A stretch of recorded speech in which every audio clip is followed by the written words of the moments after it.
Chapter 11. I don't believe it. Artyom decided that there was no sense in pretending any more, and honestly shook his head. At the watchtower, they will lead you to this, and to much more, and your eyes will be opened to many things, proclaimed Brother Timothy. Do you know what Jesus Christ, the Son of God, said to his disciples at Laodicea? Seeing Artyom avert his eyes, he shook his head in mild reproach. Jesus said, I counsel you to buy from me salve to anoint your eyes, that you may see. But Jesus was not talking about physical illness, stressed Brother Timothy, raising his index finger, and his voice shifted to an exalted, intriguing intonation that promised to the inquiring mind an astonishing sequel. Artyom was quick to express lively interest. Jesus was talking about spiritual blindness which had to be healed, said Timothy, in explanation of the riddle. Like you and thousands of other lost souls who are wandering blindly in the dark. But belief in the true God of our Jehovah is that salve for the eyes which opens your eyelids wide, so that you can see the world as it really is. Because you can see physically, but spiritually you are blind. Artyom thought that eye ointment would have done him good 4 days ago. Since he didn't reply, Brother Timothy decided that this complex idea required some further interpretation, and was quiet for a while, to allow what Artyom had heard to sink in. But after 5 minutes, a light flickered up ahead, and Brother Timothy interrupted his reflections to report the joyous news. Do you see the light in the distance? That is the watchtower. We're here. There was no tower at all, and Artyom felt slightly disappointed. It was a regular train standing in a tunnel, whose headlights shone softly in the darkness, illuminating 15 meters in front of it. When Brother Timothy and Artyom arrived at the train, a chubby man came down from the engineer's cab to meet them, wearing the same type of robe as Brother Timothy. He embraced rosy cheeks and also called him, my beloved brother, from which Artyom deduced that this was more a figure of speech than a declaration of love. Who is this young fellow? The chubby guy asked in a low voice, smiling tenderly at Artyom. Artyom, our new brother, who wants to walk with us on the path to truth, to study the Holy Bible, and to renounce the devil, explained rosy-cheeked Timothy. Then permit the watchtower to welcome you, oh my beloved brother Artyom, droned Fatso, and Artyom was again amazed that he too did not seem to notice the unbearable stench that had now permeated his entire being. And now, cooed Brother Timothy, as they were making their leisurely way through the first car, before you meet the brothers in the hall of the kingdom, you have to clean your body, for Jehovah God is clean and holy, and expects his worshippers to maintain their spiritual, moral, and physical cleanliness, as well as cleanliness of thoughts. We live in an unclean world, he said, glancing sadly at Artyom's clothes, which were certainly in a deplorable condition, and serious efforts are required of us to remain clean in God's eyes, my brother, he concluded, and hustled Artyom into a nook that was decked out with plastic sheets, set up not far from the entrance to the car. Timothy asked him to undress, and then handed him a bar of gray soap with a nauseating smell, and 5 minutes later ran water for him from a rubber hose. Artyom tried not to think about what the soap was made out of. At any event, it not only ate up the dirt on his skin, but also destroyed the disgusting smell emanating from his body. After the procedures were complete, Brother Timothy gave Artyom a relatively fresh robe, like his own, and looked disapprovingly at the cartridge case hanging around his neck, perceiving it to be a pagan talisman, but limited himself to a reproachful sigh. It was also surprising that on this strange train, stuck, who knows when, in the middle of a tunnel, and now serving as a shelter for the brethren, there was water, and it came out under such strong pressure. But when Artyom asked about the strange water that was coming from the hose and how it was possible to build such a structure, Brother Timothy only mysteriously smiled and declared that the aspiration to please Lord Jehovah really moved people to heroic and glorious acts. The explanation was more than a bit foggy, but it would have to suffice. Then they went into the second wagon where long, empty tables were built between rigid lateral benches. Brother Timothy walked up to a man who was conjuring something over a big cauldron from which a seductive steam was rising, and he returned with a big dish of some kind of thin gruel, which turned out to be quite edible even though Artyom couldn't work out what it was made from. While he hastily scooped up the hot soup with an old aluminium spoon, Brother Timothy watched affectionately, not missing a chance to proselytize. Don't think that I don't trust you, brother, but your answer to my question about belief in our God didn't sound very solid. Can you really imagine a world in which he doesn't exist? Surely our world can't have created itself, not according to his wise will. Could the infinite variety of forms of life, the beauty of the earth, he gestured around the dining room with his beard, could all this be just an accident? Artyom looked around the wagon attentively but didn't see any other forms of life in it apart from themselves and the cook. Again, he bent over his bowl and only issued some skeptical rumblings. Contrary to his expectations, his disagreement didn't embitter Brother Timothy at all. Quite the opposite, in fact. He had visibly enlivened, his pink cheeks were lit with a fervent, fighting flush. If this doesn't convince you of his existence, Brother Timothy continued energetically, then think about it in a different way. If this world isn't a display of divine will, then it means. His voice froze, as if from fright, and only after several long moments, during which Artyom completely lost his appetite, did he finish his thought. Then that means that people are left to their own devices, and there's no point to our existence, and there's no point in prolonging it. It means that we are completely alone, and no one cares for us. It means that we are plunged into chaos and there isn't the slightest hope of a light at the end of the tunnel. And it's frightening to live in such a world. It's impossible to live in such a world. Artyom didn't say anything to him in reply, but these words made him think. Until this moment he had in fact viewed his life as total chaos, like a chain of accidents without connection or sense. Though this oppressed him and the temptation to trust any simple truth that might fill his life with meaning was great, he considered it cowardice, and through the pain and the doubt, he gained strength in the thought that his life was of no use and that each living thing should resist nonsense and the chaos of life. But he didn't feel at all like arguing with the gentle Timothy right now. He felt a satisfied and benevolent feeling, and he felt sincere gratitude to the person who had picked him up, tired, hungry and stinking, and who had spoken warmly to him, who now fed him and had given him clean clothes. He wanted to somehow thank him, and so when the man beckoned him to join a meeting of brothers, Artyom stood up readily, showing with his every mannerism that he would go with pleasure to this meeting and wherever he was led. The meeting was to take place in the next, that is, the third, carriage. It was full of all sorts of people, mostly dressed in the same overalls. In the middle of the carriage there was a small scaffold and the person standing on it towered over everybody at floor level, almost resting his head on the ceiling. It's important that you listen to everything, Brother Timothy told Artyom instructively, clearing their path with gentle nudges and leading Artyom to the very middle of the crowd. The orator was rather old, and there was a handsome gray beard falling down his chest, and his deep-set eyes of an indeterminate color looked down wisely and calmly. His face wasn't thin or round, it was furrowed with deep wrinkles, but it didn't portray an old man's weakness or helplessness but rather a wisdom. It radiated an inexplicable force. "That's Elder John," Brother Timothy whispered to Artyom in a reverential voice. "You are really lucky, Brother Artyom. As soon as the sermon begins you will receive teachings at once." The elder raised his hand. The rustlings and whisperings stopped immediately. Then he began in a deep and sonorous voice. "My first lesson to you, my beloved brothers, is about how to know what God is asking of you. To do this you must answer 3 questions. What important information is contained in the Bible? Who is its author? Why should we study it?" His speech differed from Brother Timothy's meandering manner. He spoke absolutely simply, plainly navigating short propositions. Artyom was at first surprised by this, but then he looked from side to side and saw that the majority of people there were only able to understand words like this, and the pink-cheeked Timothy had no more effect on them than the walls or the table.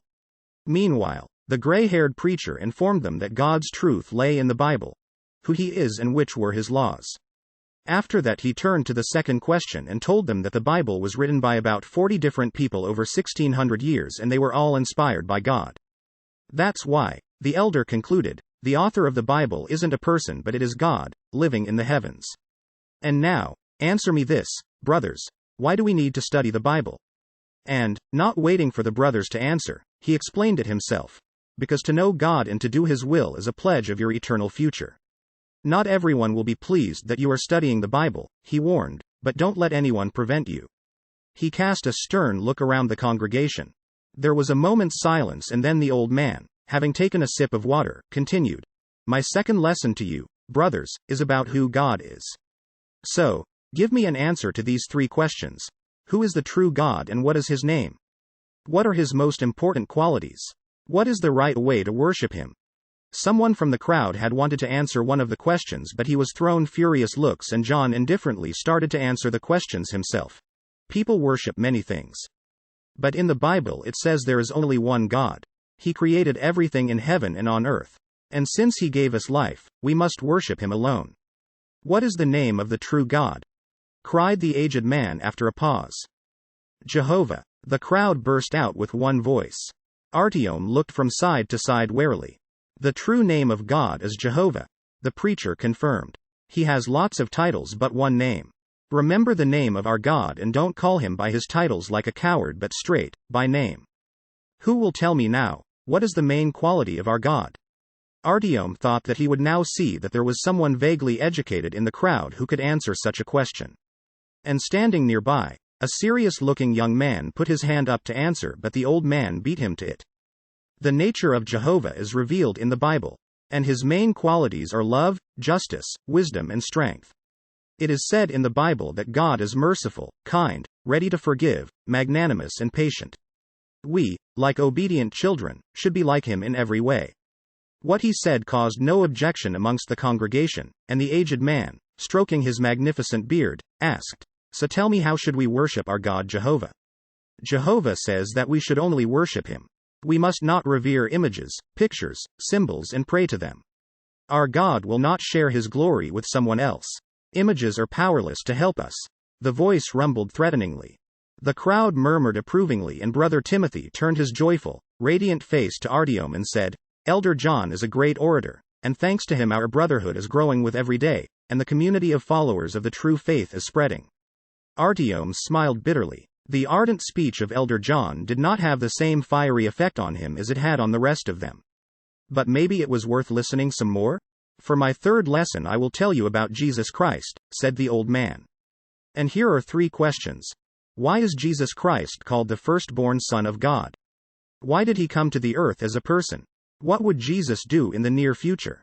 Then it became clear that Jesus was called the firstborn Son of God because he was the first creation of God, an embodiment on earth of the Holy Spirit, and he lived in heaven. Artyom was very surprised by this. He'd only seen the sky once before, on that fateful day at the Botanical Gardens. Someone had once told him that there may be life up there in the stars. Was that what the preacher was talking about? Then Elder John explained. "But who among you will tell me why Jesus Christ, the Son of God, came to the earth?" And he paused dramatically. Now Artyom had started to realize what was going on around him, and it became clear that those present belonged to the ranks of the converted, and they had been coming to these lectures for some time. Veterans of these lessons never made attempts to answer the elders' questions, whereas the new initiates were trying to show their knowledge and eagerness, crying out answers and waving their hands, but only until the old man explained it all himself. When Adam didn't follow God's command, he became the first person to commit what the Bible calls a sin. The elder began from afar. Therefore God sentenced Adam to death. And gradually Adam grew old and died, but he transferred his sin to his children, and therefore we also get older and become ill and die. And then God sent his firstborn Son, so he could teach man about God's truth, and in his pure example, he showed people an example, and he sacrificed his life to free humankind from sin and death. This idea seemed very strange to Artyom. Why was it necessary to punish all men with death in order to later sacrifice your only son so that everything would be returned to its original state? How could that be if he was omnipotent? Jesus returned to heaven, resurrected. Later God called him king. Soon Jesus will wipe all evil and suffering from the earth, the old man promised. But we'll speak about this after praying, my brothers. Obediently inclined heads gathered and joined in the sacrament of prayer. Artyom bathed in the many-voiced buzz from which separate words could not be distinguished, but the general sense made itself clear. After 5 minutes of prayer, the brothers began to exchange words briskly, apparently worrying about the arrival of the Holy Spirit. Something wasn't sitting right within Artyom. He had a nagging feeling, but he decided to stay there for a while because it might be that the most convincing part of the lecture lay ahead. "And the 4th lesson I will give to you is about the devil." And looking around him with a gloomy and damning look, the elder warned, "Are you all ready for this? Are you brothers strong enough in spirit to know about this?" Then it was absolutely necessary to answer, but Artyom couldn't get a sound out of himself. How could he know if he was sufficiently strong in spirit if he wasn't clear what this was all about anyway? And so here are 3 questions. Where did Satan come from? How does Satan betray people? Why is it necessary for us to resist the devil? Artyom let most of the answer to these questions fly past his ears, distracted by the thought of where he was and how he was going to get out of here. He only heard that the main sin of the devil was that he wanted people to worship him, which was a privilege for God alone. And he also wondered if it was really true that God was really concerned with each of his followers, and was there one person who was utterly devoted to God? The language of the aged man now seemed to Artyom frighteningly official and addressed questions that were inappropriate for discussion. From time to time, Brother Timothy looked over at him attentively, searching Artyom's face for the spark of imminent enlightenment, but Artyom was just becoming gloomier and gloomier. Satan deceives people so they will worship him, the aged man was saying in the meantime. And there are 3 ways in which he does this: false religion, spiritism, and nationalism. If a religion teaches lies about God, it is serving Satan's purposes. Adherents of false religions might easily think that they are worshipping the true God, but in reality they are worshipping Satan. Spiritism is when people call upon spirits to protect them, to harm others, to predict the future, and to perform miracles. Behind each of these actions is the evil force of the devil. The old man's voice was shaking from hatred and disgust. And apart from that, Satan deceives people by inciting nationalistic pride within them and inducing them to worship political organizations, the elder warned them with an upraised finger. People think that their race or nation is superior to others. But it isn't true. Artyom rubbed the back of his neck, which was still marred by a red welt, and coughed. He couldn't agree with that last comment. Some people are convinced that political organizations will get rid of mankind's problems. People who believe that deny the kingdom of God. But only the kingdom of Jehovah will solve the problems of mankind. And now I shall tell you, O my brothers, why you must resist the devil. In order to make you repudiate Jehovah, Satan may resort to persecutions and actions against you. Some of your near and dear ones may become angry with you for studying the Bible. Others might start mocking you. But to whom do you owe your life? Asked the elder, and notes of iron rang out in his voice. Satan wants to frighten you, so that you'll stop finding out about Jehovah. Don't let him do it. Get the upper hand against Satan. John's voice crashed like rumbling thunder. By resisting the devil, you will prove to Jehovah that you are in favor of his dominion. The crowd roared in ecstasy. With a wave of his hand, Elder John quelled the general hysteria, in order to end the meeting with a final, 5th lesson. What did God intend for the earth? He turned to the audience, spreading his arms.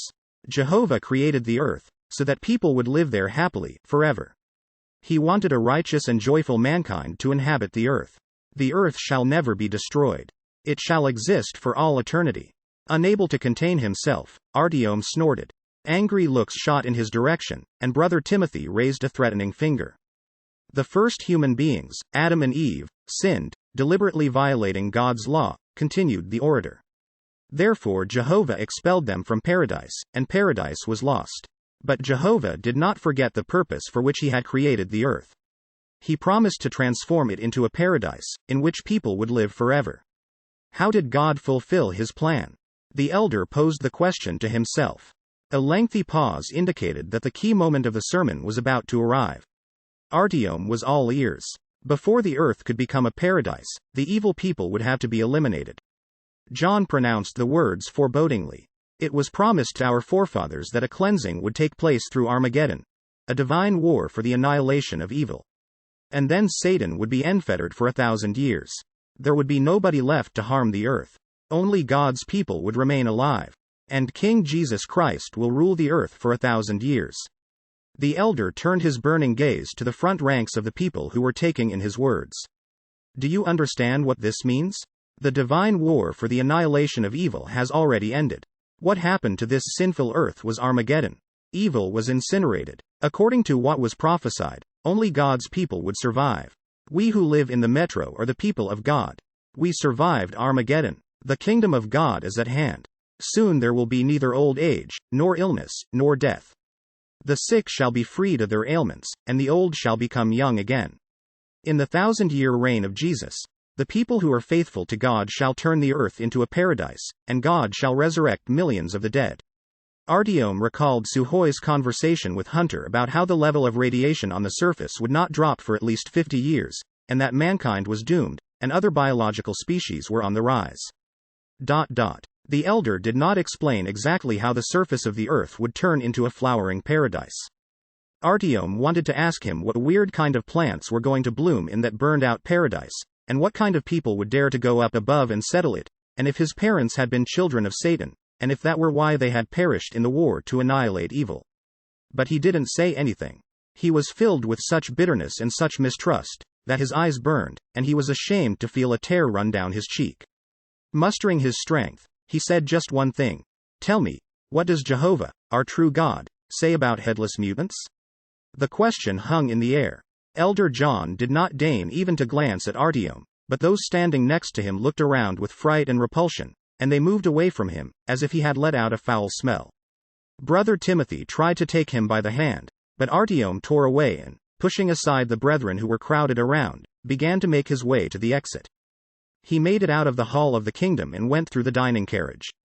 There were a lot of people at the tables now, with empty aluminium bowls in front of them. Something interesting was going on in the middle of the room, and all eyes were turned in that direction. Before we partake of this repast, my brethren, a skinny, homely fellow with a crooked nose was saying, let us listen to little David and his story. This will fill out the sermon we heard today about violence. He moved aside, his place being taken by a chubby, snub-nosed boy with carefully combed, whitish hair. He was mad at me and wanted to give me a drubbing, David began, speaking with the intonation children use when reciting verses they have learned by heart. Probably only because I was short. I backed away from him and cried out, stop. Wait, don't beat me. I haven't done anything to you. What did I do to offend you? You'd better tell me what happened. A well-rehearsed expression of exultation came over David's face. And what did that awful bully say to you? The skinny fellow jumped in excitedly. It turned out that somebody had stolen his breakfast, and he was only taking out his annoyance on the first person he ran into, David explained. But something in his voice made it seem doubtful that he himself understood very well what he had just said. And what did you do? Asked the thin man, stoking the tension. I just said to him, if you beat me, it won't bring your breakfast back, and I suggested to him instead, to go to Brother Chef and tell him what had happened. We asked for another breakfast for him. After that he shook my hand and was always friendly to me. Is the man who offended little David present in this room? Asked the skinny fellow in the voice of a prosecutor. A hand shot up, and a strapping 20-year-old with a doltish and malevolent-looking face began to make his way toward the improvised stage, to tell about the miraculous effect of little David's words upon him. It wasn't easy. The boy was obviously more adept at memorizing words whose meaning he didn't understand. When the presentation was over, and little David and the repentant thug left the stage to the approving sound of applause, the stringy fellow took their place again and addressed the seated audience in an impassioned voice. Yes, the words of the meek possess enormous power. As it says in Proverbs, the words of the meek break bones. Softness and meekness are not weakness, O my beloved brethren, for softness conceals an enormous strength of will. And examples from the Holy Bible give us proof. Single quote. Flipping through the well-thumbed book for the page he wanted, he began to read aloud some story, in tones of rapture. Artyom moved ahead, followed by surprised looks, and finally made it into the lead car. Nobody stopped him there, and he was about to go out onto the tracks, but Boshny the senior guard, that amiable and unflappable hulk of a man, greeted him cordially at the door, now blocking the way with his torso and, knitting his thick brows, sternly asked if Artyom had permission to exit. There was no way to get around him. Waiting half a minute for an explanation, the guard kneaded his enormous fists with a dry crackle, and moved towards Artyom. Looking around in all directions, trapped, Artyom remembered little David's story. Maybe, instead of hurling himself against the elephantine guard, it would be worth finding out if maybe somebody stole his breakfast. Fortunately, just then Brother Timothy caught up with him. Looking at the security man tenderly, he said, "This young man may pass. We don't hold anybody here against their will." The guard, looking at him in surprise, obediently stepped aside. "But allow me to accompany you even just a little way, oh my beloved brother Artyom," Brother Timothy sang out, and Artyom, unable to resist the magic of his voice, nodded. "Perhaps the way we live here was something unaccustomed for you, the first time," Timothy said in soothing tones, "but now the divine seed has been implanted in you as well, and it is clear to my eyes that it has fallen into favored soil. I only want to tell you how you should not act, now that the kingdom of God is near as never before, lest you be turned away. You must learn to hate evil and to avoid the things which God abhors. Fornication, which means infidelity, sodomy, incest and homosexuality, gambling, lying, thievery, fits of rage, violence, sorcery, spiritualism, drunkenness. Brother Timothy reeled them off in a rush of words, nervously looking Artyom in the eye. If you love God and wish to please Him, free yourself from those sins. Your more mature friends will be able to help you, he added, evidently alluding to himself. Honor the name of God. Preach the kingdom of God. Take no part in the affairs of this evil world. Abjure people who tell you otherwise, for Satan speaks through their mouths, he muttered, but Artyom didn't hear anything. He was walking faster and faster, and Brother Timothy couldn't keep up. Tell me, where shall I be able to find you next time? He called out from quite a distance, panting, and almost lost in the semi-darkness. Artyom remained silent, and broke into a run. From behind, out of the darkness, a desperate cry reached him. Give the cassock back. Artyom ran on ahead, stumbling, unable to see anything in front of him. Several times he fell down, scraping his palms on the concrete floor and skinning his knees, but there was no stopping. He had too clear an image of the black pedestal-mounted machine gun, and now he didn't much believe that the brethren would prefer a meek word to violence, if they could catch up to him.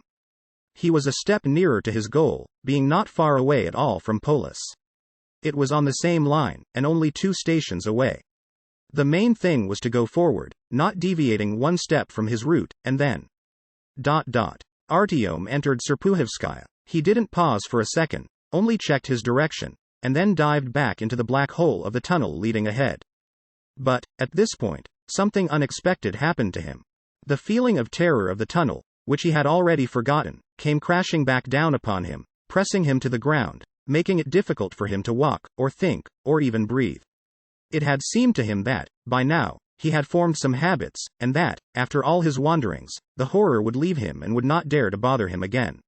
He had felt neither fear nor alarm when moving from Kitai Gorod to Pushkinskaya, nor when riding from Tverskaya to Pavelitskaya, nor even as he trudged, completely alone, from Pavelitskaya to Dobryninskaya. But now it had returned. With each step forward, the feeling assailed him more and more. He wanted to turn around immediately and plunge headlong back to the station, where there was at least a little bit of light, and some people, and where his back would not be constantly tickled by the sensation of an intent and malevolent gaze. He had been interacting with people so much, that he had stopped feeling what had rushed over him when he first left Alexeyevskaya. But now, once again, he was engulfed by the understanding that the metro was not merely a transportation facility, built at a certain point in time, that it was not merely an atomic bomb shelter, or home to some tens of thousands of people. Rather, somebody had breathed into it their own, mysterious, incomparable life, and it possessed a certain extraordinary kind of reason, which a human being could not fathom, and a consciousness that was alien to him. This sensation was so precise and clear, that it seemed to Artyom as if the terror of the tunnel, which people wrongly took to be their ultimate place of refuge, were simply the hostility of this huge being towards the petty creatures who were burrowing into its body. And now, it did not want Artyom to go forward. Against his drive to reach the end of his path, to reach his goal, it was pitting its ancient, powerful will. And its resistance was growing, with every meter Artyom advanced. Now he was walking through impenetrable darkness, unable to see his own hands, even if he lifted them right up to his face. It was as if he had fallen out of space and out of the currents of time, and it seemed to him as if his body had ceased to exist. It was as if he were not stepping his way through the tunnel, but soaring as a substance of pure reason in an unknown dimension. Artyom could not see the walls receding behind him, so it appeared as if he were standing still, not moving forward a single step, and that the goal of his journey were just as unattainable as it had been 5 or 10 minutes earlier. Yes, his feet were picking their way through the cross ties, which could have told him that he was changing his spatial position. On the other hand, the signal which advised his brain of each new cross tie, onto which his foot stepped, was absolutely uniform. Recorded once and for all, now it was repeating to infinity. That also made him doubt the reality of his motion. Was he nearing his goal by moving? Suddenly he remembered his vision, which provided an answer to the question tormenting him.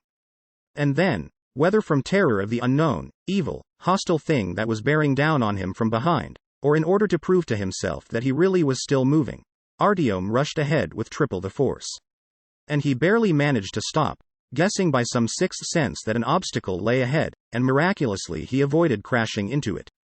Carefully probing with his hands along the cold, rusted metal, and then fragments of glass sticking out from rubber gaskets, and steel pancakes which were wheels, he recognized that the mysterious obstacle was a train. This train had been abandoned, apparently.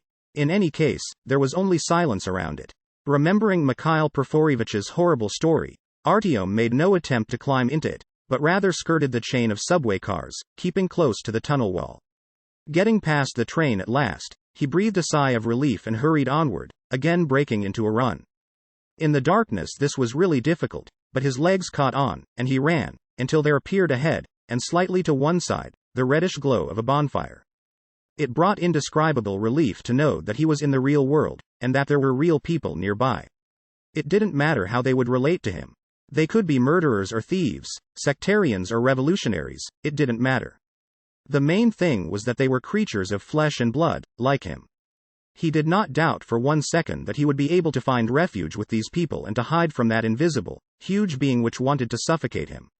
Or, was he seeking refuge from his own deranged mind?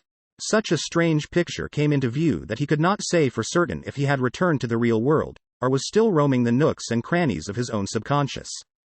At Polyanka station, only a single small bonfire was burning, but the absence of any other source of light here made it seem brighter than all the electric lights of Pavelitskaya.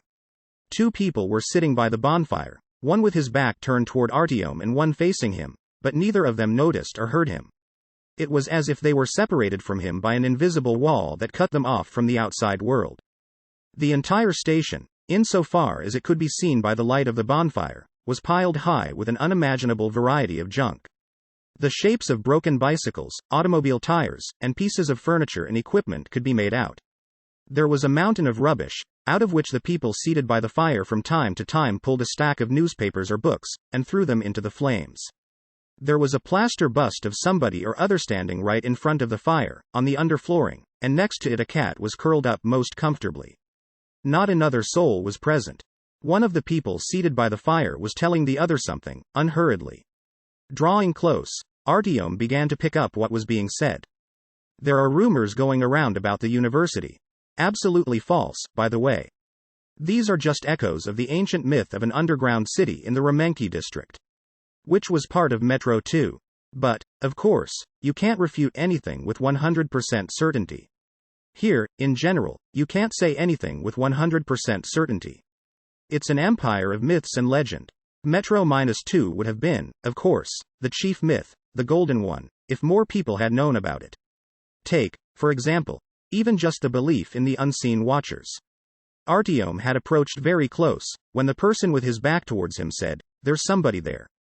"Of course there is," nodded the other. "You may join us," said the first, addressing Artyom, but without turning his head towards him. "In any event, you can't go any farther." "Why not?" objected Artyom in some agitation. "What? Is there somebody there, in that tunnel?" "No one, of course," the man patiently explained. "Who's going to mess around in there? You can't go there now, anyway, I'm telling you. So, sit down. Thank you." Artyom took a tentative step forward and sank to the floor across from the bust. They were over 40. One was gray-haired, with square glasses, and the other was thin, with fair hair and a small beard. Both of them were wearing old quilted jackets.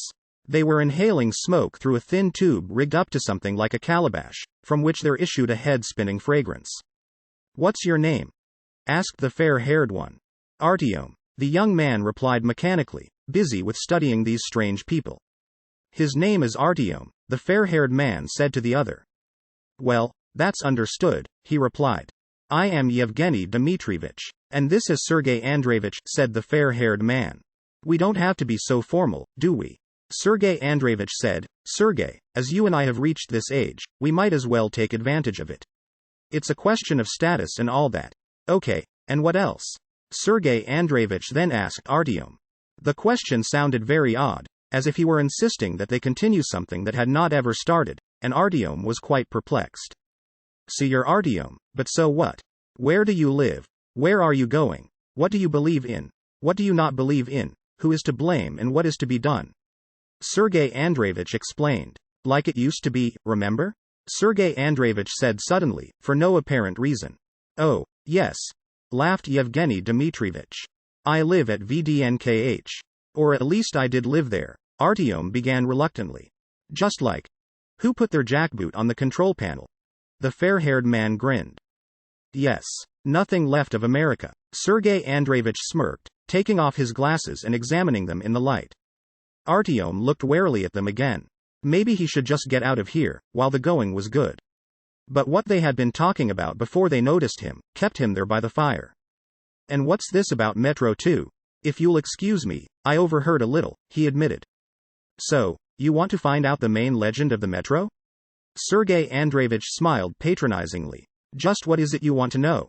You were talking about an underground city and about some kind of observers. Single quote. Well, Metro 2 was generally a refuge for the gods of the Soviet pantheon during the time of Ragnarok, if the forces of evil were to prevail, began Yevgeny Dmitryevich, gazing at the ceiling and blowing smoke rings. According to the legends, under the city whose dead body lies there, above us, another metro had been built, for the elite. What you see around you is the metro for the common herd. The other one, according to the legends, that's for the shepherds and their dogs. At the very beginning, when the shepherds had not yet lost their power over the herd, they ruled from there, but then their strength gave out, and the sheep ran off. Gates alone were what connected these two worlds, and, if you believe the legends, these were located right where the map is now sliced in two as if by a blood-red scar, on the Sokolensky branch, somewhere behind the Sportivnaya. Later something occurred that closed the entrance to Metro 2 forever.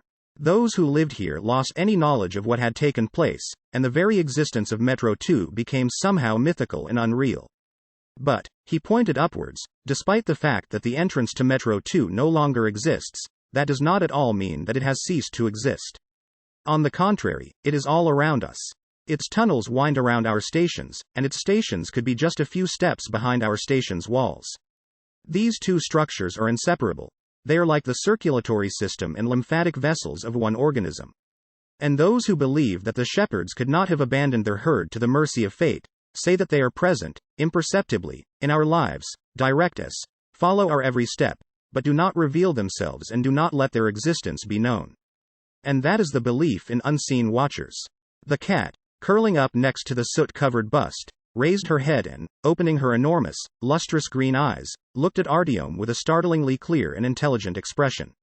Her stare was nothing like that of an animal, and Artyom could not immediately be sure that someone else was not studying him carefully through her eyes.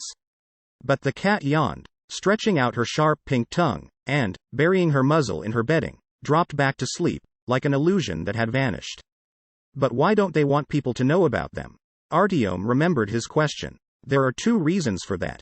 First of all, the sheep are guilty of having rejected their shepherds at their moment of weakness.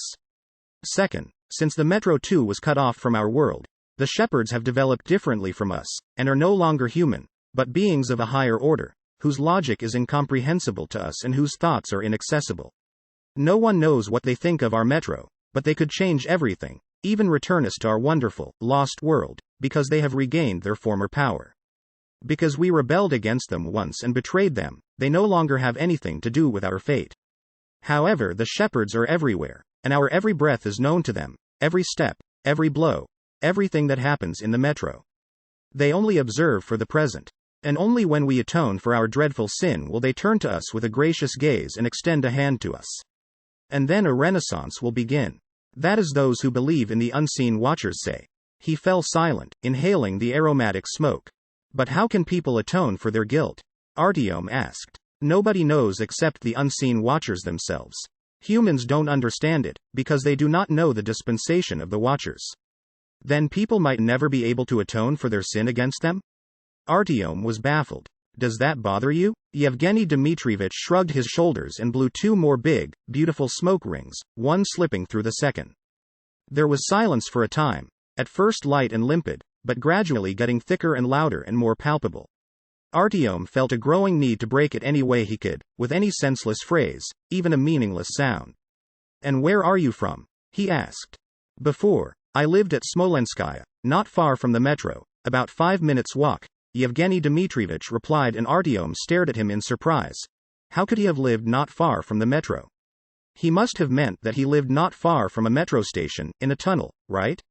You had to walk past food stalls. We sometimes bought beer there, and there were always prostitutes standing around near the stalls, and the police had a headquarters there. Yevgeny Dmitryevich continued, and Artyom had started to realize that he was talking about the old times, about what had gone on before.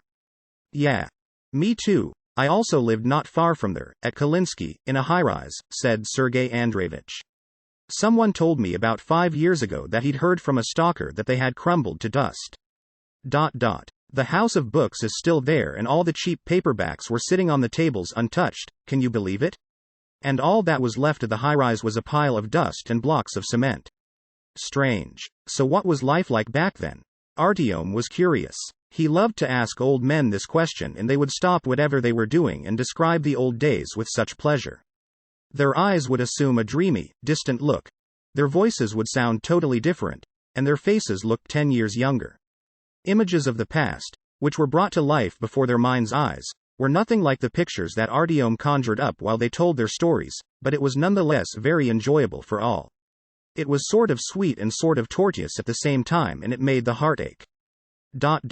Well, you see, it was a wonderful time. Back then. We were on fire, Yevgeny Dmitryevich replied, drawing out his answer.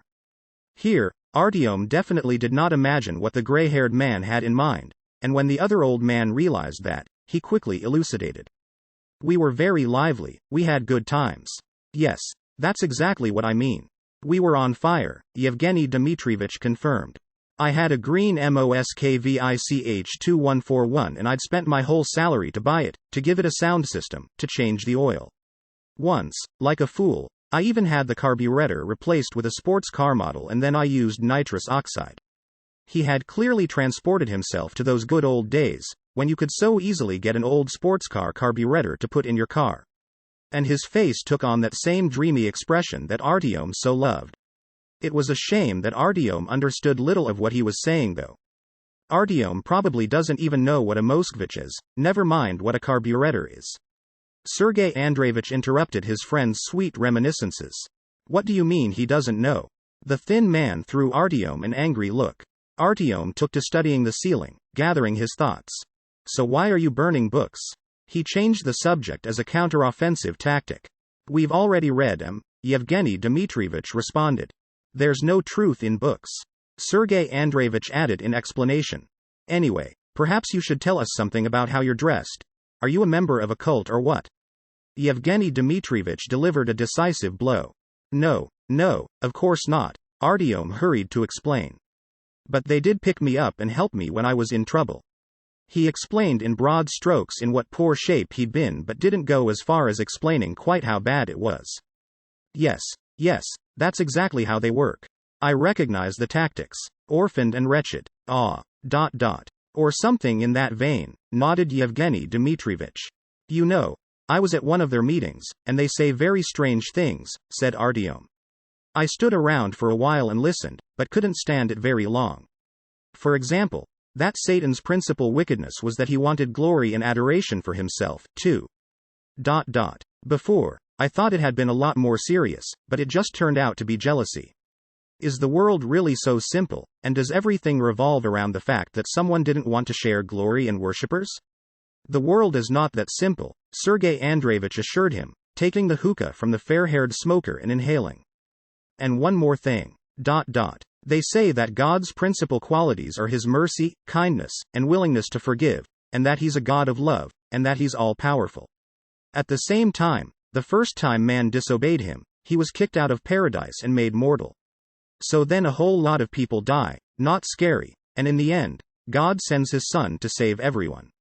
And then his son dies a horrible death, and calls out to God before he dies, asking why God had forsaken him. And all this is for what? To purge, with his blood, the sin of the first human, who God had himself provoked and punished, and so that people could return to paradise and again discover immortality. It's some kind of pointless baloney, because he could have just not punished everyone so severely to begin with for stuff they didn't do. Or he could have discontinued the punishment because the offense had taken place so long ago. But why sacrifice your beloved son, and even betray him? What kind of love is that? What kind of willingness to forgive? Where's the omnipotence? Roughly and bluntly stated, but correct, in general terms, said Sergei Andreevich approvingly, passing the hookah to his companion. Here's what I can say on the subject, said Yevgeny Dmitryevich, filling his lungs with smoke and smiling blithely. He paused for a minute, and then continued, so, if their God indeed has some qualities or distinguishing aspects, they certainly don't include love, or justice, or forgiveness. Judging from what's happened on earth from the time it was created, only one kind of love has been unique to God. He loves interesting stories. First he sets up an interesting situation and then he stands back to see what happens. If the result is a little flat, he adds a little pepper. So old man Shakespeare was right, all the world's a stage. Just not the one he was hinting at, he concluded. This morning alone, you've talked your way into several centuries in hell, observed Sergei Andreevich. That means you'll have someone to talk with there, Yevgeny Dmitrievich told his companion. On the other hand, many interesting acquaintances may be made there, said Sergei Andreevich. For example, among the upper hierarchy of the Catholic Church. Yes, they are surely there. Yet strictly speaking, so are ours. Single quote. Both of Artyom's companions clearly didn't much believe that there would someday be a reckoning for everything said now. But Yevgeny Dmitrievich's words, about how what has happened to humanity is just an interesting story, led Artyom to a new thought. Now, I've read a good many different books, he said, and I'm always amazed that they're nothing like real life. I mean, look, events in books are arranged in a nice straight line. Everything is tied to everything else, causes have effects, and nothing doesn't just happen. But in reality, everything's completely otherwise. I mean, life is just full of senseless events that happen to us randomly, and there's no such thing as everything happening in a logical sequence. What's more, books, for example, come to an end just where the logical chain breaks off. There's a beginning, a development, then a peak, and an end. A climax, not a peak, Sergei Andreevich corrected him, listening to Artyom's observations with a bored look. Yevgeny Dmitrievich also did not evince any particular interest. He moved the smoking apparatus closer to himself, inhaled some aromatic smoke, and held his breath. Okay, climax, continued Artyom, slightly discouraged. But in life, everything's different. First, a logical chain might not come to an end, and second, even if it does, nothing comes to a close because of it. You mean to say that life has no plot? Asked Sergei Andreevich, helping Artyom formulate his words. Artyom thought for a minute, then nodded. But do you believe in fate? Asked Sergei Andreevich, inclining his head to the side and examining Artyom studiously, while Yevgeny Dmitrievich turned away from the hookah with interest. No, said Artyom decisively. There is no fate, just random events that happen to us, and then we make things up on our own later. Too bad, sighed Sergei Andreevich disappointedly, austerely looking at Artyom over his eyeglasses. Now, I'm going to present a little theory of mine to you, and you see for yourself if it matches your life or not. It seems to me that life, of course, is an empty joke, and that there's no purpose to it at all, and that there's no fate, which is to say anything explicit and definite, along the lines of you're born and you already know that you're going to be a cosmonaut or a ballerina, or that you'll die in your infancy. No, not like that. While you're living your allotted time. How do I explain this? It may happen that something happens to you that forces you to perform specific actions and make specific decisions, keeping in mind you have free will, and can do this or that. But if you make the right decision, then the things that happen to you subsequently are no longer just random, to use your word, events. They are caused by the choices that you made. I don't intend to say that if you decided to live on the red line before it went communist that you'd be stuck there and that corresponding events would happen to you. I'm talking of more subtle matters. But if you again were to find yourself at the crossroads and once more made the needed decision, then later you will be faced with a choice that will no longer seem random to you if, of course, you realize and can understand it. And your life will gradually stop being just a collection of random events, it will turn into a plot, I suppose, where everything is connected by some logical, though not necessarily straight, links. And that will be your fate.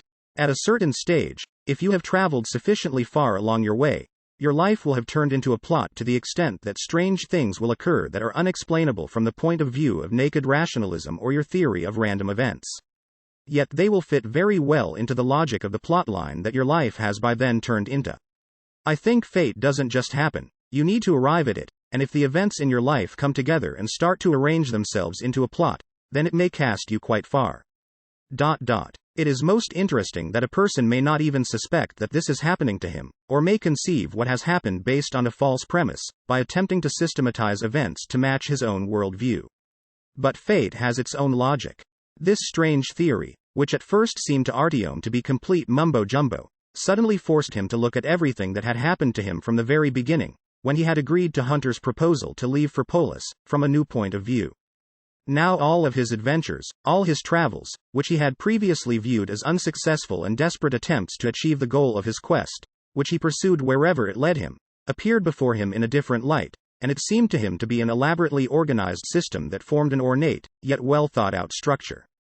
Because if one considered Artyom's acceptance of Hunter's proposal as the first step along the way, as Sergei Andreevich had said, then all subsequent events, including the expedition to Rizhskaya, and the fact that Bourbon approached him at Rizhskaya and that Artyom didn't recoil from him, constituted the next step, and that Khan came to meet him, although he could have remained at Glukhovskaya. Yet this could be explained some other way as well. At any rate, Khan himself cited completely different reasons for his actions. Then Artyom was taken prisoner by the fascists, at Tverskaya, and should have been hanged, but circumstances so arranged themselves that the International Brigade decided to attack Tverskaya precisely on that day. Had the revolutionaries shown up a day earlier or a day later, Artyom's death would have been unavoidable, and then his quest would be ended. Could it actually be that the persistence with which he pursued his path influenced future events? Could it be that the determination, rage, and desperation that drove him to take every next step created, in some unknown way, a reality that wove a set of chaotic events and someone's thoughts and actions into an ordered system, thereby turning an ordinary life into a plot, as Sergei Andreevich had said? At first glance, nothing of the sort could happen. But if you thought about it, how else did one explain the meeting with Mark, who offered Artyom the single possible way of getting into the Hansa territory? And the main thing, the very main thing, is that while he was accepting his lot, cleaning out toilets, fate, it would seem, turned away from him. But when he took the bit between his teeth, without even trying to understand his actions, the impossible happened. The guard who was supposed to stay at his post disappeared somewhere, and there wasn't even any pursuit. So when he returned from the diverging crooked path back onto his way, acting in harmony with the narrative pattern of his life, at the stage where he was now, this could already have resulted in a serious warping of reality, repairing it in such a way that the main line of Artyom's fate could develop further without hindrance? Then this must mean that, should he deviate from his goal or step off his path, fate would immediately abandon him, and its invisible shield, which currently safeguarded Artyom from being killed, would directly crumble into pieces, and the thread of Ariadne that he was so carefully following would break, and he would be left face to face with a turbulent reality that had been infuriated with his impudent intrusions into the chaotic substance of reality. Might it be that whoever once attempted to deceive fate and was flippant enough to continue to persevere even after dire clouds had gathered overhead couldn't just simply step off the path? From then on his life would turn into something completely commonplace and gray, and nothing else would ever happen that was unusual, magical, or unexplainable because the plot had been interrupted, and he'd put paid to the hero business. Did this mean that Artyom not only hadn't the right, but couldn't deviate from his path? That was his fate? The fate in which he did not believe. And in which he did not believe because he didn't know to interpret what had happened to him, didn't know how to read the signs posted along his road, and continued to naively believe that the road that led to far horizons and which had been constructed just for him was a jumbled tangle of abandoned pathways that led in different directions. It seemed that he was proceeding along his path, and that the events of his life formed a harmonious plot that held sway over human will and reason, so that his enemies were blinded while his friends saw the light and were able to help him in time. It was a plot that so controlled reality that the immutable laws of probability obediently changed their shape, like putty, in response to the growing power of an invisible hand that moved him over the chessboard of life. And if it were actually so, then the question, what's the point of all this? Which previously could be answered only with sullen silence and gritted teeth, went away. Now, the courage with which he professed to himself, and stubbornly maintained to others, that there was no providence or any higher plan, that there was no law and no justice in the world, turned out to be unnecessary, because that plan could be divined. He did not want to resist this thought. It was too seductive to turn away from it with the same die-hard stubbornness with which he had rejected the explanations offered by religions and ideologies. As a whole, this meant only one thing.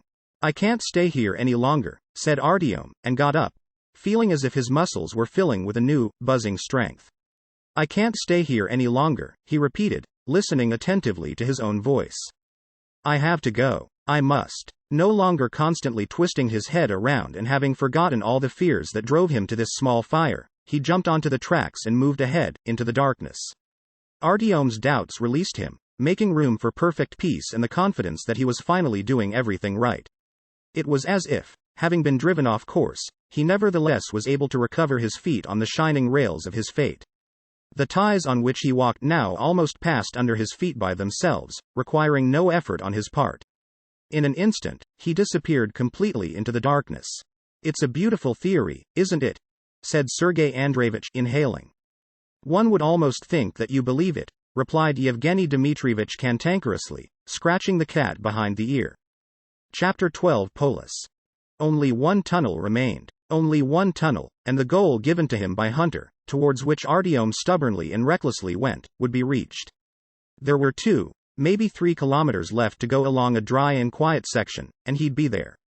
An echoing silence prevailed in Artyom's head, a silence almost like that in the tunnel, but he no longer asked questions of himself. In another 40 minutes, he'd be there. 40 minutes, and his trek would be over. He wasn't even aware that he was walking in impenetrable darkness. His legs continued to steadily mark off the ties. It was as if he had forgotten about all the dangers that threatened him, that he was unarmed, and that he had no identity papers, no flashlight, and no weapons, that he was dressed in an odd-looking set of loose overalls, and that, finally, he knew nothing about either this tunnel or the dangers that lay in wait for travelers through it. His conviction that nothing posed a threat to him as long as he was following his path filled him. Where had the seemingly inescapable fear of the tunnels gone? What had happened to his fatigue and lack of faith? The echoes spoiled everything. Because this tunnel was so empty, the sound of his steps carried both ahead and behind. Reflected from the walls, they rumbled and gradually receded and passed into a rustle, and then echoed shortly after, so that it seemed Artyom was not walking in the tunnel alone. After some time, this perception became so acute, that Artyom wanted to stop and listen and find out if the echo of his steps had a life of its own. He continued to struggle with temptation for several minutes. His pace became slower and quieter, and he listened to hear if this affected the loudness of the echo. Finally, Artyom stopped completely. He stood like that in the impenetrable darkness and waited, afraid to take a deep breath, lest the sound of air entering his lungs interfered with the perception of the slightest murmurs in the distance. Silence. Now that he had stopped moving, his perception of the reality of space again vanished. While he was walking, it was as if he was grasping that reality by the soles of his boots. When he stopped in the middle of the ink-black darkness of the tunnel, Artyom suddenly no longer understood where he was. And it seemed to him, when he again began to move, that the barely perceptible echo of his steps reached his ears before his own foot managed to step down onto the concrete floor. His heart began to beat more acutely. But, in an instant, he was able to convince himself that paying attention to every rustle in the tunnels was silly and served no purpose. For some time, Artyom tried not to listen to the echo at all. Then, when it seemed to him that the most recent of the fading echoes were drawing closer, he covered his ears and continued to move forward. But even this didn't work for long. Removing his palms from his ears after a couple of minutes and continuing to walk, he heard, to his horror, the echo of his steps getting louder in front of him, as if they were approaching. But all he had to do was stop, and so would the sounds in front of him, after a delay of some fraction of a second. This tunnel was testing Artyom and his ability to withstand fear. But he didn't give up. He had already been through much too much to be scared by darkness and an echo. Was it an echo? It was getting closer. There was no doubt about that. Artyom stopped one last time when the phantom steps could be heard about 20 meters ahead of him. This was so inexplicable and weird that he couldn't stand it.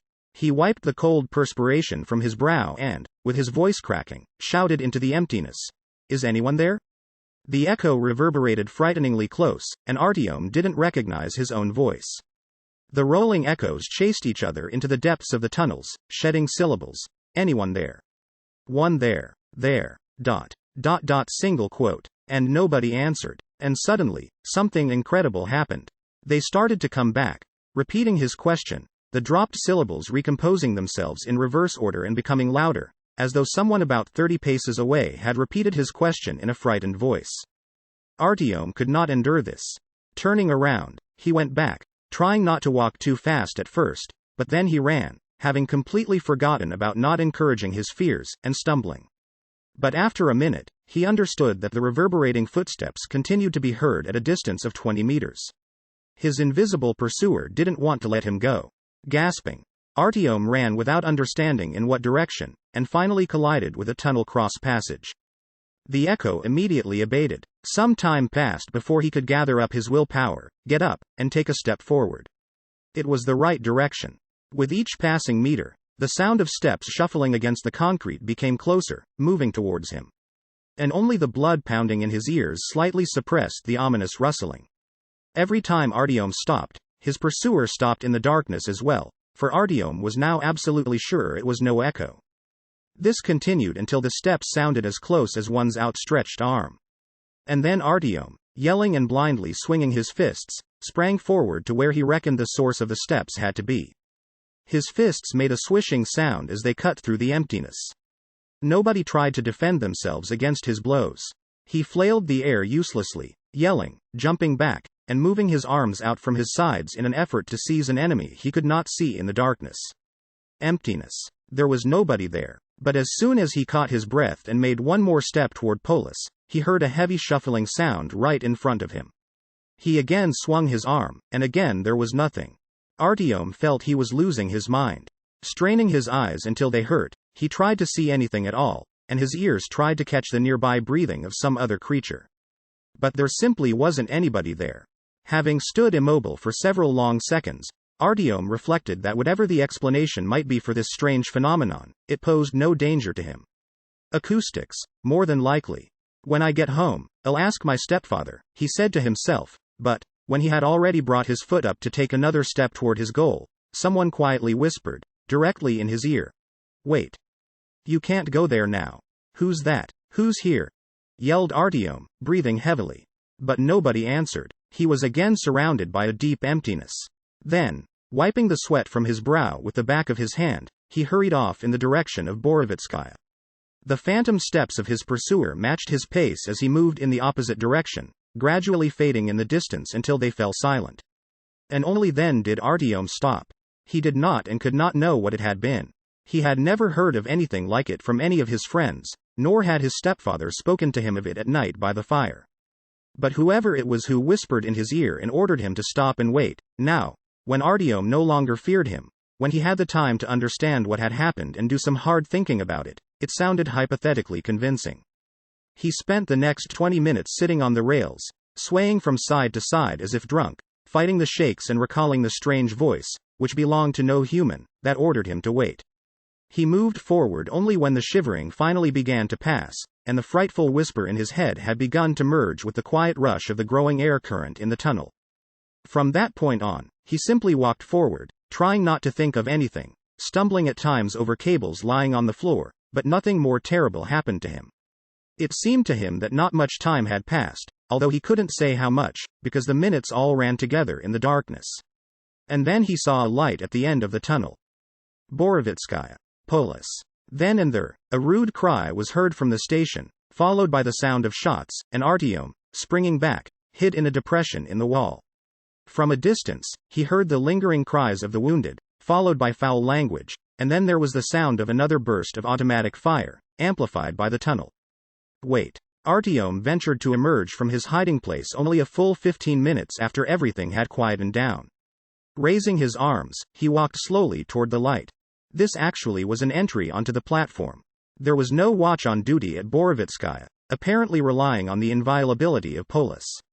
An access point made of concrete blocks stood 5 meters short of the point where the circular arches of the tunnel ended. A prone body lay next to it in a pool of blood. When Artyom emerged into the field of view of border guards wearing green uniforms and service caps, they ordered him to come closer and stand facing the wall. Seeing the body on the ground, he obeyed immediately.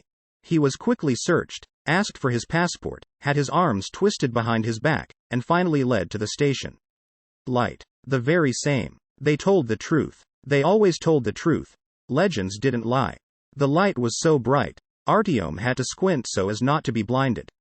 But the light entered his pupils even through his eyelids, blinding him until it hurt, and only when the border guards blindfolded him did his eyes stop stinging.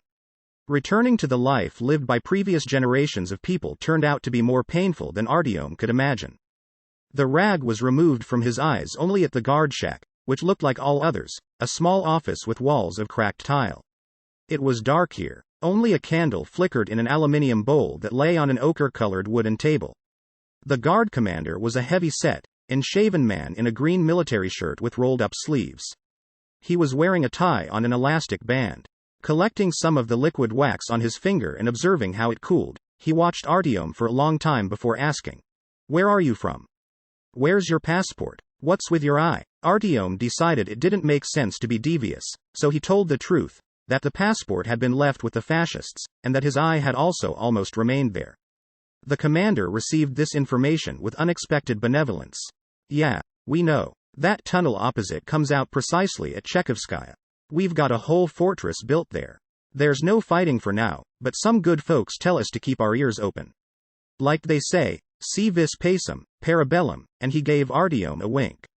Artyom didn't understand the last part of what had been said, but preferred not to ask about it. His attention was attracted by the tattoo at the crook of the commander's elbow. It depicted a radiation-deformed bird with 2 heads, spread wings, and hooked talons. It dimly reminded him of something, but of what, he had no idea. Later, when the commander turned to one of the soldiers, Artyom saw that the same image, smaller, had been tattooed on the commander's left temple. "And why'd you come here?" continued the commander. "I'm looking for someone. His name is Melnik. It's probably a nickname. I have an important message for him." The expression on the face of the commander changed immediately. The idly benevolent smile left his lips, and his eyes sparkled with surprise in the light of the candle. "You can deliver it to me." Artyom shook his head and, apologizing, started to explain that there was no way he could do that it was hush-hush, you understand, and that he had been strictly ordered to say nothing to anyone except this very same Melnik. The commander studied him one more time and signaled one of the soldiers, who handed him a black plastic telephone handset, together with a neatly coiled, rubber-coated telephone cord of the required length. After dialing a number, the border guard spoke into the receiver. "This is Post Bor South.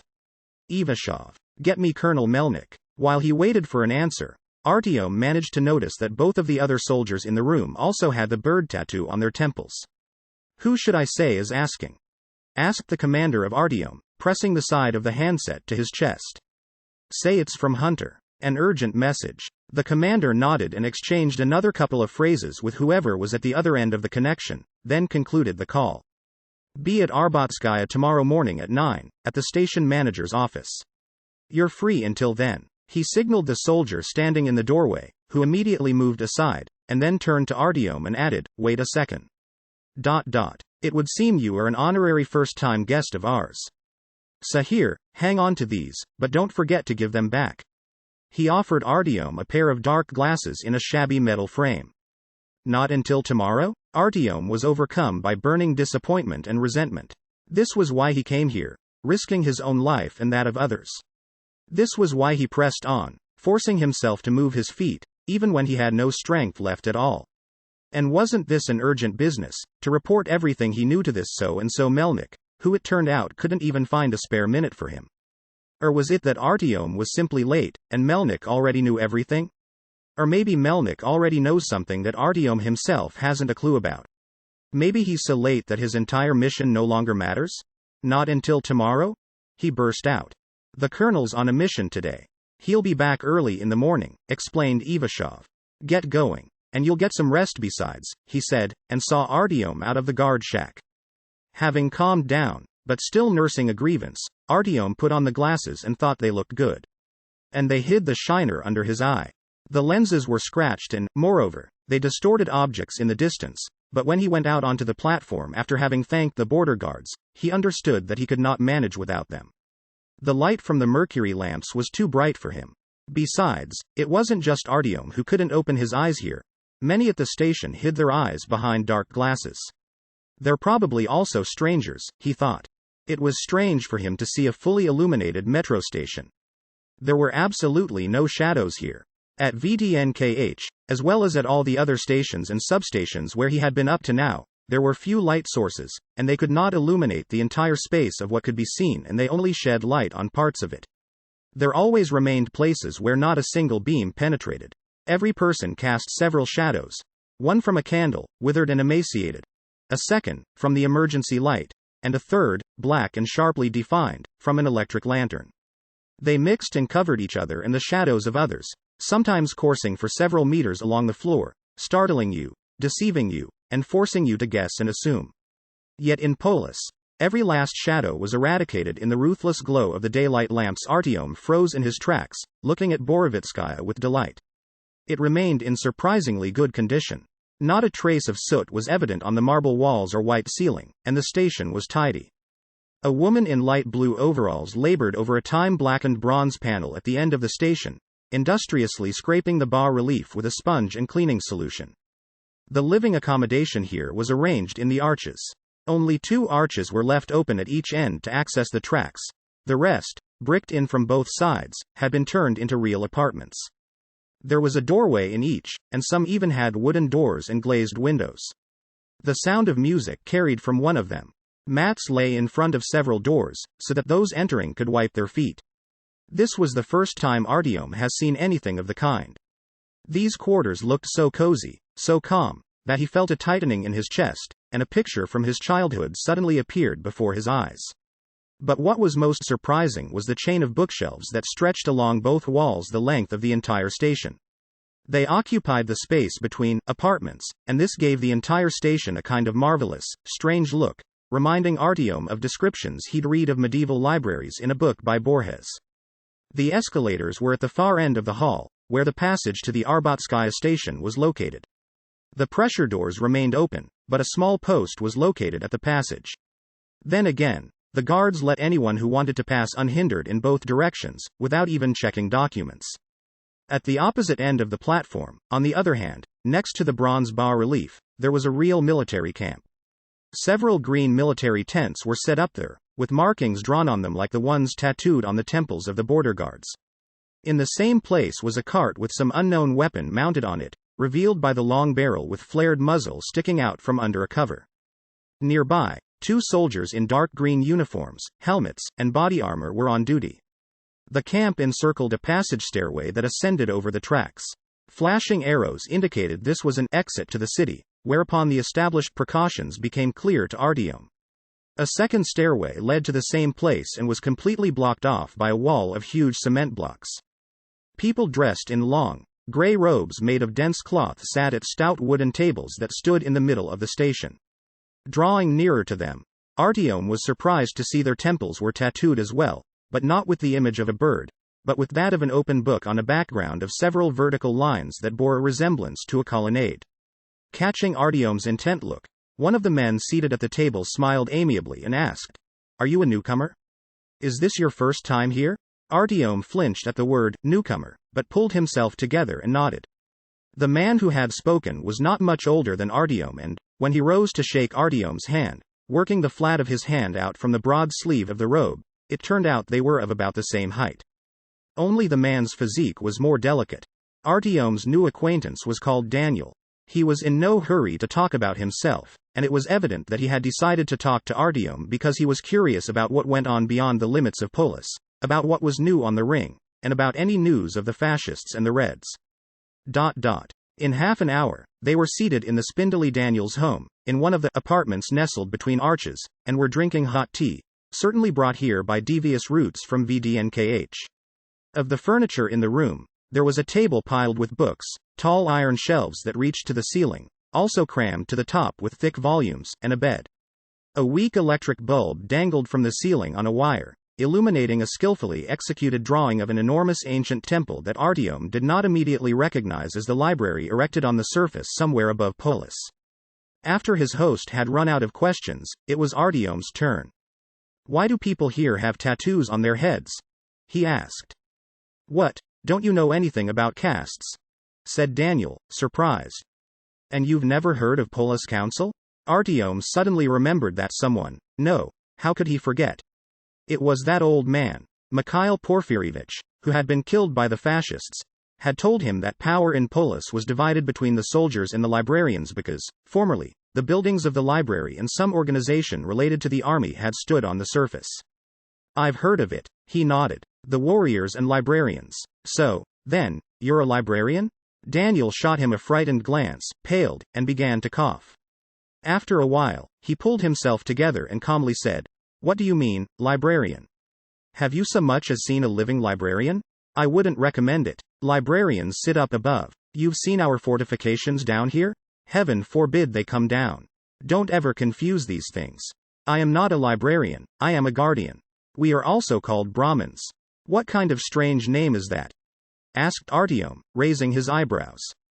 "You see, we have something of a caste system here. Like in old India. A caste. Well, it's like a class. Didn't the Reds explain that to you? Never mind. There's a caste of priests, or guardians of knowledge, those who collect books and work with them," he explained, while Artyom continued to marvel at how painstakingly he avoided the word librarian. "And there's a warrior caste, of those who protect and defend. It's very similar to India, where there was also a caste of merchants and a caste of servants. We have all that, too. And we also use the Hindu names for them among ourselves. The priests are the Brahmins, the soldiers are the Kshatriyas, the merchants are the Vaishyas, and the servants are the Shudras. People become members of a caste once and for the rest of their lives. There are special rites of passage, especially for Kshatriyas and Brahmins. In India, it was a tribal matter, ancestral, but with us, it's something you choose yourself when you turn 18. Here at Borovitskaya, there are more Brahmins, in fact, almost everyone is a Brahmin. Our school is here, our libraries and cells. There are special conditions at the library because the red line crosses there, and it must be protected, and before the war, there were more of us there. Now they've moved to Alexandrovsky Sad. Meanwhile, at Arbatskaya, it's nearly all Kshatriyas, because of the general staff." Hearing yet another hissed ancient Indian word, Artyom sighed heavily. It was unlikely he'd remember all these difficult titles right off. However, Daniel did not pay attention to this and continued his narrative. "Obviously, only two castes enter into the council, ours and the Kshatriyas, though as a matter of fact, we just call them war doggies," he said to Artyom, with a wink. "So why do they tattoo two-headed birds on themselves?" asked Artyom. "You, at least, have books. That makes sense. But birds? That's their totem," said Brahmin Daniel, and shrugged. "I think that formerly it was a guardian spirit of the Radiological Defense Forces. An eagle, I believe. After all, they believe in some strange thing of their own. Generally speaking, the castes around here don't get along particularly well. There was a time they even feuded. Through the blinds, they could see that the station lights had been dimmed. Local night was falling. Artyom started to gather his things. "Is there a hotel here where I can spend the night? Because I have a meeting tomorrow at 9 at Arbatskaya, and I've nowhere to stay." "If you want, stay here," said Daniel, shrugging. "I'll sleep on the floor, I'm used to it. I was just about to prepare dinner. Stay and you'll tell me what else you've seen along the road. Because, you know, I don't ever get away from this place. The guardian vows do not allow us to travel further than one station." After thinking about it, Artyom nodded. It was comfortable and warm in the room, and Artyom had taken a liking to his host from the very beginning. They had something in common. In 15 minutes, he was already cleaning mushrooms, while Daniel was cutting salt pork into small slices. "Have you ever seen the library even once with your own eyes?" asked Artyom, his mouth full. They were eating stewed pork with mushrooms from aluminium mess dishes. "You mean the Great Library?" asked the Brahmin, dourly. "I mean the one up there. ... It's still there, right?" said Artyom, pointing his fork at the ceiling. "Only our elders go up into the Great Library. And the stalkers, too, who work for the Brahmins," answered Daniel. "So, they're the ones who bring books down from above. From the library? I mean, from the Great Library," Artyom said, hurriedly correcting himself as he saw his host scowl once more. "They do, but only by order of the caste elders. It is not within our power to do so ourselves, so we must use mercenaries," the Brahmin explained grudgingly. "According to the testament, we should have been doing that, preserving knowledge and imparting it to seekers. But in order for knowledge to be imparted, it must first be obtained. Yet who among us will dare to go in there?" he said, lifting his eyes upward with a sigh. "Because of the radiation?" said Artyom, comprehending. "That too. But mainly because of the librarians," said Daniel in a subdued voice. "But aren't you the librarians? Or, at least, the descendants of the librarians? That's what I've heard. You know, let's not talk about this at the table. In fact, let someone else explain it to you. I don't like to talk about this subject, really. Daniel started to clear the table and then, after thinking for a moment, moved some books from a shelf off to the side, revealing a gap between the volumes standing in the back row, in which a round-bellied bottle of moonshine gleamed. Table glasses were found among the dishware. After some time, Artyom, who had been examining the shelves with delight, decided to break the silence. "Wow. You sure do have a lot of books," he said. "Over where we are, at VDNKH, I don't think you could collect as many in the whole library. I finished reading them all a long time ago. It's rare that something good shows up. Only my stepfather brings anything worth reading, and the itinerant merchants bring nothing but miscellaneous rubbish in their suitcases, all sorts of detective novels. Half the time, you can't tell what's going on in them anyway. That was another reason I dreamed of entering Polis, because of the great library.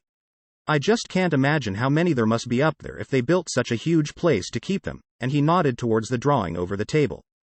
The eyes of both of them were shining already. Daniel, flattered by Artyom's words, leaned over the table and said, with great gravity, "They don't mean a thing, all those books. And the great library was not built for them. And it's not books that are stored there." Artyom looked at him with surprise. The Brahmin opened his mouth to continue, but suddenly rose from his chair, went to the door, cracked it open and listened. Then he quietly closed the door, sat back down and whispered the rest of what he wanted to say. The entire great library was built for the one and only book. And it alone is hidden there. The rest are needed to help hide it. In reality, it is this book that is being sought. And it is being guarded, he added, and squirmed. "What kind of book is it?" asked Artyom, also lowering his voice. "An ancient folio. A book of pages, black as anthracite, where all of history is recorded in gold letters. To the end. So why are people searching for it?" whispered Artyom. "You really don't understand," said the Brahmin, with a shake of his head. "To the end means to the very end. And there's still some way to go before then. ... So whoever has this knowledge ...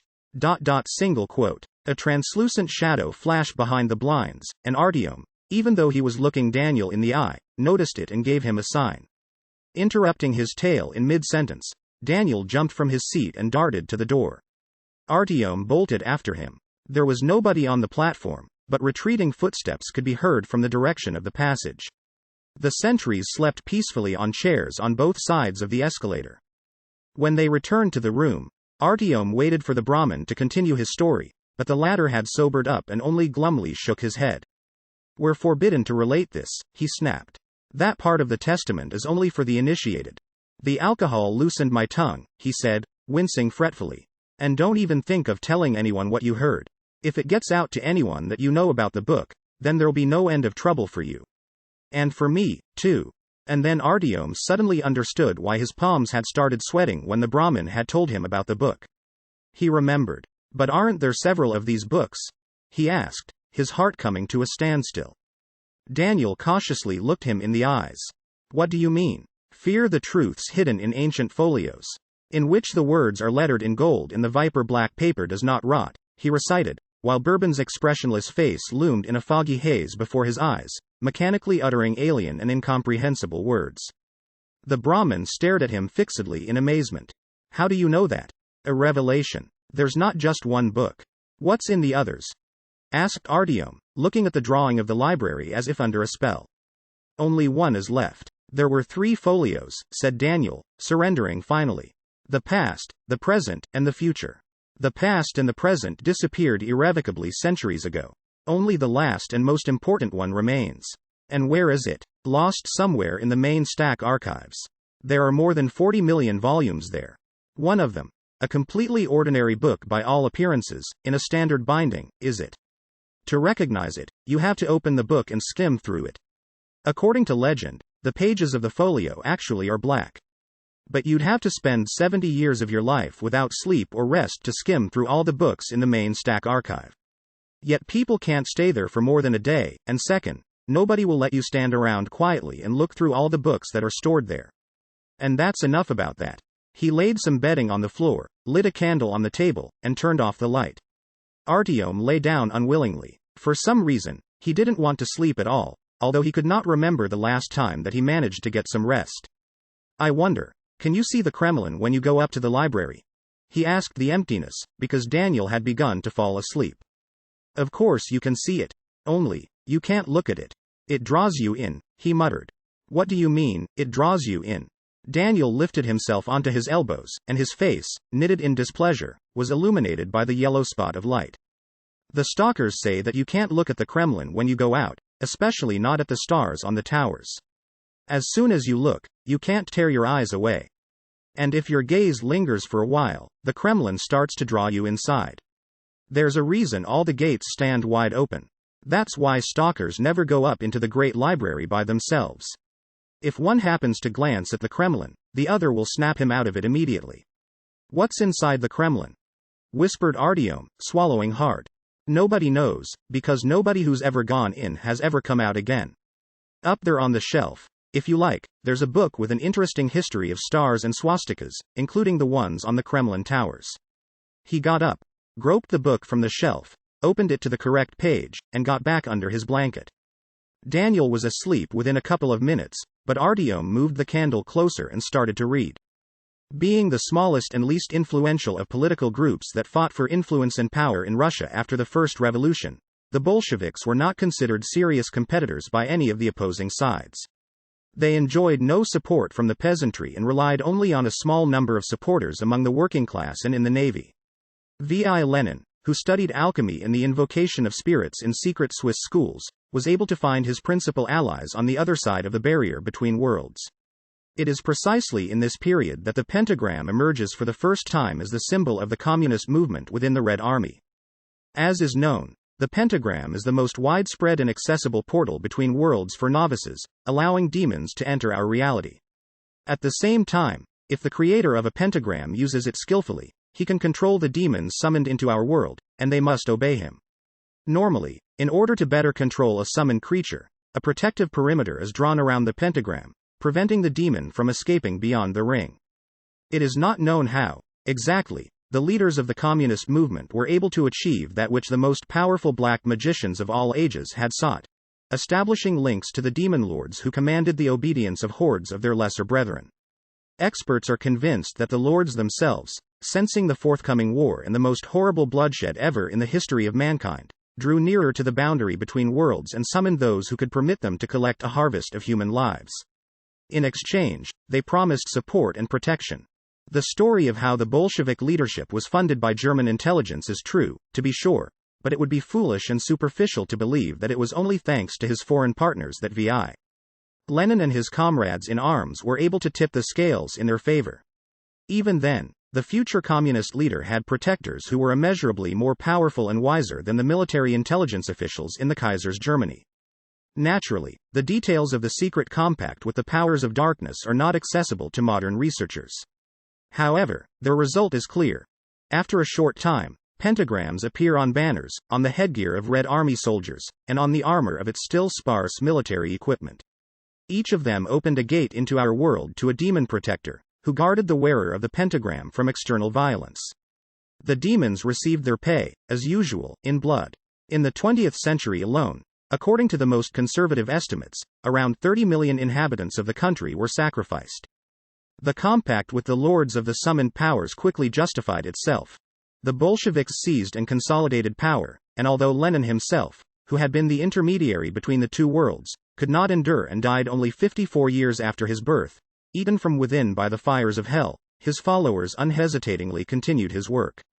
Soon after followed the demonization of the entire country. Schoolchildren pinned their first pentagram to their chests. Few know that, from the outset, the ritual of initiation into the little Octobrists intended the badge's pin to be used to pierce the child's skin. The demon of the little Octobrist, star, would thus taste the blood of its future host, entering into a sacral union with its host once and forever. Growing up and becoming a pioneer, the child would receive a new pentagram, and a part of the essence of the compact would be revealed to those experiencing insight. A gold-imprinted portrait of the leader was wrapped in flames, in which he disappeared. Thus, the rising generation was reminded of the heroic deed of self-sacrifice. After that was the Komsomol, and finally, the way was cleared for the chosen to enter into the priestly caste, the Communist Party. Myriads of summoned spirits protected everyone and everything in the Soviet state, children and adults, buildings and equipment, while the demon lords themselves took up residence in the giant ruby pentagrams on the Kremlin towers, willingly agreeing to confinement for the sake of their increased power. It was precisely from here that invisible lines of force spread over the entire country, holding it back from chaos and collapse, and subordinating its inhabitants to the will of those who occupied the Kremlin. In some sense, the entire Soviet Union was turned into one giant pentagram whose surrounding protective perimeter became its national boundary. Artyom tore himself away from the page and looked around. The candle had burned down and had started to smoke. Daniel was sound asleep, with his face turned to the wall. Artyom stretched, and then returned to the book. The supreme test for Soviet power became the clash with National Socialist Germany.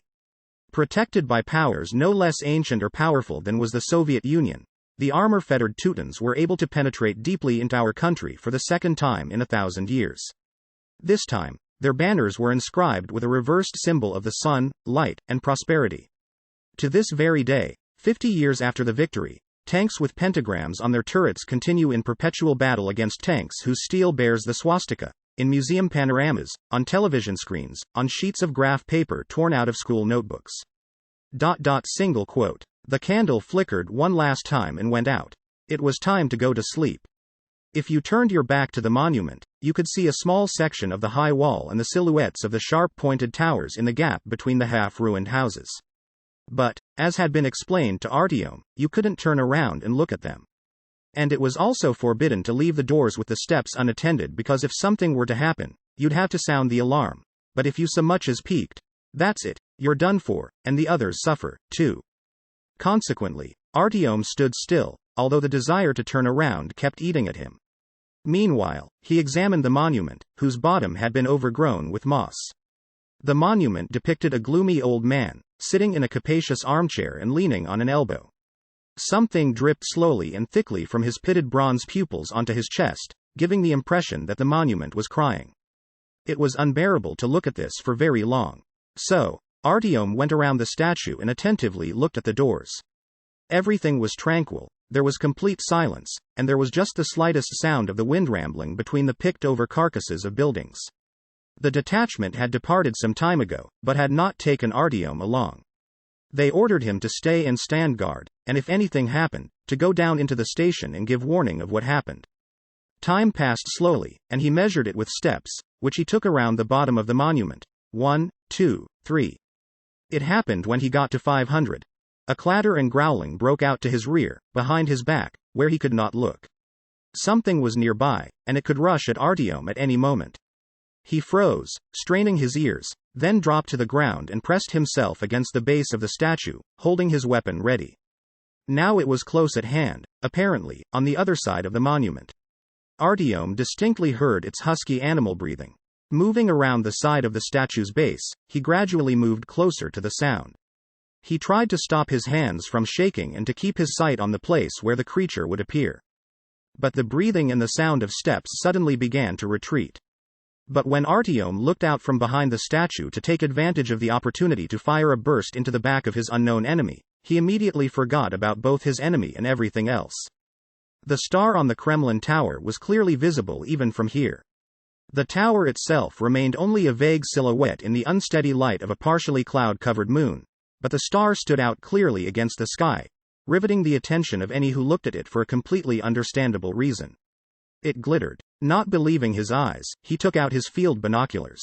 The star burned a fierce bright red color, illuminating several meters of the space around it, and when Artyom looked closer, he noticed that its fire was irregular.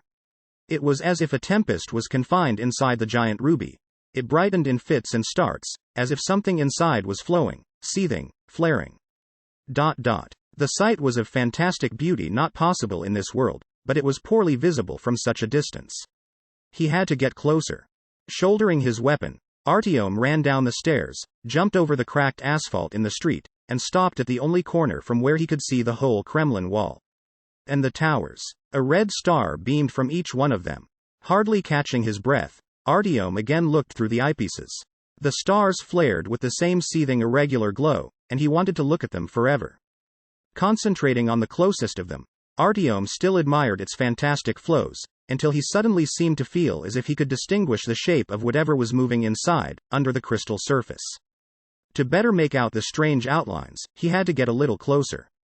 Having forgotten about all dangers, he stopped in the middle of the open space and now kept his binoculars glued to his eyes, trying to understand what he had managed to see. The demon lords, he remembered at last. The marshals of an army of unclean spirits that had been summoned to defend the Soviet state. The country, and the whole world as well, had fallen to pieces, but the pentagrams on the Kremlin towers had remained untouched.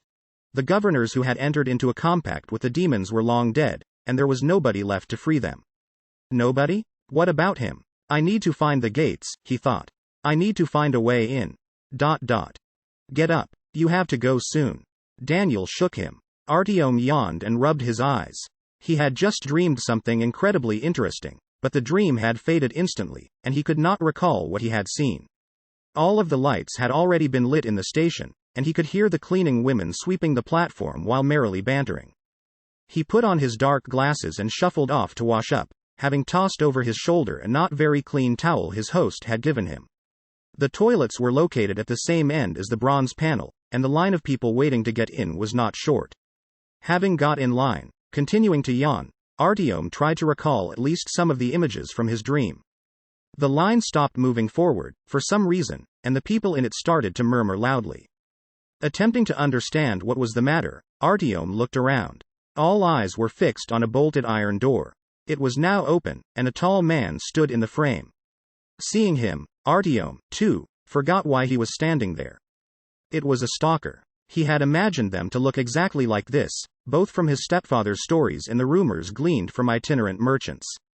The stalker wore a stained protective suit, scorched in places, and a long, heavy body armor vest. His shoulders were broad. A light machine gun was casually slung over the right one, while a gleaming, oily belt of ammunition hung like a baldric from the left. He wore rough, laced boots with the pants legs tucked into the top, and there was a large canvas rucksack on his back.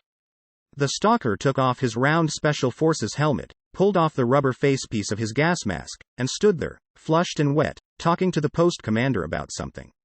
He was no longer young. Artyom saw gray stubble on his cheeks and chin, and silvery strands in his short black hair. Yet the man radiated power and confidence. He was completely at ease and collected, as if even here, in a quiet and cheerful station, he was ready to meet danger at any moment and not let it catch him unawares.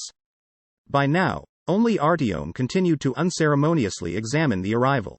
The people behind him in line first tried to urge him forward, and then simply started to walk around him. Artyom, what's the delay? You'll be late if you don't watch out. Daniel came up to him. Hearing his name, the stalker turned towards Artyom, looked at him intently, and suddenly took a broad step toward him. You from VDNKH? He asked, in a deep resonant voice.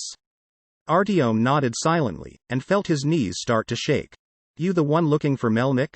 The stalker continued. Artyom nodded once more. I'm Melnik. You have something for me? The stalker looked Artyom in the eye. Artyom hastily groped around his neck for the cord with the cylindrical case that it now felt odd to part with, as if with a talisman, and extended it to the stalker. The stalker pulled off his leather gloves, opened the cover and carefully shook something out of the capsule into his palm. It was a small scrap of paper. A note. Come with me. I couldn't make it yesterday. Sorry. The call came when we were already on our way to the surface. Having said a quick goodbye and thanks to Daniel, Artyom hurried after Melnik, up the escalators that led to the passage to Arbatskaya. Is there any news from Hunter? He asked, awkwardly, barely keeping up with the long-striding stalker. Haven't heard a thing from him. I fear you'll have to ask your Dark Ones about him now, said Melnik, looking back over his shoulder at Artyom. On the other hand, you could say there's too much news from VDNKH. Artyom felt his heart start beating more forcefully. What news? He asked, trying to suppress his worry. Not much good, said the stalker, dryly. The Dark Ones went on the offensive again. There was a heavy battle a week ago. 5 people were killed, and it seems there are even more Dark Ones there now. People are starting to flee that station of yours. They can't stand the horror, they say. So, Hunter was right when he told me something sinister was hidden there. He felt it. Who died? Do you know? Asked Artyom, frightened, trying to recollect who was supposed to stand duty that day, a week ago. What day was today? Was it Jenka? Andrei? Please don't let it be Jenka. I wouldn't know. It's not enough the undead are worming their way in there, but some kind of devilment is coming out of the tunnels around Prospect Mir, too. People lose their memory, and several people died along the tracks. What's to be done? There's a council meeting today. The Brahmin elders and generals will have their say, but I doubt they'll be able to help your station with anything. They barely defend Polis itself, and then only because nobody dares make a serious attempt on it. They came out onto the Arbatskaya station. Mercury lamps burned here, too, and just as at Borovitskaya, the living quarters were located in bricked-in arches. Sentries stood next to several of them, and overall, there was an uncommonly large number of soldiers here. The walls, painted white, were hung in places with army parade standards, with embroidered gold eagles, that seemed almost untouched by time. There was activity all around. Long-robed Brahmins walked about, while cleaning women washed the floor and scolded those who tried to pass over the still wet surface. There were quite a number of people here, too, from other stations. They could be identified by their dark glasses or by the way they folded their hands together to cover their squinting eyes. Only living and administrative quarters were located on the platform. The shopping arcades and food vendors were removed to the passages. Melnik led Artyom to the end of the platform where the office premises began, seated him on a marble bench lined with wood that had been burnished by contact with thousands of passengers, asked him to wait, and departed. Looking at the intricate stucco work under the ceiling, Artyom thought about how Polis had lived up to his expectations. Life here really was arranged in a completely different way. People weren't as cutthroat, exasperated, or browbeaten as at other stations. Knowledge, books, and culture seemed to play a thoroughly fundamental role. They had passed by at least 5 bookstalls in the passage between Borovitskaya and Arbatskaya. There were even playbills posted announcing the performance of a play by Shakespeare tomorrow night, and, just as at Borovitskaya, he could hear music playing somewhere. The passage and both stations had been maintained in excellent condition. Although blotches and seepage were evident on the walls, all damage was immediately patched by repair teams, who scurried about everywhere. Out of curiosity, Artyom glanced down the tunnel, where he saw everything was in perfect order. It was dry, clean, and an electric light burned at intervals of 100 meters as far as the eye could see. From time to time, handcars loaded with crates passed by, stopping to discharge the occasional passenger or take on a box of books that Polis sent out through the entire metro. All of this might soon come to an end, thought Artyom, suddenly. VDNKH can no longer withstand the pressure from these monsters. No wonder, he said to himself, recalling one night on watch, when he had to repel an attack by the Dark Ones, and all of the nightmares that tormented him after that fight. Was it true that VDNKH was falling? That meant that he would no longer have a home. He wondered if his friends and stepfather had managed to flee. If so, there was a chance of meeting them one day in the metro. If Melnik told him that he had completed his mission and could do nothing more, then he promised himself he'd head back home. If his station was destined to act as a lone covering force in the path of the Dark Ones, and if his friends and relatives were slated to die defending the station, then he'd rather be with them instead of taking refuge in this paradise. He suddenly had the urge to return home, catch sight of the row of army tents, the tea factory, and chew the fat with Jenka, and tell him of his adventures. It was a sure thing he wouldn't believe half of it. If he were still alive. Come on, Artyom, Melnik called. They want to talk to you. He had managed to rid himself of his protective suit and was wearing a turtleneck, a black navy fore and aft cap with no insignia, and pants with pockets, the same as Hunter's. The stalker somehow reminded him of the hunter, not by his appearance, of course, but by his behavior. He was just as collected and resilient, and spoke in the same way, using short, telegraphic sentences. The walls in the offices were lined with stained oak, and 2 large oil paintings hung there, opposite each other.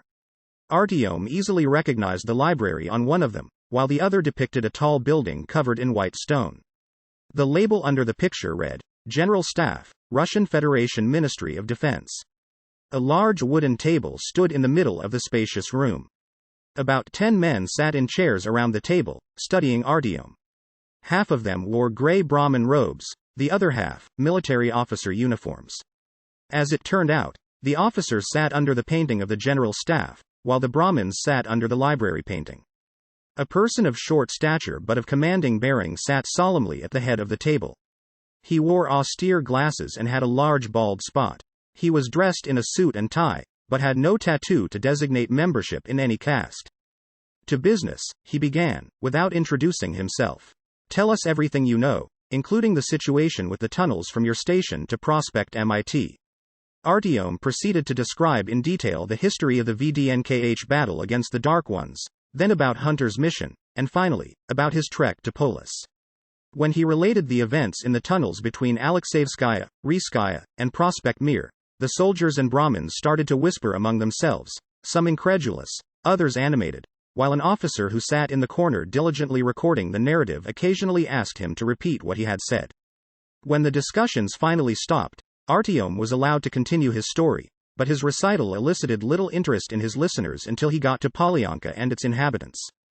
"If you will," interrupted one of the officers, indignantly. He was about 50 years old, of compact build, with slicked back hair, and he wore steel-framed glasses that cut into the meaty bridge of his nose. "It is known without a doubt that Polyanka is uninhabited. The station was deserted a long time ago. It's true that dozens of people pass through the station every day, but nobody can live there. Gas erupts there from time to time, and there are signs everywhere warning of the danger. And well, of course, cats and paper waste are long since gone, too. The platform is completely empty. Completely. Cease your insinuations." The other officers nodded in agreement, and Artyom fell silent, perplexed.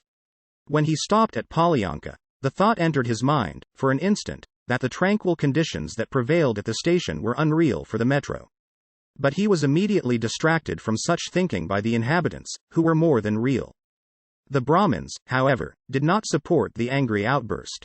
The oldest of them, a bald man with a long, grey beard, regarded Artyom with interest and exchanged some words with those sitting nearby in an unintelligible language. "This gas, as you know, has hallucinogenic properties when mixed in certain proportions with air," said the Brahmin sitting at the old man's right hand, in a conciliatory manner. "The point is, can we now believe any of the rest of his story?" retorted the officer, frowning at Artyom. "Thank you for your report," said the man in the suit, interrupting the discussion. "The council will discuss it and inform you of the result. You may go." Artyom started to make his way to the exit. Was his entire conversation with the two hookah-smoking inhabitants of Polyanka really just a hallucination? But that would then mean the idea of his having been selected, of his being able to bend reality while fulfilling his destiny, was just a product of his imagination, an attempt at self-consolation. Now even the mysterious encounter in the tunnel between Borovitskaya and Polyanka no longer seemed a miracle to him. Gas? Gas. He sat on the bench next to the door and didn't even pay attention to the distant voices of the arguing council members. People went by, handcars and railmotor cars drove through the station, and the minutes passed, while he sat and thought. Did he actually have a mission, or did he make the whole thing up? What'll he do now? Where'll he go? Someone tapped him on the shoulder. It was the officer who made notes during his narrative. "The members of the council state that Polis cannot assist your station in any way. They are grateful for your detailed report on the situation in the subway system. You are free to go." That was it. Polis can't help with anything. It was all for nothing. He had done everything he could, but it changed nothing. All that remained was to return to VDNKH and stand shoulder to shoulder with the remaining defenders.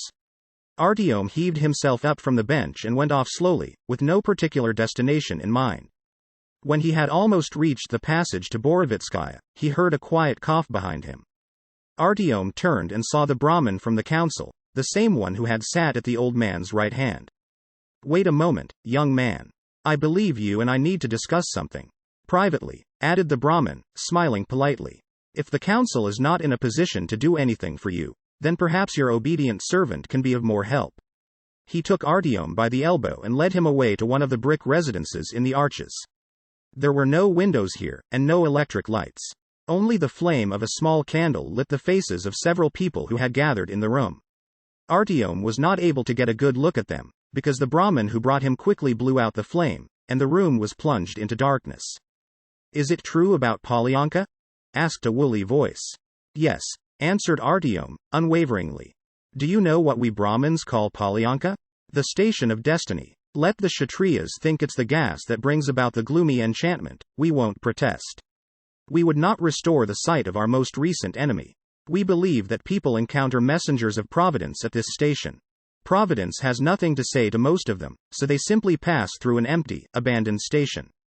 But those who have met someone at Polyanka should have a most attentive attitude towards such an encounter and remember what was said to them there for the rest of their lives.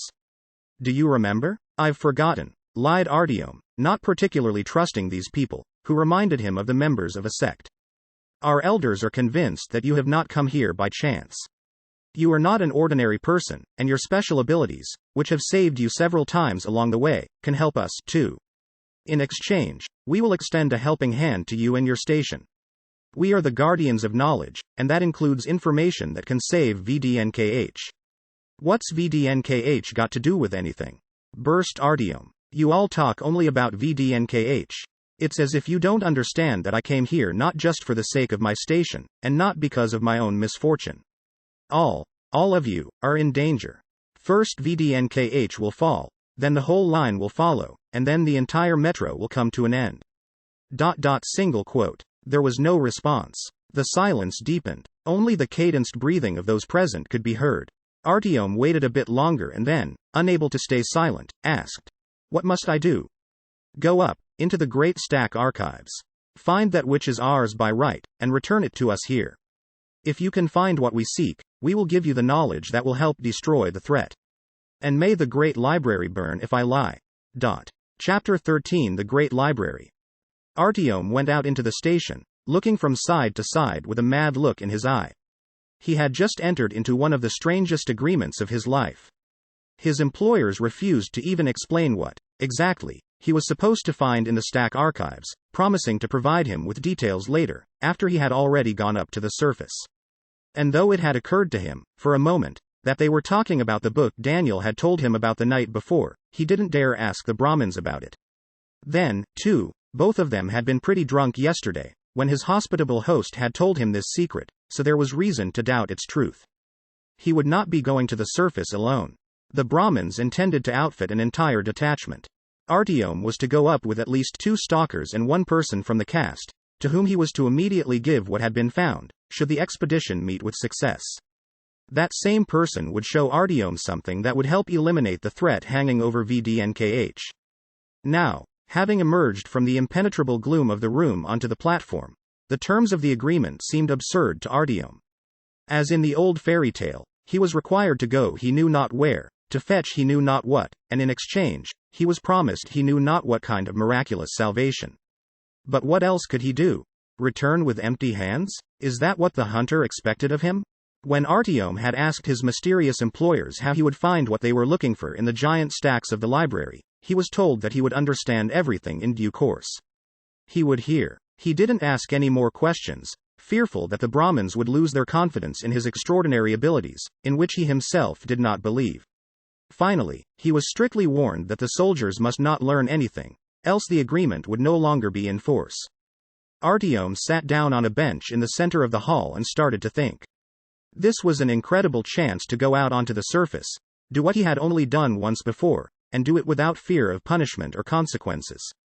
To go up on the surface, and not alone, but with real stalkers, to carry out a secret mission for the Guardian caste.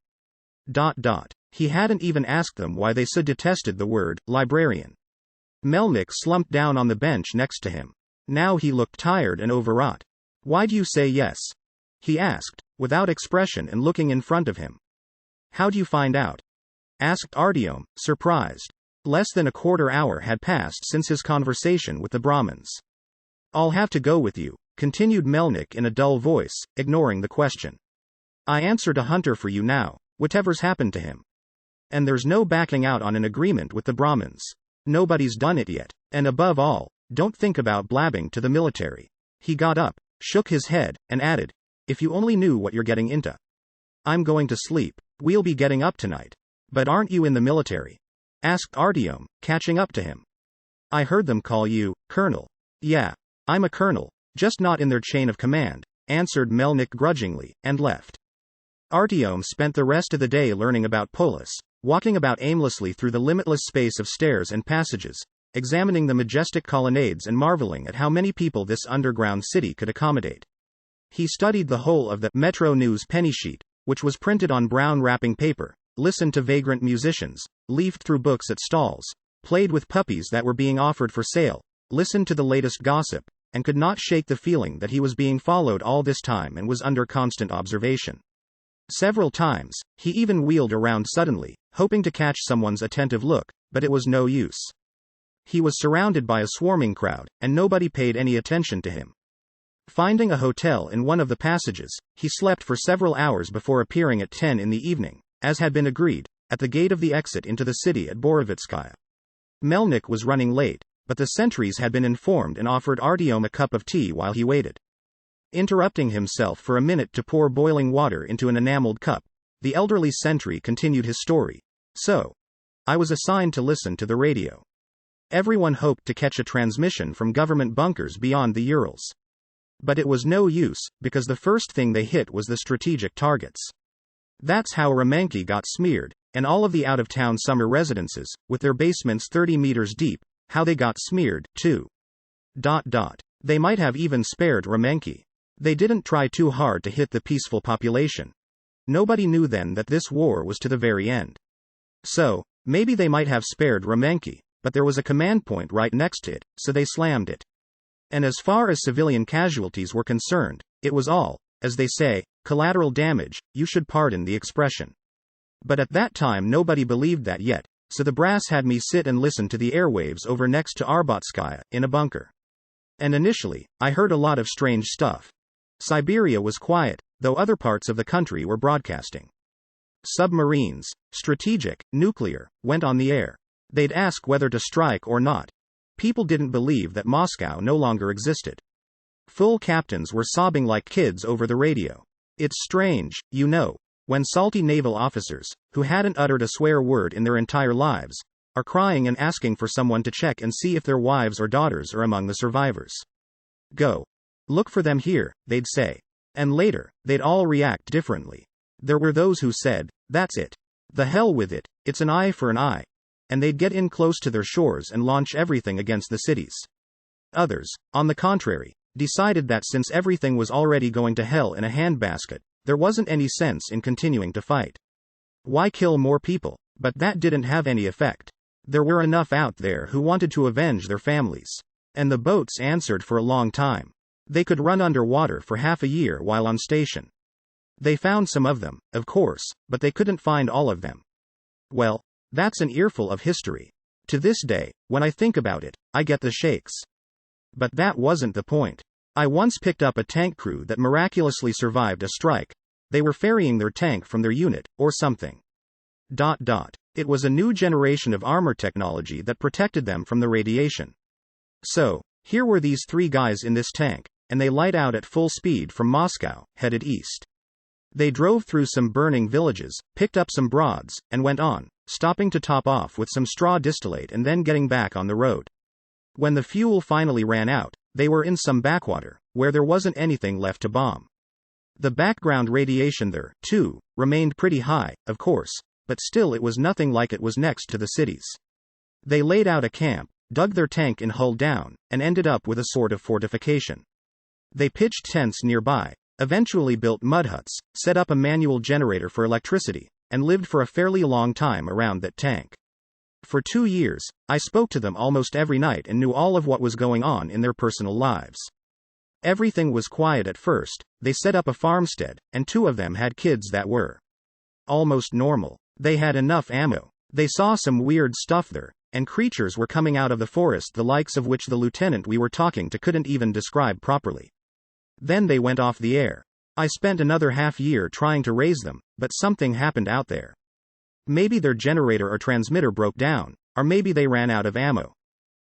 Single quote. You were talking about Remenki, recalled his partner, about how it got bombed, and I thought, for as long as I've been serving here, nobody can tell me anything about the Kremlin. How is it that it remained whole? Why didn't it get hit? I mean, that's where do you expect to find right proper bunkers? Single quote. Who told you it didn't get hit? Man, did it get hit? The sentry assured him. They just didn't want to demolish it, because it's an architectural monument, and also because they were testing new weapons against it. So that's what we got. It would have been better if they'd wiped it off the earth from the beginning. He spat and fell silent. Artyom sat quietly, trying not to distract the veteran from his reminiscences. It was rare that he was able to hear so many details of how everything had come about. But the elderly sentry remained quiet, lost in some private thought, and eventually Artyom seized the moment and decided to ask a question that had preoccupied him earlier, too. But there's subway systems in other cities, aren't there? At least, I heard there were. Is it true there's no people left anywhere? When you were a radio operator, didn't you hear any signals? No, I didn't hear anything. But you're right. People in Petersburg, for example, should have been able to save themselves. Their subway stations are deeply embedded, some even deeper than what we've got here, and the setup was the same. I traveled there when I was young, I remember. On one line, they had no exits onto the tracks. Instead, they had these hefty iron portals. When the train arrived, the portal doors would open together with the doors of the train. I remember this quite me surprised at the time. I asked everyone, but nobody could properly explain why things were set up that way. One told me it was to prevent flooding, another told me it saved a heap of money on finishing work. Later, I became friends with this one subway worker, and he told me that something had devoured half of one construction team, and that the same was going on with other teams. They were finding only the gnawed bones and the tools. Of course, the public was never told anything, but those iron doors were installed all along the line, just to be on the safe side. And that was, let me think, back when. Anyway, what the radiation may have spawned there is hard to imagine.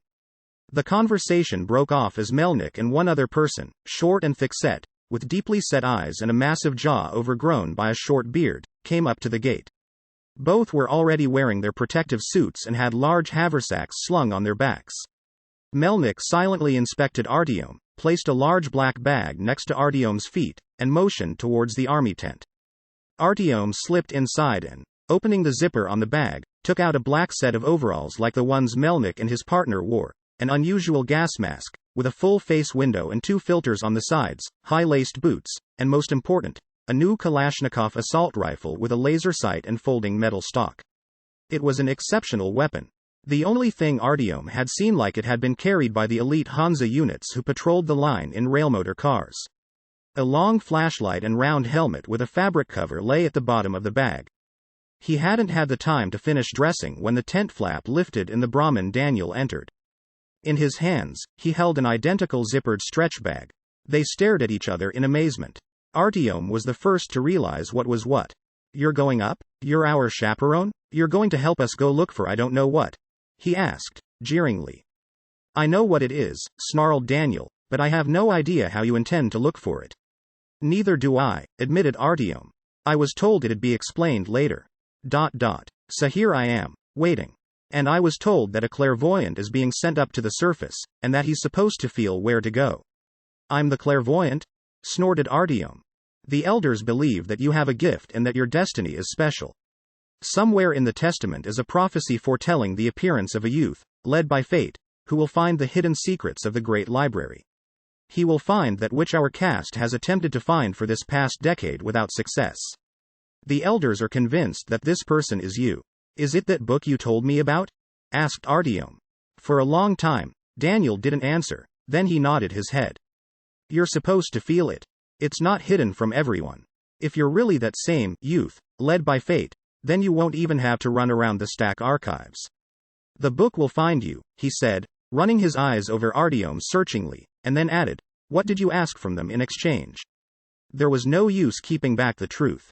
Artyom was only unpleasantly surprised that Daniel, who was supposed to give him information capable of saving VDNKH from the Ghoul invasion, knew nothing of this danger or of the conditions of his agreement with the council members. He briefly summarized the agreement for Daniel and explained the catastrophe he was trying to prevent. Daniel attentively heard him out, and was still standing motionless and thinking about something when Artyom left the tent. Melnik and the bearded stalker were already waiting in full combat dress, holding their gas masks and helmets in their hands. His partner now carried the light machine gun, while Melnik clasped a copy of the assault rifle that Artyom had been given. A night vision device was hanging around his neck. When Daniel stepped out of the tent, he and Artyom looked at each other with a swagger, then Daniel gave a wink and both started to laugh. They both now looked like real stalkers. We lucked out. Before rookies go on important missions, they spend 2 years training under stalkers, fetching firewood from the surface. But you and I, we're sitting pretty, said Daniel, whispering, to Artyom. Melnick looked at them disapprovingly, but said nothing. He motioned for them to follow. They came up to the passage arch and, after going up the stairs, stopped at the next cement block wall, where there was an armored door guarded by a reinforced sentry detail. The stalker greeted the sentries and gave the sign to open the door. One of the soldiers got up from his seat, went to the door and pulled at the bolt heavily. The thick steel door moved smoothly to the side. Melnick let the other three pass, saluted the sentries, and went out last. A short buffer zone about 3 meters in length began beyond the door, between the wall and the pressure doors. Another 2 heavily armed soldiers and an officer stood watch there. Before giving the order to raise the iron barrier, Melnick decided to brief the rookies. Listen up. No talking en route. Either of you ever been on the surface? Never mind. Give me the map, he said to the officer. Until we get to the vestibule, walk in my footsteps and don't wander. Don't look around, don't talk. When we leave the vestibule, don't even think about going through the turnstiles, or you'll lose your legs. Keep following me. I don't want to see any independent activity. Then I'll go outside. 10 over there, he pointed at the bearded stalker, will stay behind and cover the station vestibule. If everything is clear, then as soon as we're on the street, we'll immediately turn left. It's not too dark right now, so don't use your flashlights out there. We don't want to attract attention. Did you get the word about the Kremlin? It'll be on the right, but one tower can be seen above the buildings as soon as you come out of the metro. Don't look at the Kremlin, no matter what. I'll personally smack anyone who does upside the head. So it's true, about the Kremlin and about the stalker's rule not to look at it, no matter what, thought Artyom in amazement. Suddenly, something stirred within him, some fragmented thoughts and images. Stirred, and then calmed down. We're going up to the library. We'll go as far as the doors and steps. I'll go in first. If the stairs are clear, 10'll keep his sights on him and we'll go up. Then we'll cover 10 and he'll come up. No talking on the stairs. If you spot danger, signal with your flashlight. Don't shoot unless it's absolutely necessary. Shots can attract them. Who? Artyom could not stay quiet. What do you mean, who? Repeated Melnick. Who would you expect to meet in the library? Librarians, of course. Daniel swallowed hard and paled. Artyom looked at him, then at Melnick and decided this was no time to pretend he was a know-it-all. And who's that? Melnick raised his eyebrows in surprise. His bearded partner put a hand over his eyes. Daniel looked at the floor. For a long time, the stalker looked at Artyom with eyebrows raised, and when he finally understood that Artyom wasn't joking, he coolly answered, "You'll see for yourself. The main thing to remember is this. You can keep them from attacking if you look them straight in the eyes." Straight in the eyes, got it? Don't let them get behind you. That's all. Move out. He put on his gas mask, then his helmet, and gave the sentries the thumbs up. The officer took a step to the master switch and opened the pressure doors. The steel barrier crawled upward, slowly. The show had begun. Melnick waved his hand, indicating it was okay to come out. Artyom pushed the transparent door, raised his rifle, and jumped out into the street. And although the stalker had demanded that he follow in his footsteps and not wander, it wasn't possible to obey. The sky had changed completely since that time when Artyom had seen it as a boy. Instead of a limitless, transparent sky-blue space, dense gray clouds now hung low overhead, and the first drops of an autumn rain had begun to ooze from this cotton-like sky. A cold wind blew in gusts, and Artyom felt it even through the cloth of his protective suit. There was a mind-boggling, inconceivable amount of space here, to the right and to the left and in front. This boundless space was both spellbinding and strangely depressing at the same time. For a fraction of a second, Artyom wanted to return to the Borovitskaya vestibule, underground, and feel protected by the nearby walls and immerse himself in the comfort of an enclosed, limited space. He was able to deal with this oppressive feeling only by forcibly distracting himself to study the nearest buildings. The sun had already set, and the city was gradually descending into a dingy twilight. The skeletons of low apartment houses, dilapidated and pitted by decades of acid rainstorms, stared at the travelers with empty orbits of broken windows. The city. It was a dismal, yet magnificent sight. Hearing no calls, Artyom stood still, looking about as if mesmerized. He could finally compare reality with his dreams and with nearly equally blurry childhood memories. Daniel, who likely also had never been on the surface, froze next to him too. The last to emerge from the station vestibule was 10. The stalker slapped Artyom on the shoulder to get his attention and pointed to the right to where, in the distance, the silhouette of the cathedral's dome stood out against the sky. "Look at the cross," droned the Ten's voice through the gas mask's filters. At first, Artyom noticed nothing in particular, and didn't actually see the cross. Only when a giant winged shadow took flight from the crossbar with a lingering, blood-curdling wail did he understand what Ten had meant. After a few flaps of its wings, the monster had gained altitude and began to glide downward in wide circles, searching for prey. "That's where they nest," said Ten with a wave of the hand. Staying close to the wall, they moved to the entrance of the library. Melnik led the group, staying several steps ahead while Ten was stepping backward, half-turned, covering the rear. It was precisely because both stalkers were distracted that Artyom was able, even before they had drawn even with the statue of the old man sitting in the armchair, to cast a glance at the Kremlin.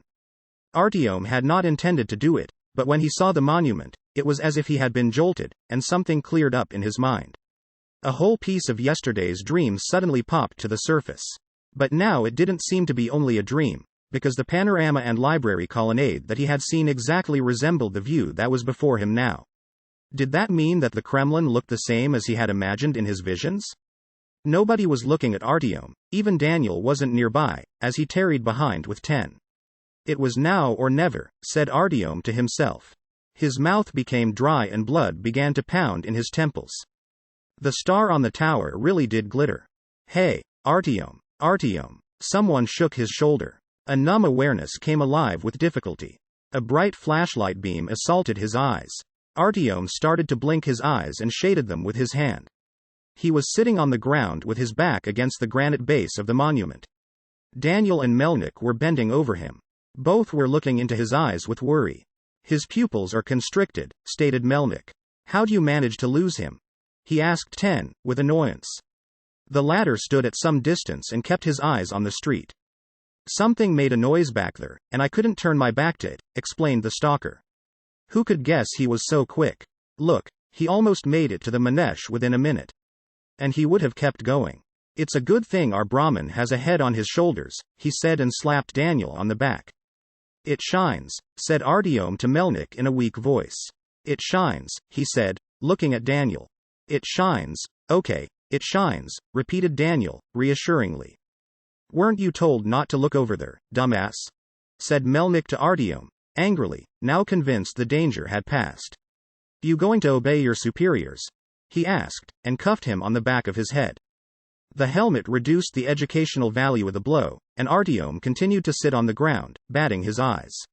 Having finally run out of obscenities, the stalker grabbed him by the shoulders, shook him hard, and put him on his feet. Artyom gradually recovered himself. He grew ashamed that he was not able to resist temptation. He stood, looking down at the toes of his boots, hesitating to look at Melnik. Luckily, Melnik didn't have time to read any sermons, as he had been distracted by Ten, who was standing in the intersection. He had signaled his partner to join him and was pressing his finger to a filter on his gas mask, indicating a need for silence. Artyom decided to stay out of trouble by now following Melnik everywhere and never to turn in the direction of the enigmatic towers. Approaching Ten, Melnik also froze in his tracks. The bearded man was pointing into the distance, away from the Kremlin, to where the long crumbling high-rises along Kalinin Prospect gave the appearance of grinning, rotten teeth. Carefully drawing near to them, Artyom looked out from behind the stalker's broad shoulders and immediately understood the situation. Right in the middle of the prospect, about 60 meters from them, he saw 3 human silhouettes standing motionless in the gathering dusk. Human? At such a distance, Artyom wouldn't have bet they were, indeed, people, but they were of medium height and stood on 2 legs. This was encouraging. "Who's that?" Artyom asked hoarsely, whispering, while trying to identify the distant figures through the fogged window of his gas mask. Were they people or some spawn that he had heard spoken of? Melnik silently shook his head, making it known that he didn't know any more than Artyom. He shone the beam of his flashlight at the motionless beings and made 3 circular motions. Then he switched his flashlight off. In answer, a bright spot of light came on in the distance, moved in a circle 3 times, and went out. Tension eased immediately and the electrified atmosphere returned to normal. Artyom sensed this even before Melnik gave the all clear. "Stalkers," explained the guide. "Remember, for next time, 3 circles with a flashlight is our recognition signal. If you get the same response, you can go forward without fear. You won't come to harm. If you get no response, or some other response, then run. Don't wait. But if they have a flashlight, it means they're human and not some kind of monsters from the surface, objected Artyom. I don't know what's worse, said Melnik, cutting off Artyom. Without further explanation, he moved up the stairs to the library entrance. The heavy oak door, almost as tall as 2 people, gave slowly, almost unwillingly. The door's rusted hinges shrieked hysterically. Melnik slipped inside, put his night vision unit to his eyes while holding his rifle level with one arm. After a second, he signaled the others to follow. They could see a long corridor before them, with the twisted framework of iron coat racks along the sides. This was once a cloakroom. In the distance, in the fading day's light coming weakly in from the street, were the white marble steps of a wide, rising staircase. The ceiling was about 15 meters high, and the wrought railing of the second-floor gallery could be distinguished about halfway up the wall. There was a brittle silence in the hall, responding to their every step. The walls of the vestibule were covered by moss that stirred slightly, as if it were breathing, and strange, vine-like plants as thick as one's arm hung from the ceiling almost to the floor. Their stalks shimmered with a greasy luster in the flashlight beams and were covered with large, malformed flowers that exuded a suffocating odor that made one's head spin. They also swayed ever so slightly, and Artyom didn't feel like venturing to find out if the wind blowing through the broken second-floor windows caused them to move, or whether they moved on their own. What's this? Asked Artyom, addressing Ten and touching the vine with his hand. Greenery, came the filtered reply. Houseplants after being irradiated, that's what. Morning glories. Did a proper job of growing them, those botanists. Single quote. Following Melnik, they reached the stairs and started to ascend, keeping to the left wall while Ten covered them. The lead stalker did not take his eyes off the black square of the entrance to other rooms that could be seen ahead of them. The others ran their flashlight beams over the marble walls and the rusty moss-pitted ceiling. The wide marble stairs on which they stood led to the second floor of the vestibule. There was no ceiling above it, and thus both vestibule floors combined into a single huge space. The vestibule's second level formed 3 sides of a rectangle. In the center, there was a space through which the stairs ascended, and there were areas along the edges with wooden cabinets. Most of them had either burned or rotted, but some looked as if people had used them just the day before. There were hundreds of small drawers in each section. The card catalog, said Daniel quietly, looking around with reverence. The future can be foretold using these drawers. The initiated know how. After a ritual, you blindly pick one of the cabinets, then randomly pull out a drawer and take any card. If the ritual is properly performed, then the name of the book will foretell your future, provide a warning, or predict success. For a second, Artyom wanted to go up to the nearest cabinet and find out what section of the card catalog the fates had brought him to. But his attention was distracted by a giant cobweb which stretched several meters across a broken window in a far corner. A bird of considerable size was caught in thin filaments of apparently extraordinary strength. It was still alive, twitching weakly. To his relief, Artyom did not see whatever it was that had managed to spin this unnatural web. Besides them, there wasn't a soul in the vast vestibule. Melnik signaled them all to stop. Now listen, he said to Artyom. Don't listen to what's outside. Try to hear the sounds from inside you, in your head. The book is supposed to call you. The Brahmin elders think that it is most likely on one of the levels of the main stack archives. But the folio can be any place at all, in one of the reading rooms, in a forgotten library cart, in a hall, in one of the matron's tables. So before we try to find a way into the archives, try to sense its voice here. Close your eyes. Relax. Artyom squeezed his eyes shut and started to listen intently. In the complete darkness, the silence fell apart into dozens of tiny noises. The creaking of wooden shelves, the noise of drafts passing down corridors, vague murmurs, howls that carried from the street, and a noise like a geriatric cough that carried from the reading rooms. But Artyom was unable to hear anything that resembled a call or a voice. He stood like that, motionless, for 5 minutes, and then 5 more, ineffectively holding his breath, which might have obstructed his efforts to differentiate the voice of the living book from the farrago of dead book sounds. No, he said, guiltily shaking his head and finally opening his eyes. There's nothing. Melnik said nothing, nor did Daniel, but Artyom caught his disappointed look, which was self-explanatory. Maybe it's really not here. So, we'll go to the stack archives. Or more precisely, we'll try to get there. After a minute, the stalker made up his mind and signaled the others to follow him. He stepped forward through the wide doorway where only one of the two original door panels remained on its hinges. It was charred along its edges and covered with strange characters. There was a small, round room on the other side, with a 6-meter-high ceiling and 4 entrances. 10 followed Melnick and Daniel, taking advantage of the fact that they could not see him, took a step to the nearest surviving cabinet, pulled out one of the drawers, and took a card out of it. Running his eyes over the card, his face took on a puzzled look, and he shoved the card into his breast pocket. Understanding that Artyom had seen everything, he pressed a finger to his lips in a conspiratorial manner and hurried after the stalkers. The walls of the round room were also covered with drawings and signs, and a sofa, with broken springs and upholstered in cut-up imitation leather, stood in a corner. In one of the 4 passages, an overturned bookstand lay near some spilled pamphlets. "Don't touch anything," warned Melnick.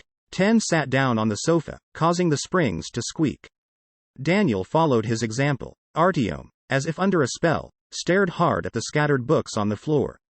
"They're untouched," he mumbled. "We have to put out rat poison at our station's library, or the rats would eat everything."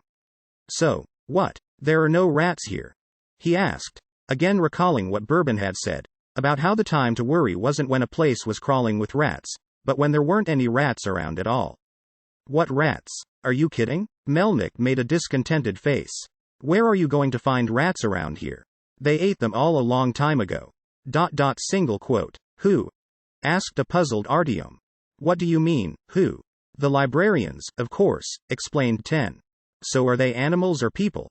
asked Artyom. "Not animals, that's for sure," said the stalker, shaking his head pensively, and said nothing else. A massive wooden door located far down one of the passages gave a long creak. Both stalkers immediately darted in different directions, taking cover behind the embedded columns at both ends of the arch. Daniel slipped from the sofa to the floor and rolled to the side. Artyom followed his example. "Up further is the main reading room," whispered the Brahmin to Artyom. "They show up there once in a while." Single quote. "Cut the chatter," interrupted Melnick, fiercely. "Don't you know librarians can't stand noise? For them, noise is like waving a red rag in front of a bull?" He swore and indicated the door to the reading room to 10. 10 nodded. Staying close to the walls, they began to slowly move towards the huge oak door panels. Neither Artyom nor Daniel was less than a step behind. Melnick was the first to go in. Leaning with his back against one of the door panels and raising his rifle so that the barrel pointed up, he took a deep breath, let it out, and then sharply pushed the panel open with his shoulder, simultaneously pointing the barrel at the opened black mouth of the main hall. They were all there in an instant. The hall was a room of incredible size, with a ceiling that disappeared 20 meters above the floor. Just as in the vestibule, heavy, thick vines with flowers hung from the ceiling. The walls of the hall were covered in the same unnatural morning glories. On each side of them there were 6 giant windows, where a part of the glazing remained unbroken. However, the illumination was very weak. Light from the moon barely penetrated a dense tangle of fat, gleaming stalks. Earlier, rows of tables had been arranged to the left and right, to accommodate readers. Much of that furniture had been hauled off, and some had been burned or broken, but about a dozen tables remained untouched.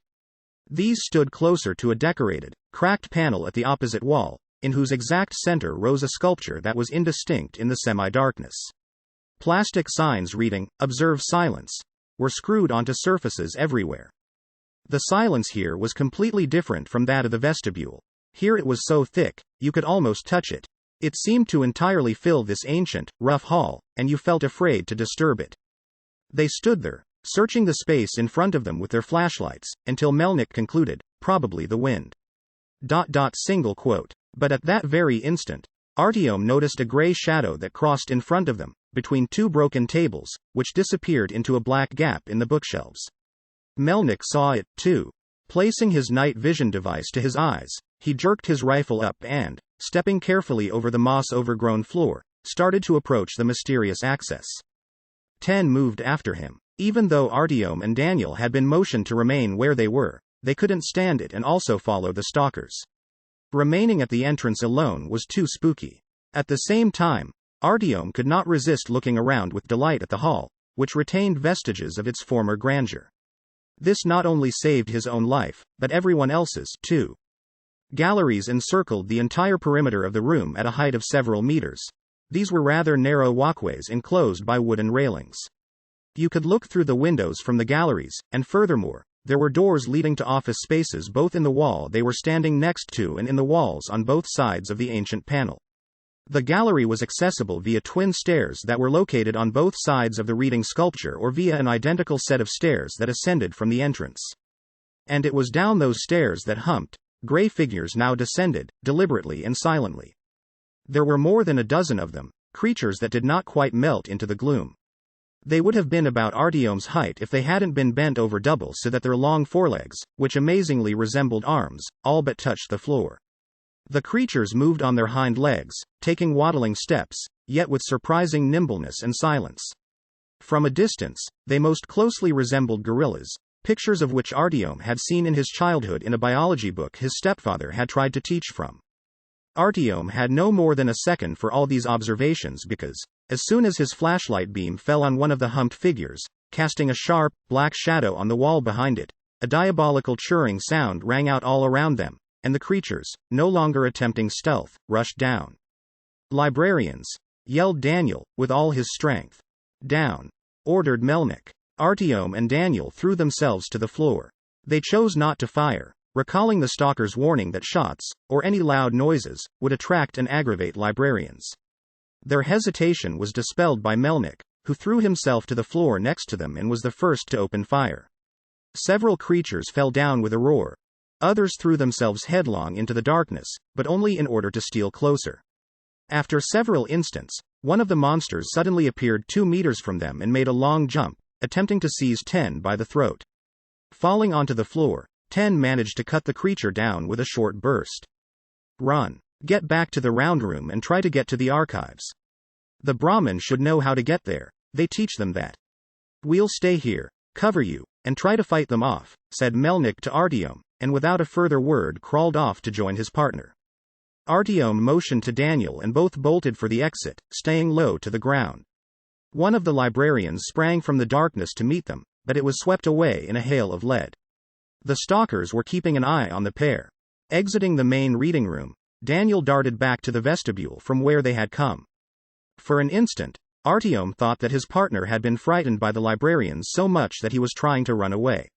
But Daniel wasn't running for the stairs that led to the exit. Going around them, he ran past the surviving card catalog cabinets to the opposite end of the vestibule.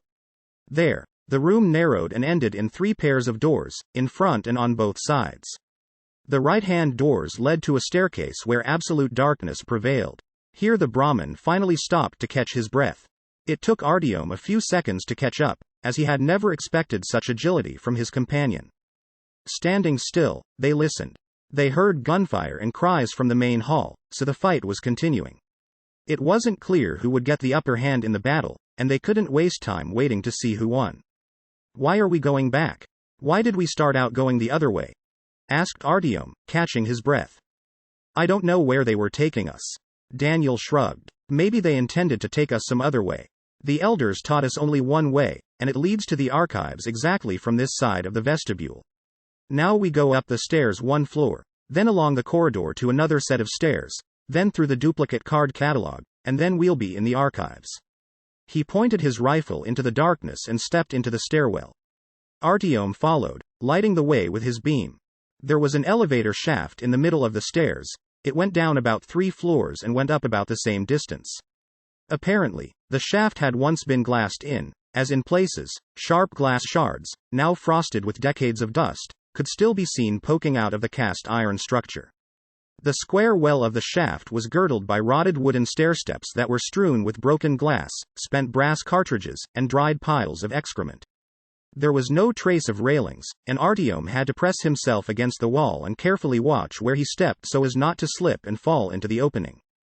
They went up 1 floor and found themselves in a small square room. There were 3 outlets from here, too, and Artyom realized that, without his guide, it was unlikely he'd find his way out of this labyrinth. The left-hand door led to a wide, dark corridor whose end he could not see by the light of his flashlight. The right-hand door was closed and had been boarded up in criss-cross fashion for some reason. On the adjacent wall was written, in soot, "Do not open. Deadly danger." Daniel led Artyom straight ahead, down a passage that ran at an angle to another corridor that was narrower and full of new doors. The Brahmin did not move so quickly down this corridor, and stopped often to listen. The floor here was of inlaid parquet, and forbidding signs reading, "Observe silence," hung on the walls, which were painted yellow as were the walls throughout the library. Rooms and trashed offices could be seen behind doors that were wide open. Rustling could sometimes be heard from behind closed doors, and once, Artyom thought he heard steps.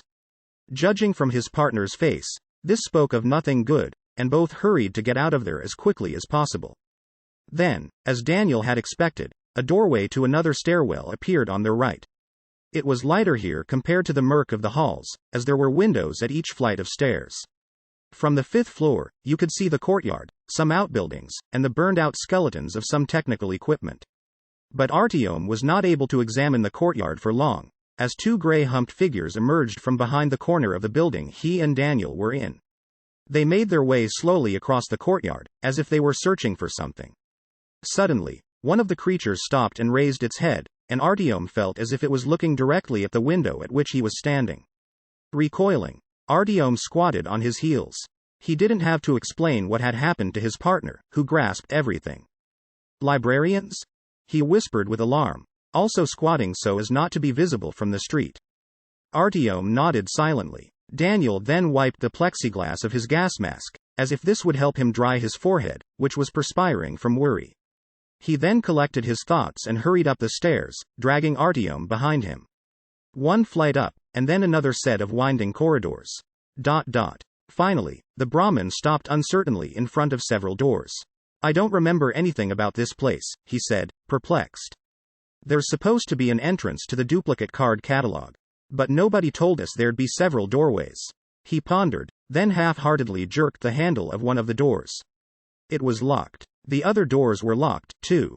Uncomprehendingly, as if he refused to believe it, Daniel shook his head and pulled the handles once more. Then Artyom tried as well, also without result. "They're locked," he said. There was despair in his voice. Suddenly Daniel gave a little shudder, and Artyom, looking at him in alarm, took a step away from his partner, just in case. But Daniel only laughed. "Why don't you knock?" he suggested to Artyom and added, with a sobbing laugh, "Sorry, it's probably a fit of hysterics." Artyom felt the incongruous laughter filling him, too. The tension that had been building over the past hour was starting to show, and, try as they might to control themselves, their silly giggling broke through to the outside. For a minute, both stood with their backs to the wall and laughed. "Knock," repeated Artyom, holding his belly and regretting not being able to take off his gas mask to wipe away his tears. He stepped up to the closest door and knocked on it 3 times with his knuckles. After a second, 3 resounding knocks came in response from the other side of the door. Artyom's throat dried immediately and his heart started pounding frantically in his chest. Someone was standing behind the door, listening to their laughter and biding their time. "What the?" Daniel threw him a look that was mad with fear and backed away from the door. And from the other side, someone knocked again, louder and more demandingly. And then Artyom did what Sukhoi had once taught him. Pushing off from the wall, he kicked the lock of the next door over. He hadn't counted on it working, but the door opened with a crash. The lock's steel mechanism had torn out of the rotten door, together with some wood. The room behind this door was unlike any of the other rooms or corridors of the library through which they had passed. For some reason it was very humid and oppressive here, and by the light from their flashlights, they could see a small hall that was densely overgrown with strange plants. Thick stalks, heavy oily leaves, a mixture of scents so intense it even penetrated their gas mask filters, a floor covered with tangled roots and trunks, thorns, flowers. The roots of some of them disappeared into preserved or shattered flowerpots or tubs. The now familiar vines entwined and supported rows of wooden cabinets that were identical in appearance to those in the big vestibule, but rotted through entirely owing to the high humidity. This became clear as soon as Daniel tried to open one of the drawers. "It's the duplicate card catalog," he told Artyom, with a sigh of relief. "We're not far, now." They heard another knock on the door behind them, and then someone carefully tried the doorknob, as if testing it. Moving the vines aside with their rifles and trying not to trip over the roots that ran along the floor, they hurried to pass through the ominous secret garden hidden in the depths of the library. There was another door at the other end of the hall, and this one was not locked. They passed down the last corridor and finally stopped. They were in the Stack archive. They felt it immediately. There was book dust in the air. The library was breathing calmly, and the murmur of billions of pages could be heard ever so slightly. Artyom looked around, and it seemed to him he could smell the odor of old books, a favorite of his childhood. He looked at Daniel inquiringly. "That's it, we're here," confirmed Daniel, then added, in a hopeful tone, Well, it's spooky," admitted Artyom, not understanding immediately what his partner was expecting. "Do you hear the book?" clarified the Brahmin. "From here, its voice should be more distinct." Artyom closed his eyes and tried to concentrate. The inside of his head was empty and reverberated, as if inside an abandoned tunnel. Standing like that for a while, he again began to hear the little noises that filled the library building, but he wasn't able to hear anything resembling a voice or a call. Worse, he felt nothing, and even if one assumed that the voice Daniel and the other Brahmins spoke of was some completely different type of sensation, that changed nothing. "No, I don't hear anything." He spread his hands. "Never mind," sighed Daniel after a silence. "Let's go to another level. There are 19 of them here. We'll keep looking until we find it. We better not go back with empty hands." Going out onto the service staircase, they went up several floors of concrete steps before stopping to again try their luck. At this level, everything looked like the place they came to initially. A medium-sized room with glazed windows, several office tables, the now familiar growth on the ceiling and in the corners, and 2 corridors, going off in different directions, filled with endless rows of bookshelves along both sides of a narrow passageway. The ceiling in both the room and the corridors was low, just over 2 meters in height, and after the incredible vastness of the vestibule and the main reading room, it seemed that not only would it be difficult to squeeze between the floor and ceiling here, but to breathe as well. The stacks were densely packed with thousands of various books, and many of them appeared to be completely untouched and marvelously preserved, evidence that the library was built so that even when people abandoned it, a special microclimate was preserved inside. Seeing such fabulous wealth even made Artyom forget, for a minute, why he was there, and he dived into one of the rows, looking at the spines and running his hand over them reverently. Concluding that his partner had heard what he had been sent here for, Daniel initially didn't interfere, but then finally realized what was going on. He grabbed Artyom rather roughly and pulled him further on.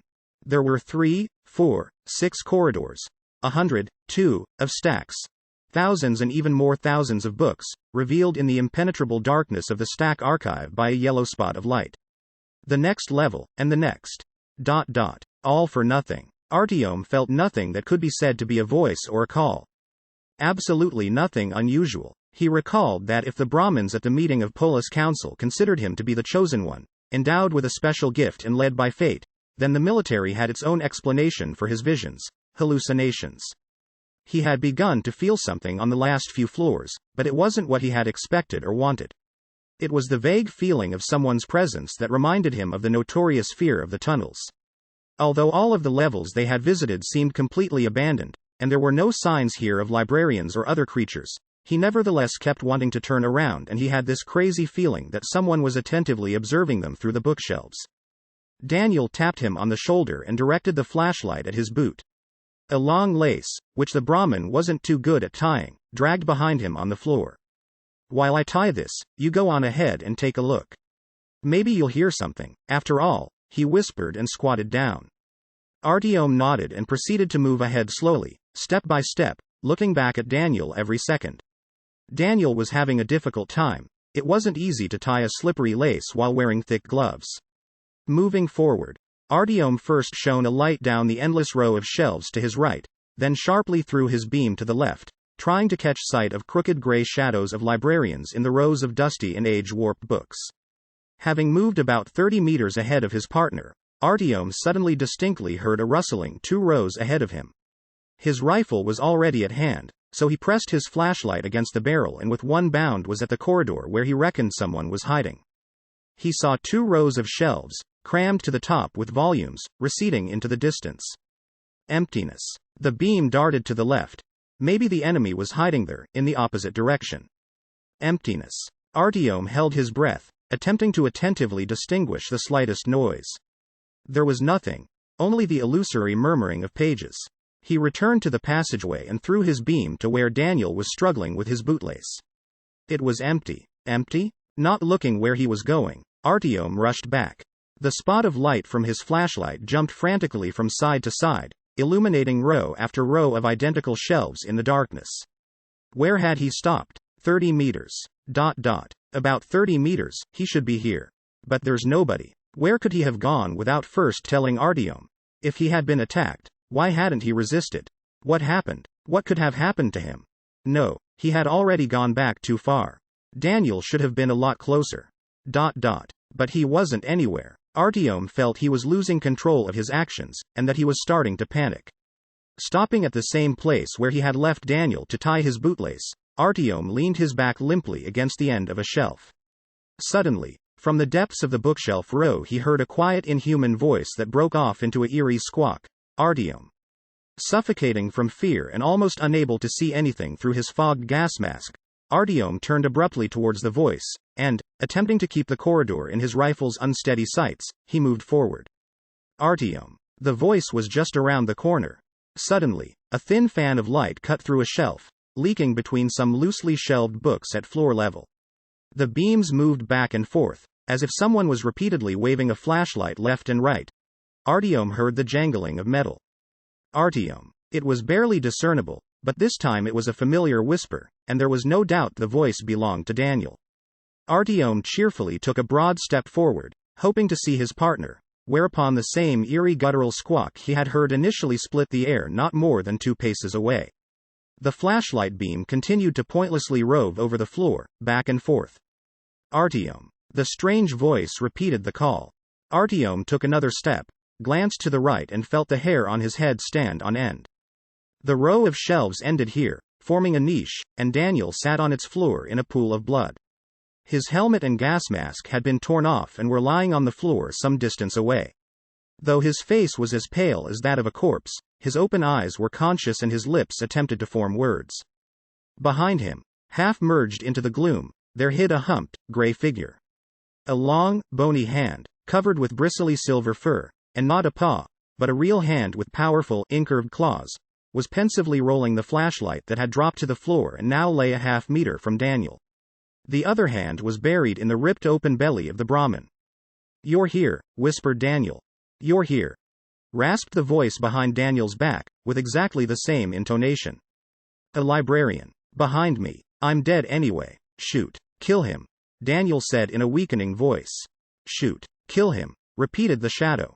The flashlight once again deliberately rolled on the floor to the left, only to return to its starting point to repeat the cycle yet again. Artyom felt he was losing his mind. Melnik's words, about how the sound of gunshots could attract the nightmarish monsters, churned in his head. "Go away," he said to the librarian, not expecting, however, that he would be understood. "Go away," came the almost affectionate reply, but the clawed hand continued to search for something in Daniel's stomach, causing Daniel to groan quietly, while a drop of blood drew a thick line from the corner of his mouth to his chin. "Shoot," said Daniel, louder, having gathered some strength. "Shoot," demanded the librarian from behind his back. Should he shoot his new friend himself and, in doing so, attract other creatures, or should he leave Daniel to die here and run, while there was still time? By now, it was doubtful Daniel could be saved. With his ripped open belly and eviscerated entrails, the Brahmin had less than an hour left. A pointed gray ear appeared from behind Daniel's tipped back head, followed by a huge green eye that sparkled in the flashlight's beam.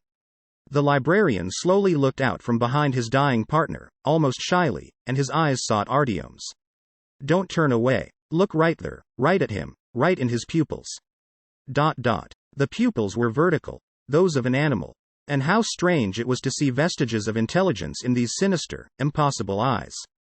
Now, up close, the librarian in no way resembled a gorilla, or even a monkey.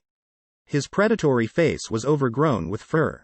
The mouth was full of long fangs and reached almost from ear to ear, while the eyes were of such a size that they made the monster unlike any animal Artyom had ever seen, either in real life or in pictures. It seemed to him that this went on for a very long time. Having plunged into the creature's gaze, he could no longer tear himself away from those pupils. Only when Daniel emitted a deep, lingering groan did Artyom snap out of it. He placed the tiny red dot of his sight directly on the unkempt gray fur of the librarian's low forehead and thumbed the selector of his rifle to semi-automatic fire. Upon hearing the soft metallic click, the monster spluttered angrily and again hid behind Daniel's back. "Go away," it said suddenly from behind Artyom's back, mimicking Artyom's intonation perfectly. Artyom woozily stopped in his tracks. This time, the librarian hadn't just echoed his words, it was as if he had remembered them and understood their meaning. Could this be? Artyom, while I can still speak. ... Single quote. Daniel started to speak, having gathered his strength and attempting to focus his gaze, which grew cloudier with every minute. "In my breast pocket. An envelope. I was told to give it to you if you found the book. But I didn't find anything." Artyom shook his head. "Didn't find anything," echoed the eerie voice behind Daniel's back. "It doesn't matter. I know why you agreed to do this. It wasn't for you. Maybe it'll help you. It doesn't matter to me if I obeyed the order or not. Just remember this, you can't go back to Polis. ... If they find out you came up empty-handed. And if the military finds out. Go through other stations. Now shoot, because it really hurts. I don't want. ... Single quote. Don't want. Hurts." Mixing the words, the librarian repeated, hissing, and his arm made a sudden movement in Daniel's ripped stomach, which caused the latter to jerk convulsively and cry out with all his might. Artyom could not take any more. Throwing caution to the wind, he thumbed his rifle back to automatic and, pursing his lips, pulled the trigger, stitching bullets into his partner and the beast that hid behind his body. The unexpectedly loud noise tore the silence of the library into ribbons. Shrill churring sounds followed, stopping suddenly, all at the same time. The dusty books absorbed their echo like a sponge. When Artyom next opened his eyes, it was finished. Approaching the librarian, which had dropped its bullet-riddled head onto the shoulder of its victim and even in death still hid shyly behind him, Artyom lit up the eerie picture and felt his blood cooling in his veins, while his palms perspired from tension. Then he fastidiously poked the librarian with the toe of his boot and its body fell back, heavily. It was dead, there could be no doubt. Trying not to look at the bloody mess that had been Daniel's face, Artyom started to slowly undo the zipper of the dead man's protective suit. The clothing had quickly become soaked in thick, black blood, and a transparent vapor rose from it into the cool air of the Stack archive. Artyom started to feel nauseated. The breast pocket. ... The fingers inside his protective gloves awkwardly tried to undo the button, and it occurred to him that such gloves might have delayed Daniel for the minute that cost him his life. A rustling could distinctly be heard in the distance, followed by the patter of barefoot steps along the corridor. Artyom twisted around nervously, and ran the flashlight beam over the passageways. Having assured himself that he was alone for the moment, he continued to struggle with the button. The button finally yielded and his stiff fingers managed to remove a thin gray envelope from deep inside the pocket. The envelope was inside a polyethylene bag that had a bullet hole in it. In addition, Artyom found a blood-stained pasteboard rectangle in the pocket, undoubtedly the card Daniel had taken out of the card catalog drawer in the vestibule. The card read, Shnurkov, N.E., Irrigation in the Prospects for Agriculture in the Tajik SSR. Dushanbe, 1965. Pattering and indistinct muttering could now be heard a very short distance away. There was no time left. Collecting Daniel's rifle and flashlight, which had fallen out of the librarian's claws, Artyom took off and ran back the way he came as fast as he could, almost not seeing where he was going, past the endless rows of bookshelves. He didn't know for sure if he was being followed, as the noise of his boots and the pounding of blood in his ears prevented him from hearing any sounds behind him. As soon as he jumped into the stairwell and began to tumble down the concrete steps, he realized that he didn't even know on what floor the entrance they had used to enter the archives was located. He could, of course, go down to the first floor, knock out the stairwell glass, and jump out into the courtyard. He stopped for a second and looked outside. Exactly in the center of the courtyard, with their faces pointed up, several gray creatures stood motionless, looking at the windows, and, it seemed, directly at him. Petrified, Artyom pressed himself against a side wall and resumed his descent, treading softly. Now that he had stopped tramping his boots down the stairs, he could hear the patter of bare feet, which got louder and louder. Then, having completely lost control of himself, he resumed a headlong rush down the stairs.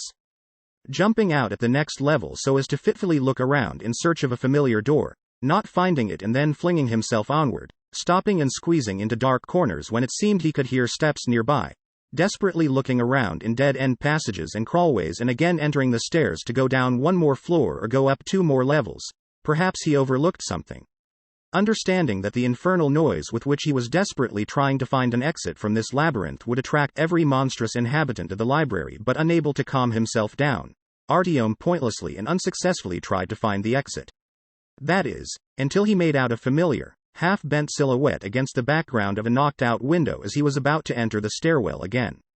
Artyom moved back, dived into the first passage that presented itself, pressed his back to the wall, pointed his rifle at the opening from where he reckoned the librarian had to appear, and held his breath. Silence. The brute either decided not to pursue Artyom alone, or was waiting for Artyom to blunder and come out of hiding.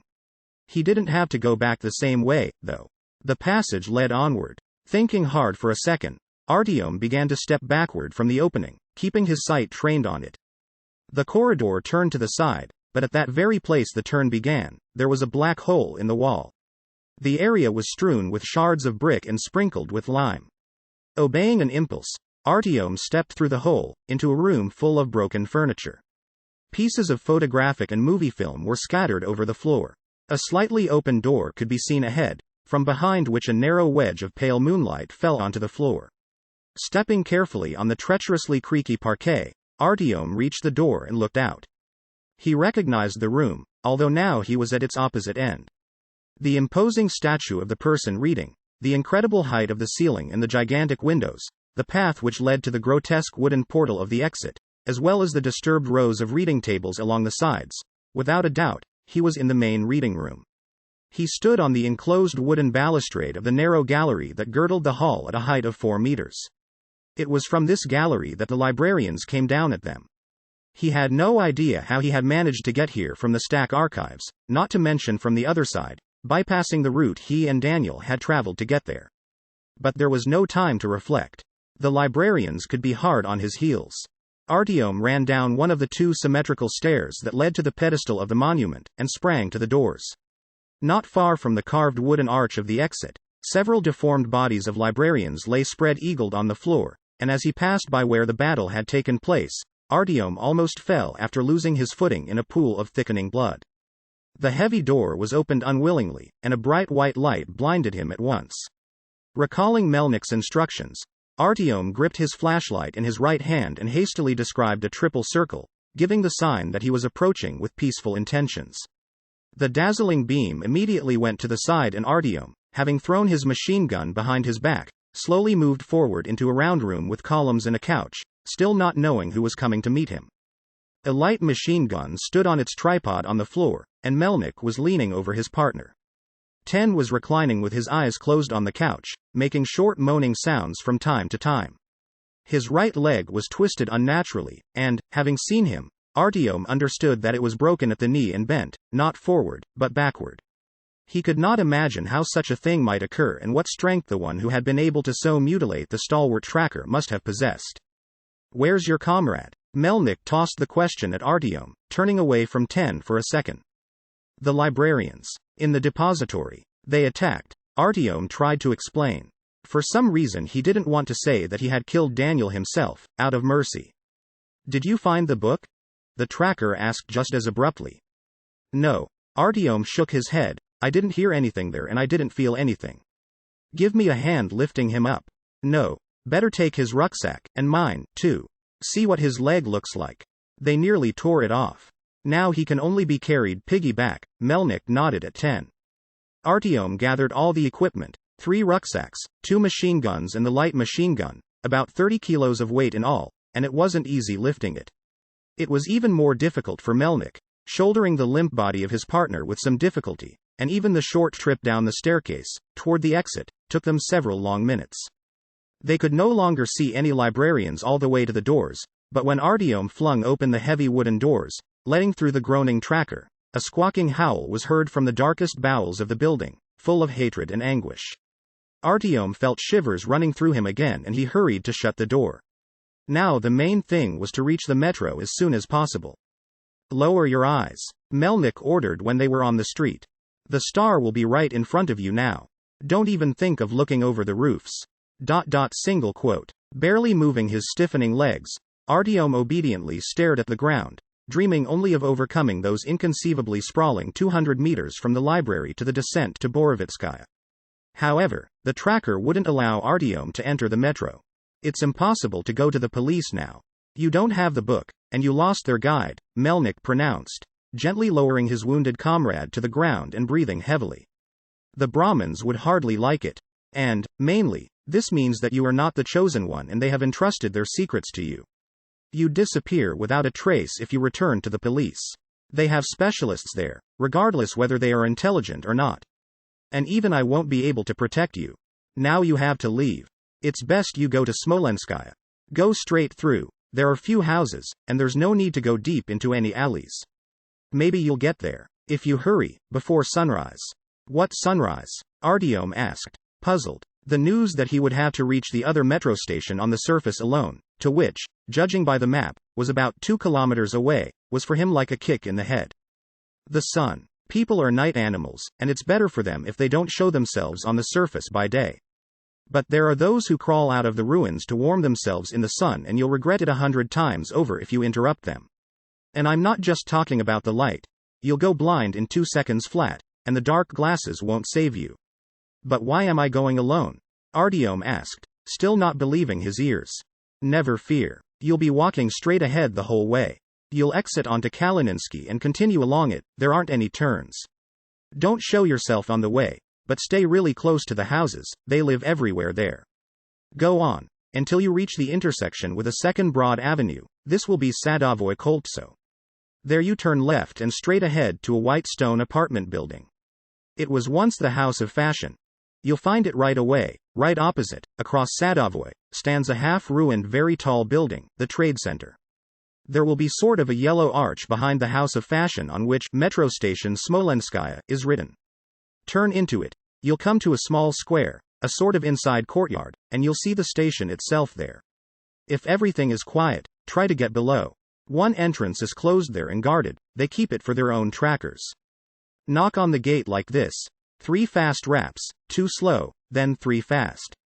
They should open it. Tell them that Melnik sent you and wait for me there. I'm taking 10 to the infirmary and will leave right away. I'll be there before noon. I'll find you myself. Take the machine guns with you. We don't know how it all will turn out. But there's another station, closer, on the map, you know. Arbatskaya. Artyom had recalled the name. There is such a station. But you don't have to go near it. And you don't even want to. You'll pass right by it. Stay on the other side of the street and move quickly, but don't run. That's it. Don't waste any time, he concluded, and he nudged Artyom towards the exit from the vestibule. Artyom didn't want to argue anymore. Having thrown one of the machine guns over his shoulder, he held the second at the ready, went into the street and hurried back toward the monument, covering his eyes with his right hand so as not to see the beckoning radiance of the Kremlin's stars by accident. Chapter 14. They're up above. Before reaching the old stone man in the easy chair, Artyom turned left in order to cut across the corner of the street along the library steps. Passing it, he glanced at the majestic building and a shiver went down his spine. Artyom remembered the terrible inhabitants of the place. Now the library once more was immersed in dreary silence.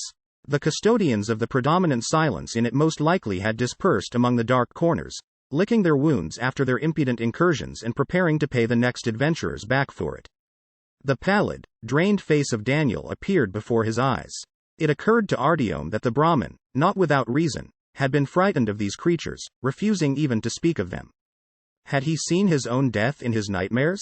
His body would remain forever lying in the stacks, embracing the librarian who had killed him. Of course, if these creatures disdain carrion. Artyom winced. Would he ever be able to forget how his partner, who had become almost a friend to him in only 2 days, had died?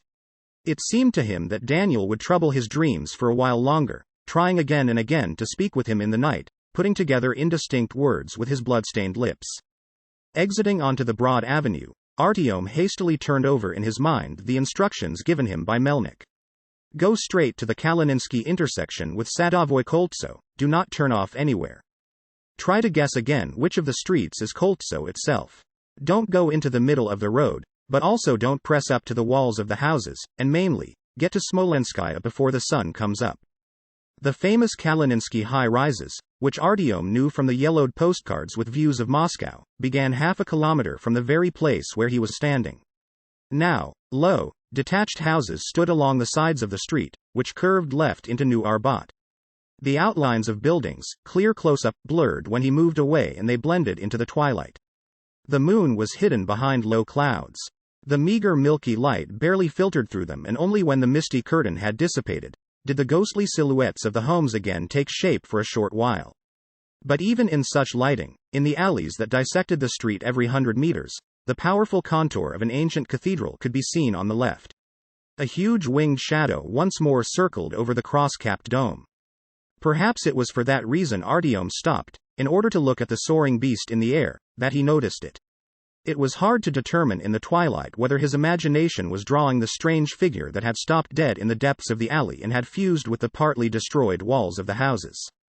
And only when he examined it further, did it appear to him that this blob of darkness moved a little and possessed its own free will. It wasn't easy to determine precisely the form and dimensions of the creature at such a distance, but it clearly stood on two legs, and Artyom decided to act as the stalker had told him. Switching on his flashlight, he aimed the beam into the alley and made a circular movement with it 3 times. There was no response. Artyom waited for it in vain for a minute until he realized that staying in that same place could be very dangerous. But before he could go on, he illuminated the motionless figure in the alley again. What he saw forced him to turn off his flashlight immediately and try to pass the alley as soon as he could. It clearly had not been a man. Its silhouette had become more distinct in the spot of light, and it was no less than 2.5 meters. Its shoulders and neck were missing, and the large round head emerged directly from a powerful body. The creature had hidden, biding its time. Despite this apparent indecisiveness, Artyom felt in his bones a threat from it. He did the 150 meters to the last alley in less than a minute. Taking a hard look, he understood that it wasn't even an alley, but an opening burnt into a residential neighborhood by some kind of weapon. They had either bombed here or simply demolished a whole row of buildings with heavy military equipment. Artyom looked with curiosity at the half-ruined homes fading into the distance, but then his attention was fixed on the unclear, motionless shadow. It was enough to put the beam of the flashlight on it for a second to dispel all doubt. It was that very same creature or its mate. Standing right in the middle of the alley in the same block, it wasn't even trying to hide. If the creature was the same one he had observed in the block behind him earlier, that meant it had snuck along the street parallel to the one he was walking along, Artyom thought. It turned out that it had covered this distance twice as fast as he. For at the very moment he reached the next crossing, it was already waiting for him there. But something else was even worse. This time he also saw a similar figure in the alley to the right of the avenue. As the first one, it was standing there, frozen in place, like a statue. For a moment Artyom thought that perhaps they weren't living beings, but signs placed here by someone for intimidation or as a warning. He was already running to the third intersection, stopping only at the last detached house to look carefully around the corner into the alley and make certain that the mysterious pursuers had outpaced him once more. There already were several of the huge figures, and now they were a little easier to see. The layer of clouds that had been covering the moon had thinned out a little. And as before, the creature stood there, not stirring, as if waiting until he appeared in the opening between the houses. And for all that, had he not deceived himself, taking stone or concrete stubs of collapsed structures for living beings? His acute senses were able to stand him in good stead down below, in the metro. On the surface lay a deceptive world, unknown to him, and here everything was different and life went on with different rules. He was no longer justified in relying on his impressions and intuition. Having tried to dart past a new alley as quickly and inconspicuously as possible, Artyom pressed himself against the wall of a house, waited a second and again looked around the corner. He gasped. The figures were moving, and in a surprising manner. Stretching still higher and raising its head as if sniffing the air, one of them unexpectedly dropped onto all fours and disappeared around the corner in one long bound. The rest followed it several seconds later. Artyom moved back, hid in, sitting onto the ground, caught his breath. There were no more doubts, they were pursuing him. It was as if the creatures were leading him, moving along parallel streets.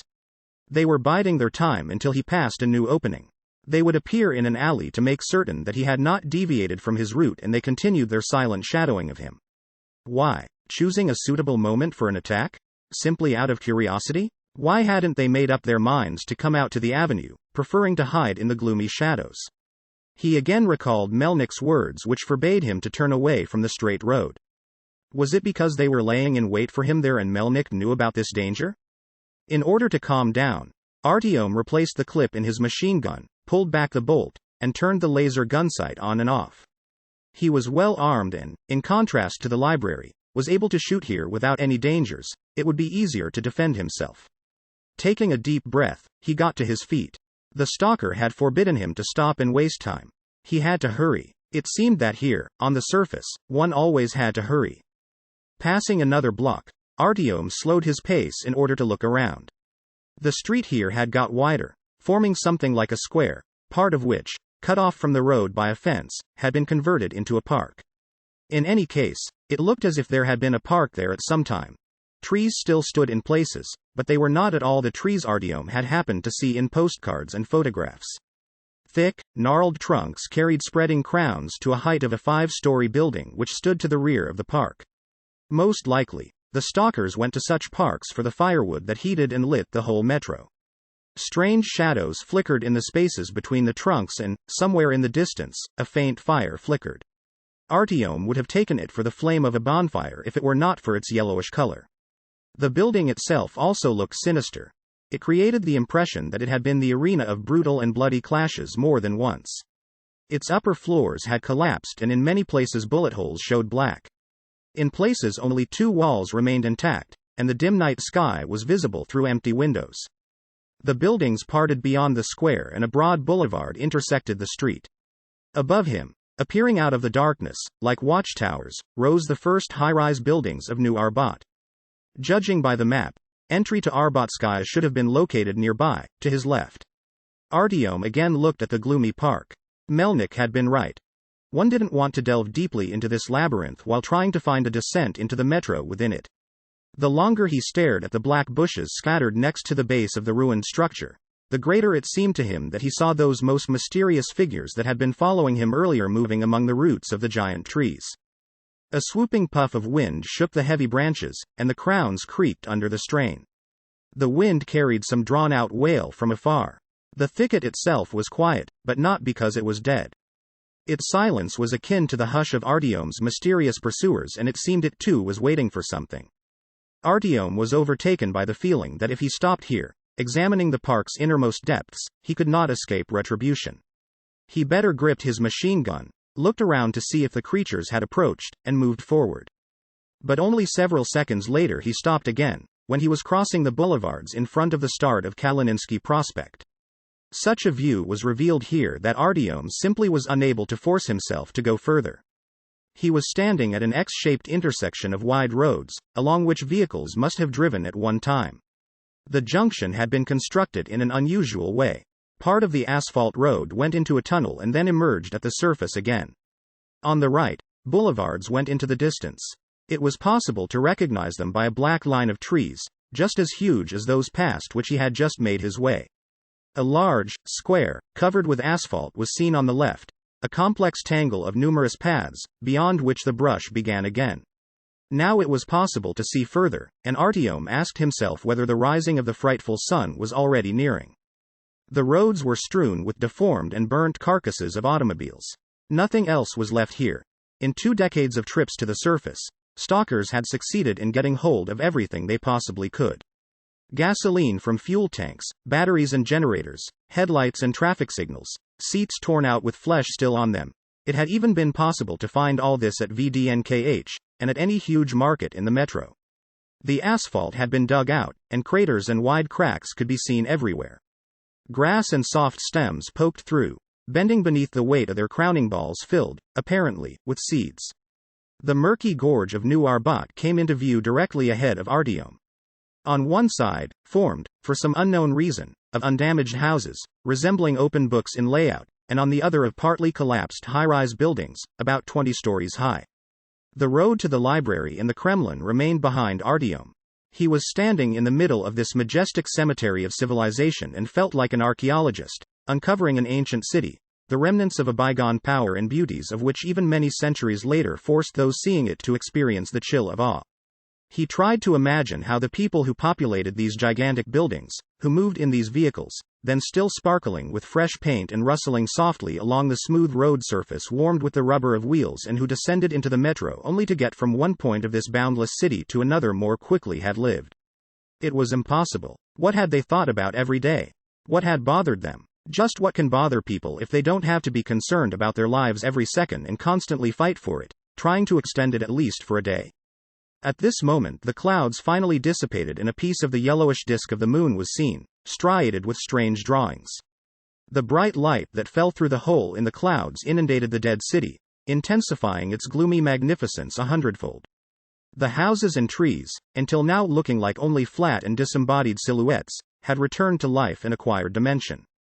Unable to move from the place, Artyom looked, spellbound, from side to side, trying to suppress the chill that had overtaken him. Only now did he begin to understand the anguish which he had heard in the voices of the old men recalling the past, who had returned in their imagination to the city in which they previously had lived.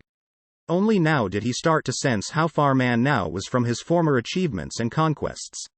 Like a proudly soaring bird, mortally wounded and dropping to the ground in order to hide in a crevice and, having concealed itself there, dies quietly. He recalled an argument of his stepfather and hunter he had overheard. Will man be able to survive, and even if he can, will he be that same man who had conquered the world and confidently ruled it? Now, when Artyom himself was able to evaluate from what heights mankind had fallen into the precipice, his faith in a beautiful future evaporated once and for all. The straight and broad Kalininsky prospect moved away from him, gradually tapering, until it dissolved in the dark distance. Now Artyom was standing on the road completely alone, surrounded only by the ghosts and shadows of the past, trying to imagine just how many people once had filled the pavements day and night, how many cars had swept past at fantastic speed in that same place where he was standing, how comfortably and warmly the now empty and black windows of the homes had glowed. Where had it all vanished? The world seemed more deserted and abandoned, but Artyom understood that it was an illusion. The earth had not been abandoned and lifeless, it had simply changed owners. Having thought about it, he turned back, toward the library. They were standing motionlessly only 100 or so meters from it, as was he, in the middle of the road. There were no fewer than 5 of the creatures, and they no longer intended to hide in the alleys, although they also had not tried to attract his attention. Artyom couldn't understand how they had managed to steal up on him so quickly and silently. These figures were especially distinct in the moonlight, powerful, with developed rear extremities and, perhaps, even taller than they had seemed to him at first. Though Artyom was unable to see their eyes at such a distance, he knew nonetheless that now they, biding their time, were examining him and sniffing the damp air, getting to know his scent. It must have been that the smell of gunpowder was known to them and had affixed itself to him, and so the beasts still had not decided to attack, observing Artyom from a distance and searching for a sign of uncertainty or weakness in his behavior. Perhaps they were just accompanying Artyom to the boundary of their domain and did not intend to inflict any harm on him? How could he know how creatures that appeared on the earth contrary to the laws of evolution would act? Trying to maintain his self-control, Artyom swung round and with feigned nonchalance continued on, looking over his shoulder every 10 paces. At first the creatures stayed put, but then his worst fears began to be realized. Getting down on all fours, they slowly plodded after him. But as soon as they were only 100 meters from him, they again stopped fast. Although he'd become accustomed to his strange escort, Artyom was afraid to let it out of his sight and held his machine gun at the ready. They walked like this together, along the empty avenue, flooded with moonlight. A man, alert, wound up like a spring, stopping and looking back every half minute, and, behind him, 5 or 6 strange creatures, leisurely keeping pace with him. However, it soon seemed to him that the distance they had been maintaining was becoming shorter. Moreover, remaining in a group before this, now the beasts started to fan out, as if trying to outflank him. Artyom never had to deal with a pack of hunting predators before, but for some reason he had no doubts that the creatures were preparing to attack. It was time to act. Turning sharply around, he shouldered his machine gun and caught one of the dark figures in its sight. Their behavior really had changed. This time they didn't stop to wait until he moved further away. They continued to approach him almost imperceptibly, gradually creating a semicircle. He had to try to frighten them away before they succeeded in shortening the distance to the range at which an attack would follow. Artyom lifted the barrel a little and fired into the air. The clatter reverberated from the walls of the high-rises and echoed to the other end of the avenue. The empty clip fell to the asphalt with a clanking sound. And then a deafening roar full of fury was heard and the beasts dashed forward. They were able to cover the dozens of meters separating them from Artyom in several seconds, but he too was ready. As soon as the beast closest to him was in his sight, he gave it a short burst and started running toward the houses. Judging by the fit of screaming the creature emitted, he had managed to hit it. It was impossible to guess whether it delayed the remaining beasts or, conversely, it had infuriated them. And then a new cry was heard, not the threatening roar of the beasts hunting him, but a long, piercing squawk, which made his blood curdle. It reached him from above and Artyom understood that a new participant had joined the game. Obviously, the noise of the shots had attracted the attention of a flying monster similar to the one that had spun its nest on the cathedral's dome. A huge shadow swept over his head like a shot. Turning back for a moment, Artyom saw that the beasts had scattered, and only one of them, apparently the one he had wounded, was left in the middle of the street. Continuing to scream, it clumsily lurched towards the building, also hoping to conceal itself there. But it had no chance of being saved. Describing another circle several dozen meters high, the monster folded its enormous leathery wings and fell upon the victim. It dived down so swiftly that Artyom wasn't even able to see what happened next. Having gripped the beast screeching its final agony, the gigantic hulk lifted its quarry aloft without any visible effort and leisurely carried it to the roof of one of the high rises. His pursuers didn't immediately break cover, concerned that the monster may return, and Artyom had no time to lose. Pressing himself to the walls of the houses, he ran forward, where, according to his calculations, Sadovое Koltso should be located. He was able to cover about half a kilometer before he was out of breath and he looked back to check whether the beasts hunting him had gathered their wits. The avenue was empty, but going several more dozen meters and looking into one of the alleys leading away from New Arbat, Artyom, to his horror, noticed familiar still shadows in it. Now he was beginning to understand why these creatures were in no hurry to come out into the open and preferred to track their victims from the narrow side streets. While hunting for him, they feared attracting the attention of the larger monsters and becoming their prey. Now Artyom had to turn around to look every minute. He remembered that the beasts were able to move extremely quickly, and at the same time practically silently, and he feared that they could catch him unawares. The end of the avenue was already visible when they again raced from the alleys and began to surround him. Taught by experience, Artyom at once shot into the air, hoping that would attract the winged monster as before and frighten off the beasts. They actually froze for a while, standing up on their hind legs and craning their necks. But the sky remained empty. The monster, apparently, still had not been able to deal with its first victim. Artyom understood sooner than his pursuers and rushed to the right, skirted one of the houses and dived into the nearest entrance. Though Melnik also had warned him against it, saying that the houses were inhabited, running into such a powerful and mobile enemy as the beasts chasing him in the open would have been insane. They would have torn Artyom to pieces before he was able to pull back the bolt of his machine gun. It was dark in the entrance, and he had to turn on his flashlight. In the round spot of light rose shabby walls covered with obscenities scrawled several decades before, a foul staircase, and the broken doors of ruined and burnt-out apartments. Bold rats scampering around like they owned the place, adding to the picture of desolation. He had chosen the entry wisely. The staircase windows looked out onto the avenue, and, climbing to the next floor, he was able to ascertain that the beasts had not decided to follow him. They were stealing up to the front doors but, instead of going into one, surrounded it, squatting on their haunches and again turning into stone statues. Artyom didn't believe that they would back off and allow their prey to elude them. Sooner or later they would try to reach him from outside, if, of course, nothing was hiding in the entrance which Artyom himself would be forced to flee. He climbed a story higher, illuminated the doors and discovered that one of them was closed. He put his shoulder to it and was convinced that it was locked. Without thinking twice, he put the muzzle of the machine gun up to the keyhole, fired and flung the door open with a kick. When it came down to it, it was all the same to him in which of the apartments he put up a defense, but he was unable to miss his chance to look at an untouched dwelling of the people of a bygone era. First he slammed shut the door and blocked it with a cabinet standing in the hallway. This barricade would not sustain a serious attack, but at least they couldn't get past it unnoticed. After that, Artyom approached the window and carefully looked outside. It was practically an ideal firing position. From the height of the 4th floor he was able to see perfectly the approaches to the entrance.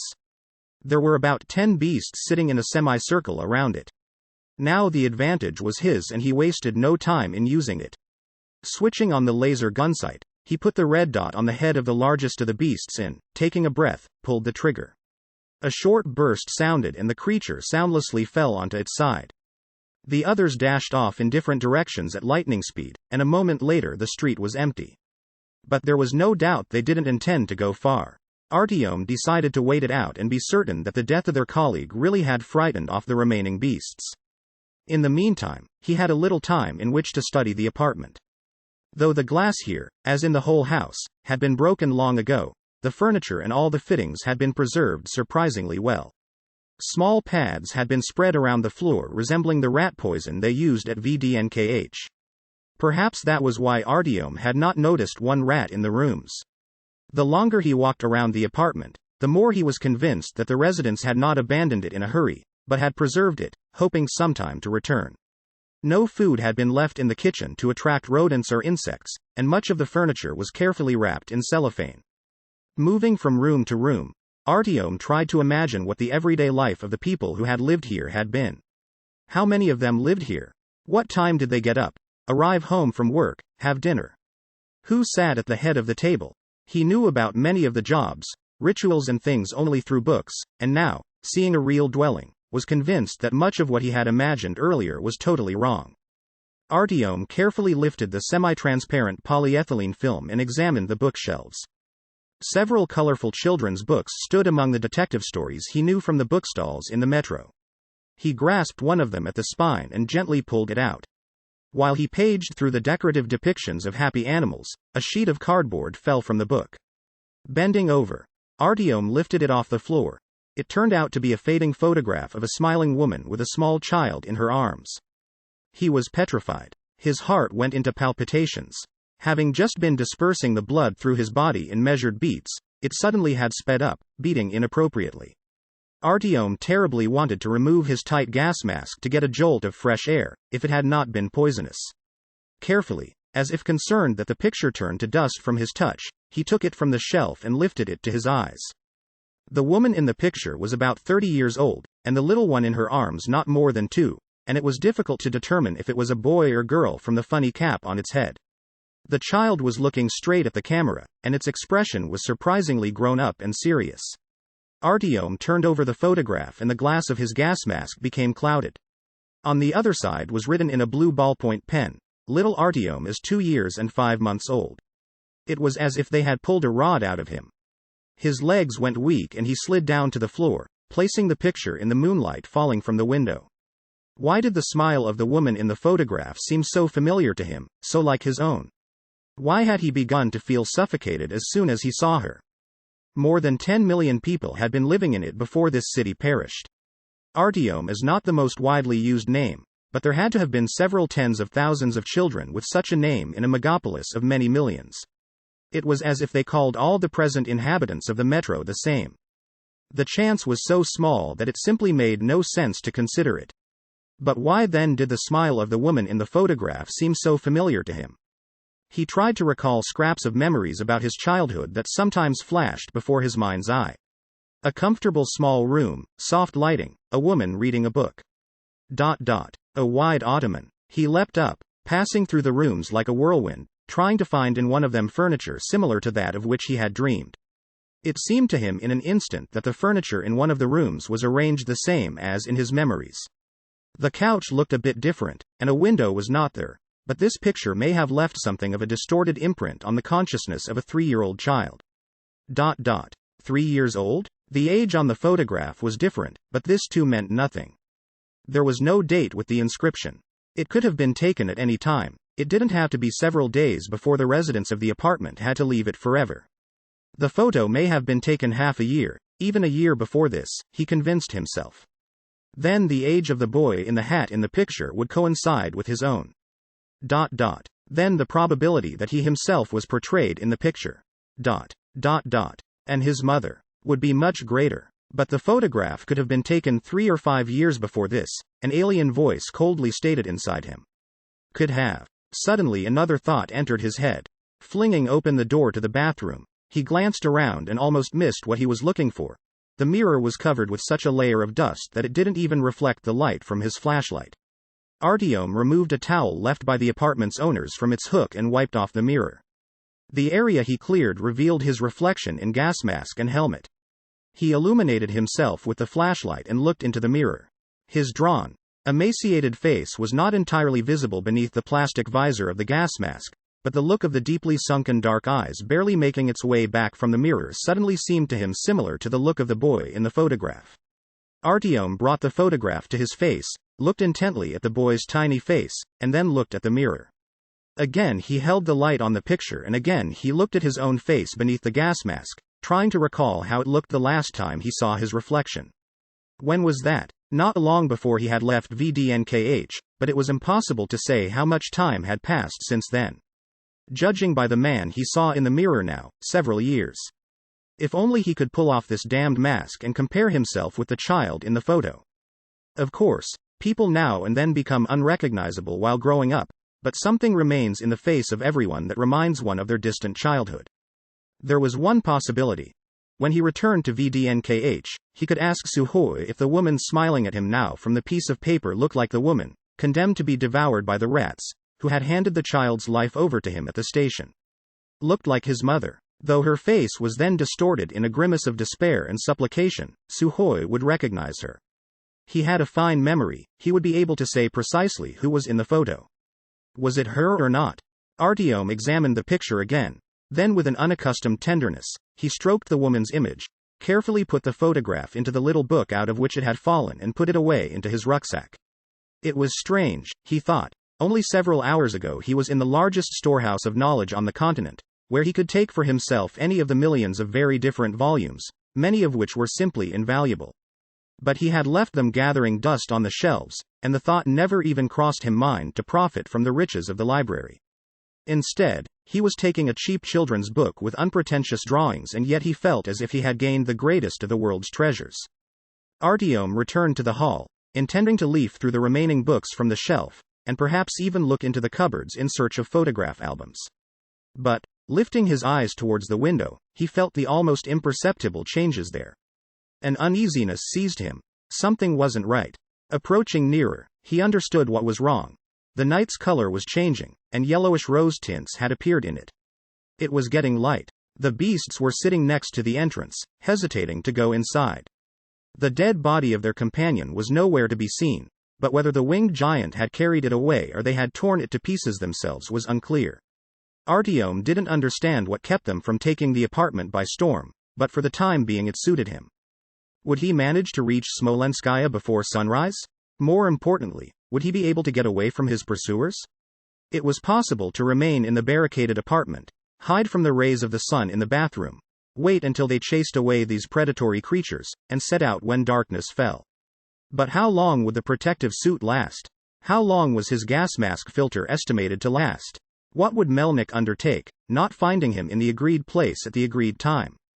Artyom approached the door leading to the stairwell and listened. Silence. He carefully moved the cabinet away and slowly opened the door a little. There was no one there, but, having illuminated the staircase with his flashlight, Artyom noticed something he had not seen earlier.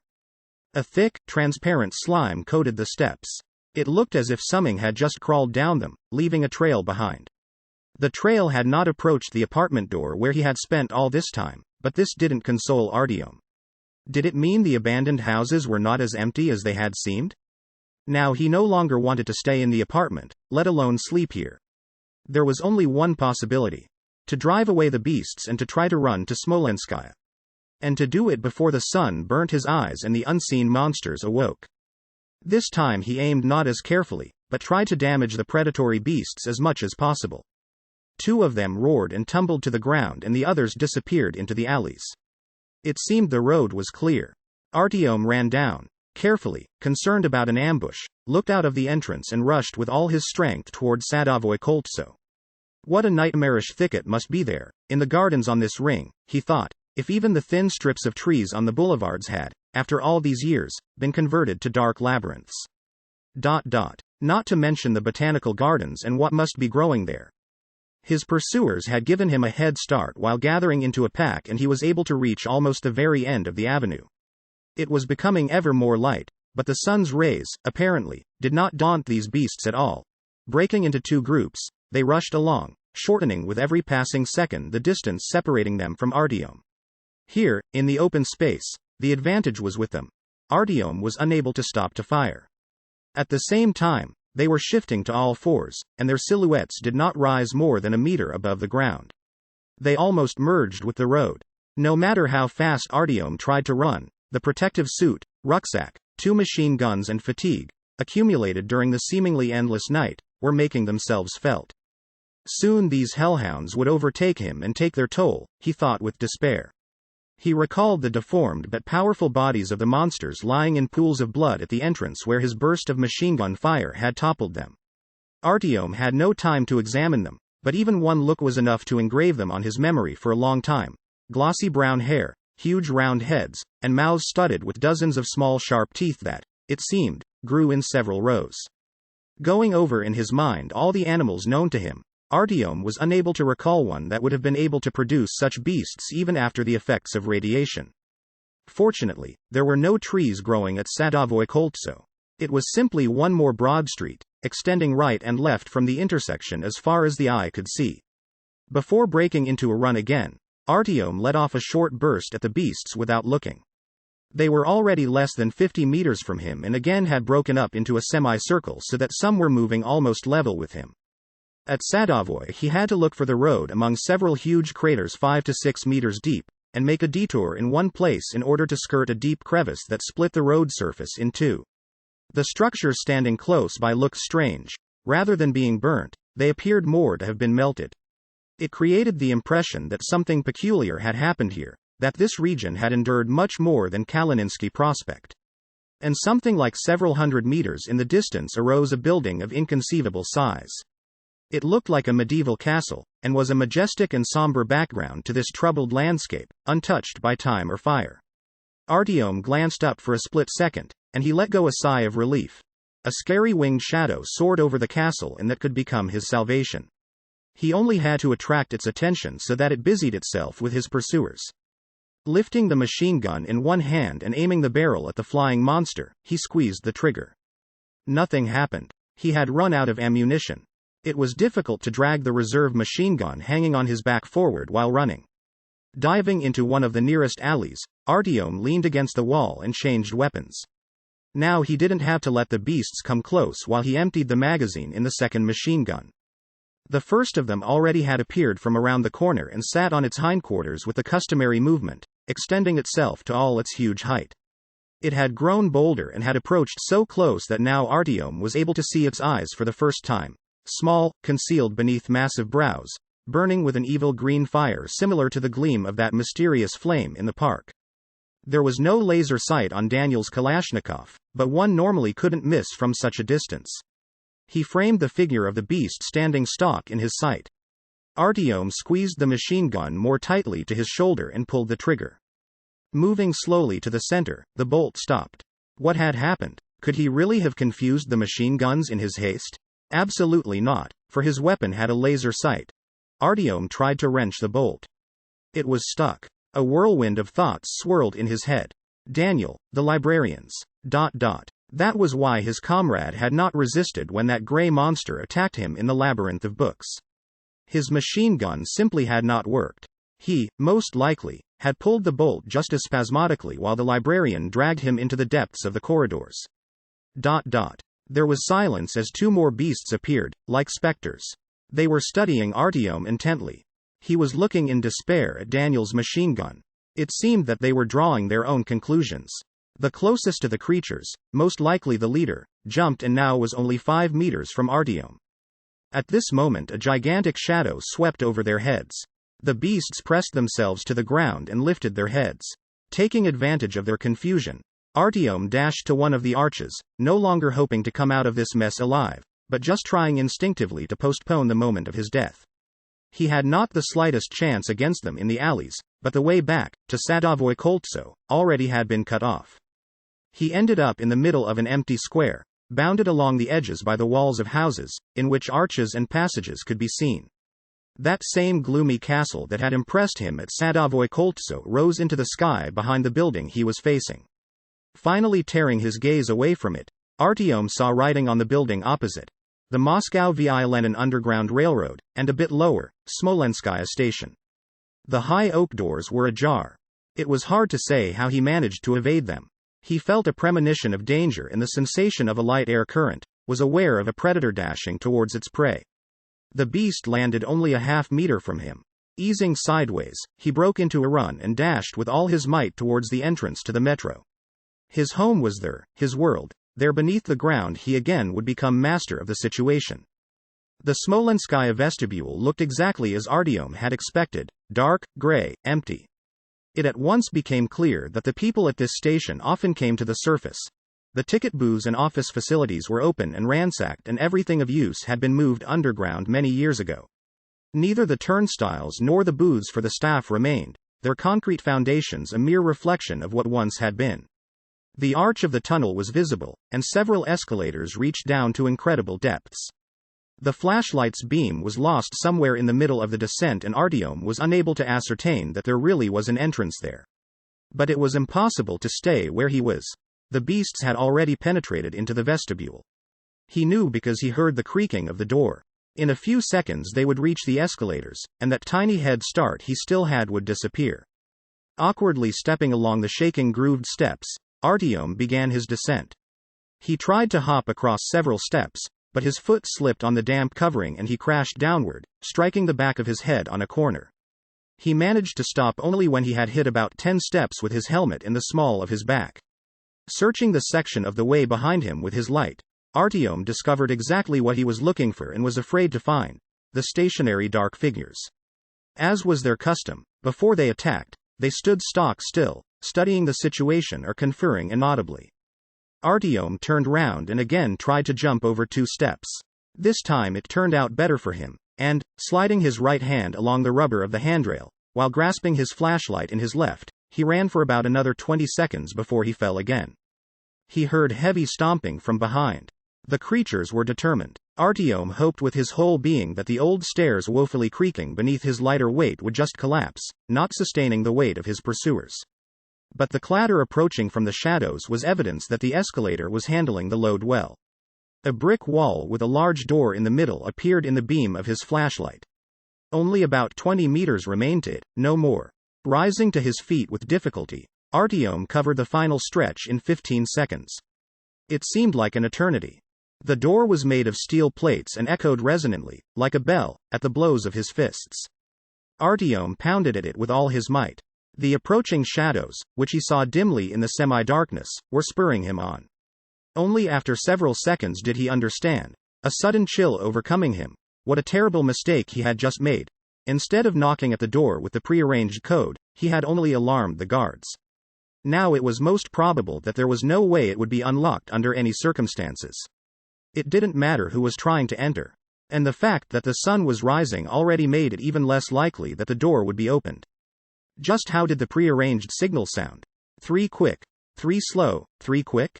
Absolutely not. That's an SOS. It was exactly 3 at the beginning and 3 at the end, but he was no longer able to recall quick or slow. And if he were to begin to experiment now, he could forget about any hope of getting inside. Better the SOS. At least then the guards would understand that a man was on the other side of the door. Having banged on the steel once more, Artyom pulled the submachine gun from his shoulder and, with hands shaking, replaced the clip in it. Then he pressed the light to the weapon's barrel and nervously outlined the upward stretching arches with it. Long shadows from the surviving lamps covered each other in the wandering beam of his light, and it was impossible to guarantee that a dark silhouette didn't lurk in one of them. As before, it remained completely quiet on the other side of the iron door. Lord, it's really not Smolenskaya, Artyom thought. Maybe this entrance was blocked up decades ago and no one has used it since then? He had got here completely by accident, not following the instructions of the stalker at all. And he may have been wrong. The stairs creaked very near to him, about 15 meters away.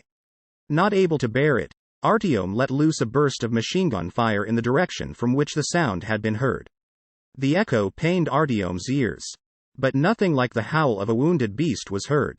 The shots were wasted. Not having the courage to look away, Artyom pressed his back against the door and again began to pound with his fist on the iron. 3 quick, 3 slow, 3 quick. He thought he heard a heavy metallic grinding sound from the door. But just at that moment the figure of a predator flew from the shadows with a startling speed. Artyom held the submachine gun suspended in his right hand, and pressed the trigger almost by accident when he instinctively recoiled backwards. The bullet swept the body of the creature in the air, and instead of seizing Artyom by the throat, it collapsed on the last steps of the escalator, having flown not 2 meters. But only a moment later it raised itself and, ignoring the blood gushing from its wound, moved forward. Then, staggering, it leapt again and pressed Artyom to the cold steel of the door. It was no longer able to attack. The last bullets had struck its head, and the beast was dead already by the end of its lunge. But the inertia of its body would have been enough to crack Artyom's skull, had he not been wearing a helmet. The door opened, and a bright, white light burst out. A frightened roar was heard from the escalators. Judging by the sound, there were no fewer than 5 of these beasts there now. Someone's strong hands grasped him by the collar and pulled him inside, and the metal clanged once more. They shut the door and bolted it. "Are you injured?" someone's voice next to him asked. "Damned if he knows," another answered. "Did you see who he brought with him? We barely scared them away the last time, and even then only by using gas. Leave him. He's with me. Artyom. Hey, Artyom, come to your senses," someone familiar called, and Artyom opened his eyes with difficulty. 3 men were leaning over him. 2 of them, most likely the gate guards, were dressed in dark gray jackets and knitted caps, and both wore bulletproof vests. With a sigh of relief, Artyom recognized Melnik as the third. "So is this him or what?" one of the guards asked with some disappointment. "Then take him, only don't forget about the quarantine and the decontamination." "Any more lectures?" The stalker grinned. "Stand up, Artyom. It's been a long time," he said, extending his hand to him. Artyom tried to stand up, but his legs refused to work. He swayed and began to feel sick, and he was groggy. "We have to get him to the infirmary. You help me, and you close the pressure doors," Melnik commanded. While the doctor examined him, Artyom studied the white tiles of the operating room. It was sparkling clean, there was the sharp smell of bleach in the air, and several fluorescent lamps were fastened just beneath the ceiling. There were also a few operating tables there, and a box with instruments ready for use hung next to each one. The condition of the little hospital here was impressive, but why peaceful Smolenskaya needed it was unclear to Artyom. No fractures, only bruises. Several scratches. "We have disinfected them," the doctor said, wiping his hands with a clean towel. "Can you leave us for a bit?" Melnik asked the doctor. "I would like to discuss something in private." Nodding knowingly, the medic left. The stalker, having sat down on the edge of the couch on which Artyom was lying, demanded the details of what had happened. By his estimate, Artyom was supposed to show up at Smolenskaya 2 hours earlier, and Melnik had already started planning to go up to the surface to try to find him. He listened to the end to the story about the pursuit, but with no special interest, and he called the flying monsters by a dictionary word, pterodactyl, but only the story about how Artyom had concealed himself at the front door really impressed him. Learning that while he was sitting snugly in his apartment someone was creeping along the staircase, the stalker frowned. "Are you certain that you didn't step in the slime on the stairs?" He shook his head. "God forbid you bring that crap into the station. I've been telling you not to go near the houses. Consider yourself really lucky that it didn't decide to drop in on you when you were making your visit." Single quote. Melnik stood up, went to the entrance where Artyom's boots had been left and meticulously examined the soles of each of them. Not having found anything suspicious, he put them back. As I've also said, the road to Polis is prohibited to you for the time being. I have not been able to tell the Brahmins the truth. Therefore, they think that you both disappeared during the trip to the library, and I was sent out to search for you. So what happened there to your partner? Artyom told him the whole story once more from beginning to end, this time honestly explaining just exactly how Daniel had died. The stalker winced. "It's better you keep this to yourself. To be honest, I like the first version a lot more. The second will cause too many questions from the Brahmins. Their man was killed by you, you didn't find the books, so the reward remained yours. And, by the way," he added, looking sullenly at Artyom, "what was in that envelope?" Raising himself on his elbow, Artyom took from his pocket a bag covered with dried blood, looked at Melnik attentively and opened it. Chapter 15. The map. There was a sheet of paper, taken from a school notebook and folded 4 times, and a leaf of thick drafting paper with rough penciled drawings of the tunnels. This was exactly what Artyom had expected to see inside the envelope, a map and the keys to it. While he was running toward Smolenskaya across Kalininsky Prospect, he hadn't had time to think about what may have been inside the bag that Daniel had passed to him. The miraculous resolution of a seemingly insoluble problem, something capable of taking from the VDNKH and the whole of the metro an incomprehensible and inexorable threat. A reddish-brown spot had spread in the middle of the sheet of explanations. The paper, glued fast with the Brahmin's blood, would have to be dampened a bit to reveal its message, and great care would have to be taken not to damage the finely written instructions on it. Part number. Tunnel. D6. Intact installations. Up to 400,000 square meters. A water fountain. Not in good working order. Unforeseen. Single quote. The words sprang at Artyom. Trying to jump from the horizontal lines, they merged into one whole, and their sense remained absolutely incomprehensible to him. Having despaired of shaping them into something sensible, he handed the message to Melnik. The latter took the sheet into his hand with care and fastened his covetous eyes onto the letters. For some time he didn't say anything, and then Artyom saw how his eyebrows crept upwards with suspicion. "This can't be," the stalker whispered. "It's just all nonsense. They couldn't have overlooked something like this." He turned the sheet over, looked at it from the other side, and then began to read it again from the very beginning. They kept it for themselves. They didn't tell the military. Not a surprise, really. Show them something like this and they'll immediately take it as something old, Melnik mumbled indistinctly while Artyom patiently awaited some explanations. But did they really overlook it? It's faulty. Well, let's assume it is okay. That means they must have checked it. Can it really help? Artyom finally couldn't stand it. If everything written here is true, then there's hope, the stalker nodded. What's it about? I didn't understand a thing. Melnik didn't answer right away. Once more he read the message to the end, then thought for several seconds, and only after that did he begin his tale. I had heard about such a thing before. Legends were always flying about, but there are thousands of them in the metro, you see. And we live by legends, and not by bread alone. About university, about the Kremlin and about Polis you can't make out what is the truth and what was contrived around a bonfire at Ploshchad Ilitcha. And so you see, generally, there were rumors that somewhere in Moscow or outside of Moscow a missile unit had survived. Of course, there is no way that could have happened. Military facilities are always the #1 target. But the rumors said they were unsuccessful, or they didn't see it through, or they forgot it, and one missile unit wasn't damaged at all. They said that someone had even walked there, had seen something there, and, allegedly, the installations were beneath a tarpaulin, brand new in the hangars. True, there's no need for them in the metro. You can't reach your enemies at such a depth. They stand. Well, let them remain standing. What have missile installations got to do with it? Artyom looked at the stalker in amazement and lowered his feet from the couch. The dark ones come to VDNKH from the botanical garden.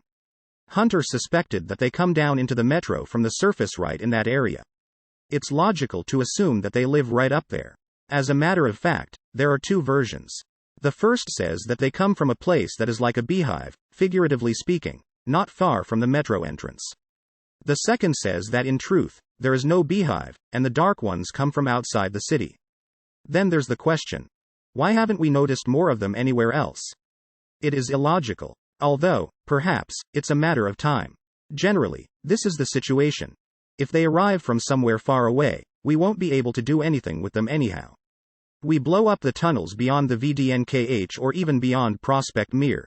Sooner or later they'll find new entrances. Barricading ourselves in the metro will be our only option, closing ourselves in tight, and forgetting about returning to the surface and forever subsisting on pigs and mushrooms. As a stalker, I can say with certainty that we won't last so long. But, if they have a beehive, and it is somewhere close by as Hunter thought. Single quote. Missiles? Artyom said at last. A salvo of 12 rockets with high explosive fragmentation warheads covers an area of 400,000 square meters, Melnik read, finding the necessary place in the message. Several such salvos from the botanical garden will turn them to dust. But you just said that these are legends, Artyom objected. Well, the Brahmins say they aren't. The stalker waved the sheet. It even explains here how to find our way to the location of this military unit. True, it also says that the installations are partially inoperable. Well, just how then do we get there? D6. It mentions D6 here. Metro -2. The location of one of the entrances is indicated. They maintain that the tunnel leads from there towards this unit. But they stipulate themselves that unforeseen obstacles may arise on trying to get through to Metro 2. Unseen observers? Artyom recalled a conversation he had heard once. Observers? That's rubbish and nonsense. Melnik wrinkled his face. The missile unit was also just a legend, Artyom added. And it remains a legend as long as I haven't seen it myself, the stalker cut him short. And where is the exit to Metro 2? It's written here, Mayakovskaya station. That's strange. ... As many times as I've been to Mayakovskaya, I never heard anything like that. So what will we do now? Artyom was curious. Come with me, the stalker answered. You have a bite, relax, and I'll think about it for a while. We'll discuss it tomorrow. Only when Melnik began to talk about food did Artyom suddenly become aware of how hungry he was. He sprang to the cold, tiled floor and was at the point of hobbling toward his boots when the stalker stopped him with a gesture. Leave your shoes and all your clothes, put them there in that box. They will clean and disinfect them. They will also check your rucksack. Over there on the table are trousers and a jacket, put those on. Smolenskaya looked gloomy. A low semicircular ceiling and narrow arches in massive walls lined with marble that was once white. Although decorative false columns overhung from the arches and well-preserved plasterwork adorned the walls at the top, all of it only accentuated his first impression. The station gave the impression of a citadel besieged for a long time that its defenders had adorned in their own manner, giving the place an even more stern appearance. The double cement wall with the massive steel doors along both sides of the pressurized gate, the concrete firing points at the entrances to the tunnels, all said that the inhabitants here had grounds to fear for their safety. Women were hardly seen at Smolenskaya, but all the men were carrying weapons. When Artyom asked Melnik directly what happened at this station, the latter only vaguely shook his head and said that he could not see anything unusual here. However, a strange sensation of tension hanging in the air did not leave Artyom. It was as if everyone here was waiting for something. The stalls were arranged in a line in the center of the hall, and all the arches were left free, as though they were afraid to obstruct them so as not to hinder an emergency evacuation. At the same time, all the housing was situated exclusively in the spaces between the arches. Halfway along each train platform, where it went down to the rails, sat duty personnel, who constantly kept the tunnels under observation from both sides. The almost total silence at the station added to the picture. The people here spoke in low voices among themselves, sometimes going into a whisper altogether, as if they were afraid that their voices may drown out some kind of troubling sounds coming from the tunnels. Artyom tried to recall what he knew about Smolenskaya. Did it perhaps have dangerous neighbors? No. On one side the rails led to the bright and safe Polis, the heart of the metro, and the other tunnel led to Kievskaya, about which Artyom remembered only that it was populated mainly by those very same Caucasians he had seen at Katai Gorod and in the cells of the fascists, at Pushinskaya. But these were normal people, and they were hardly worth being so concerned about. A dining room was located in the central tent. Dinner time, judging by everything, had already passed, because only a few people remained at the crude, homemade tables. Sitting Artyom at one of the tables, Melnik returned a few minutes later with a bowl in which an unappetizing gray, thin gruel smoked. Under the reassuring glance of the stalker, Artyom dared to try it and didn't stop until the bowl had been emptied. The local dish turned out to be simply remarkable in taste, although it was difficult to define from what specifically it had been prepared. One could say for certain that the cook hadn't spared the meat. Having finished eating and putting the earthen bowl aside, Artyom calmly looked around. Two men still sat at the neighboring table, speaking quietly. While they were dressed in conventional quilted jackets, there was something in their appearance that caused him to imagine them in full protective suits and with automatic rifles at the ready. Artyom caught the look one of them exchanged with Melnik. Not a word was spoken aloud. The man in the quilted jacket examined Artyom casually and returned to his leisurely conversation. Several more minutes slipped by in silence. Artyom attempted to speak once more with him about the station, but Melnik answered reluctantly and curtly. Then the man in the quilted jacket stood up from his seat, walked to their table and, leaning towards Melnik, said, "What will we do with Kievskaya?" It's coming to a head. Okay, Artyom, go have a rest, the stalker said. The third tent from here is for guests. The bed has already been made up. I made the arrangements. I'm going to stay here for a while. I have to talk to these guys. With a familiar unpleasant feeling as if they had sent him away so that he couldn't overhear adult conversations, Artyom obediently stood up and pushed off towards the exit. At least he'd be able to study the station alone, he consoled himself.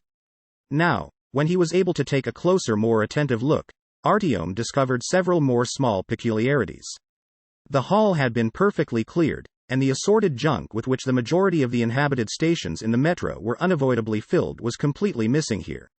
And Smolenskaya was larger and did not give the appearance of an inhabited station. It suddenly reminded him of a picture from a history book in which a military encampment of Roman legionnaires was depicted. Correctly and symmetrically organized space, which faced in all directions, nothing of excess, sentries placed everywhere and reinforced entrances and exits. He didn't manage to walk around the station for very long. Having been confronted by the frankly suspicious glances of its inhabitants, Artyom understood after only several minutes that they were watching him, and so he preferred to retreat to the guest tent. A made-up cot really did await him there, and in a corner stood a plastic bag with his name on it. Artyom sunk into the springs of the squeaking cot and opened the bag. Inside were the things that he had left in the rucksack. Digging in it for a second, he drew from the bag the children's book he had brought from the surface. He wondered if they had checked his little treasure with a Geiger counter. Certainly the dosimeter would have begun to click nervously near the book, but Artyom preferred not to think about it. He leafed through a few pages, making out the slightly faded pictures on the yellowed paper, delaying the moment when he would find his own photograph between the next pages. Would it be his? Whatever happened to him now, to the VDNKH, and to the whole metro, first he must return to his own station in order to ask Sukhoi, "Who's in this photo? Is it my mother or not?" Artyom pressed his lips to the picture, then again laid it between the pages and concealed the book back into the rucksack. For a second it had shown to him that something in his life was gradually falling into place. And a moment later, he was asleep. When Artyom opened his eyes and left the tent, he didn't even consider how much the station had changed. Fewer than 10 complete housing units remained there. The rest had been broken or burned. The walls were covered with soot and pocked by bullets. The plaster was crumbling from the ceiling and lay on the floor in large pieces. Around the edges of the platform flowed ominous black rivulets, the precursors of a coming flood. There was hardly anyone in the hall, only a small girl playing with toys alongside one of the tents. From the other platform, where the staircase of a new exit from the station went, muffled screams were heard. Only 2 surviving emergency lighting lamps dispelled the darkness in the hall. The submachine gun that Artyom had left at the head of the cot had disappeared somewhere. Searching the whole stall in vain, he resigned himself to the fact that he had to go unarmed. Just what had happened here? Artyom would have liked to question the little girl who was playing, but she, having just seen him, desperately broke into tears so that to get anything from her proved to be impossible. Leaving the little girl choking in her tears, Artyom carefully passed through the arch and glanced at the path. The first thing that caught his glance was the 3 bronze letters screwed to the marble facing, versus NKH. Where the D should have been only a dark trace was visible. A deep crack went across the whole inscription along the marble. He had to check what was happening in the tunnels. If someone had captured the stations, then, before going back for assistance, he had to explore the situation in order to explain exactly to his allies from the south what danger threatened them. Immediately after the entrance to the line, there was such an impenetrable darkness that Artyom could see no further than the elbow of his own arm. Something was uttering strange, chomping sounds in the depth of the tunnel, and it was insane to go there unarmed. When the sounds stopped for a short while, he began to hear the water babbling along the floor, flowing round his boots and rushing back, towards VDNKH. His legs shook and refused to step forward. The voice in his head warned over and over again that it was dangerous to go on, that the risk was too great and he would not be able to discern anything in such darkness anyhow. But another part of him, not paying any attention to all those sensible arguments, was pulling him deeper into the darkness. And, having surrendered himself, he, like a wind-up toy, made one more step ahead. The darkness surrounding him became total and nothing was visible. A strange sensation arose in Artyom, as if his body had disappeared. Only the rumor of his former self remained, and he depended wholly on his mind. Artyom moved forward for some time more, but the sounds from the direction he was heading did not get nearer. Then others were heard. The rustle of steps, the exact duplicate of those he had been hearing earlier, in the same darkness, but he was unable to recall where exactly and under what circumstances. And with every new step reaching him from the unseen depth of the tunnel, Artyom felt as if a black, cold horror was seeping, drop by drop, into his heart. In several moments he, not being able to endure it, turned and broke headlong for the station, but, not seeing the cross ties in the darkness, tripped over one of them and fell, knowing that now the inevitable end had come. He broke out in a sweat and didn't even consider immediately that he had fallen out the cot during a dream. His head was unusually heavy, a dull pain pulsed in his temples, and Artyom spent another few minutes on the floor, until he finally came to, but even then he was unable to lift himself to his feet. But at that moment, when his head had cleared a little, the remnants of the nightmare completely vanished, and he was no longer able even to recall approximately just what he had dreamed. Lifting the curtain, he glanced outside. Besides some sentries, there was no one. Evidently, it was now night. Deeply inhaling and exhaling the customary damp air several times, Artyom returned to the tent, stretched out on the cot and slept like a log without any dreams. Melnik woke him. Dressed in a dark insulated jacket with turned-up collar and military trousers with pockets, he looked as if he intended to leave the station any minute now. He had on his head that very same old black field cap, and two large bags, which seemed familiar to Artyom, stood at his feet. Melnik moved one of them toward Artyom with his boot and said, "Here. Shoes, a suit, a backpack and weapons. Change your shoes and get ready. You don't have to put on any armor, we don't intend to go to the surface, just bring it along. We leave in half an hour." "Where are we going?" Artyom asked, half awake, eyes fluttering and trying to restrain a yawn. "Kiev-skaya, if you are okay. Then along the ring to Byelorusskaya and to Mayakovskaya.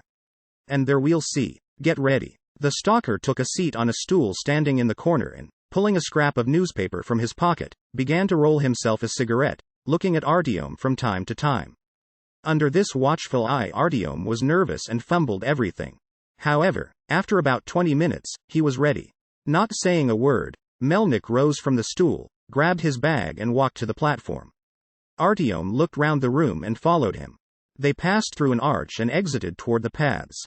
Climbing along the wooden staircase added to the path, Melnik nodded to the sentry and began to walk towards the tunnel.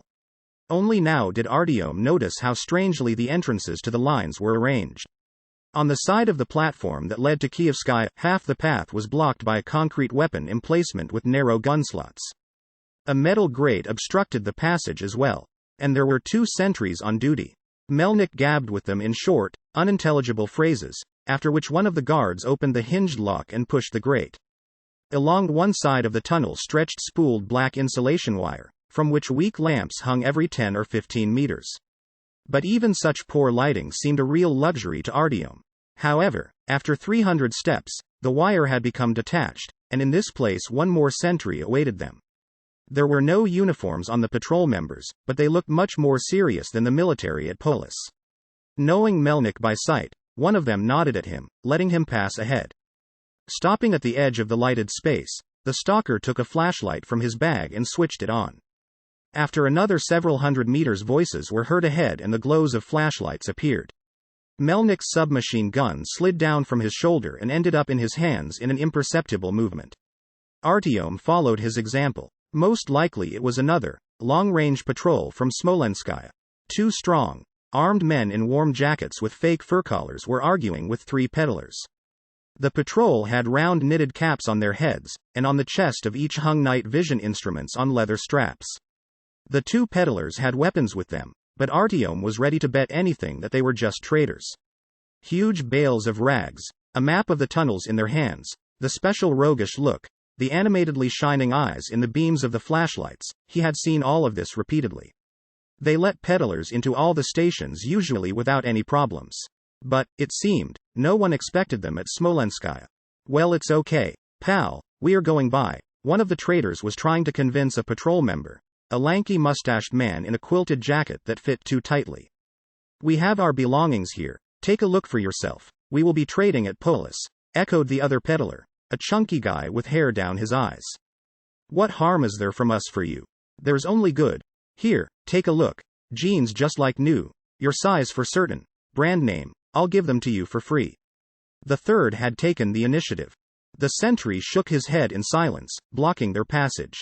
He answered next to nothing. But as soon as one of the peddlers, taking his silence for agreement, tried to step ahead, both sentries nearly simultaneously clacked the bolts of their submachine guns. Melnik and Artyom stood 5 paces behind them, and though the stalker lowered his weapon, the tension was felt in his attitude. Stop. I am giving you 5 seconds to turn around and leave. It's a secure station, they don't allow anyone here. 5. 4. ... One of the sentries began to count. Well, how are we supposed to get there? Through the ring again. One of the peddlers was about to get perturbed, but another, shaking his head resignedly, tugged him by the sleeve and the traders picked up their bales from the ground and dragged themselves back. Waiting for a minute, the stalker gave Artyom a sign, and they began to walk to Glukhovskaya right behind the peddlers. When they were passing the sentries, one of them silently nodded to Melnik and put 2 fingers to his head, as if giving a salute. A security station? Artyom was curious, when they themselves had passed the cordon. What's that mean? Go back and ask. The latter snapped, stopping Artyom from asking any more questions.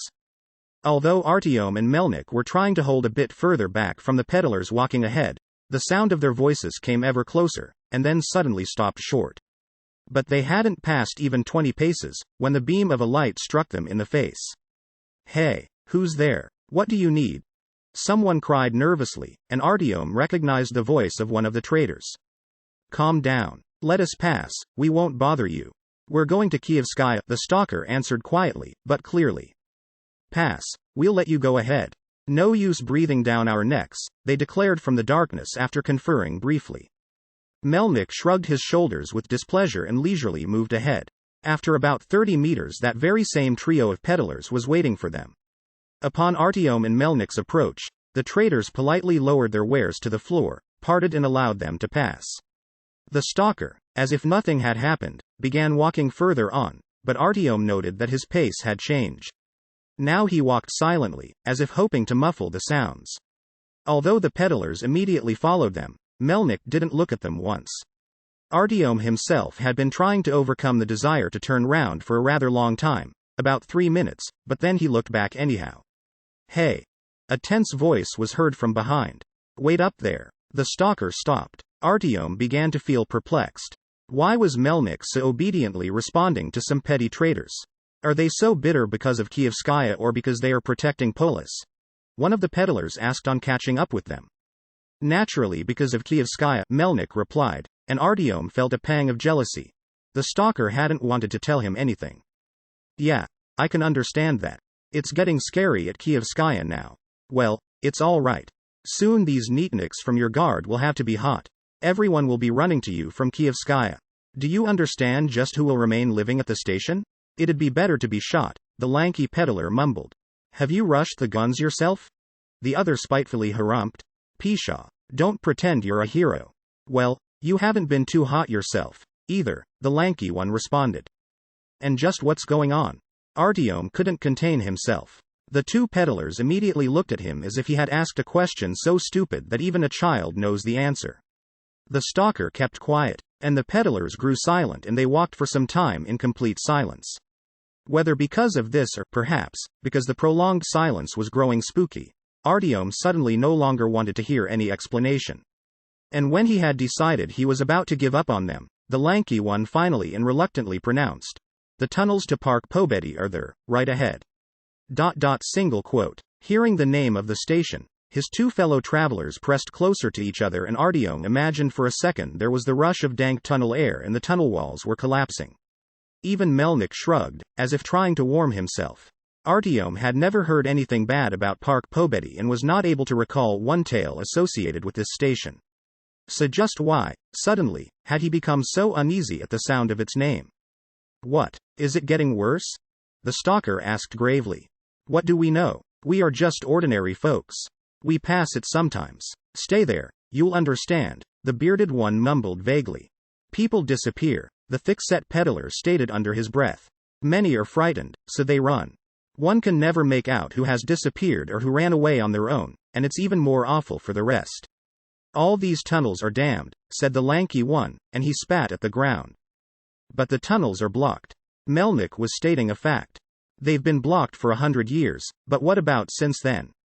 Well, if you're a stranger, then it's better you should understand us. Everyone knows there that there is a fear of the tunnels, even though they have been blown up and blocked 3 times. And anyone can feel it in their skin as soon as they show up here, even Sergeyk over there. The lanky one pointed at his bearded companion. Exactly, the shaggy Sergeyk confirmed, and he crossed himself for some reason or other. But they're guarding the tunnels, aren't they? Melnick asked. The patrols are here every day, the bearded one nodded. And have they ever caught anyone? Or seen someone? The stalker prodded. How would we know? The peddler gestured helplessly. I haven't heard, but they try to catch someone. And what do the locals say about it? Melnick wasn't backing off. The lanky one said nothing, he only gestured somberly, but Sergeyk glanced back and said in a loud whisper, It's the city of the dead, and thereupon he crossed himself again. Artyom wanted to burst out laughing. He had already heard too many stories, fables, legends and theories about just where in the dead are found in the metro. And of souls in the pipes along the tunnel walls and the gates to hell, which they are digging at one of the stations. Now there's a city of the dead at Park Pobedi. But the ghostly draft had caused him to suppress his laughter, and, despite the warm clothing, it had chilled him. Worst of all was the fact that Melnick fell silent and ceased all inquiries. Artyom hoped that his companion was just scornfully waving aside such an absurd idea. They passed the rest of the way in silence, each of them immersed in his own thoughts. The way proved to be completely quiet, empty, dry and clear, but, despite everything, the heavy sensation that something bad awaited them intensified with every step. As soon as they stepped into the station, this feeling rushed over them, like subterranean waters, just as uncontrollable and just as turbid and chilling. Fear ruled completely here, and this was apparent at first glance. Was this that sunny Glukhovskaya, about which the man from the Caucasus who was staying with him in a cell in fascist captivity had spoken? Or did he have in mind a station with the same name located at Glukhovskaya branch? You couldn't say that the station was neglected and that all its inhabitants had fled. It turned out there were many people here, but Glukhovskaya gave the impression that it did not belong to its residents. They all were trying to stay close together. Tents were stuck to the walls and to each other in the center of the hall. The distance between them required by the fire safety regulations was not observed anywhere. Clearly, these people were frightened of something more dangerous than fire. Those passing by, immediately and wearily looked away when Artyom looked them in the eyes, and, avoiding the strangers, tore from their path, as beetles scurrying along cracks. The platform, squeezed between 2 rows of low, round arches, went downward at one side with several of the escalators and, at the other, was raised at the short staircase where the side passage to the other station had been opened. Coals smoldered in several places, and there was a tantalizing aroma of roast meat. Somewhere a child was crying. Though Glukhovskaya was located on the edge of the city of the dead that the frightened peddlers had spoken of, it was fully alive. Quickly saying goodbye, the peddlers disappeared into the passage to the other line. Melnick, prudently having looked along the sides, resolutely began to walk to the side of one of the passages. It was immediately apparent he had been here regularly. Artyom was unable to fathom why the stalker had questioned the peddlers in such detail about the station. Had he been hoping that a hint of the true state of affairs be revealed accidentally? Was he trying to flush out possible spies? They stopped after a second at an entrance to some office facilities. The door here had been knocked off, but a guard stood on the outside. The authorities, Artyom guessed. A smoothly shaven elderly man with well-combed hair came out to meet the stalker. He wore the old, blue uniform of a subway worker, aged and faded by washing, but surprisingly clean. It was clear how he managed to look after himself at this station. The man saluted Melnick, for some reason placing only 2 fingers to his forehead, and not sincerely, as the patrols had done in the tunnel, but ludicrously. He squinted derisively. "Good day," he said in a pleasant deep voice. "Good day, sir," the stalker replied, and he smiled. In 10 minutes they were seated in a warm room and drinking the best of mushroom tea. This time they didn't leave Artyom out as he had expected, but they allowed him to take part in a discussion of serious matters. Unfortunately, he didn't understand anything of the conversation between the stalker and the station chief, who Melnick called Arkady Semyonovich. At first Melnick asked about a certain Tretiak, Then he set about inquiring whether there were any changes in the tunnels. The chief reported that Tretiak had left on personal business, but was supposed to return quite soon, and he proposed they wait for him. Then they both got deeper into the details of some kind of agreements, in such a way that Artyom soon completely lost the thread of the conversation. He just sat there, sipped the hot tea, the mushroom smell of which reminded him of his home station, and looked around. Glukhovskaya clearly had known better times. The walls of the room were hung with moth-eaten carpets with the design preserved. In several places, immediately above the carpets, were fastened pencil sketches of tunnel junctions in wide gilded frames, and the table at which they sat looked like an antique, and Artyom couldn't imagine how many stalkers had been needed to drag it down from someone's empty apartment and how much the station proprietor had agreed to pay for it. On one of the walls hung a saber that had grown dark with age, and alongside was a pistol of a prehistoric type, clearly unsuitable for firing. At the far end of the room, on a wardrobe, lay a huge white skull that had belonged to an unknown being. There is absolutely nothing in these tunnels. Arkady Semyonovich shook his head. We keep watch so the people remain calm. You have been there yourself and you know well that both lines have been blocked about 300 meters from the station. There is no chance that anyone could show up. It's superstition. But people are disappearing? Melnik frowned. They are disappearing, the chief agreed, but it's unknown to where. I think they run off. We don't have any cordons at the passages, and there, he waved his hand towards the stairs, is a whole city. They can go where they like. Both to the ring and to Glukhovskaya. Hansa, they say, is letting people out of our station now. But what are they afraid of? Asked the stalker. Of what? Of the fact that people are disappearing. You go around in circles. Arkady Semyonovich gestured helplessly. It's strange, Melnik said suspiciously. You know, while we are waiting for Tretiak, let's go down to the guard again. Just to get acquainted. Or they will worry the Smolensky. I understand, the chief nodded. Well, you go to the third tent now, Anton lives there. He is commander of the next shift. Tell him you were sent by me. It was noisy in the tent with the painted number 3. Two little lads about 10 years of age played on the floor with the cartridge cases of automatic weapons. Alongside them sat a young girl, who was looking at her brothers with eyes wide with curiosity, but who had not decided to participate in the game. A neat middle-aged woman in an apron was slicing some kind of food for dinner. It was comfortable here, a delicious domestic smell hung in the air. Anton has gone out, have a seat and wait, the woman offered, smiling cordially. The boys had begun to gaze at them watchfully, then one of them approached Artyom. Do you have any cartridge cases? He asked, looking at him sullenly. Oleg, stop your begging at once. The woman said sternly, not stopping what she was preparing. To Artyom's surprise, Melnik put his hand into the pocket of his trousers, fumbled about and withdrew several unusual oblong cartridge cases, clearly not from a Kalashnikov. Jamming them into his fist and jingling them like a rattle, the stalker extended the treasure to the child. His eyes immediately lit up, but he didn't have the courage to take the gift. Take them, take them. The stalker winked at him and dumped the cartridge cases into the child's outstretched palm. Now I'll win. Look, how big, it'll be Spetsnaz. The boy yelled happily. Watching. Artyom had seen that the cartridge cases with which they played had been laid out in equal rows and, apparently, represented tin soldiers. Even he himself had played like that once, only he had been lucky. He still had real little tin soldiers, though from various collections. As a battle unfolded on the floor, the father of the children entered the tent. He was a short, thin man with wet dark blonde hair. Seeing the strangers, he nodded at them in silence and, not uttering a word, stared intently at Melnik. Papa, did you bring us some more cartridge cases?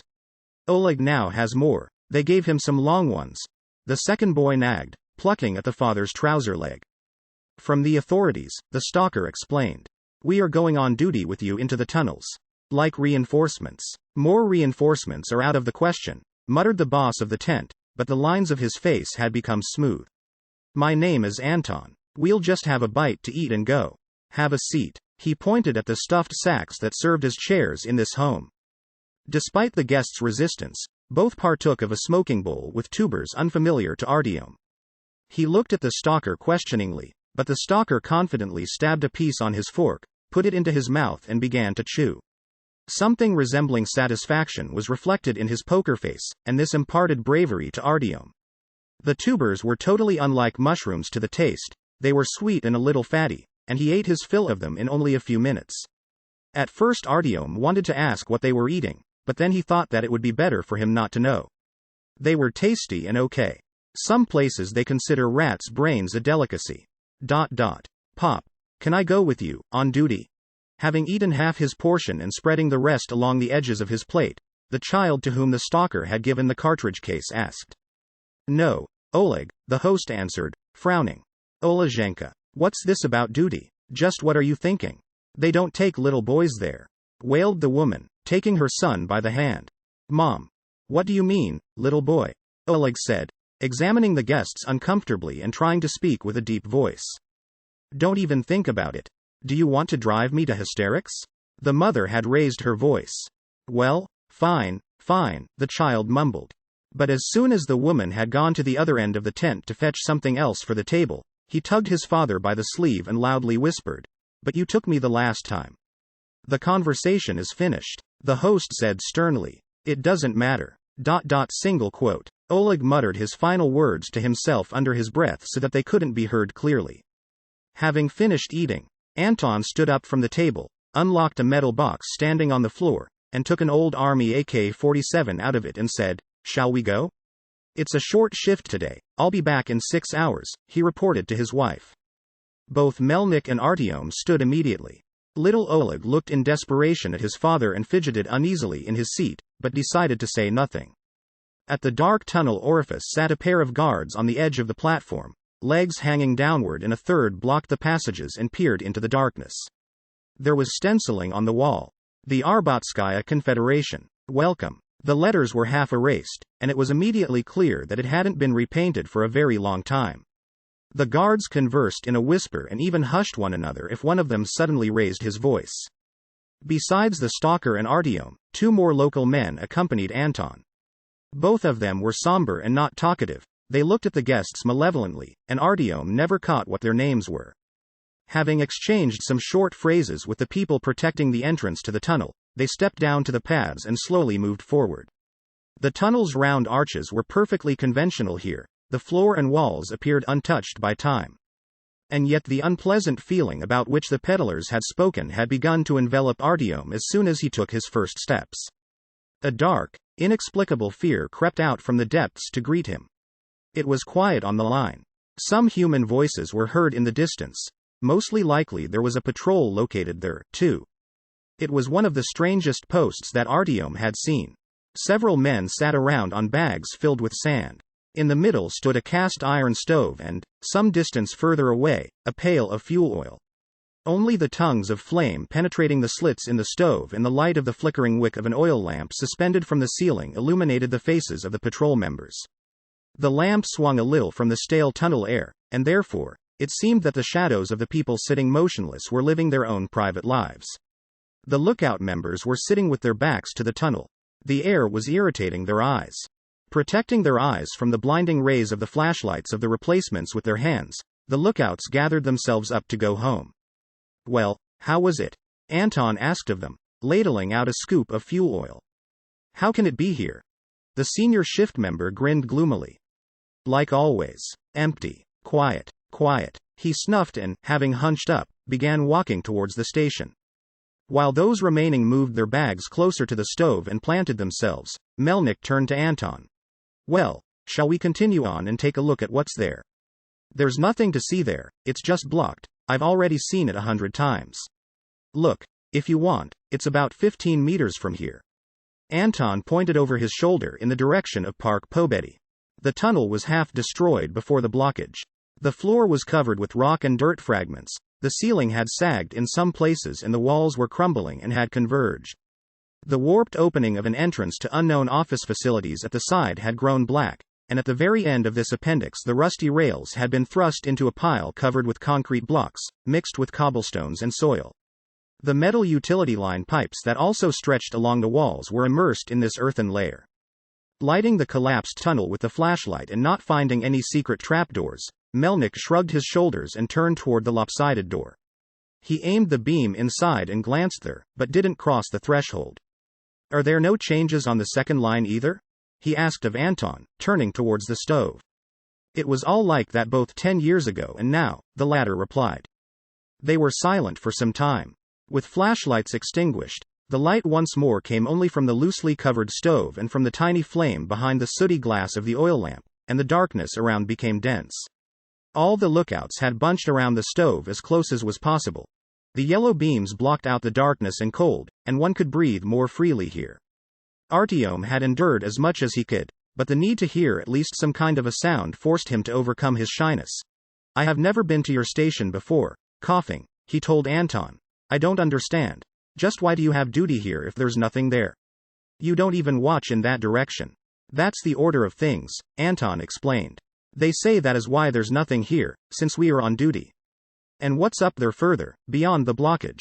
One has to think it's the tunnel all the way to. He stopped for a second, turning back and looking at the impasse, all the way to Park Pobedi.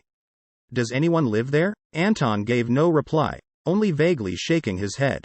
He was silent for a while, but then asked with interest. Well, generally speaking, don't you know anything about Park Pobedi? And, not even waiting for an answer from Artyom, continued. Lord knows what is still there now, but previously it was a huge twin station, one of those that was built last of all. Those who are older and visited there back then. Well, until. Anyhow, they say that it was made very luxuriously, and the station lay very deep, not like the other new construction. And the people there, one has to think, lived in clover. But not for long, until the tunnel caved in. But how did it happen? Artyom asked. They say, Anton glanced at the others, that it collapsed by itself. They designed it poorly, our construction materials were stolen, or something else. But it's already so long ago that no one remembers for certain. Well, I heard, one of the lookouts said, that the local authorities blasted both lines to hell. Either they were in competition with Park Pobedi or something else.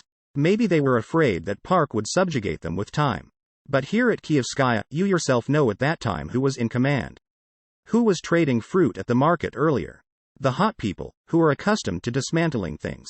A box of dynamite in this tunnel, a box in that, a bit further from their station, and it's done.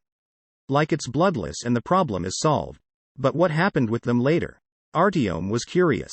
Well, we just don't know, by then we had already arrived here. Anton was on the verge of beginning, but the talking lookout interrupted him, and what could happen? Everyone died. You have to understand, when a station is cut off from the metro, you can't survive there for long. The filters pack up, or the generators, or it begins to flood. And you can't afford to be on the surface even now. I heard, at first they supposedly tried to dig, but later they gave up. Those who served here in the beginning say they heard screams through the pipes. But soon even that stopped. He gave a cough and stretched out his hands toward the stove. Having warmed his hands, the lookout looked at Artyom and added, it wasn't even the war. Just who fights like that? They had women with them, you know, and there were children. Old folks. A whole city. And for what? Simple, they didn't divide up any money. It seems they didn't kill anyone themselves, but oh well. So you were asking, what's there, on that side of the blockage? Death is there. Anton shook his head, but didn't say anything.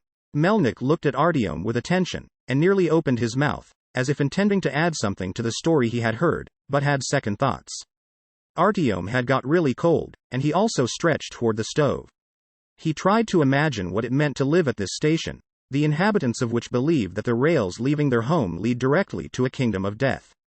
Artyom gradually began to understand that the strange duty in this broken-up tunnel was not so much necessary, but more of a ritual. Who were they trying to scare away while sitting here? Who were they able to stop coming to the station, and into the rest of the metro? It became even colder, and neither the cast-iron stove nor the warm jacket given him by Melnik spared him any longer from the chill. Unexpectedly the stalker turned towards the tunnel leading to Glukhovskaya and got up from his seat, listening and watching. Even Artyom understood the reason for his concern in several seconds. Quick, soft steps were heard from there, and in the distance the glow of a weak flashlight was being thrown about, as if someone was hurrying, jumping over the ties, hurrying with all his might to get to them. The stalker jumped from his seat, pressed against the wall and aimed his submachine gun at the spot of light. Anton calmly stood up, peering into the darkness, and by his easy posture it was clear that he couldn't imagine any serious danger which would come from that side of the tunnel. Melnik clicked the switch of his flashlight, and the dark crawled away unwillingly. At about 30 feet from them, in the middle of the track bed, a fragile little figure stood still with his arms lifted. "Pop, Pop, it's me, don't shoot." The voice was a child's. The stalker brought his beam to bear in that direction and, shaking himself, lifted himself from the ground. The child was standing by the stove in only a minute, examining his boots with embarrassment. It was Anton's son, the one who had asked to go on duty with him. "Has something happened?" his father asked worriedly. "No. I just wanted to be with you very much. I'm no longer a little boy to be sitting in the tent with Mom." "How did you get here?" "There's a guard there." "I lied. I said that Mom sent me to see you. It was Uncle Petya, he knows me. He only said that I mustn't look into any of the side paths and get here quickly, and he allowed me to pass."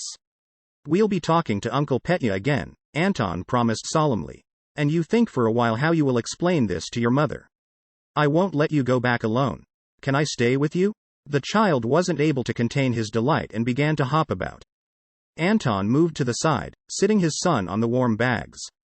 He took off his jacket and was on the verge of wrapping him up, but the child immediately scrambled down to the floor and, taking the stuff brought with him from his pocket, spread it out on a cloth, a handful of cartridge casings and several more objects.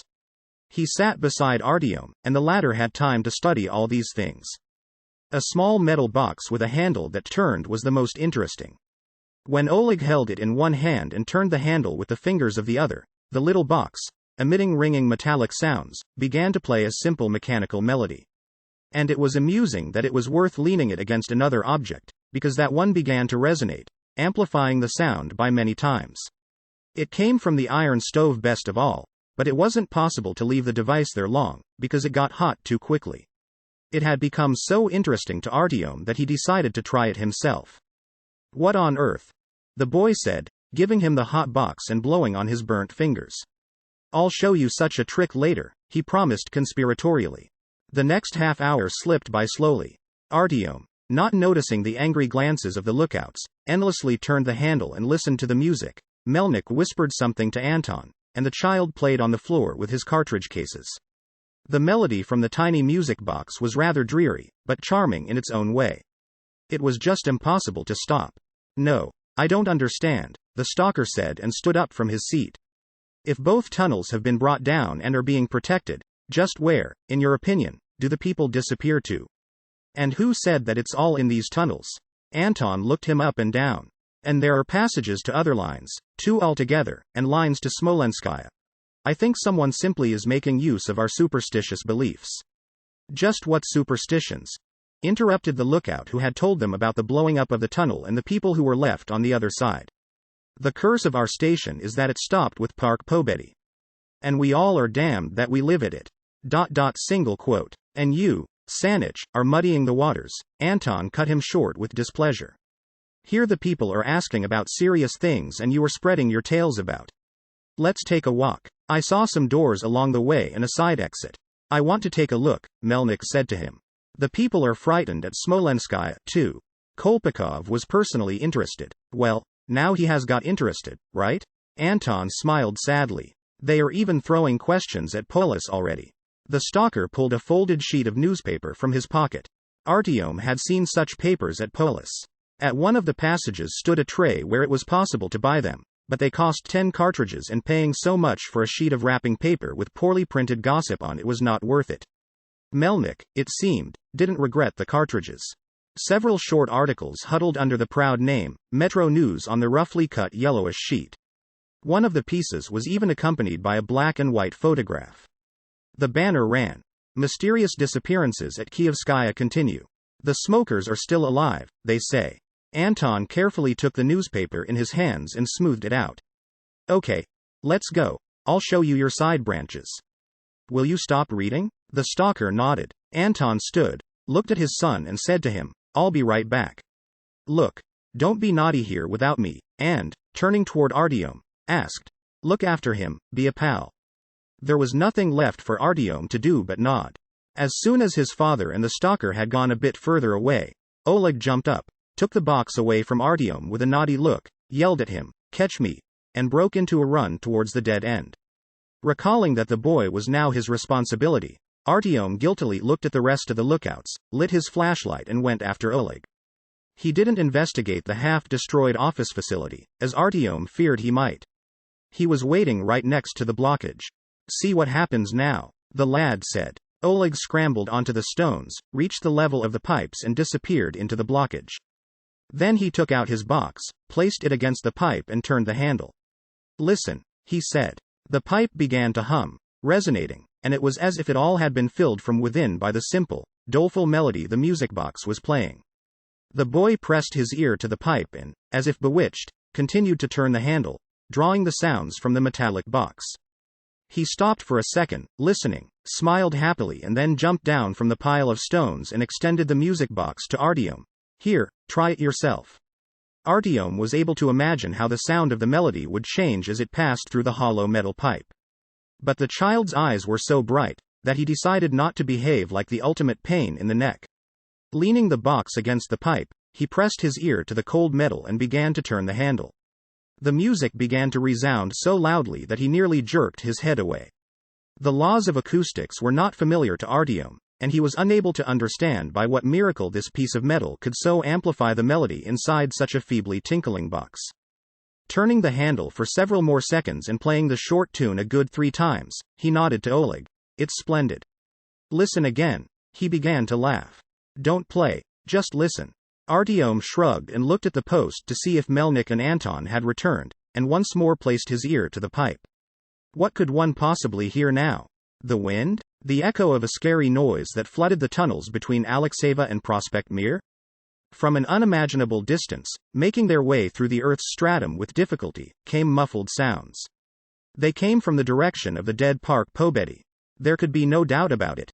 Artyom stood stock still, listening, and, gradually becoming chilled, understood. He was listening to something impossible, music. Someone or something several kilometers away from him was duplicating that melancholy melody from the music box one note after another. But this was not an echo.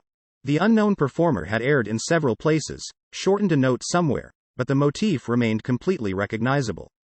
And, mainly, it was not at all a ringing chime. The sound resembled more of a hum.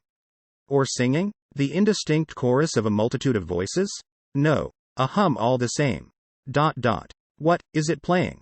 Oleg asked of him with a smile. "Hush. I'm still listening." "What is it?" Barely parting his lips, Artyom mumbled hoarsely. "Music. The pipe is playing." The boy explained simply. The melancholy, oppressive impression that this eerie singing produced in Artyom, it seemed, was not passed on to the lad. For him, it was simply a happy game. And he could never ask how he could hear a melody from a station cut off from the whole world, where all the living had vanished into thin air more than a decade ago.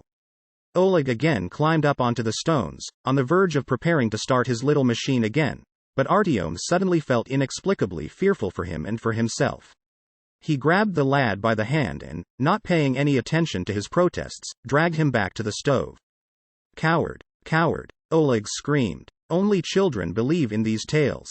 "What tales?" Artyom stopped and looked him in the eyes. "That they take the children who go into the tunnels to listen to the pipes." "Who takes them?" Artyom dragged him closer to the stove. "The dead." The conversation stopped. A lookout speaking about damnation roused himself and gave them such a once-over that the words stuck in their throats. Their adventure had ended right on time.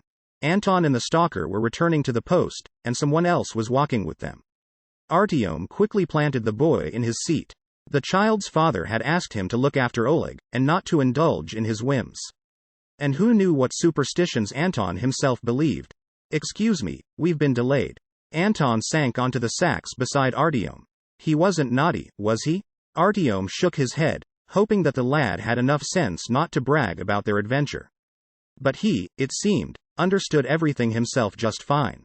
Oleg again laid out his cartridge cases with an enthralled look. The third man who had arrived with Anton and the stalker, a balding, skinny man with sunken cheeks and bags under his eyes, was unfamiliar to Artyom. He approached the stove only for a minute and nodded at the lookouts, and Artyom examined him closely, but he didn't say anything to him. Melnik introduced him. "This is Tretiak," he told Artyom. "He'll be going on ahead with us. He's a specialist. A missile man." Chapter 16 The Songs of the Dead. There are no secret entrances there, and there never were. "Really, don't you know that yourself?" Tretiak had raised his voice with displeasure, and his words flew at Artyom. They were returning from duty, back to Glukhovskaya. The stalker and Tretiak walked a little behind the others and animatedly discussed something. When Artyom also fell back to take part in their conversation, they began to whisper, and he was left to join the main group again. The young Oleg, who was skipping along, trying not to drop behind the adults, and refusing to climb onto his father's shoulders, immediately and happily grabbed him by the hand. "I'm a missile man, too," he announced. Artyom looked at the boy with surprise. He had been alongside when Melnik introduced Tretiak to him and most likely had heard this word by chance. Did he understand what it meant? "Only don't tell anybody," added Oleg hurriedly. "The others aren't allowed to know it. It's a secret." "Okay, I won't tell anyone." Artyom played up to him. "It's no shame, quite the opposite.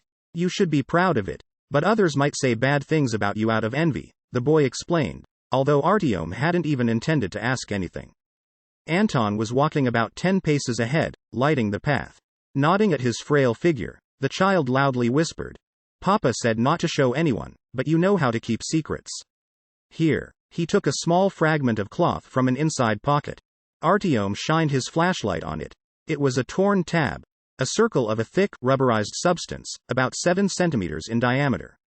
On one side it was completely black, on the other was portrayed the intersection of 3 incomprehensible oblong objects on a dark background, not unlike one of the 6-pointed paper snowflakes with which they decorated VDNKH for the new year. One of the objects was standing upright and Artyom recognized it as a cartridge from a machine gun or a sniper's rifle, but with wings attached to the bottom. But he did not recognize the other 2 identical, yellow ones, with rings on both sides. The mysterious snowflake was enclosed in a stylized wreath, such as on old cockades, and there were letters around the circle of the tab. But the color on them was faded so that Artyom was able to read only "Troops" and "AR", and also the word "USSIA", which was written beneath the figure. If he had had a little more time, he might have been able to understand what the boy showed him, but he didn't. "Hey, Olejek, come here, there's something for you," Anton called to his son. "What is it?" Artyom asked the boy, before he grabbed the tab from him and concealed it in his pocket. "RVA," Oleg carefully articulated, beaming with pride, then he winked at him and ran to his father. Having climbed to the platform by stepladder, the Outlook members began to disperse and go home. Anton's wife was waiting for him right at the exit. With tears in her eyes, she flung herself to meet young Oleg, caught him by his arm, and then bawled at her husband, "Are you trying to upset me? What am I supposed to think? The child left home several hours ago. Why am I supposed to think about everyone? You're like a child yourself, you couldn't bring him home," she cried. "Len, please, not in front of people," Anton muttered, looking round in embarrassment. "I just couldn't leave the watch. Think about what you were saying. An outpost commander and suddenly he leaves his post. A commander. Go ahead and command. As if you don't know what is going on here. Over there, a neighbor's youngster disappeared a week ago. Single quote. Melnik and Tretiak quickened the pace and didn't even stop to say goodbye to Anton, leaving him and his wife in private. Artyom hurried after them. For a long time after, although one could no longer make out the words, the weeping and reproaches of Anton's wife reached them. All 3 were heading to the office facilities, where the station's chief of staff was located. After several minutes they already were seated in the room with the hanging threadbare carpets. The chief himself, having nodded knowingly, left when the stalker asked to leave them alone. "It seems you don't have a passport?" Melnik remarked, turning towards Artyom. He shook his head. The document had been confiscated by the fascists and, without it, he had been turned into a social outcast. Hansa, the Red Line and Polis would not accept him. While the stalker was beside him, no one asked personal questions of Artyom, but, having found himself alone, he would have to wander between the cast-off flag stations and the uncivilized stations, such as Glukhovskaya. And he couldn't even dream of returning to VDNKH. "I won't be able to take you to Hansa without a passport. I'll have to find the necessary people for it first," Melnik said, as if confirming his thoughts. "It may be possible to obtain a new one, but of course this will take time. The shortest route to Mayakovskaya is along the ring, like it or not."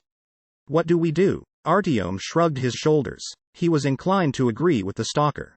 It was impossible to wait, and he also wasn't able to get around Hansa to Mayakovskaya himself. The tunnel that adjoined it from the other side came straight from Tverskaya. To return to the lair of the fascists, let alone to the station that had been transformed into a dungeon, would be folly. A dead end. It will be better if Tretiak and I go together now to GLUKHOVSKY, Melnik said. We'll look for an entrance to D6. We will find it, return for you, and perhaps something will come up about a passport. If we don't find an entrance, we'll come back anyway. You won't have to wait for us long. We can get there quickly. We'll get it done in a day. Will you wait? He looked at Artyom quizzically. Artyom shrugged his shoulders again. He felt that they were treating him like a child. He'd served his purpose and told them about the danger, and now they didn't want him under their feet. Excellent, the stalker said. Expect us as towards morning. And we'll travel straight here so as not to lose any time. As regards food and lodging, we will discuss it all with Arkady Semyonovich. He won't hurt you. It seems that's it. No, it's not all. He felt in a pocket and withdrew from there that same blood-stained sheet of paper on which was the layout and keys. Take it. I copied it for myself. Who knows how things will turn out? Only don't show it to anyone. Single quote. Melnik and Tretiak left in less than an hour later, having spoken beforehand with the station chief. The punctual Arkady Semyonovich immediately took Artyom to his tent and, inviting him to have dinner with him in the evening, left to rest. The tent for guests stood a little out of the way, and although it also was maintained in fine condition, Artyom felt very uncomfortable in it from the very outset. He glanced outside and again was convinced that the rest of the quarters were crowded together, and all of them were located as far as possible from the entrances to the tunnels.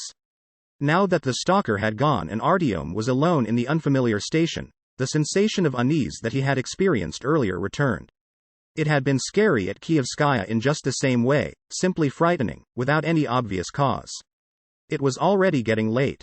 The voices of the children were dying away, and the adults only rarely left their tents. Artyom did not want to stroll around the platform at all. Having read through the letter from the dying Daniel a third time, Artyom couldn't stand it and left for dinner with Arkady Semyonovich half an hour earlier than the agreed time. The office facilities anteroom now had been converted into a kitchen, and an attractive girl, a little older than Artyom, was working there.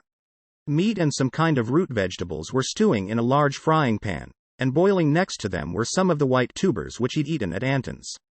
The station chief himself sat next to a stool and paged through a tattered booklet, on the cover of which was painted a picture of a revolver and women's legs in black stockings. Seeing Artyom, Arkady Semyonovich laid the book aside with embarrassment. It's boring for us here, of course. He smiled knowingly at the youth. Come with me into the office. Katerina will lay the table for us there. And we'll drink for a while. He winked. Now the room with the carpets and skull looked completely different. Lit by a table lamp with a green cloth lampshade, it had become a little more comfortable. The tension which had haunted Artyom on the platform dissipated without a trace in the rays of this lamp. Arkady Semyonovich drew a small bottle from the cupboard and poured a brown liquid with a head-reeling aroma into an unusual round-bellied glass. Only a little came out, a finger's worth, and Artyom thought that this bottle must have cost more than a whole box of the home brew he had tried at Katai Gorod.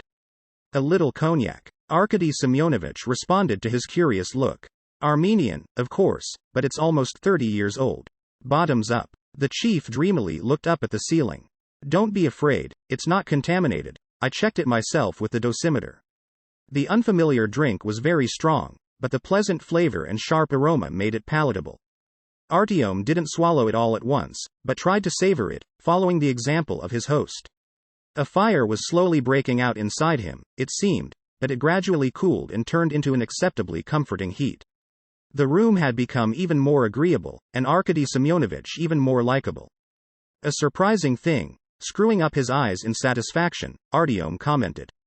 It's good, right? About a year and a half ago the stalkers found completely untouched groceries at Krasnopresenskaya, the station chief explained, in a cellar, as they often had done previously. The sign had fallen off and no one had noticed it. But one of us recalled that earlier, before it had crashed, sometimes he had looked in there, so he decided to check it.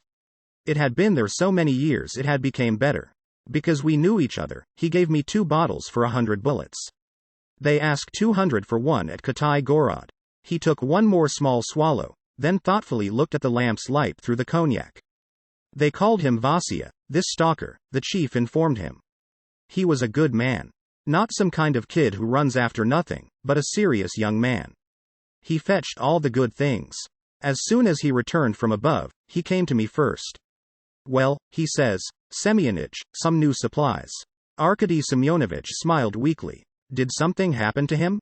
Artyom asked. He loved Krasnopresenskaya very much. He repeated all the time that it was a real El Dorado there, Arkady Semyonovich said sadly. Nothing touched in one Stalinist high-rise. It's understandable why it was there all safe and sound. The zoo was right across the road. Just who would poke their head in there, at Krasnopresenskaya? Such fear. He was desperate, Vasyatka, he was always taking risks. And he got into a mess at the end. They dragged him into the zoo, and his partner barely managed to bolt. So, let's drink to him. The chief breathed heavily and poured one more for each of them. Recalling the unusually high price of the cognac, Artyom was on the verge of protesting, but Arkady Semyonovich decisively placed the round-bellied glass into his hand, explaining that a refusal would insult the memory of the reckless stalker who had obtained this divine drink. By that time, the girl had set the table and Artyom and Arkady Semyonovich moved on to ordinary, but decent, moonshine. The meat had been prepared delightfully. It's unpleasant for you at the station. After an hour and a half Artyom was frank. It's scary here, something is oppressive. Single quote. We're used to it. Arkady Semyonovich vaguely shook his head. And people live here. It's no worse than at some. Single quote. No, don't think that I don't understand. Having decided that the Kyievskaya chief had taken offense, Artyom hastened to calm him. You, certainly, are doing all that is possible. But there is something going on here. Everyone talks about just one thing. That people are disappearing. They lie. Arkady Semyonovich cut him off. But then he added, not all are disappearing. Only the children. Are the dead taking them? Who knows who is taking them? I myself don't believe in the dead. I have seen dead in my lifetime, make no mistake. They don't take anyone anywhere. They themselves lie quietly. But there, beyond the blockage, Arkady Semyonovich waved a hand in the direction of Park Pobedi and nearly lost his balance, is someone. That's definite. And it is impossible for us to go there. Why? Artyom tried to focus on his glass, but it had been growing fuzzier the whole time and seemed to creep away somewhere. Wait a little, I'll show you. The station chief moved away from the table with a crash, got up with difficulty and, rocking, went to the cupboard. Digging around on one of the shelves, he carefully lifted into the light a long metal needle with a barb by the thick end. What's that? Artyom frowned. That's what I would like to know. Where did you get it? From the neck of a lookout who was guarding the right tunnel.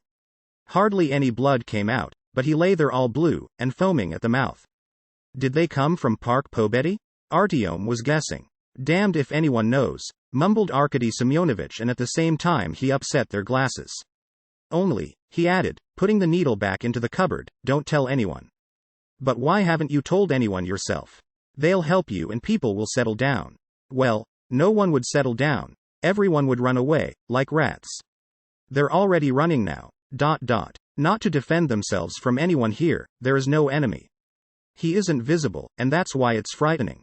So, I show them this needle, and what? Do you think everything will settle? That's ridiculous. Everyone will disappear, the bastards, and leave me here alone. And what kind of a station chief will I be without people? A captain without a ship. He had raised his voice, but he let out a squeak and was silent. Arkasha, you don't have to be like that, everything's okay. Single quote. The girl sat down, startled, beside him, and stroked his head. Artyom sadly understood through the alcoholic fog that she wasn't the chief's daughter. All of them, the sons of bitches, will run. Like rats from a ship. I'll be alone. But we won't give in. He hadn't calmed down. Artyom stood up with difficulty and unsteadily walked toward the exit. The guard at the door quizzically snapped his fingers in his face, nodding at Arkady Semyonovich's office. Dead drunk, Artyom muttered. It's better not to touch him until tomorrow. And, rocking slightly, he plodded towards his tent. He had to find the way. He tried a few times to get into someone else's quarters, but crude male curses and piercing female squeals told him that he had gone into the wrong tent. The moonshine had turned out to be more potent than cheap home brew, and he had started to feel its full strength only now. The arches and columns floated before his eyes and, to top it off, he was beginning to feel sick.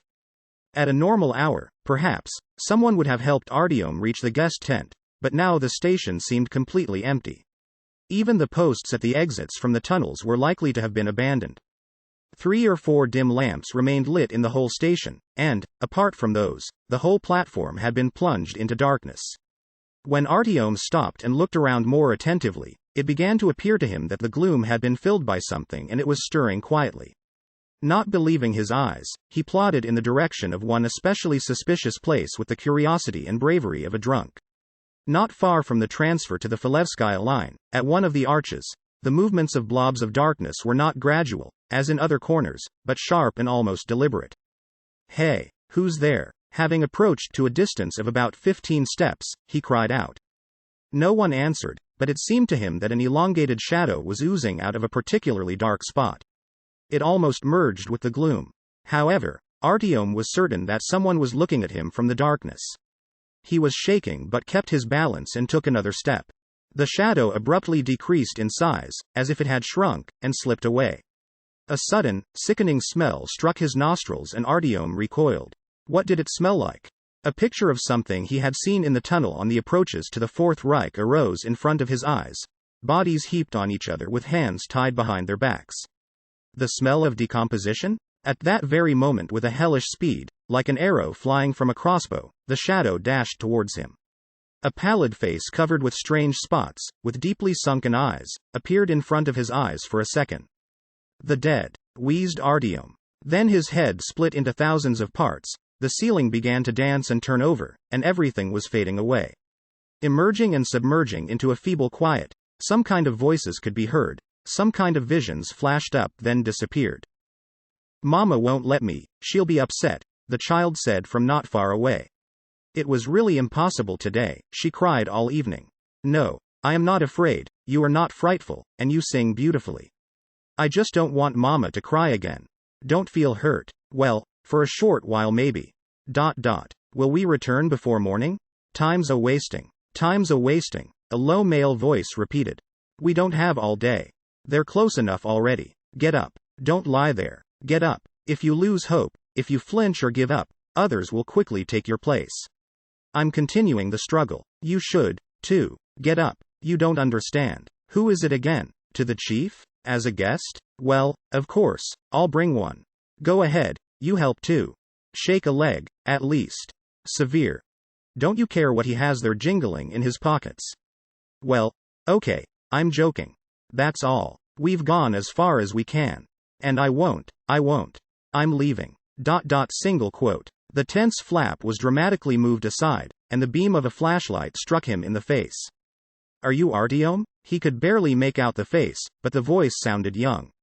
Artyom jumped up from the cot, but his head suddenly began to spin, and he felt ill. A dull pain throbbed in the back of his head, and each time he touched it, it felt like fire. His hair was matted there, most likely from dried blood. What had happened to him? "May I come in?" The arrival asked and, not waiting for permission, stepped into the tent, closing the flap behind him. He shoved a tiny metallic object into Artyom's hand. Having finally turned on his own flashlight, Artyom looked at it. It was a cartridge converted to a screw-on capsule, exactly the same as the one Hunter had presented to him. Not believing his own eyes, Artyom tried to open the top, but it slipped. His hands were sweating from the excitement. Finally, a tiny piece of paper fell into the light. Was it really a missive from Hunter? Unforeseen complications. The exit to D6 has been blocked. Tretiak has been killed. Wait for me, don't go anywhere. We need time to get organized. I will try to return as soon as possible. Melnik. Artyom reread the note yet again, to analyze its contents. Tretiak has been killed? The exit to Metro 2 is blocked? But then this meant that all their plans and all their hopes had turned to dust and ashes. He looked at the envoy in a befuddled manner. "Melnik has ordered you to stay here and wait for him," the visitor confirmed. "Tretiak is dead. They killed him. With a poisoned needle," Melnik said. "We don't know who did it. Now he'll be leading a mobilization effort. That's it, I have to run. Will there be an answer?" Artyom thought a little about what he could write to the stalker. "What can I do? What is there to hope for now? Maybe drop everything and return to VDNKH to be with those near and dear in the last minutes?" He shook his head. The envoy turned around in silence and exited. Artyom dropped to the cot and began to meditate. There was simply nowhere for him to go right now. He was neither able to go to the ring nor return to Smolenskaya without a passport and without an escort. His only hope was that Arkady Semyonovich would be just as hospitable in the coming days as he had been the day before. It was day at Glukhovskaya. The lamp burnt twice as brightly, and alongside the office facilities, where the station chief's apartment was located, another mercury lamp gave off the light of day. Wincing from the pain in his head, Artyom plodded to the chief's office. A guard stopped him at the entrance with a gesture. Noise came from within. Several men were conversing in raised voices. "He's busy," the guard explained. "Wait if you'd like." Several minutes later, Anton flew from the room like a shot. The office boss ran out right on his heels. Although his hair was perfectly combed once more, he had bags beneath his eyes, and his face was noticeably swollen and covered with silver stubble. "But what can I do?" "What?"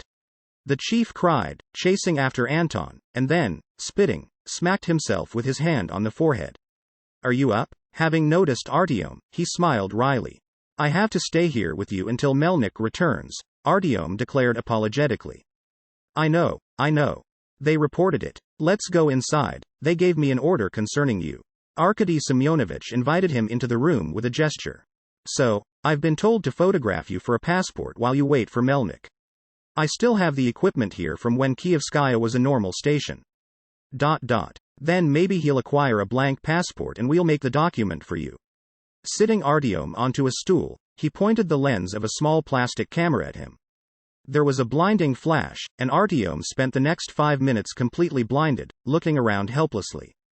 "Excuse me, I forgot to warn you. You're starving. Come in. Katya will feed you, but I won't have any time for you today. It's getting worse for us here. Anton's oldest son disappeared during the night. He's giving the whole station a hard time now. And for what? And those here told me they found you this morning between the platforms? With a bloody head? What happened? I don't remember. Most likely I fell down when I was drunk." Artyom hadn't answered immediately. "Yes. It's good that we had a sit-down yesterday," the chief grinned. "Okay. Artyom, it's time for me to get to work. Drop by a little later." Artyom slid down from the stool. The young Oleg's face was in front of him. Anton's oldest son. Was it really him? He recalled how the night before the boy had turned the handle of his music box, placed it on the iron of the pipe, and then said that only small children are afraid that the dead would take them away if they walked into the tunnels and listened to the pipes. A chill swept over Artyom. Was it true? Did it happen because of him? Once more he glanced helplessly at Arkady Semyonovich, began to open his mouth, but he went outside without speaking. Returning to his tent, Artyom took a seat on the floor and sat in silence for some time, looking into the void. Now it was beginning to seem to him that, having chosen him for this mission, someone unknown had damned him at the same time. Almost everyone who had decided to share at least part of the way with him had died. Bourbon, Mikhail Porfiryevich and his grandson, Daniel Khan, had disappeared without a trace, and even the fighters of the Revolutionary Brigade who had rescued Artyom may have been killed at the very next crossing. Now Tretiak. But the young Oleg? Had Artyom brought death to his companions? Not understanding what was going on, he jumped up, threw his rucksack and machine gun onto his back, grabbed a flashlight and went out to the platform. He walked mechanically to the place where they had assaulted him during the night. Approaching closer, he froze. The dead man looked at him through the dim haze of a drunken memory. He remembered it all. It was not a dream. He had to find Oleg, or at least help Anton search for his son. It was his fault. He hadn't looked after the lad. He had allowed Oleg to play his strange games with the pipes, and now he was here, safe and sound, but the boy had disappeared. And Artyom was convinced that he had not run away.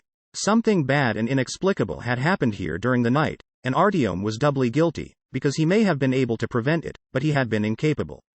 He looked at the spot where the terrifying stranger had hidden in the shadows. A heap of garbage had been dumped there, but, sifting through it, Artyom only frightened a stray cat. Having searched the platform without result, he approached the tracks and jumped down to the rails. The guards at the entrance to the tunnel lazily looked him over and warned that he went into the crossings at his own risk and that no one there would take any responsibility for him. This time Artyom didn't go through the same tunnel as the day before, but took the second, the parallel one. As the lookout commander had said, this crossing was also blocked. The guard post was located at the blockage, An iron barrel served as a stove, and there were bags piled around. Alongside them there was a handcar, loaded with buckets of coal. The lookouts sitting on the bags were whispering about something and, on his approach, jumped up from their seats, intently eyeing Artyom. But then one of them gave the okay and the others calmed down and settled in as before. Taking a closer look, Artyom recognized Anton as the commander, and hurriedly mumbling something awkward, turned and began to walk back. His face was on fire. He was unable to look into the eyes of the man whose son had disappeared because of him. Artyom plodded on, lowering his head, repeating under his breath, "It wasn't my fault. I wasn't able. ... What could I have done?" The splash of light from his flashlight skipped ahead of him. Suddenly he noticed a small object lying desolately in the shadow between two ties. Even from the distance it seemed familiar to him, and his heart beat faster. Bending over, Artyom picked the small box off the ground. He turned the handle and the box answered with that tinkling dreary melody. Oleg's music box. Thrown or accidentally dropped by him here. Artyom threw down his rucksack and began studying the tunnel walls twice as hard. Not far away was a door leading to office facilities, but Artyom discovered behind it only a ruined public loo. 20 more minutes of tunnel inspection didn't get him anywhere. Returning to his rucksack, the young man sank to the ground and leaned back against the wall. Throwing back his head, stared at the ceiling, exhausted. After a second he once more was on his feet and the beam of the flashlight, fluttering, revealed a black gap, hardly noticeable in the darkened concrete of the ceilings. There was a loosely closed hatch just above the very place where Artyom had picked up Oleg's music box.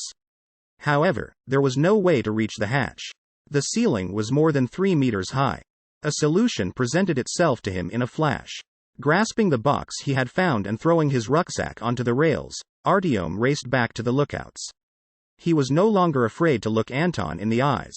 Slowing his pace at the approach to the post so the lookouts wouldn't panic, Artyom approached Anton and in a whisper told him about his discovery. 2 minutes later they left the post, to the questioning looks of the rest, alternately operating the handles of the handcar.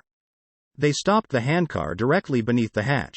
The handcar was just high enough that Artyom, climbing onto Anton's shoulders, could reach and move the cover, haul himself inside and then pull up his partner. Although the tight corridor went off in both directions, Anton decisively moved in the direction of Park Pobedi. Several seconds later it became clear that he had been right. An oblong cartridge case shone in the dim light. It was one of those that Melnik had given the lad the day before. Inspired by the discovery, Anton broke into a trot. He went about another 20 meters, to the place where the access corridor ran into the wall, and another hatch, also half open, blackened an opening in the floor. Anton confidently began to lower himself down. Before Artyom could manage to object, he had already disappeared. There was a crash from the opening, swearing, and then a choked voice said, "Be careful when you jump, it's about a 3-meter drop. Come on, I'll shine the light for you." Placing his hands on the edge, Artyom hung down and, rocking several times, unclenched his fingers, trying to get both legs between the ties. "How will we get ourselves back out of here?" he asked, straightening up. "We'll figure something out." Anton dismissed the problem with a wave of his hand. "Are you certain that they didn't think you were dead?" Artyom shrugged his shoulders. Despite the pain in the back of the head, the thought that some being had attacked him last night at Glukhovskaya seemed absurd now that he was sober. "We'll go to Park Pobedi," Anton decided. "If there's trouble about, the threat can only come from there. You should feel it, too. You were with us at the station yourself." "But why didn't you say anything to us yesterday?" Artyom asked, catching up to Anton and trying to keep pace with him. "The boss didn't allow it," he answered sullenly. "Semyonovich is really afraid of panic, and he has said not to spread rumors. He fusses over his position. But everyone has his limits. I told him ages ago that they couldn't keep it a secret forever. 3 children have disappeared in the last 2 months and 4 families have fled the station. And there was our guard with that needle in his neck. No, he says panic will ensue and we'll lose control. He's a coward." Anton spat out in sudden anger. "But who made that needle?" Artyom stopped in the middle of his sentence, and Anton stopped dead in his tracks. "What's that again? Did you see it?" the lookout asked, taken aback. Artyom did not reply, and so he stopped, staring at the floor and only moving the flashlight from side to side in order to see better what the lookout was pointing at. A gigantic figure had been crudely drawn in white on the floor. It was a twisting outline about 40 centimeters wide and about 2 meters long, resembling a crawling snake or worm. From one side a bulge resembling a head was visible, and that gave it even greater similarity to a huge reptile. A snake, Artyom offered. Maybe they just spilled some paint? Anton tried to joke. No, they didn't just spill something. Here's the head. ... It's looking in that direction. It's crawling to Park Pobedi. So, we'll follow it. ... Single quote. Several hundred meters further on, they found 3 cartridge cases in the middle of the path. They both started walking more briskly. Good lad, Anton said with pride. Wouldn't you just know he would think of leaving a trail? Artyom nodded. He was becoming ever more certain that, while the unknown creature had been able to get to him without a sound, the boy was still alive. But would Oleg have agreed to go with his mysterious kidnapper willingly? Then why would he have marked his trail? Artyom grew quiet for several minutes, and so did Anton. The pungent darkness dissipated the recent joy and hope, and he once more became just a little frightened. In hoping to make amends to the father, he had forgotten all the warnings and terrible tales retold in whispers.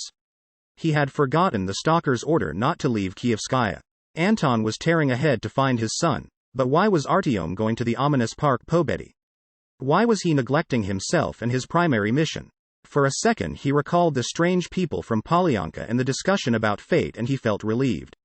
But the relief only lasted about 10 minutes. Just up to the next symbol portraying a snake. This figure was twice as large as the earlier one, and it looked as if it was supposed to convince travelers they were going in the right direction. However, Artyom was not entirely happy about it. The tunnel seemed endless. They walked and walked forever, and more than 2 hours already had passed by Artyom's calculations. The third painted giant snake was more than 10 meters long, and they heard something there. Anton froze, turning his ear towards the tunnel, and Artyom listened too. Strange sounds were coming from the depths of the crossings in fits and starts. At first he couldn't make them out, but later he understood. A chant similar to the one the pipes had played to the music box at Glukhovskaya was being accompanied by the pounding of drums. Not far now, Anton nodded. Time, which had already been slipping by slowly, nearly stood still. Looking at his partner, Artyom realized with startling clarity that he was nodding too dramatically, as if his head were twitching in convulsions. When Anton began to glide down onto his side, looking comically like a toy animal stuffed with rags, Artyom thought that he might catch him, because there was plenty of time for it. Then a light prick in his shoulder stopped him from doing so. Taking a puzzled look at where it smarted, Artyom discovered a feathered steel needle stuck in his jacket. Nothing came of his intention to pull it out. His whole body was petrified, and then suddenly it was as if it had disappeared. His feeble legs gave way to the forces of gravity and Artyom ended up on the ground. At the same time, he remained almost totally conscious, but it became increasingly difficult to breathe. He was unable to move his extremities. He heard footsteps near him, swift and weightless. The approaching being could not be human. Artyom had learned to recognize human footsteps long ago, on the patrols at VDNKH. A sudden, unpleasant smell reached his nose. 1, 2. Strangers, laid out, someone overhead said. I'm a good shot, it was far away. The neck, shoulder, another responded. The voices were strange. Devoid of any intonation, flat, they reminded one mostly of the monotone drone of the wind in the tunnels. However, they were definitely human voices. To eat, well aimed. That's what the great worm wants, the first voice had continued. To eat. 1. You, 2, me, we carry the strangers home, the second added. The picture before him gave Artyom a start. They tore him from the ground jarringly. For a fraction of a moment a face flashed in front of his eyes, narrow, with dark, deep-set eyes. Then they put out the flashlights and it became pitch black. And only with the flood of blood to his head did Artyom understand that they were dragging him somewhere roughly, like a sack. The strange conversation continued for a time, although the phrases were intermixed now with an intense groaning. A paralyzing needle, not poison. Why? That's what the commander ordered. That's what the priest ordered. The great worm wanted it that way. It's okay to save the meat. You're smart. You and the priest are friends. The priest is teaching you to eat. 1, 2, the enemies are coming. There's a smell of gunpowder in the air, fire. A bad enemy. How did they get here? I don't know. The commander and Vartan are doing the interrogation. You and I are the hunters. It is good that the great worm is happy. You and I will get a reward. A lot to eat? Boots? A jacket? A lot to eat. No jacket. No boots. I'm young. I hunt the enemies. It is good. There's a lot? A reward. I'm happy. This day is okay. Vartan brings a new young one. We hunt the enemies. The great worm is happy, the people sing. A holiday. A holiday. I'm happy. Dances? Vodka? I dance with Natasha. Natasha and the commander, they dance. Not you. I am young, strong. The commander is very old. Natasha is young. I hunt enemies, brave. It is good. Natasha and we dance. Not too far away new voices could be heard and an argument had broken out. Artyom guessed that they had brought them to the station. Here it was almost as dark as in the tunnels, only one small campfire was burning in the whole place. They threw them nonchalantly onto the floor next to it. Someone's steel fingers gripped him by the beard and turned him face up. Several people of an unimaginably strange appearance were standing around. They were almost stark naked, and their heads were shaved bare, but it seemed they were not at all cold. On the forehead of each could be seen a wavy line, similar to the pictures at the crossing.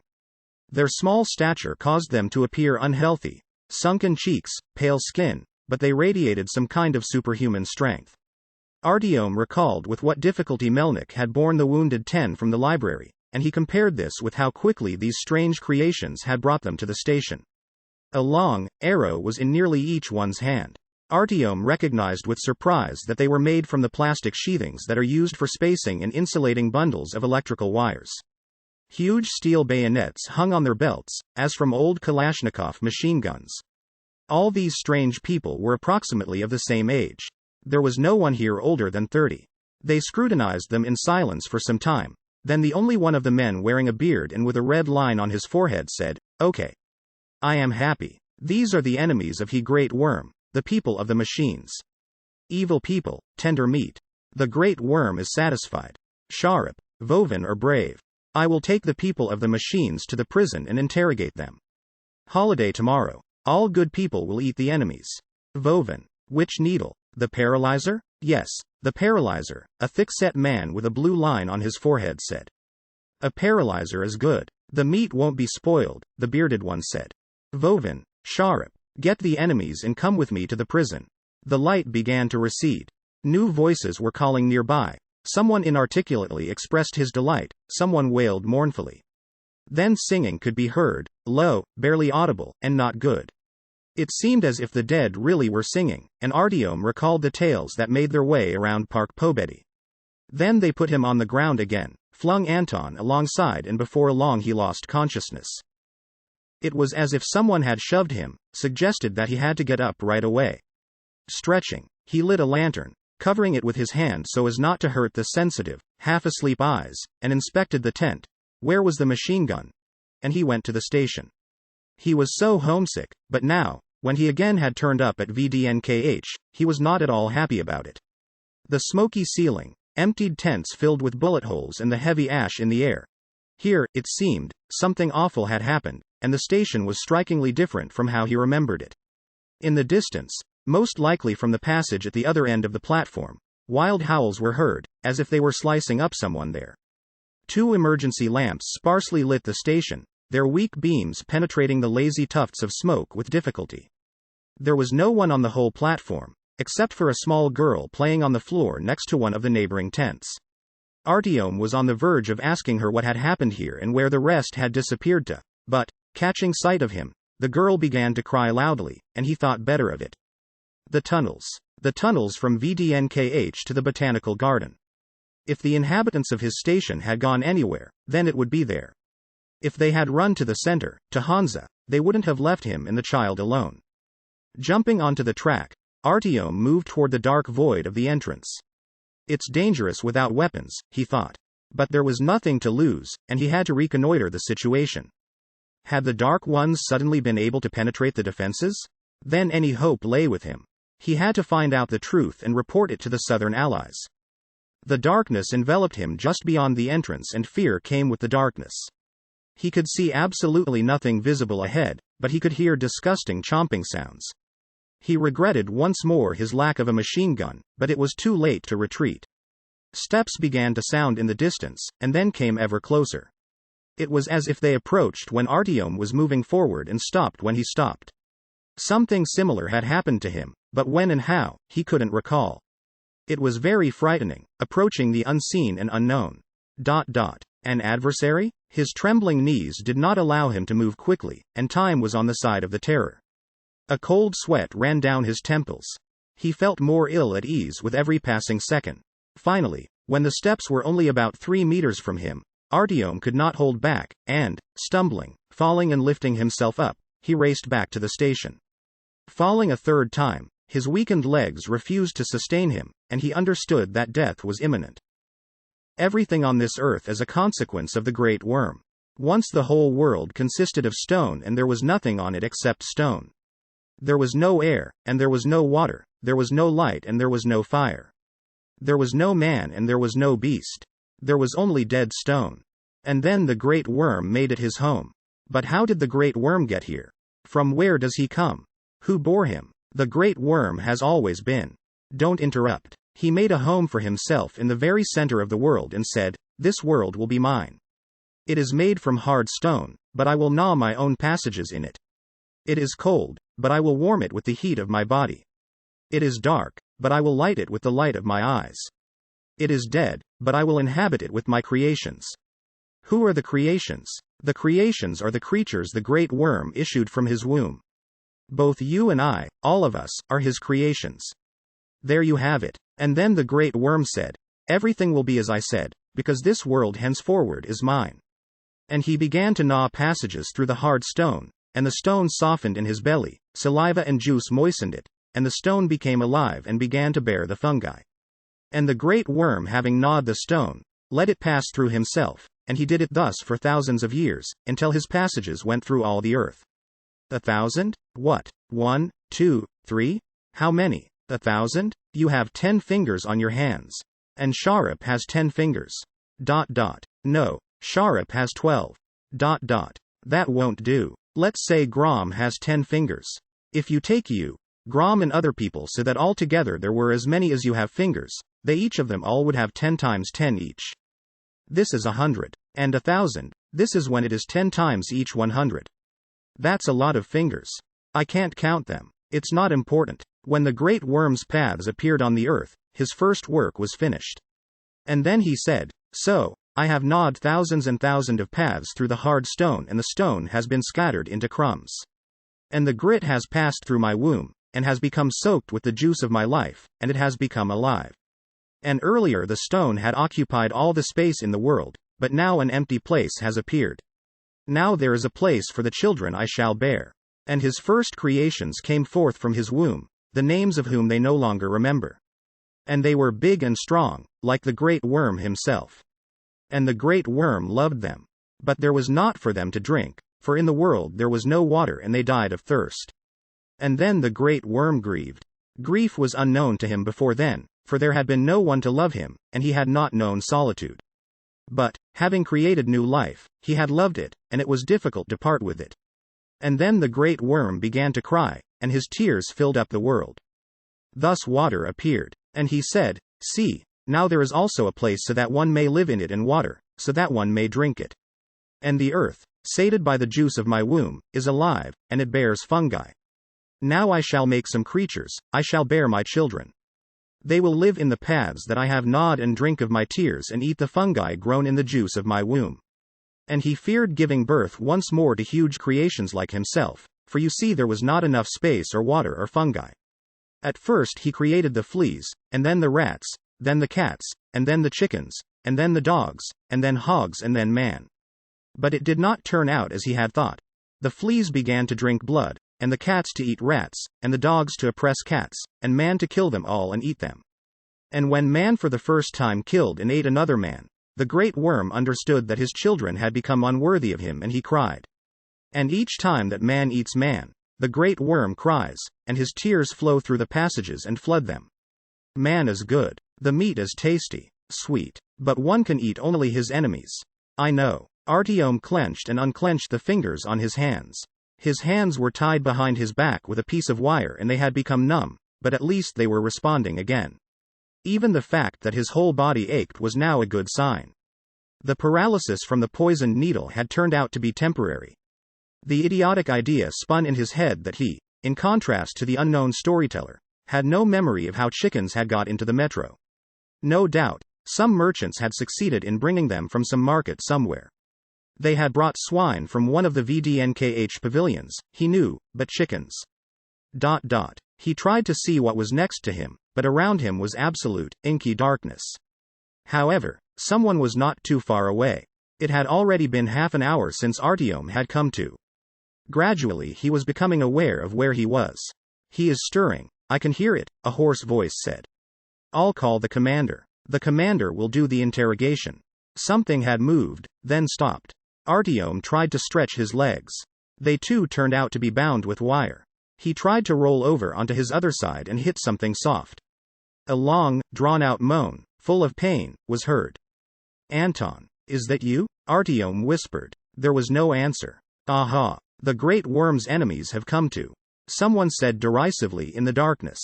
It would have been better had you not come to. It was that same broken, sage voice that had been relating the story about the great worm and the creation of life for the past half hour.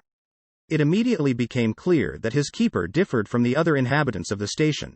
Instead of primitive, chopped phrases, he had been speaking properly, somewhat pompously, and even the timbre of his voice was completely human, unlike that of the others. Who are you? Release us. Artyom wheezed, moving his tongue with difficulty. Yes, that's just what they all say. No, unfortunately, wherever you were headed, your travels are over. They are going to torture and grill you. And what will you do? The voice answered from the darkness with indifference. Are you also imprisoned? Artyom asked. We all are in prison. They are releasing you this very day. His unseen companion giggled. Anton groaned again and began to stir. He mumbled something unintelligible, but had not yet regained consciousness. Why are we sitting together in the darkness like cave dwellers? A lighter was struck and the spot of flame lit the face of the speaker. He had a long gray beard, dirty, matted hair and dull, mocking eyes lost in a network of wrinkles. He could be no less than 60. He was sitting on a chair along the other side of the iron bars that broke the room in two. There was something like it at VDNKH, too. It had a strange name. The Monkey House. Artyom had seen monkeys only in biology textbooks and children's books. In any event, the facility was used as a prison. There's no way I can get used to the damn darkness. I have to use this trash, the old man lamented, covering his eyes. Well, why have you come here? Aren't there enough places on that side or something? Listen. Artyom didn't allow him to finish speaking. You are free. You can let us out. Before these cannibals return. You're a normal man. Single quote. Of course I can, he answered, but of course, I will not. We make no deals with the enemies of the Great Worm. What the hell is the Great Worm? And what are you talking about? I've never even heard of it, so I can't be its enemy. Single quote. It's not important whether you have heard of him or not. You came from that side, from where his enemies live, and that means you must be spies. The derisive rasping in the old man's voice had changed to a steely clacking. You have firearms and flashlights. Damned mechanical toys. Machines for killing. What more evidence do you need to understand that you, the infidels, that you are the enemies of life, the enemies of the Great Worm? He jumped up from his chair and approached the bars. It is you and those, who like you, are guilty of everything. The old man put out the overheated lighter, and in the encroaching darkness he was heard blowing on his burning fingers. Then a new voice called out. This one hissed and chilled the blood. Artyom grew frightened. He remembered Tretiak, killed by a poisoned needle. Please, he began to whisper fervently. Before it's not too late. Why are you doing this? The old man said nothing, and a minute later the place was filled with sounds. Slaps of unshod feet on concrete, hoarse breathing, the whistling of air drawn through nostrils. Although Artyom didn't see any of those entering, he felt that all of them were studying him closely, looking, sniffing, listening to how loudly Artyom's heart beat in his chest. The fire people. He smells like smoke, he smells like fear. One is the smell of the station from that side. The other is foreign. The other, they are enemies, someone hissed at last. Let Vartan do it, another voice ordered. Light the fire, someone commanded. The lighter was struck once more. In the room, besides the old man in whose hand the flame fluttered, stood 3 shaved savages, shading their eyes with their hands. Artyom already had seen one of them, the thick-set and bearded one. The other also seemed strangely familiar to him. Looking Artyom directly in the eyes, he took a step forward and stopped at the bars. The smell from him wasn't like from the rest. Artyom detected a faint stench of decomposed flesh emanating from this man. They couldn't stop staring at him. Artyom winced. He understood where he had seen this face earlier. It was the creature who had attacked him in the night at Glukhovskaya. A strange feeling seized Artyom.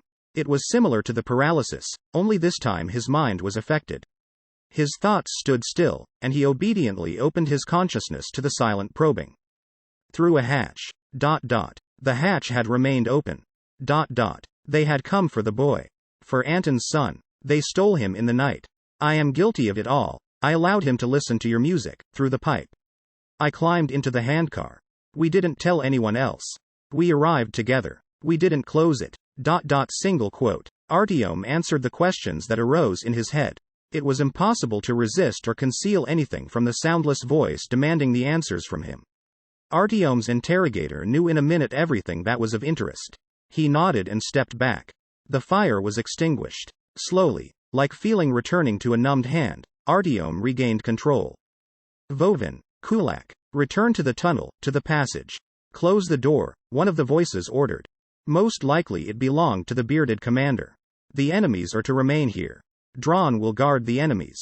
There is a holiday tomorrow. The people will eat the enemies. They will honor the great worm. What have you done with Oleg? What have you done with the child? Artyom began wheezing after them. The door thudded hollowly. Chapter 17 The Children of the Worm. Several minutes passed in total darkness, and Artyom, having decided that they had left them alone, began to pull himself up, trying at least to sit. His tightly tied legs and hands were numb and sore. Artyom recalled the words of his stepfather explaining to him once that even leaving a bandage or tourniquet on too long could kill the skin. Although, it seemed to him that it didn't matter now. Enemy, lay quietly. A voice rang out. Dron will spit a paralyzing needle. It's not necessary. Artyom froze obediently. You don't have to shoot. He had a glimmer of hope. Perhaps he could convince his jailer to help him get out. But how can you talk to a savage who barely understands you? And who is this great worm? He asked the first thing that came to his head. The great worm makes the earth. He makes the world, he makes man. The great worm is everything. The great worm is life. The enemies of the great worm, the people of the machines, are death. I have never heard of him, Artyom said, choosing his words carefully. Where does he live? The great worm lives here. Next to us. Around us. The great worm digs all the passages. Then man said he does it. No. The great worm. He gives life, he takes life. He digs new passages, the people live in them. Good people honor the great worm. Enemies of the great worm want to kill him.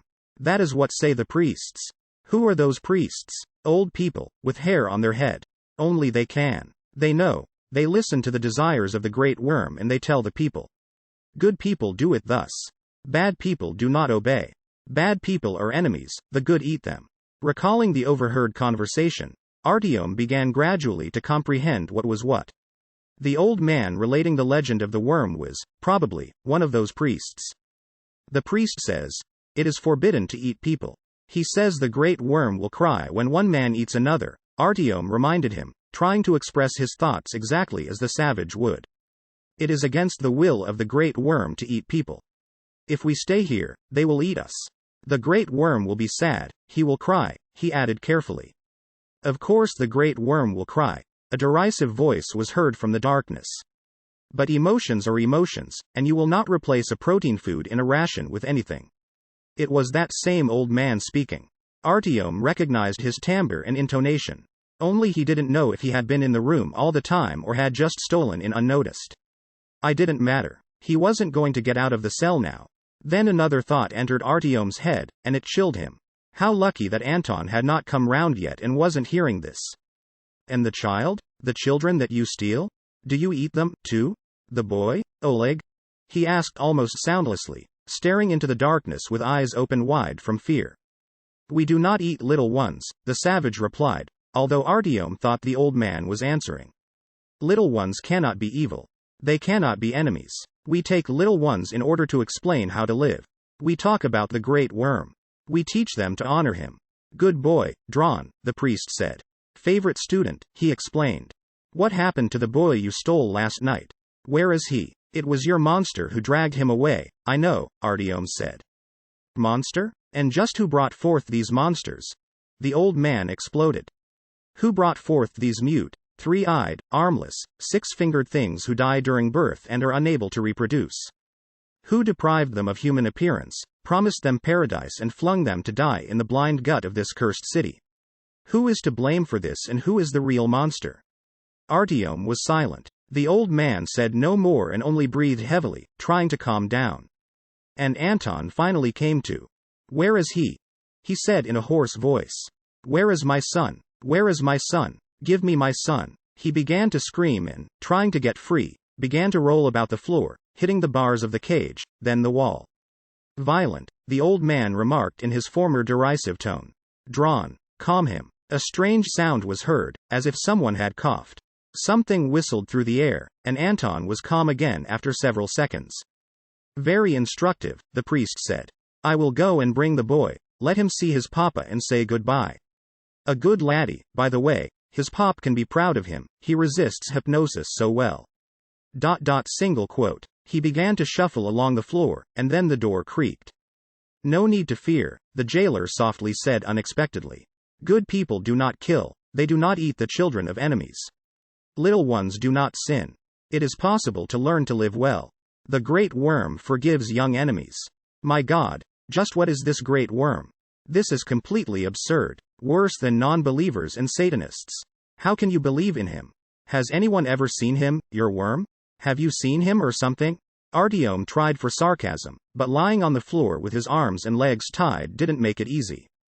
Just as when he had been waiting in prison to be hanged, he became indifferent to his own fate.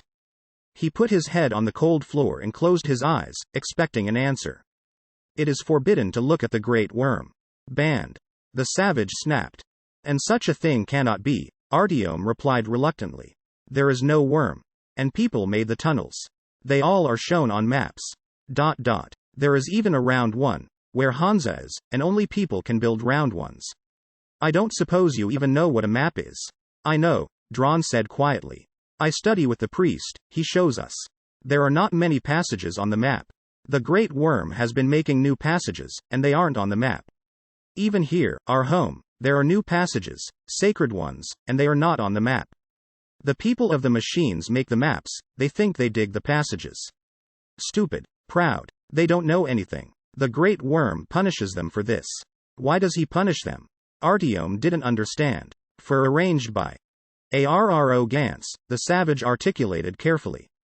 For arrogance, confirmed the voice of the priest. The great worm made man last, and man was his favorite offspring.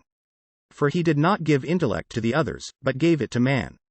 He knew that intellect is a dangerous toy, and therefore he ordered, live in the world with yourself, in the world with the earth, in the world with life and all creatures, and honor me. After this, the great worm went to the very bowels of the earth, but said beforehand, the day will come and I shall return. Behave as if I were with you. And the people obeyed their Creator and lived in the world with the earth he had created and in the world with each other and in the world with the other creatures, and they honored the great worm.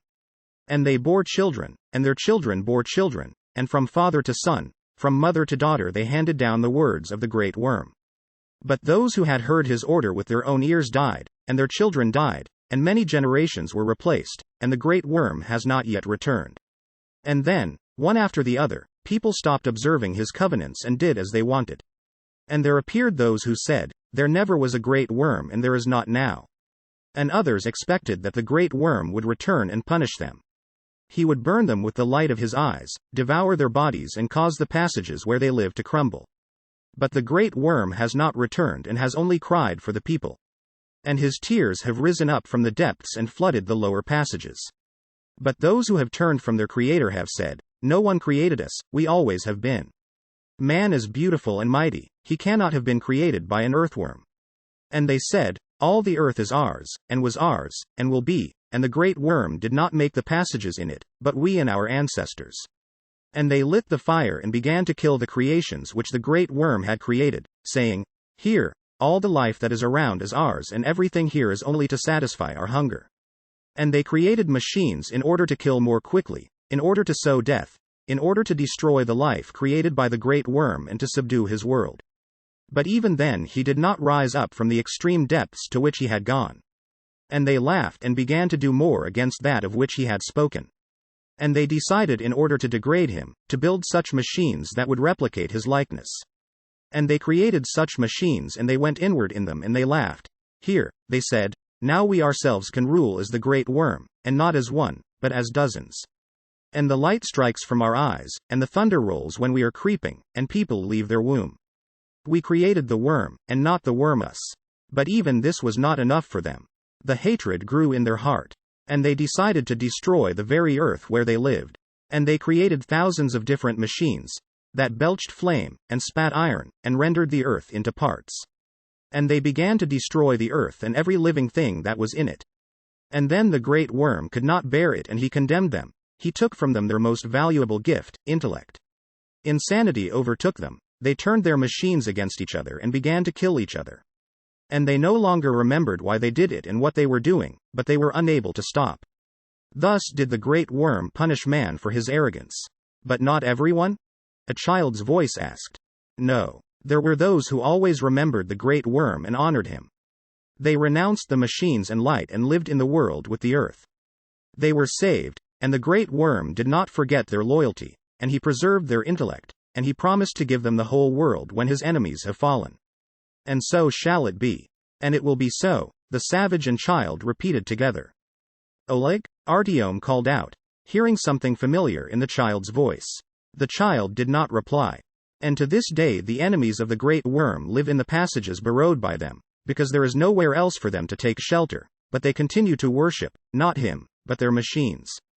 The patience of the great worm is enormous, and it has been sufficient for long centuries of human outrages. But even it is not eternal. It has been foretold that when he makes the last strike at the dark heart of the country of his enemies, their will shall be crushed, and the world will fall to the good people. It has been foretold that the hour shall come and the great worm will summon the rivers and the earth and the air for aid. And the earthly layer will sink, and the seething currents will rush, and the dark heart of the enemy will rush to oblivion. And then finally the just will triumph and there will be happiness for the good, and life without diseases and fungi for one's heart's content, and every kind of beast in abundance. A flame was lit. Artyom had succeeded in leaning his back against the wall, and now he no longer had to bend agonizingly in order to keep the people on the other side of the bars in his field of view. A small boy sat cross-legged on the floor in the middle of the room with his back to him. Over him loomed the withered figure of the priest, lit by the flame of the burning lighter in his hand. The savage with the blowpipe in his hands stood alongside, leaning against the door jamb. All eyes were fixed on the old man who had just finished his narrative. Artyom turned his head with difficulty and looked at Anton, who was fixed in that convulsive pose in which the paralyzing needle had caught him. He stared at the ceiling and was not able to see his son, but he certainly heard everything. "Stand up, Sonny, and look at these people," said the priest. The boy immediately got to his feet and turned toward Artyom. It was Oleg. "Go closer to him. Do you recognize any of them?" the old man asked. "Yes." The boy nodded affirmatively, looking sullenly at Artyom. "It is my pop and I was listening to your songs with this one." Through the pipe. "Your pop and his friend are bad people. They have been using machines and have been disparaging the great worm. Do you remember, you told me and Uncle Vartan what your papa did when the bad people decided to destroy the world?" "Yes." Again Oleg nodded. "So tell us again." The old man placed the lighter into his other hand. "My pop worked in the RVA. The rocket forces. He was a missile man. I wanted to be just like him, too, when I grow up." Artyom's throat dried up. How had he not been able to work out this riddle earlier? So that's where the lad had got that strange tab and so had declared that he was a missile man, just like the slain Tretiak. The coincidence was almost incredible. There remained in the whole metro people who had served in the rocket forces. And 2 of them had ended up in Glukhovskaya. Could this have been by chance? As a missile man, these people created greater evil for the world than all the rest put together. They sent machines and equipment that burned and destroyed the earth and almost all life on it. The great worm forgives many who stray, but not those who gave the orders to destroy the world and sow death in it, and not those who carried it out. Your father has caused intolerable pain to the great worm. Your father destroyed our world with his own hands. Do you know what he deserves? The old man's voice had become stern. Death? The boy asked uncertainly, while glancing first at the priest and then at his father, doubled up on the floor of the monkey cage. Death, the priest confirmed. He must die. The sooner the evil people who have imparted pain to the great worm die, the sooner his promise will be fulfilled, and the world will be reborn and delivered to the good people. Then Papa must die, concurred Oleg. That's the boy. The old man tenderly patted the boy on the head. And now run, play with Uncle Vartan and the kiddies again. Only, look out, be careful in the darkness, don't fall. Drawn, lead him and I'll sit some more for a while with them. Return in half an hour with the others and grab the sacks, we'll be ready. The light was extinguished. The swift, rustling steps of the savage and the light tread of the child faded into the distance. The priest gave a cough and said to Artyom, I'll have a little chat here with you if you aren't opposed to it. We usually don't take captives unless they are children, and then they are all puny and born sickly. But we are seeing more and more adults who are deaf. I would be glad to talk with them and maybe they would not mind, only, well, they eat them too quickly. Single quote. Why then do you teach them that it is bad to eat people? Artyom asked. The worm will cry there and so on? Well, how can I put it? It is for them in the future. For you, of course, you will miss this moment, and even me, too. But now the basis of a future civilization is being laid down, of a culture which will live with nature in the world. Cannibalism is a necessary evil for them. There is nothing without animal protein, you see. But the legends will remain, and when the direct need to kill and stuff your face with those like you fades away, they will stop doing it. Only then will the great worm remember. It is unfortunate only to be living in this dandy time. The old man again began to laugh unpleasantly. You know, I've already seen so many things in the metro, Artyom said. At one station they believe that if you dig deeply enough, you can dig all the way to hell. At another, that we already are living on the threshold of paradise, because the final battle of good and evil is over and those who survived were chosen for entry into the heavenly kingdom. After that, the story about your worm doesn't sound all that convincing somehow. Do you at least believe in it yourself? What's the difference what I or the other priests believe in? The old man grinned. You won't be alive much longer, just a few hours, so I'll just tell you something. One cannot be so frank with someone as with he who will carry all his revelations to the grave. So, what I myself believe in is not important.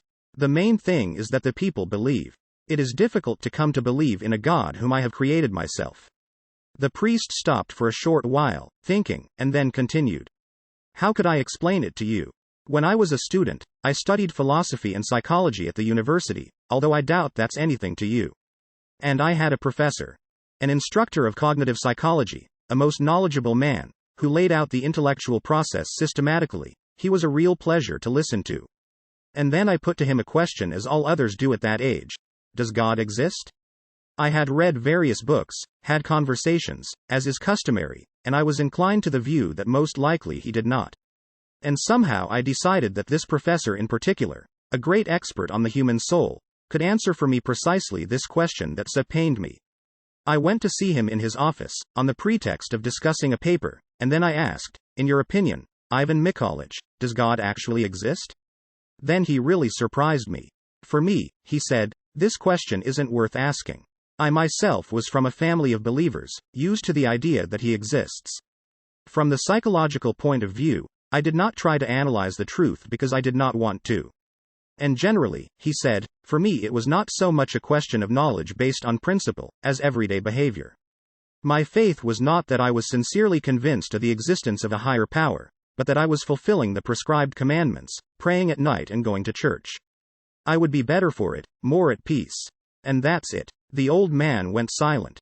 And what? Artyom couldn't contain himself. Whether I believe in the great worm or not isn't so very important. But commandments from divine lips live for centuries. Just one more thing. Create a God and teach his word. And believe me, the great worm is no worse than other gods and has survived many of them. Artyom closed his eyes. Neither Drawn nor the chief of this surprising tribe, nor even such strange creations as Vartan, had the slightest doubt that the great worm exists. For them it was a given, the only explanation of what they could see around them, the only authority for action in a measure of good and evil. What else could a man who had never seen anything except the metro believe in? But there was in the legends of the worm something that Artyom was still unable to understand. But why do you incite them so against machines? What's so bad about these mechanisms? Electricity, lighting, firearms, and so on. Your teachings mean that your people live without them, he said. What's bad about machines? The old man's tone changed dramatically. The good nature and patience with which he had just set forth his thoughts evaporated. You intend an hour before your death to preach to me the benefits of machines. Well, look around. Only a blind man won't notice that if mankind owed some kind of a debt, then he wouldn't rely so much on machines. How dare you snicker about the important role of equipment here, at my station? You nobody. Artyom hadn't expected his question, way less seditious than the previous, about his belief in the great worm, to provoke such a reaction from the old man. Not knowing how to respond, he remained silent. The priest's heavy breathing could be heard in the darkness, as he whispered some kind of curses and tried to calm himself. He resumed speaking only after several minutes. I am out of the habit of speaking with non-believers. Judging by the voice, the old man had regained control of himself. I got carried away in speaking with you. Something is keeping the young ones, they aren't bringing the sacks. He paused meaningfully. What sacks? Artyom responded to the ploy. They will prepare you. When I spoke of torture, I wasn't being strictly accurate. Pointless cruelty goes against the grain of the great worm. My colleagues and I, when we understood that cannibalism had taken root here, and we could no longer do anything about it, decided to look after the culinary side of the problem. And so someone recalled that the Koreans, when they eat dogs, catch them alive, put them in sacks and beat them to death with sticks. The meat benefits a lot from it. It becomes soft, tender.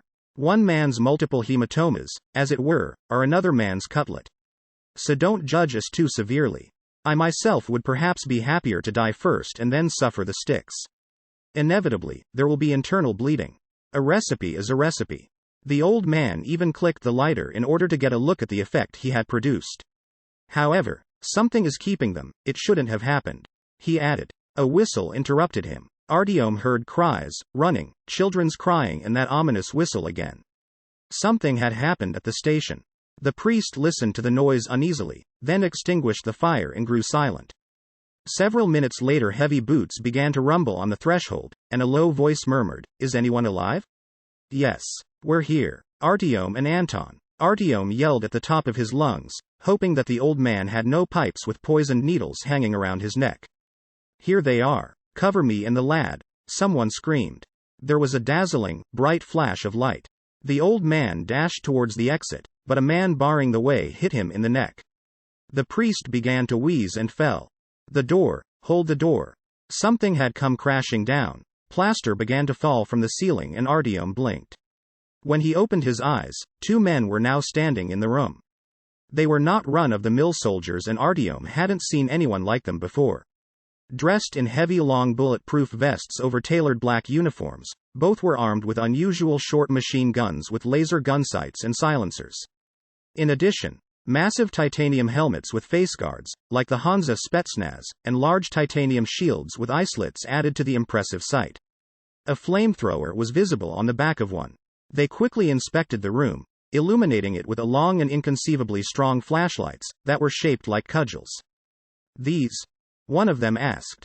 Them, the other confirmed.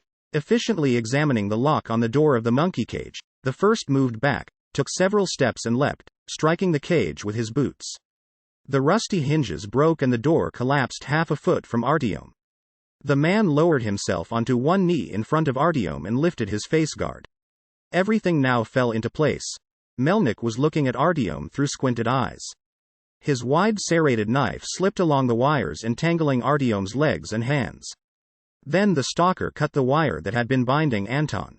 Alive, Melnik remarked with satisfaction. Can you walk? Artyom began to nod, but was unable to lift himself to his feet. His numbed body was still not totally under his command. Several more men ran into the room. Two of them immediately took up a defensive position at the doors. There were 8 fighters in all in the party. They were dressed and equipped just like those who had stormed into the room, but several of them wore long leather cloaks, as Hunter had. One of them lowered a child to the ground, covering him with the shield he wore on his arm. The child immediately raced into the cell and bent over Anton. Papa, Papa, I lied to them so they'd think I was on their side. I showed them where you are. Forgive me, Papa, Papa, don't be silent. The boy could hardly contain his tears. Anton looked at the ceiling with glassy eyes. Artyom was frightened that 2 paralyzing needles in a day could turn out to be too much for the watch commander. Melnik placed his index finger on Anton's neck. He's okay, he concluded after several seconds. He's alive. Bring a stretcher. While Artyom talked about the impact of the poisoned needles, 2 fighters unrolled a cloth stretcher on the floor and loaded Anton onto it. On the floor, the old man began to stir and mumble something. And who's this? Melnik asked, and, having heard from Artyom the explanation, said, we'll take him with us and use him as cover. How's the situation? All quiet, reported a fighter guarding the entrance door. Let's get back to the tunnel, the stalker said, we have to return to base with the wounded and the hostage for interrogation. Here you go. He threw Artyom a machine gun. If all goes as planned, you won't have to use it. You don't have any armor, so you'd better stay under our cover. Watch the youngster. Artyom nodded and took Oleg by the hand, nearly tearing the boy away from the stretcher on which his father lay. Let's build the turtle, Melnik ordered. The fighters formed an oval in a moment, sticking out their linked shields, above which only helmets were seen. 4 carried the stretcher with their free hands. The boy and Artyom were inside the formation, fully covered by shields. They gagged the old man, tied his hands behind his back, and placed him at the head of the formation. After several strong jabs, he stopped trying to break loose and calmed down, staring sullenly at the floor. The first 2 fighters, who had special night vision instruments, served as the eyes of the turtle. The instruments were fastened directly to the helmets, so that their hands remained free. The party bent down on command, covering their legs with the shields and moved ahead swiftly. Squeezed between the fighters, Artyom held Oleg's hand tightly and pulled him along. He couldn't see anything, and could work out what was happening only by the curt discussions. 3 on the right. Women, a child. On the left. In the arch, in the arch. They're shooting. Needles began to clang on the metal of the shield. Take them out. Machine gun pops were heard in response. There's 1. 2. Keep moving, keep moving. From behind. Lamov. Some more shots. Where? Don't go there. Ahead, I said. Hold the hostage. Damn, it flew right in front of my eyes. Single quote. Stop. Halt. What's there? It's all blocked. There are about 40 people there. Barricades. Is it far? 20 meters. They are not firing. They are approaching from the sides. When did they manage to build barricades? A rain of needles fell on the shields. On signal, they all got down onto one knee so that now the armor covered them completely. Artyom bent down, covering the boy. They placed the stretcher with Anton on the floor. The rain of needles intensified. Do not respond. Do not respond. We'll wait. Single quote. It hit my boot. Single quote. Ready the light. On the count of 3, flashlights and fire. Whoever has the night vision equipment, choose the targets now. 1. How they shoot. Single quote. 2, 3. Several powerful flashlights lit up simultaneously and the machine guns opened up. Somewhere ahead Artyom could hear the cries and moans of the dying. Then the firing unexpectedly ceased. Artyom listened. Over there, with the white flag. Are they giving up or what? Cease fire. We'll talk. Put the hostage in front. Stop. You bastard. There. I've got him. Smart old man. Single quote. We have your priest. Let us leave. Melnik called out. Let us return to the tunnel. I repeat, let us leave. Well, what's there? 0 reaction. They're silent. Maybe they don't understand us? So, hold the light on him for me a little better. Single quote. Take a look. Then the negotiations suddenly stopped. It was as though the fighters were absorbed in thought. At first it was just those who were at the front, then the ones covering the rear quieted down. The silence was tense, not good. What's there? Artyom asked uneasily. No one answered him. The people even stopped moving about. Artyom felt the palm of the hand he was holding the boy with start to sweat. It shook him. I feel. He is looking at us. He said quietly. Release the hostage, Melnik suddenly pronounced.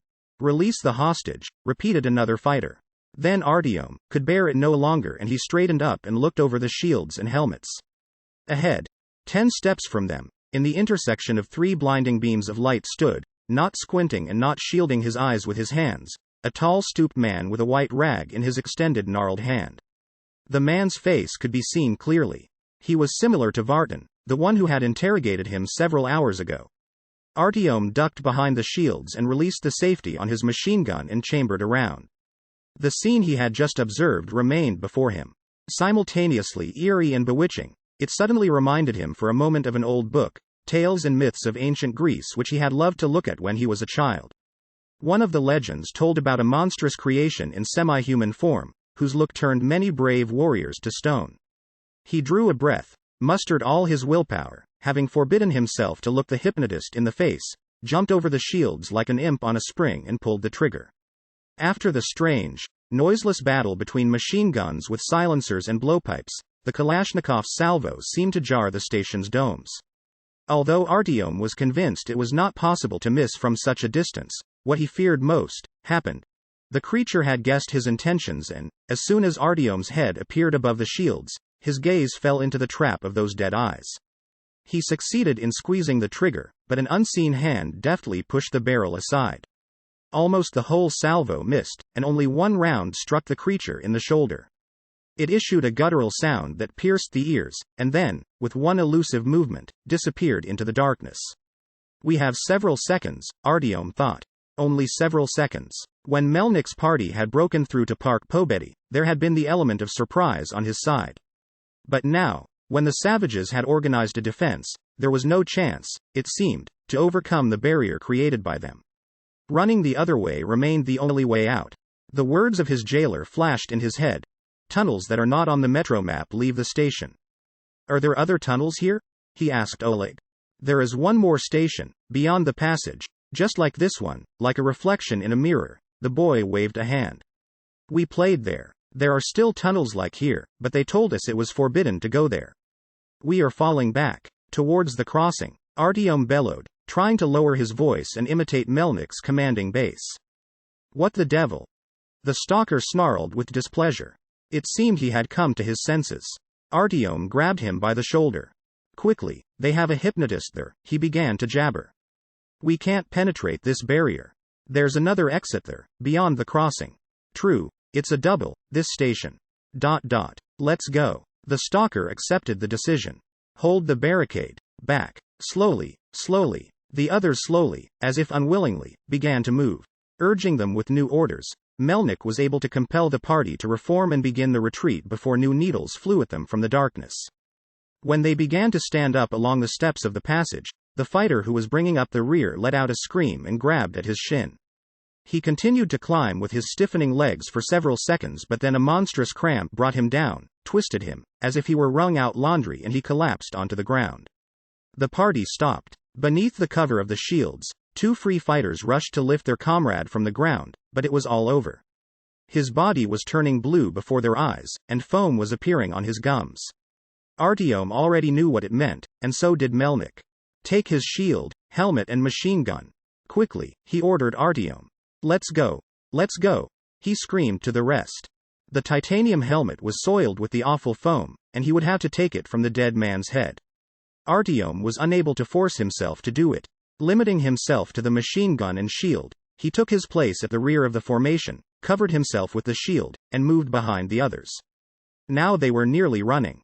Then someone threw a smoke bomb far ahead and, availing themselves of the confusion, the party began to climb down to the tracks. Another fighter cried out in surprise and fell to the ground. Now only 3 were able to carry the stretcher with the wounded Anton. Artyom was reluctant to show himself from behind the shield and fired back several times without looking. Then things grew strangely quiet. The needles were no longer flying at them, although, judging by the rustle of the steps and voices all around, the pursuit had not ceased. Summoning his courage, Artyom looked out from behind his shield. The party was 10 meters from the entrance to the tunnel. The first fighters had already stepped inside. 2, turning, swept the approaches with their lights and covered the rest. But there was no need for it. The savages, it seemed, did not intend to follow them into the tunnels. Crowding around in a semicircle, lowering their pipes and shading their eyes with their hands from the blinding light of the flashlights, they awaited something in silence. Enemies of the Great Worm, listen. The bearded leader appeared from the crowd. The enemies are going into the holy passages of the Great Worm. Good people do not go after them. It is forbidden to go there today. Great danger, death, and damnation. Let the enemies give back the old priest and leave. Don't let him go. Don't listen to them, Melnik commanded slowly. Let's go. They continued moving cautiously. Artyom and several other fighters were moving backwards and not taking their eyes off the station they were leaving behind. At first no one actually came after them. A voice was heard from the station. Someone was arguing, at first not loudly, but then beginning to scream. Drawn cannot. Drawn must go. For the teacher. Forbidden to go. Halt. Halt. A dark figure dashed from the darkness into the beams of the flashlights with such speed that it was impossible to hit it. Immediately behind it others too appeared in the distance. Not able to target the first savage, one of the fighters tossed something forward. Get down. Grenade. Artyom flung himself onto the ties with his face down, covering his head with his hands, and opened his mouth as his stepfather had taught him. The incredible sound and deafening force of the shockwave hit his ears and pressed him to the ground. He lay there for several minutes, opening and closing his eyes, trying to come to his senses.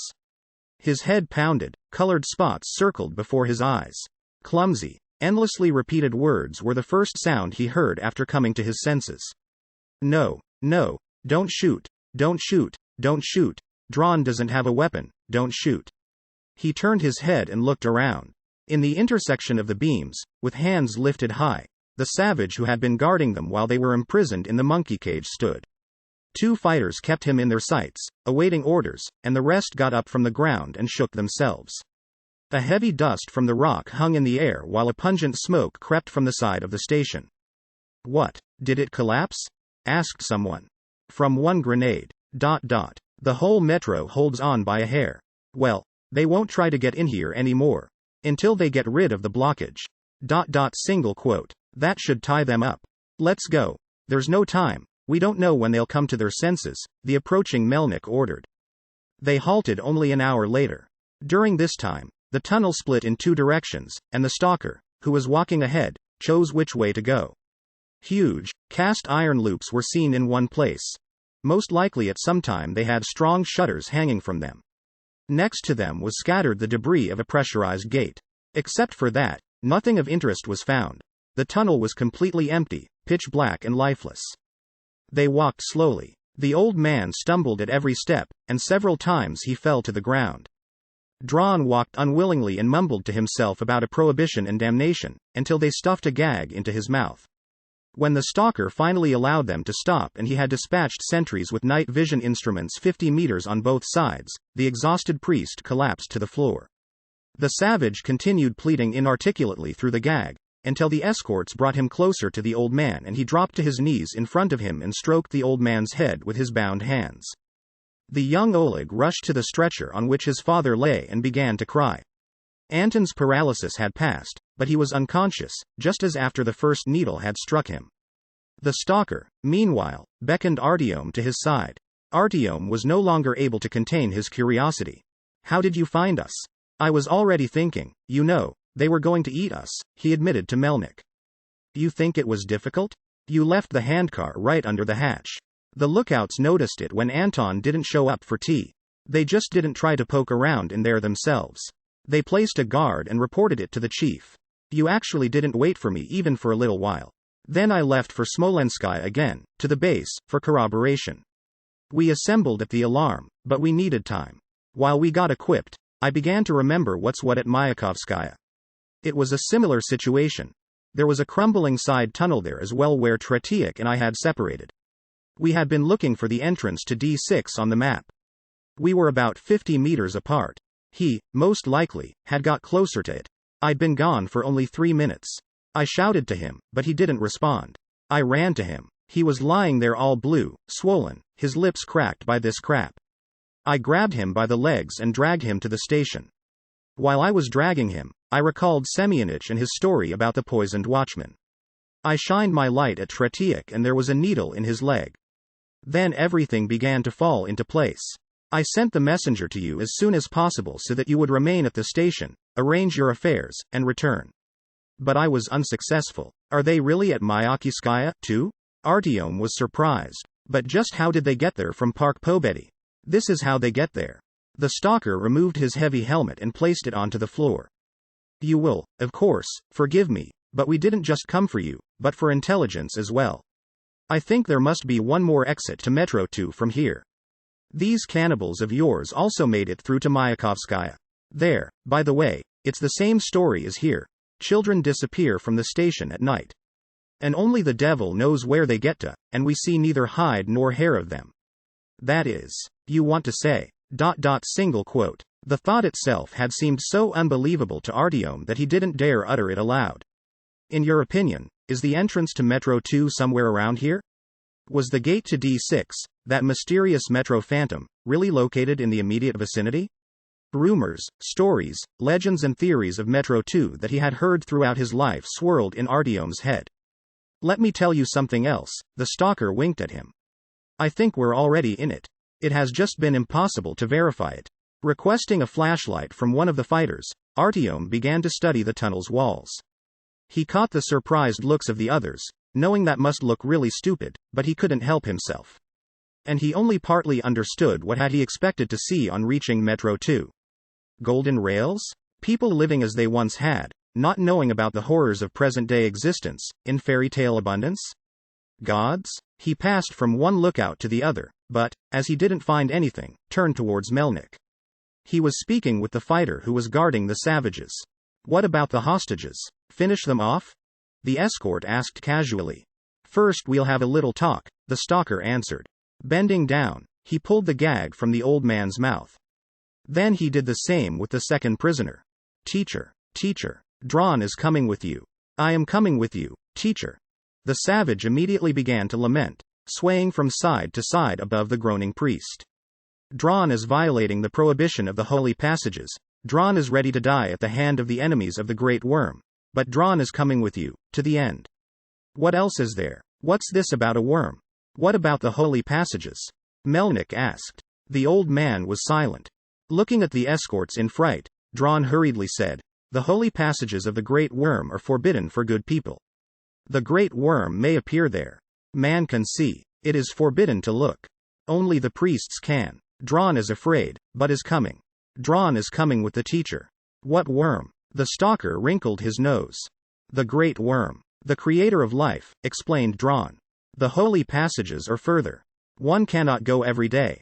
There are forbidden days. Today is a forbidden day. If you see the great worm, you will turn to ashes. If you hear him, you will be cursed, you will die quickly. Everyone knows. The elders say so. What? Are all the morons like this there? The stalker looked at Artyom. No, he shook his head, talk to the priest. Your Eminence, Melnik addressed the priest tongue in cheek. You will excuse me, I am just an old soldier. How best to express it? I don't know Hadi language. But here there is one place in your possession that we are searching for. Supposedly accessible. Things are kept there. Flaming arrows? Grapes of wrath? He gazed into the old man's face, hoping that he would respond to one of his metaphors, but the priest stubbornly remained silent, sullenly staring at him from beneath his brows. The hot tears of the gods? The stalker was continuing, to the surprised looks of Artyom and the others, to try get answers. Zeus lightning bolts? Stop playing the fool, the old man finally interrupted him with contempt. There is nothing transcendental to trample with your dirty soldier boots. Missiles. Melnik at once became businesslike. The missile unit just outside Moscow. An exit from the tunnel by Mayakovskaya. You must remember what I'm talking about. We have to get there right away, and it would be better for you to help. Missiles. The old man repeated slowly, as if testing the flavor the word. Missiles. You, probably, are about 50 years old, right? You still remember. They named the SS-18, Satan, in the West. It was the only insight of a blind from birth human civilization. Are you really so great? You have destroyed the whole world. Are you really so great? Listen. Your Eminence, we don't have time for this. Melnik cut him off. I am giving you 5 minutes. His fingers cracked as he stretched out his hands. The old man made a face. It was as if neither the combat dress of the stalker and his fighters, nor the poorly concealed threat in Melnik's voice had the slightest impact on him. And what? What can you do to me? He smiled. Torture me? Kill me? Go ahead. I'm already old, and in our faith there are not enough martyrs. So just kill me, like you killed hundreds of millions of other people. As you killed my whole world. Our whole world. Go ahead. Squeeze the trigger of your damned machine, as you press the triggers and buttons of dozens of thousands of different lethal devices. The old man's voice, at first weak and hoarse, quickly turned steely. Despite his matted gray hair, tied hands and short stature, he no longer looked pathetic. A strange force emanated from him. His every new word sounded more convincing and menacing than the last. You don't have to smother me with your hands, you don't even have to see my agony. You and all your machines will be damned. You have devalued both life and death. Do you consider me a madman? But the true madmen are you, your fathers and your children. Wasn't it really a perilous madness to try to subjugate the whole earth to yourselves, throw a bridle on nature and cause it to cramp and convulse? Where were you when the world was destroyed? Did you see how it was? Did you see what I saw? The sky, at first melting, and then engulfed with lifeless clouds? Boiling rivers and seas, expelling onto the shores creatures boiled alive, and then converted into frozen custard? The sun, disappearing from the sky, not to reappear for years? Homes turned to dust in a split second, and the people living in them turned to ashes? Did you hear their cries for help? And those who died from epidemics and maimed by radiation? Did you hear their curses? Look at him. He pointed at Drawn. Look at all those without arms, without eyes, with 6 fingers. Even those who have obtained new capabilities. The savage fell to his knees and seized on every word of his priest with awe. And Artyom himself felt something similar. Even the other soldiers unwillingly took a step back. Only Melnik continued, screwing up his eyes, to look the old man in the eyes. Have you seen the death of this world? The priest continued. Do you understand who is to blame for it? Who converted boundless green forests into scorched deserts? What did you do with this world? With my world? Earth has not known a greater evil than your damned mechanized civilization.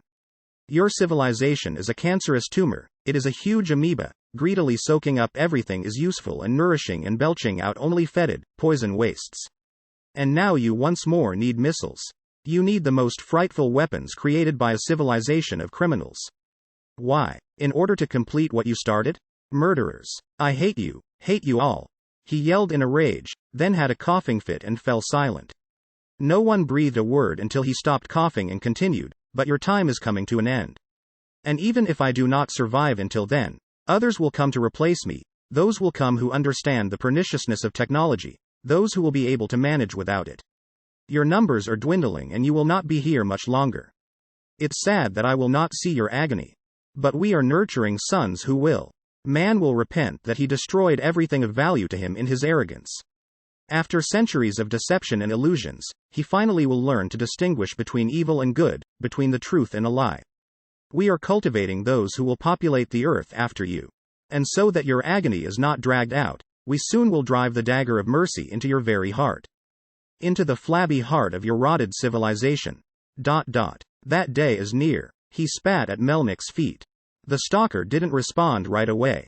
He gave the old man, trembling in his rage, the once over. Then, folding his arms across his chest, asked with interest, and what? You conceived some kind of worm and made up a tale just to inspire your cannibals to hate technology and progress? Shut up. What do you know of my hatred of your damned, of your diabolical technology? What do you understand about people, and of their hopes and goals and needs? If the old gods allowed man to go to hell and died themselves along with their world, it makes no sense to revive them. In your words I hear the bloody arrogance, the contempt, the pride, that brought mankind to the brink of disaster. So, though there be no great worm, though we dreamed him up, you will very soon be convinced that this fabricated underground god is mightier than your celestial beings, those idols that tumbled from their thrones and were broken asunder. You laugh at the great worm. Go ahead and laugh, but you will not have the last laugh. That's enough. The gag. The stalker ordered. Don't touch him for now, he may come in handy for us again. They once more stuffed a rag into the mouth of the resisting old man as he cried out obscenities.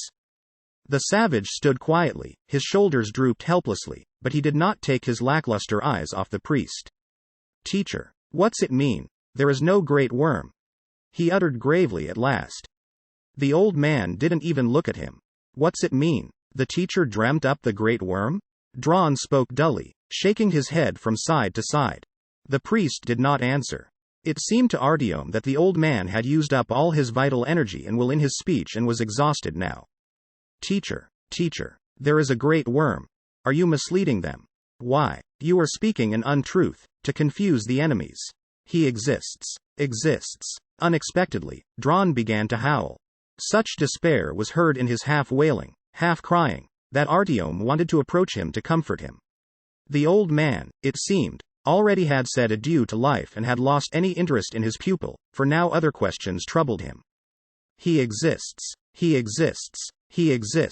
We are his children. We all are his children. He is and always was and always will be. He exists. If there is no great worm, that means ... we are completely alone. ... Something terrifying was happening to the savage who had been left bereft. Dron went into a trance, shaking his head, as if hoping to forget what he had heard, emitting the same note, and the tears dropping from his eyes mixed with the drool from his mouth. He didn't even make an attempt to dry himself, snatching with his hands at his shaved skull. The soldiers released him, and he fell to the ground, covering his ears with his hands, striking himself on the head. He began to roll around wildly and uncontrollably, and his screams filled the whole tunnel. The fighters tried to quiet him, but even kicks and blows couldn't stop the howls bursting forth from his breast. Melnik looked with disapproval at the cannibal, then he unbuttoned the holster at his hip, pulled his Stechkin with the silencer from it, aimed at Dron and pulled the trigger. The silencer gave a quiet bang, and the savage went instantly limp. The inarticulate screaming he had been making stopped suddenly, but the echo repeated his last sounds for several more seconds, as if extending Dron's life for a moment. And only now did it begin to occur to Artyom what the savage had screamed before his death. Alone. The stalker slid the pistol back into the holster. Artyom was unable to lift his eyes towards him, looking instead at the silenced Dron and the priest sitting not far away. He did not react in any way to the death of his pupil. When the clap of the pistol had sounded, the old man hardly twitched, then looked in passing at the savage's body and turned away with indifference again. Let's go on, Melnik ordered. Half the metro will come running here with all this noise. The party formed up instantly. They put Artyom at the rear, equipped with the powerful flashlight and bulletproof vest of one of the fighters who was carrying Anton. A minute later they had moved deep inside the tunnel. Artyom was not fit for the role of last man.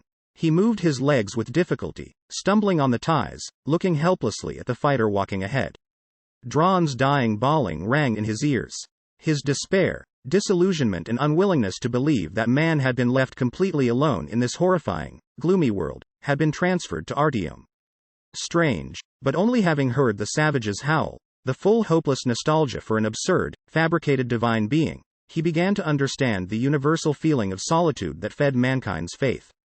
If the stalker turned out to be right and they had been descending into the bowels of Metro 2 for more than an hour already, then the mysterious structure would turn out to be just an engineering design, cast off long ago by its proprietors and captured by semi-rational cannibals and their fanatical priests. The fighters began to speak in whispers. The party entered an empty station of an extremely unusual design. A short platform, low ceiling, enormously thick columns of ferroconcrete and tiled walls instead of the customary marble indicated that no one had asked that this station be easy on the eyes, and its singular mission consisted of protecting as effectively as possible those who used it. Bronze letters on the wall grown dim from time were formed into the incomprehensible word, Soviman. In another place appeared, Dom Pravitelstva RF. Artyom knew that there were no stations under those names in the usual metro. Melnik, it seemed, did not intend to hang about here. Quickly looking around, he spoke softly to his fighters about something and the party moved on.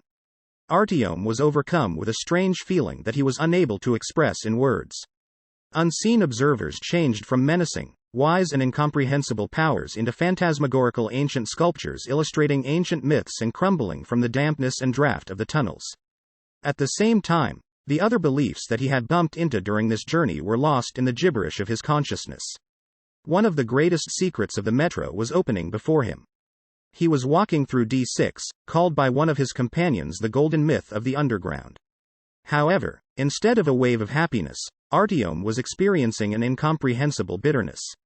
He was beginning to understand that some secrets should remain as secrets because they do not have any answers, and there are questions the answers to which it is better no one knows. Artyom was aware of the cold breath of the tunnels on his cheek, following the trail of his falling tears.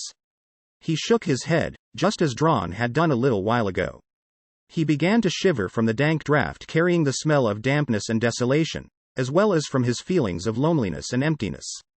For a split second it seemed that nothing in the world made sense. His mission and man's attempts to survive in a changed world were worthless. There was nothing.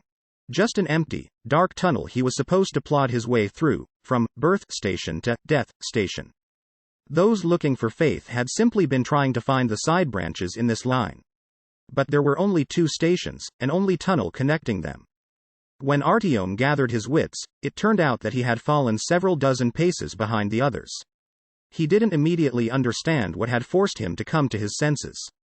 Then, looking along the walls and listening closely, he realized, on one of the walls hung a loosely closed door, through which a strange, increasingly loud sound reached him. It was some kind of a dull murmur or dissatisfied rumbling. It probably hadn't been audible when the others were passing the door. But now it was becoming difficult not to notice the noise. The others had already moved 100 meters beyond it. Overcoming the desire to dash after them, Artyom held his breath, approached the door and shoved it. A long, wide corridor revealed itself. It ended in the black square of an exit. The murmur was coming from there. Increasingly, it sounded like the roar of a huge animal. Artyom did not dare step inside. He stood, as if bewitched, staring into the dark emptiness and listened until the roar had intensified many times and he saw in the beam of his flashlight something incredibly huge hurtling towards him. He recoiled, slammed the door, and hurried to catch up with the others. Chapter 18 The Authority. They had already noticed his absence and had stopped. A white beam darted about the tunnel. When it fell on him, Artyom raised his hands just in case and screamed, "It's me. Don't shoot." The flashlight went out. Artyom hurried forward, expecting a dressing down now. But, when he reached the others, Melnik only asked quietly, "Didn't you hear anything just now?" Artyom nodded. He didn't want to talk about what he had just seen. He thought it might just have been his imagination. He knew that he had to treat his impressions carefully in the metro. What was it? It had looked like a train racing by, but it couldn't have been. There hadn't been enough electricity in the metro to move the trains for dozens of years. The second possibility was even more improbable. Artyom recalled the warnings of the savages regarding the holy passages of the Great Worm. "So, the trains don't run anymore, right?" he asked the stalker. Melnik looked at him with displeasure. "What trains? Once they stopped running, they never moved again until they were ransacked for parts. Do you know something about these sounds? I think it's subterranean water. There's a river quite near here. We passed beneath it. Screw it. There are more important problems. We still don't know how to get out of here." Artyom didn't want to let the stalker think that he was dealing with a madman, so he remained silent and let the subject drop. It was probably the river. The unpleasant sounds of flowing water and the babble of thin black tiny brooks along the edges of the rails had disturbed the somber hush of the tunnel here. The walls and arches gleamed with moisture, a whitish film of mold covered them, and here and there were puddles. Artyom had become used to fearing water in the tunnels, and this line made him particularly uncomfortable. His stepfather had told him about flooded tunnels and stations. Luckily, they lay deep or were located far away, so that a disaster was unlikely to spread to a whole branch. The further they moved, the drier it became around them. The tiny brooks gradually disappeared, the mold on the walls was found more rarely, and the air became lighter. The tunnel went down, leaving everything empty. For the umpteenth time, Artyom recalled Bourbon saying that an empty line was most terrifying of all. The others, it seemed, also understood this and often looked back at Artyom stumbling along last, but, having looked him in the eyes, they hastily turned back around. They walked straight ahead the whole time, not lingering at the grates cut away from the side branches and the thick cast iron doors with locks that could be seen in the walls. Only now was it becoming clear to Artyom just how great were the dimensions of the labyrinth that had been dug into the earth beneath the city by dozens of generations of its inhabitants. The metro consisted of numerous passages and corridors, spreading into the depths of a gigantic cobweb. Some of the doors the party passed were open. The beam of a flashlight peeping into them for some seconds showed abandoned rooms and rusty bunk beds. Desolation reigned everywhere, and Artyom searched for even the slightest trace of human presence in vain. Even the metro had abandoned this grandiose structure very long ago. The march seemed to go on forever. The old man was walking ever more slowly, he was all in, and neither jabs to his back nor the foul language of the fighters could force him to pick up the pace any longer. The party had not halted for longer than the half a minute the fighters carrying the stretcher with Anton needed to change hands. Surprisingly, Oleg held on tenaciously. Although he was obviously tired, he didn't complain once. He only sniffled stubbornly, trying to keep pace with everyone. Up ahead, a lively discussion broke out. Peeping from behind the broad backs of the fighters, Artyom understood what was going on. They had entered a new station. It looked almost the same as the previous one. Low arches, columns thick as elephant legs, concrete walls colored with oil paint. The platform was so wide that one was unable to see clearly what was on its other side. A cursory glance suggested that 2,000 people could have waited here for a train. But there wasn't a soul here, and the last train had been sent to an unknown destination so long ago that the rails were covered with a black rust and the rotted ties were overgrown with moss. The station's name, made up of cast bronze letters, caused Artyom to shudder. It was that same mysterious word, Genstab. He immediately recalled the military personnel at Polis, and the poor lights wandering in the god-forsaken square near the demolished walls of the Defense Ministry building. Melnik lifted a gloved hand. The party froze at the same instant. Ulman, behind me, the stalker spat out, and he nimbly climbed up to the platform. The robust fighter who was walking next to him followed the commander. The soft sounds of their stealthy steps dissolved at once in the quiet of the station. The other members of the party, as if on command, took up defensive positions, keeping the tunnel in their sights in both directions. Finding himself in the middle of them, Artyom decided that he might be able to examine the strange station under the cover of his comrades. Will Papa die? He felt the boy pulling on his sleeve. Artyom lowered his eyes. Oleg was standing, staring at him pleadingly, and Artyom understood that the child was ready to cry. He shook his head in a calming manner and patted the boy on the head.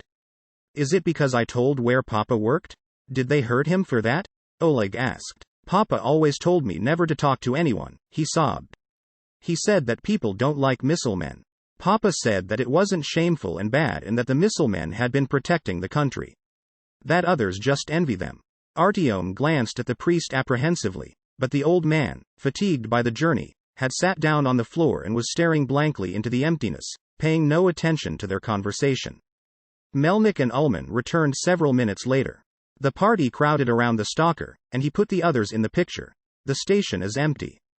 But it has not been abandoned. In several places there are images of their worm. And something else. We found a diagram on the wall that was hand-drawn. If one is to believe it, this branch leads to the Kremlin. The central station and transfer to the other lines is there. One of them goes off in the direction of GLUKHOVSKY. We have to move off in that direction. The track should be free. We won't poke our noses into the side passages. Questions? The fighters glanced at each other, but no one said anything. Then the old man, who had been sitting indifferently on the ground until now, became upset at the word, Kremlin, and began shaking his head and mumbling something. Melnik bent down and tore the gag from his mouth. You can't go there. You can't. I won't go to the Kremlin. Leave me here. The priest began to babble. What's wrong? The stalker asked with displeasure. We can't go to the Kremlin. We can't go there. I won't go. The old man kept repeating like a wind-up toy, fidgeting. Well, it's fine that you won't go there, the stalker answered him. At least, your fellows won't be there.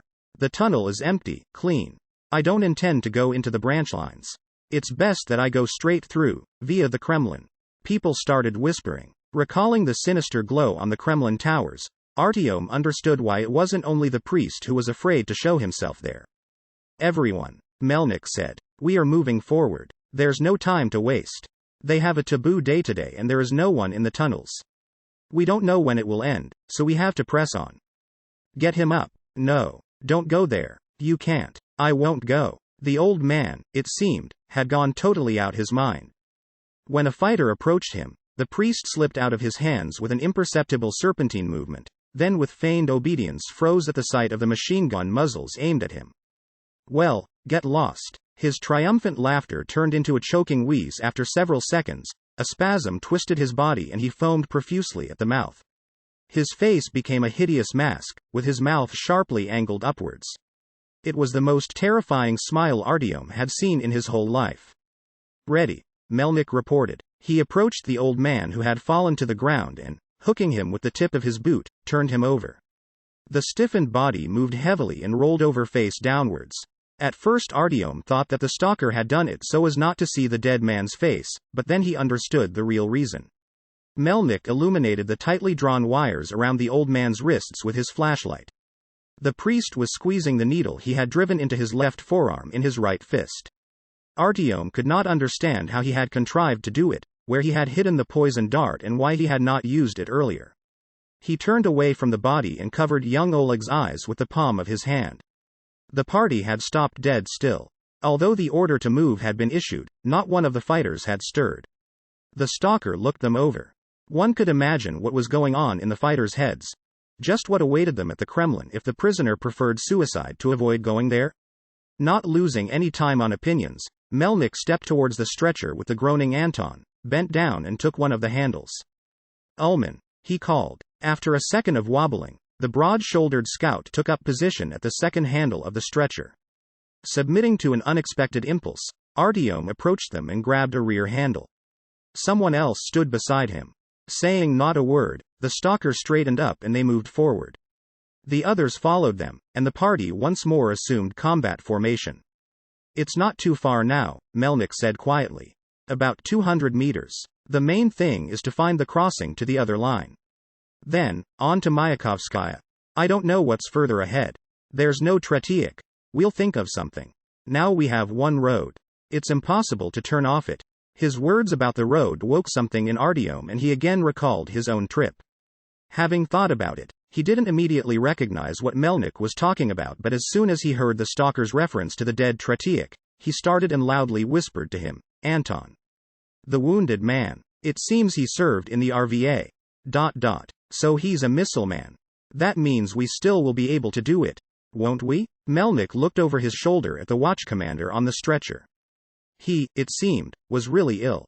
The paralysis in Anton had passed long ago, but now delirium tormented him.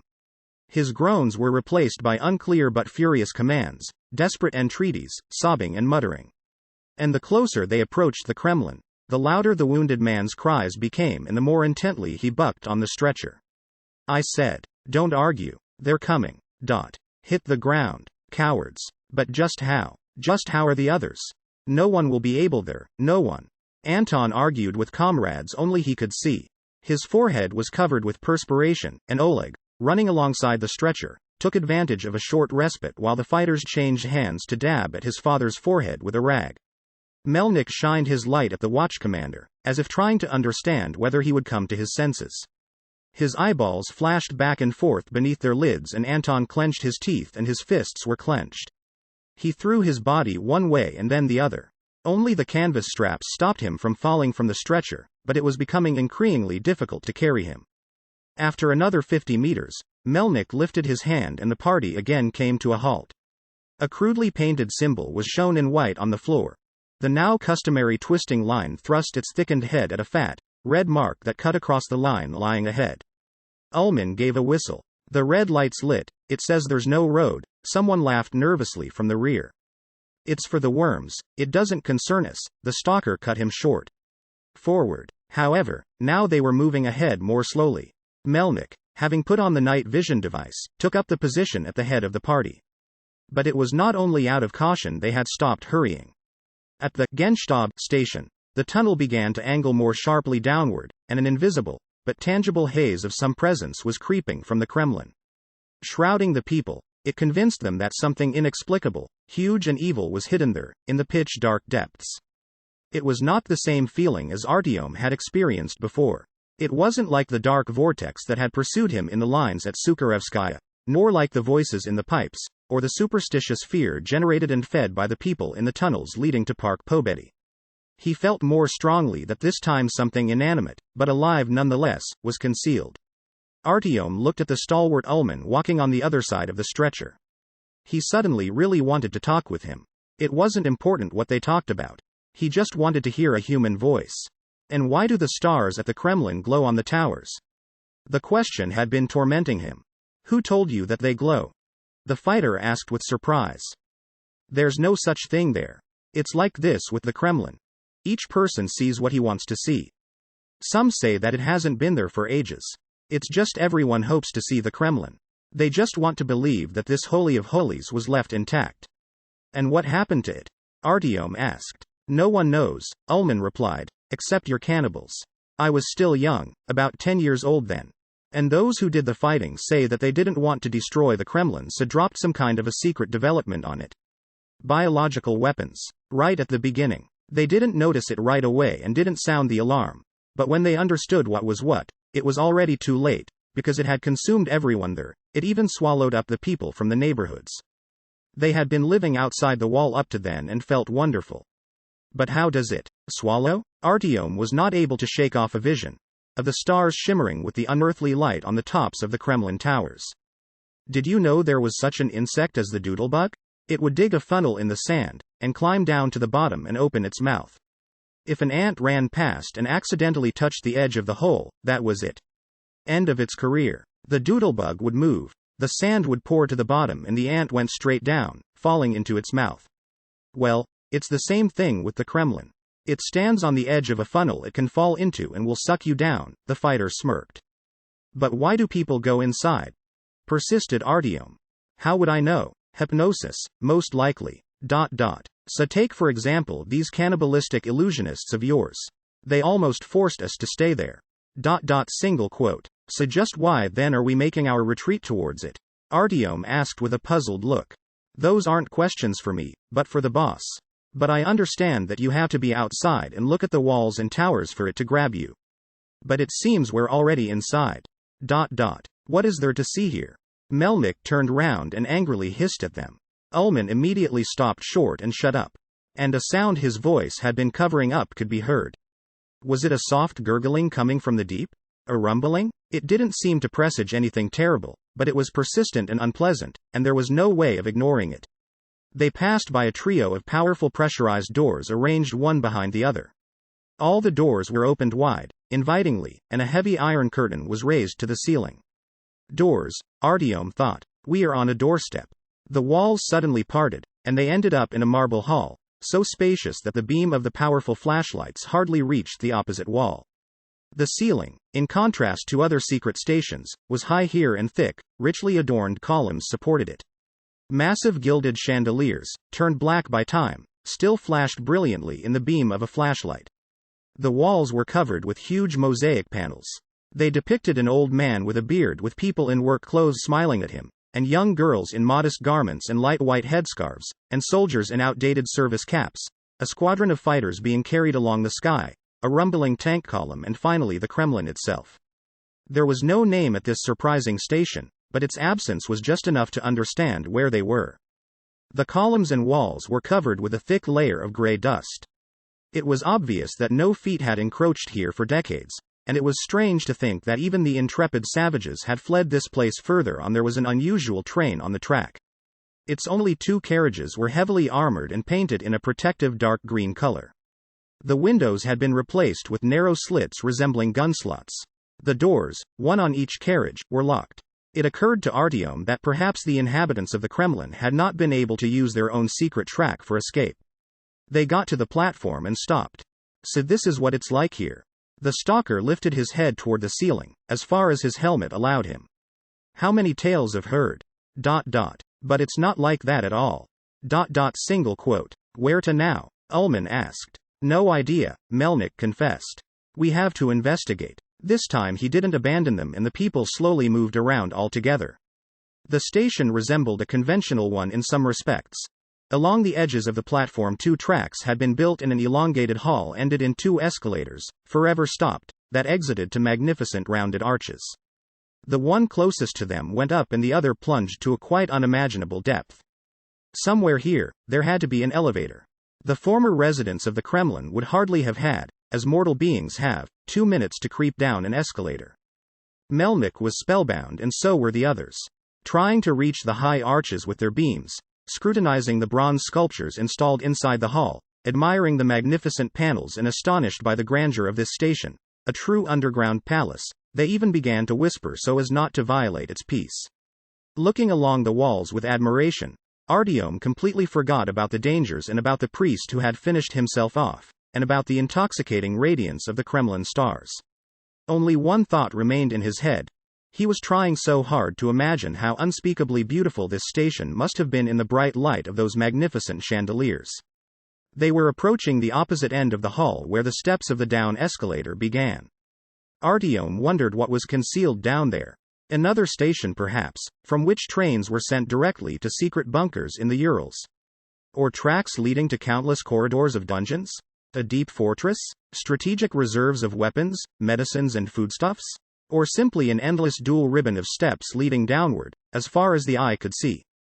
Wouldn't that deepest point of the metro of which Khan had spoken be located here? Artyom imagined the most improbable pictures, deferring that moment when, reaching the edge of the escalator, he would finally see just what really was located below.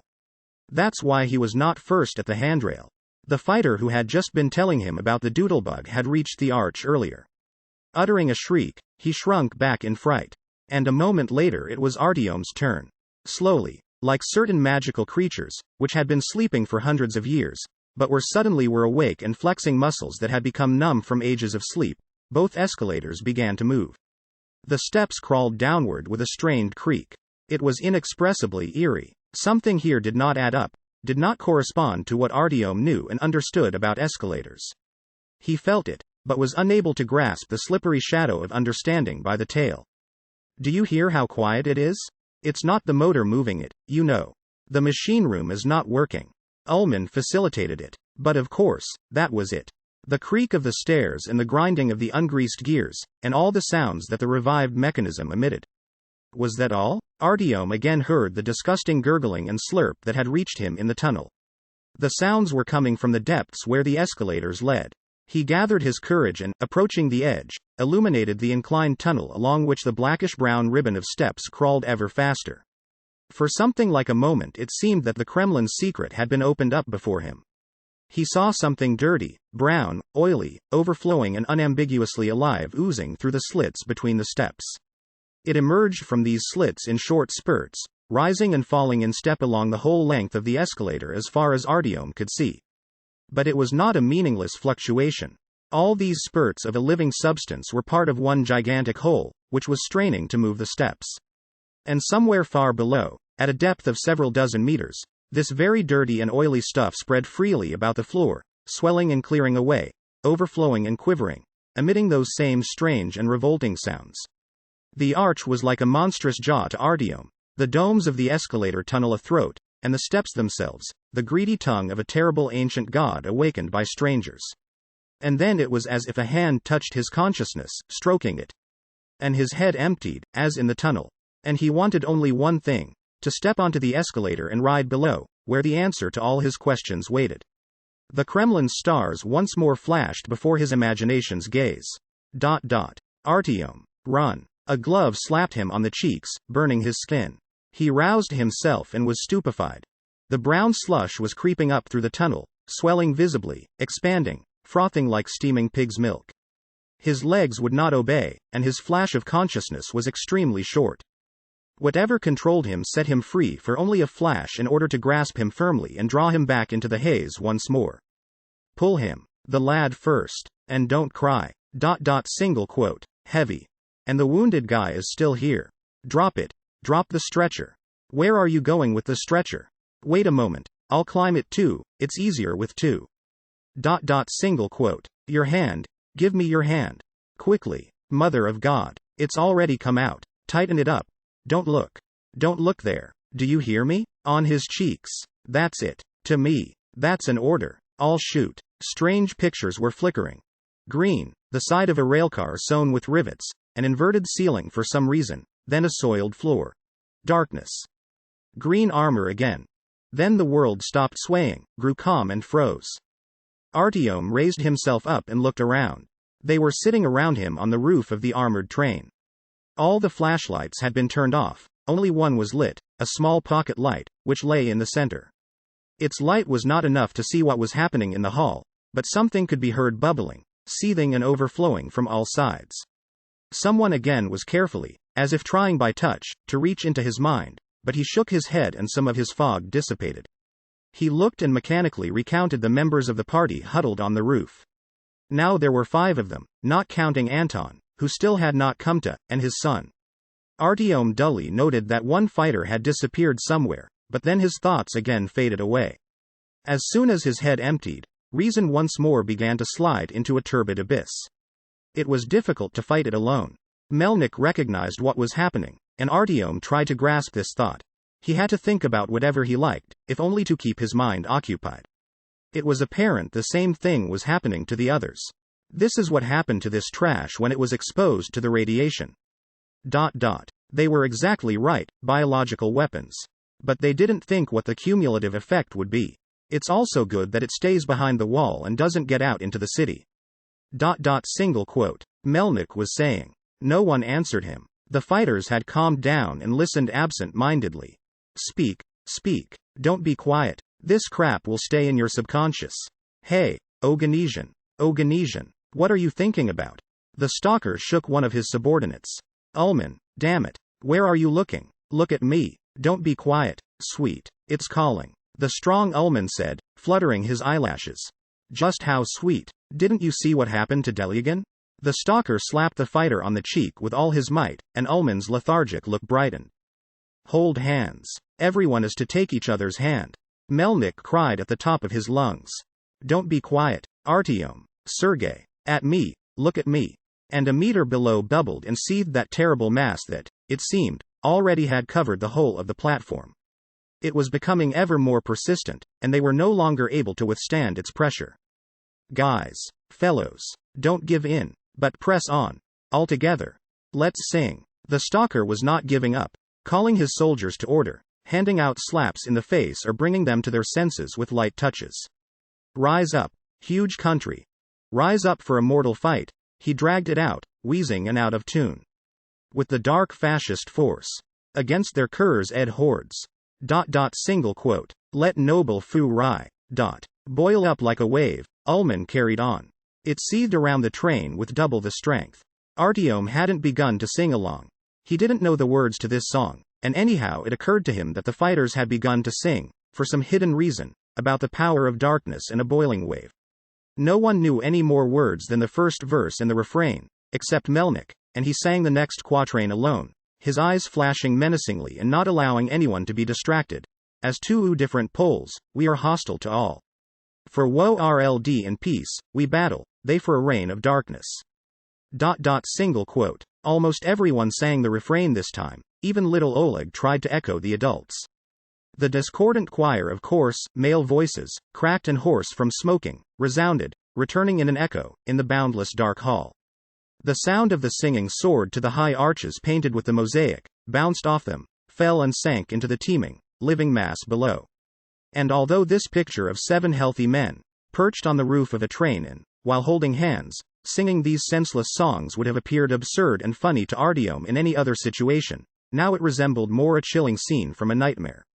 He really, truly wanted to wake up. Let no ooble Fu Rai bo il up like a wa aave.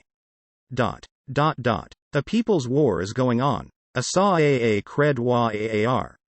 Artyom himself, although he was not singing, diligently opened his mouth and rocked in time to the music. Not having caught the words in the first verse, he even decided that it was about either the people living in the metro, or about the opposition to the Dark Ones, under whose onslaught his home station was soon supposed to fall. Then in one verse he heard fascists, and Artyom understood it was about the battle of the Red Brigade fighters with the inhabitants of Pushkinskaya. When he tore himself away from his reflections, he discovered that the choir had fallen silent. Perhaps even Melnik himself didn't know the next verses. Guys, let's do combat, hey? The stalker was trying to persuade his fighters. A combat, my father combat, you didn't hide your heart behind the guy's back. Single quote. He had only just started, but then he too fell silent. A stupor enveloped the party. The fighters began to unclench their hands and the circle disintegrated. Everyone was quiet, even Anton, who had been raving and muttering the whole time. Feeling a warm and turbid slush of indifference and fatigue filling the emptiness that had occurred in his head, Artyom tried to push it out, thinking about his mission, then telling himself nursery rhymes as he remembered them, then simply repeating, I think you will not worm yourself into me. The fighter whom the stalker had called Oganesian suddenly stood up and brought himself to his full height. Artyom lifted his eyes to him with indifference. "Well, it's time for me. Take care," he said, taking his leave. The rest dully looked at their comrade, not answering, only the stalker nodded at him. Oganesian approached the edge and unhesitatingly stepped forward. He didn't even scream, but from below was heard an unpleasant sound, a combination of a splash and a hungry rumbling. "It calls. It calls," Ullman said in a sing-song voice and also began to get up. Artyom was spellbound. "I think you won't worm yourself into me." He got stuck on the word, I, and now he simply repeated it, not even noticing that he was speaking aloud. I. Then he strongly, irresistibly wanted to look down in order to understand whether the heaving mass there was as deformed as it had appeared to him at first. But had he suddenly been wrong about it? Recalling again the stars on the Kremlin towers, distant and beckoning. And here the small Oleg sprang lightly to his feet and, taking a short run, threw himself down with a happy laugh. The living quagmire below chomped quietly, receiving the boy's body. Artyom understood that he envied him and also intended to follow.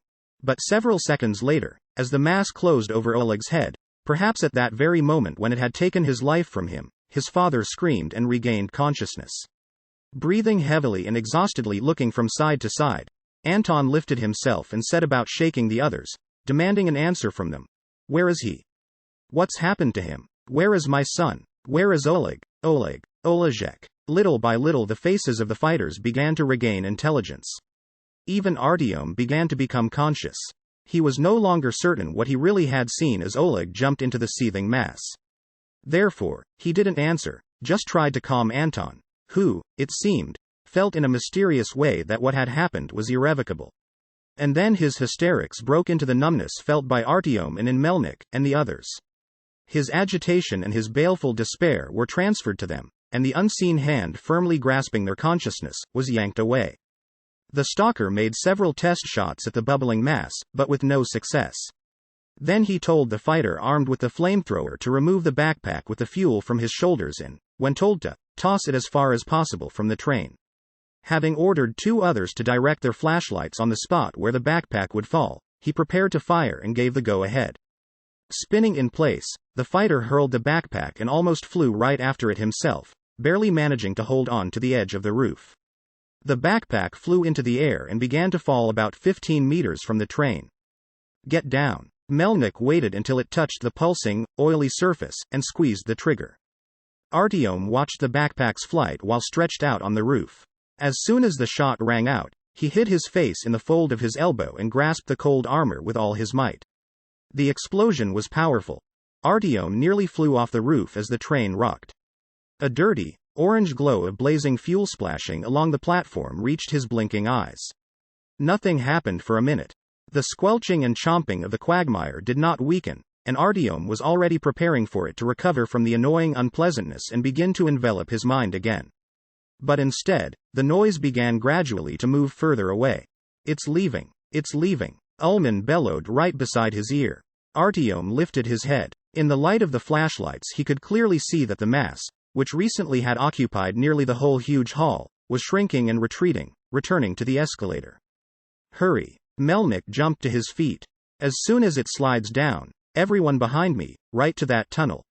Artyom was surprised how Melnik could be so certain, but he wasn't about to ask, having put the stalker's previous indecisiveness down to whatever had been controlling his mind. Now the stalker was transformed. He was again the sober, decisive commander who did not put up with any arguments. Not only was there no time to think about it, but he didn't even want to. The only thing that now occupied Artyom was how to get out of this damned station as soon as possible before the strange being that dwelled in the Kremlin's basements recovered its wits and returned in order to consume them. The station no longer seemed marvelous and beautiful to him. Now everything here was hostile and repulsive. Even the workers and peasants looked down in outrage from its wall panels.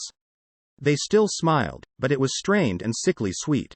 Having jumped pell-mell to the platform, they tore to the opposite end of the station. Anton had come to completely and ran as fast as the others, so that now nothing was delaying the party.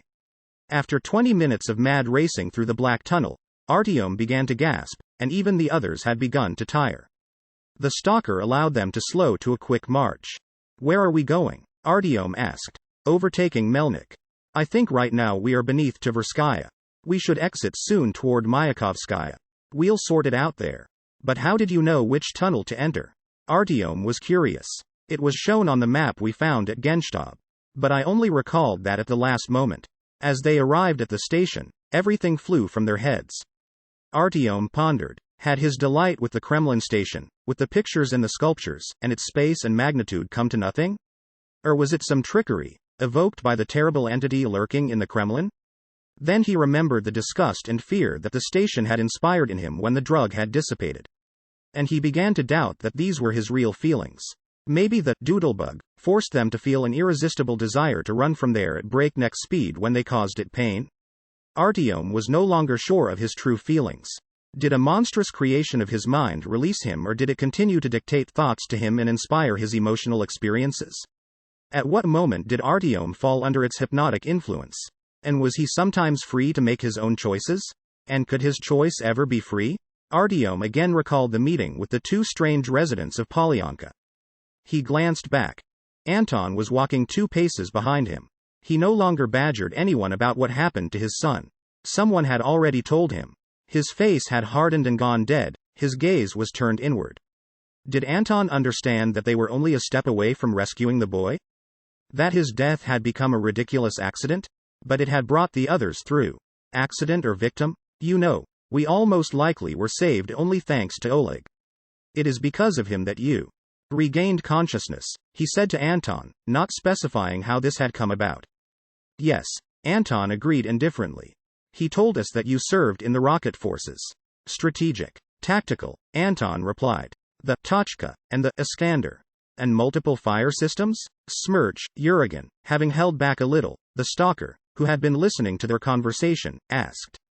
I can operate those, too. I was a career soldier, and they taught it to us. And everyone was interested in it. Everyone wanted to try it. Until I saw what it led to.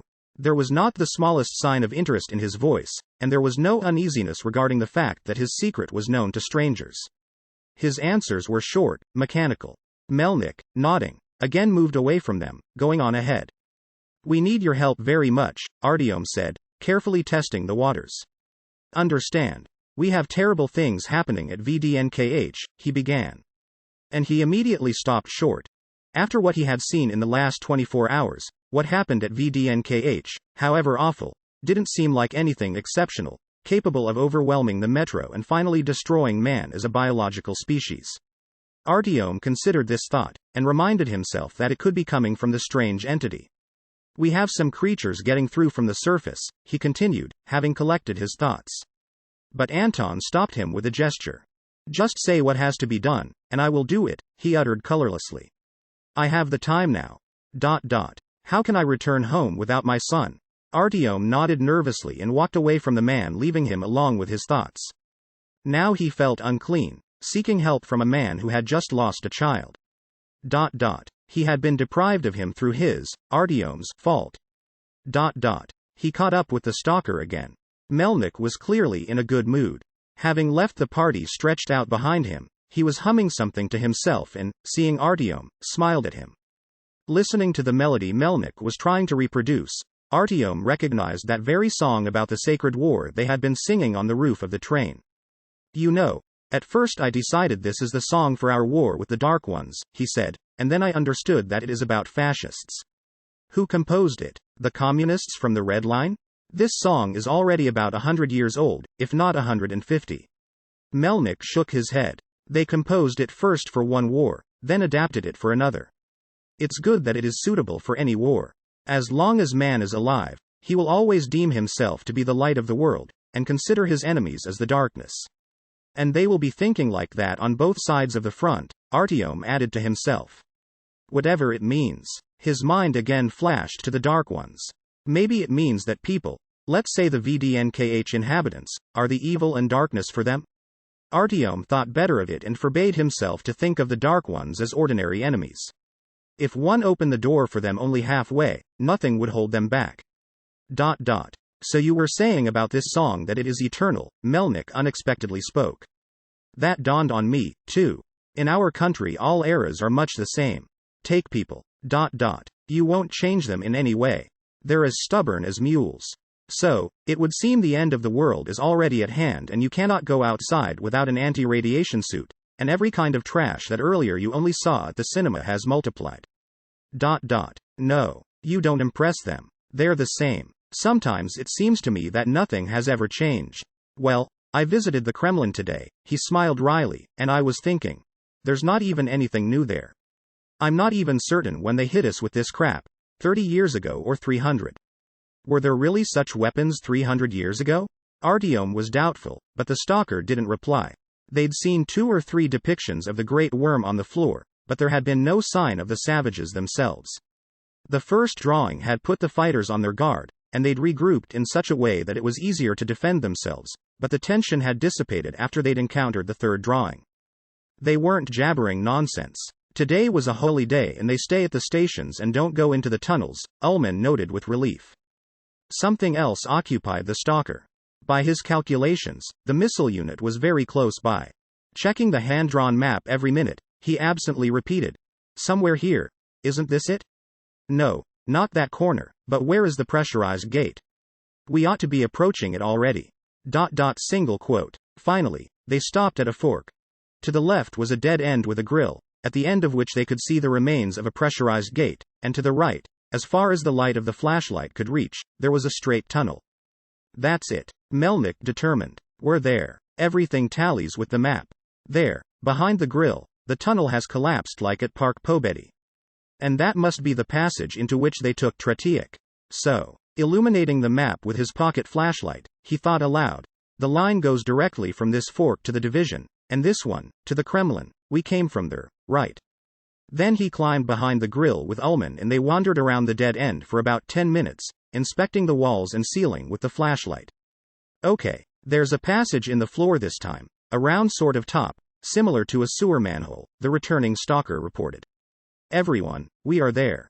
Take a break. As soon as everyone had removed their rucksacks and had sprawled out on the ground, something strange happened to Artyom. Despite the awkward position, he fell asleep instantly. Either the fatigue accumulated in the last 24 hours had taken its toll or the poison from the paralyzing needle was producing some side effects. Artyom again saw himself, asleep, in the tent at VNDKH. As in his earlier dream, it was gloomy and abandoned at the station. Artyom knew beforehand what would happen to him now. Already accustomed to saying hello to the little girl who was playing, he didn't ask her about anything, heading instead directly toward the tracks. The distant cries and entreaties for mercy didn't frighten him. He knew that he was seeing the unwelcome dream again for another reason, one that concealed in the tunnels. He was supposed to uncover the nature of the threat, reconnoiter the situation and report about it to his allies from the south.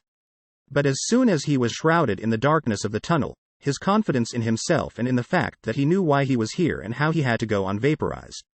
He was as frightened as when he went beyond the limits of the station alone for the first time. And exactly as then, it wasn't the darkness itself nor the rustle of the tunnels that scared him, but the unknown, the inability to foretell what danger the next 100 meters of the line concealed. Vaguely recalling how he had behaved in previous dreams, he decided not to give in to fear this time, but to go forward, until he met the one who was concealed in the dark, waiting for him. Someone was coming towards him.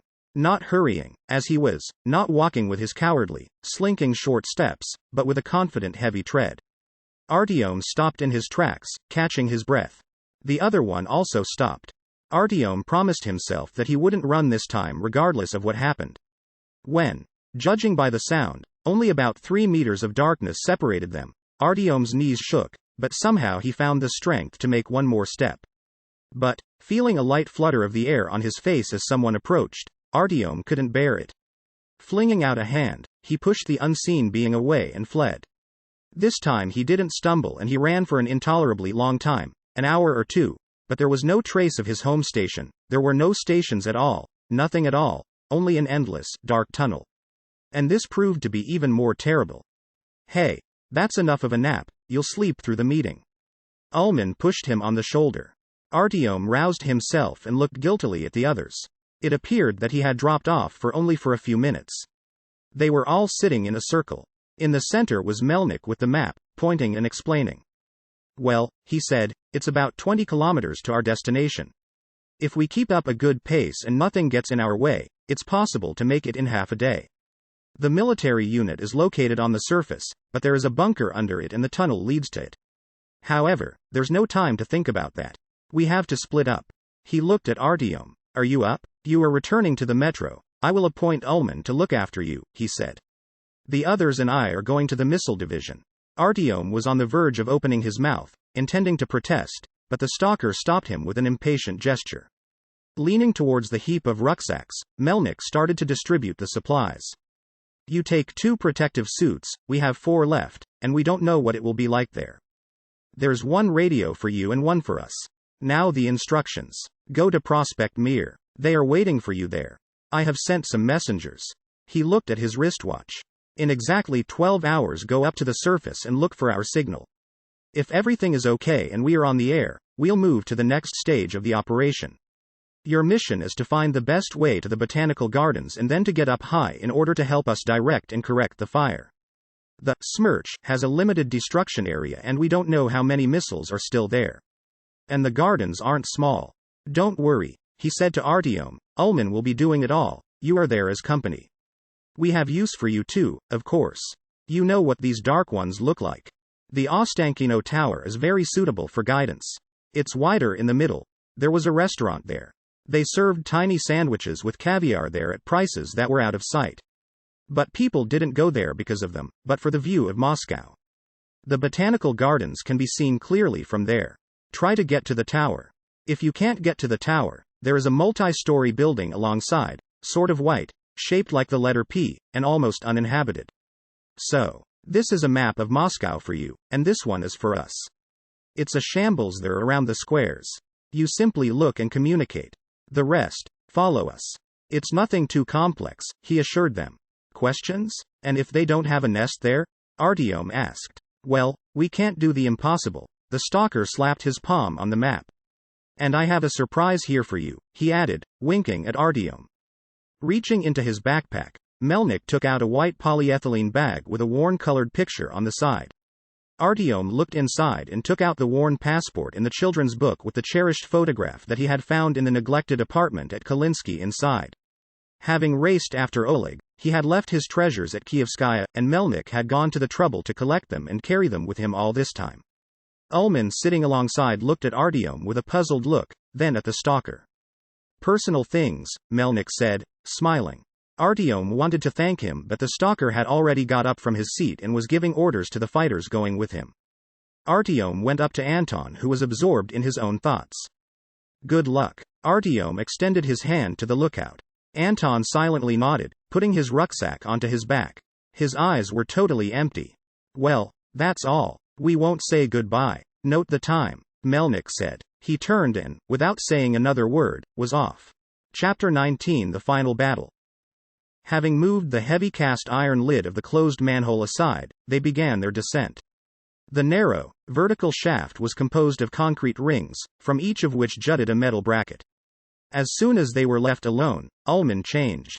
He spoke to Artyom in short, monosyllabic phrases, mainly giving orders or admonishing him. As soon as the lid of the hatch had been removed, he ordered Artyom to put out the flashlight and, putting on the night vision instrument, dived inside first. Artyom had to crawl down, holding on to the brackets. He didn't really understand what all these precautions were for, as, after the Kremlin, they hadn't encountered any danger along their way. Finally, Artyom decided that the stalker had given Ulman special instructions and, having been left without a commander, he was enthusiastically filling the role himself. Ulman smacked Artyom on the foot, giving the sign to stop.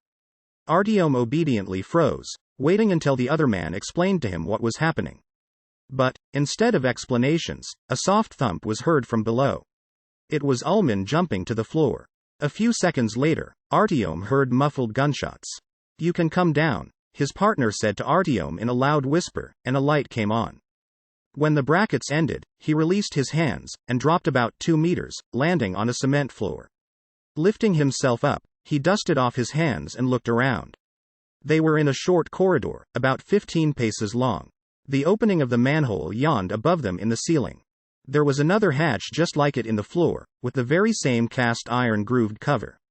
Beside it, in a pool of blood, lay a dead savage face downwards, squeezing his blowpipe tight in his hand even after death. He was guarding the passage. Ullman replied quietly at Artyom's questioning glance, but he had fallen asleep. Most likely he didn't expect anyone to crawl in from this side. He had put his ear to the hatch and dropped off. You killed him. What, while he was sleeping? Artyom asked. So what? It wasn't a fair fight. Ullman sniffed. If nothing else, now he'll know not to sleep on duty. Anyway, he was a bad person. He wasn't observing their holy day. He was told not to go into the tunnels.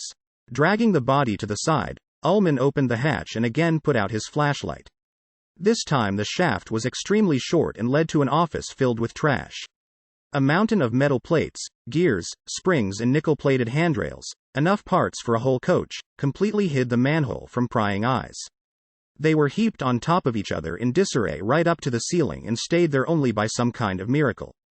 There was a narrow passage between this pile and the wall, but getting through it without touching and bringing a whole mountain of metal down was almost impossible. A door buried in dirt up to its middle led from the office to an unusual square tunnel.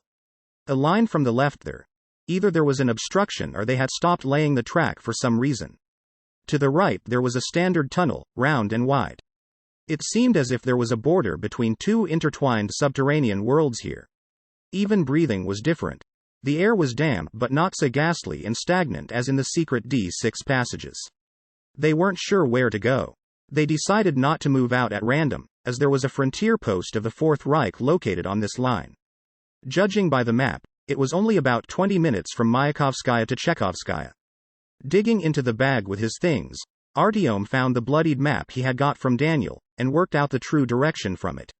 Less than 5 minutes later they reached Mayakovskaya. Sitting down on a bench, Ullman took the heavy helmet off his head with a sigh of relief, wiped his red, damp face with a sleeve and ran his fingers through his dark blonde crew cut. Despite his powerful frame and having the habits of an old tunnel wolf, Ullman, it seemed, was only slightly older than Artyom. While they were looking for somewhere to buy food, Artyom was able to inspect the station. He no longer knew how much time had passed since his last meal, but his aching stomach was no laughing matter. Ullman had no supplies on him. They had left in a hurry and brought only what was necessary. Mayakovskaya resembled Kievskaya. It was just a shadow of the once elegant and airy station. In this half of the ruined station people huddled in ragged tents or out on the platform. The walls and ceiling were covered with damp patches and trickling water. There was one small campfire for the whole station but no fuel. The inhabitants talked among themselves quietly, as if at the bedside of a dying man.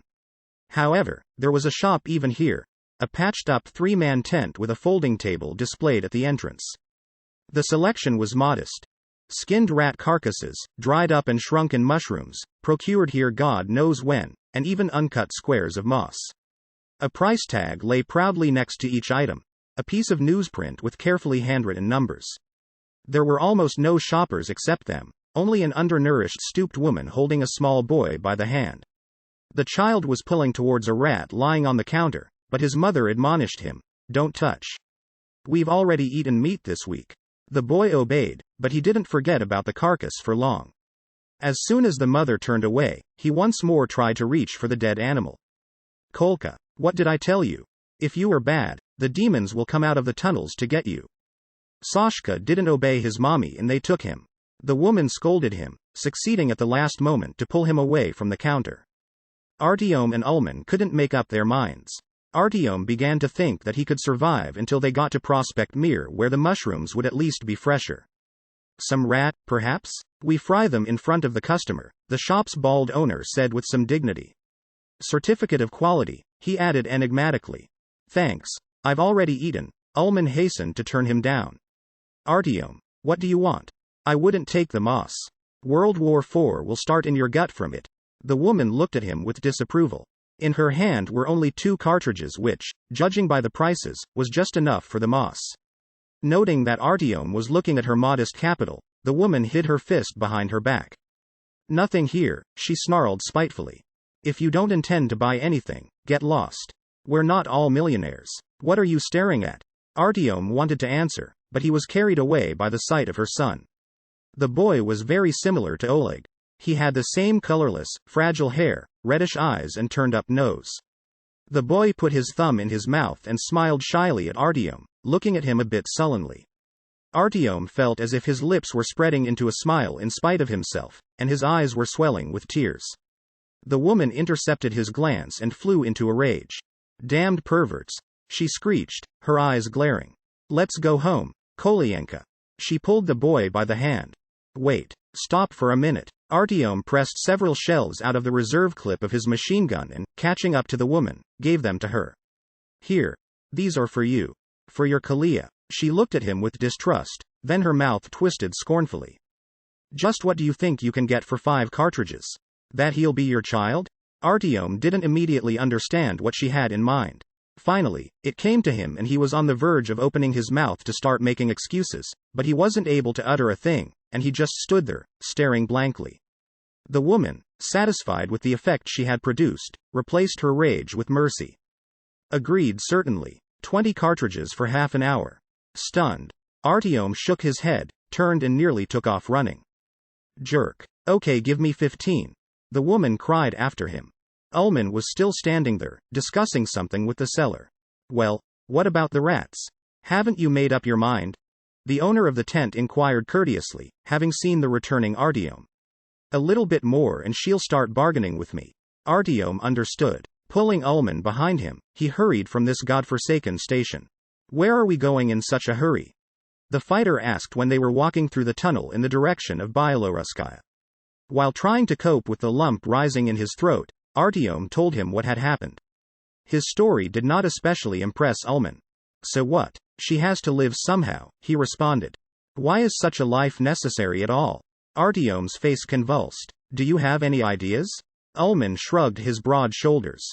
"What's the sense of such a life? You cling to it. You endure all this filth, humiliation. You trade your children, stuff your face with moss, for what?"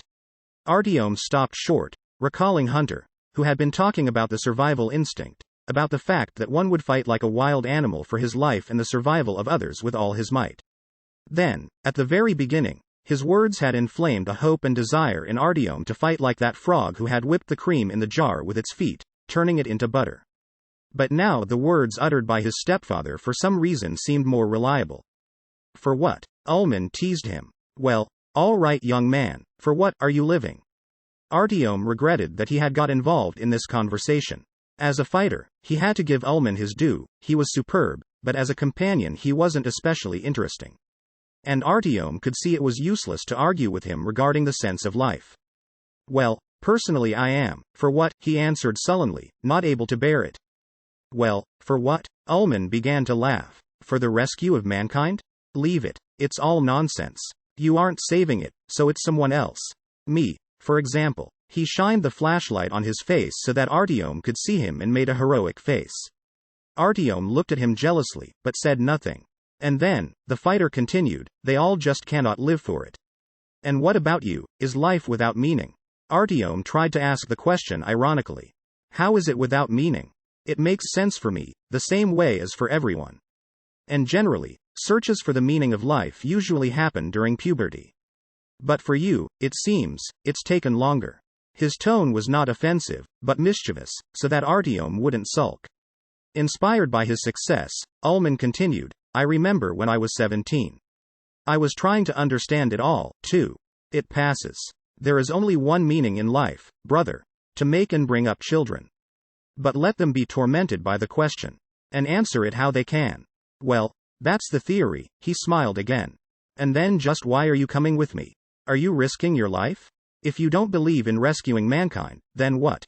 Artyom asked after some time. "First, I was ordered to," Ullman said severely. "Orders are not questioned. Second, it's not enough to make children, you have to raise them.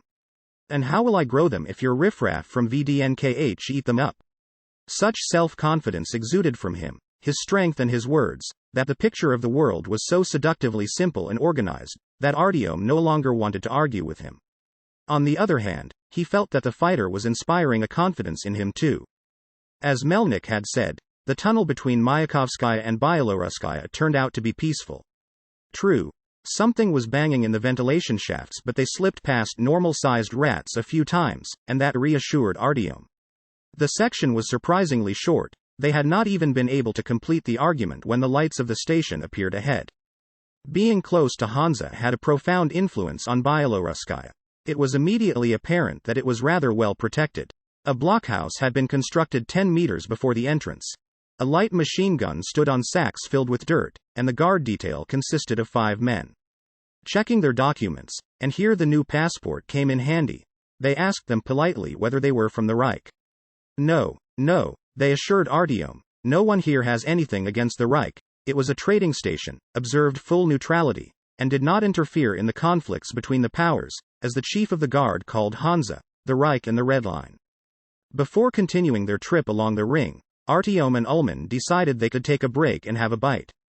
Sitting in an affluent, even chic, snack bar, Artyom obtained information about Byelorusskaya as well as eating an excellent and inexpensive cutlet. A round-faced, fair-haired man sitting at the table opposite, who introduced himself as Leonid Petrovich, was tucking away an epic portion of bacon and eggs, and when his mouth was empty, he told them with pleasure about his station.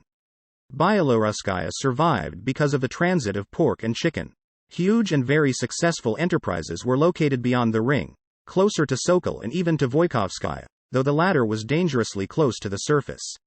Kilometers of tunnels and engineering lines had been converted to a huge livestock farm that fed all of Hansa, and delivered goods both to the Fourth Reich and to the eternally half-starved Red Line. Moreover, the residents of Dynamo had inherited from their enterprising predecessors an aptitude for the tailor's trade. They sewed the pigskin jackets that Artyom had seen at Prospect Mir. No external danger from this end of the Zamoskvoretskaya line existed, and in all the years of living in the metro, no one even once had put either Sokol, Airport, or Dynam out of business. Hansa laid no claims to them, being satisfied by the ability to collect a duty from the transportation of the goods, and at the same time they rendered them protection from the fascists and the Reds. Nearly all of the residents of Byelorusskaya were involved in business. Farmers from Sokol and tailors from Dynamo had the sense to make a profit from the wholesale deliveries. Bringing a batch of hogs or live chickens on handcars and trams pulled by men, the people from that side, as they called them here, unloaded their belongings. For these purposes special cranes even had been installed on the platforms, settled up their accounts and left for home. Life bustled at the station. The resolute traders, at Byelorusskaya they were called managers for some reason, drifted from the terminal, the unloading locations, to warehouses, jingling bags with cartridges and dispensing instructions to sinewy loaders. Small carts on well-lubricated wheels, laden with boxes and bundles, rolled noiselessly towards rows of counters, or to the ring boundary line, from where Hansa buyers took the merchandise, or to the opposite edge of the platform, where Reich emissaries awaited the unloading of their orders. There were quite a few fascists here, but not the ordinary ones, mainly officers. However, they behaved themselves. They were a little arrogant, but within the bounds of decency. They looked with hostility at the swarthy dark-haired men, of whom there were enough among the local tradesmen and loaders, but they didn't try to impose their beliefs and laws. And we have banks here, too, you know. Many of them, from the Reich, come to us supposedly for goods, but really they come to invest their savings, his companion shared with Artyom. I doubt that they will touch us. We are like Switzerland for them, he added incomprehensibly. You have it good here, Artyom noted politely. It's not just us, it's all about Byelorusskaya. So where are you from? Leonid Petrovich finally asked out of respect. Ullman pretended that all his attention was on his cutlet and he had not heard the question. I'm from VDNKH, Artyom replied, glancing at him. What do you say? How terrible. Leonid Petrovich even put down his knife and fork. They say things are really bad there? I heard they are hanging on by a thread. Half the people have died. Is it true? A lump stuck in Artyom's throat. For better or for worse, he had to reach VDNKH, see his own kind, perhaps, for the last time. How had he been able to waste valuable time eating? Moving the plate away, he asked for the bill and, despite Ullman's protests, pulled him along with him, past the counters with meat and clothing in the openings of the arches, past the piles of merchandise, past the bartering peddlers, bustling loaders, the sedately strolling fascist officers, towards the crossing to the ring line. Over the entrance hung a white cloth with a brown circle in the middle. 2 machine gunners in the familiar gray camouflage checked their documents and inspected their things. Artyom had not succeeded in getting through to the Hansa territory with such ease before. Ullman, still chewing a piece of cutlet, dug into his pocket and presented an unknown type of ID to the border guards. They silently moved away a section of the barrier, allowing them in. What kind of a pass is that? Artyom was curious. So, the award booklet for the medal, for service to the fatherland. Ullman laughed it off. Everyone is indebted to our colonel. The crossing to the ring was a strange mixture of fortress and warehouses. The second Hansa border began beyond the footbridges over the tracks. Real redoubts had been erected there with machine guns and even a flamethrower. And further away, next to a memorial, a bronze, bearded guy with a machine gun, a frail girl and a pensive lad with weapons, most likely, the founders of Byelorusskaya or heroes of a battle with mutants, Artyom thought. A whole garrison of not less than 20 soldiers was deployed. This is because of the Reich, Ullman explained to Artyom. It's like this with the fascists. Trust but verify. They didn't touch Switzerland, of course, but they subjugated France. I have gaps in my knowledge of history, Artyom acknowledged with embarrassment. My stepfather couldn't find a 10th grade textbook. Though I have read a little about ancient Greece. An endless chain of loaders with bundles on their shoulders trailed past the soldiers like ants. The movement was well organized. The bearers descended on one escalator, and they came up, unladen, on the other. A third was intended for the remaining passers-by. Below sat a machine gunner in a glass booth, watching the escalator. He checked Artyom and Ullman's documents again and issued them papers with the stamp, temporary registration, in transit, and the date. This station also was named Byelorusskaya, but the difference from its radial twin was striking. They were like twins separated at birth, one of whom ended up in a royal family and the other who was adopted and grew up poor. All the prosperity of that first Byelorusskaya faded in comparison with the ring station. It gleamed with shining white walls, fascinated with intricate stucco work on the ceiling and dazzled with neon lamps, of which only 3 were burning in all the station, but even their light was more than enough. The loaders on the platform were divided into 2 parts. One group walked to the tracks through arches on the left, the other to the right, casting off their bundles into piles and returning at a run for new ones. 2 stops had been made at the tracks, for merchandise, where a small crane had been installed, and for passengers, where a ticket office stood. Once every 15 or 20 minutes a cargo handcar went past the station. They were outfitted with a peculiar body, board planking on which they had loaded boxes and bundles. Besides the 3 or 4 men who stood at the handles of the handcar, there also was a guard on each. The passenger handcars arrived more rarely. Artyom and Ullman had to wait more than 40 minutes. As the ticket collector explained to them, the passenger handcars waited until enough people had gathered so as not to send the workers on errands for no reason. The fact that somewhere in the metro it was still possible to buy a ticket, a cartridge for each stage, and pass from station to station, as before, completely fascinated Artyom. He even forgot about all his problems for a while and simply stood and observed the loading of the merchandise. It showed him how fine life in the metro must have been earlier when huge sparkling trains, not manual handcars, moved along the tracks. That's your carrier coming, the ticket collector announced, and he began to ring a small bell. A large handcar, to which was attached a tram with wooden benches, rolled to a stop. Having presented their tickets, they sat down on unoccupied seats. After waiting another few minutes for tardy passengers, the trolley moved on. Half the benches were situated so that the passengers were sitting facing forward and half facing to the rear. Artyom had got a seat facing backwards and Ullman was sitting in the remaining seat, with his back to him. Why are the seats arranged so strangely, in different directions? Artyom asked of his neighbor, a hale old woman of about 60 years old who was wearing a woolen shawl riddled with holes. It's uncomfortable, you know. She threw up her hands. And what? Would you leave the tunnel running wild?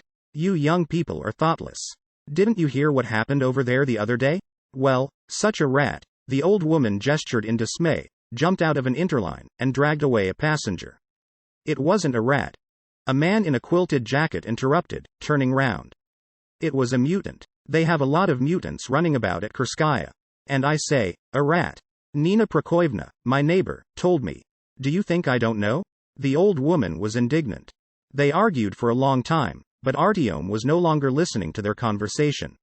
His thoughts once again had turned to VDNKH. He had already decided that, before he went up to the surface to set out for the Ostankino Tower with Ullman, he would definitely try to get through to his home station. He still didn't know how he would convince his partner, but he had a bad feeling that this might be his last chance to see his home and friends. And he couldn't ignore it. Who knew what would happen later? Though the stalker had said that there was nothing complicated about their task, Artyom didn't really believe that he would be meeting him any time again.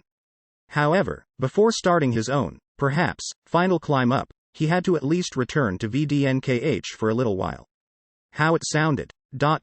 VDNKH. Melodic. Endearing. I could listen and listen to it, Artyom thought. Had his casual acquaintance at Byelorusskaya really been speaking the truth?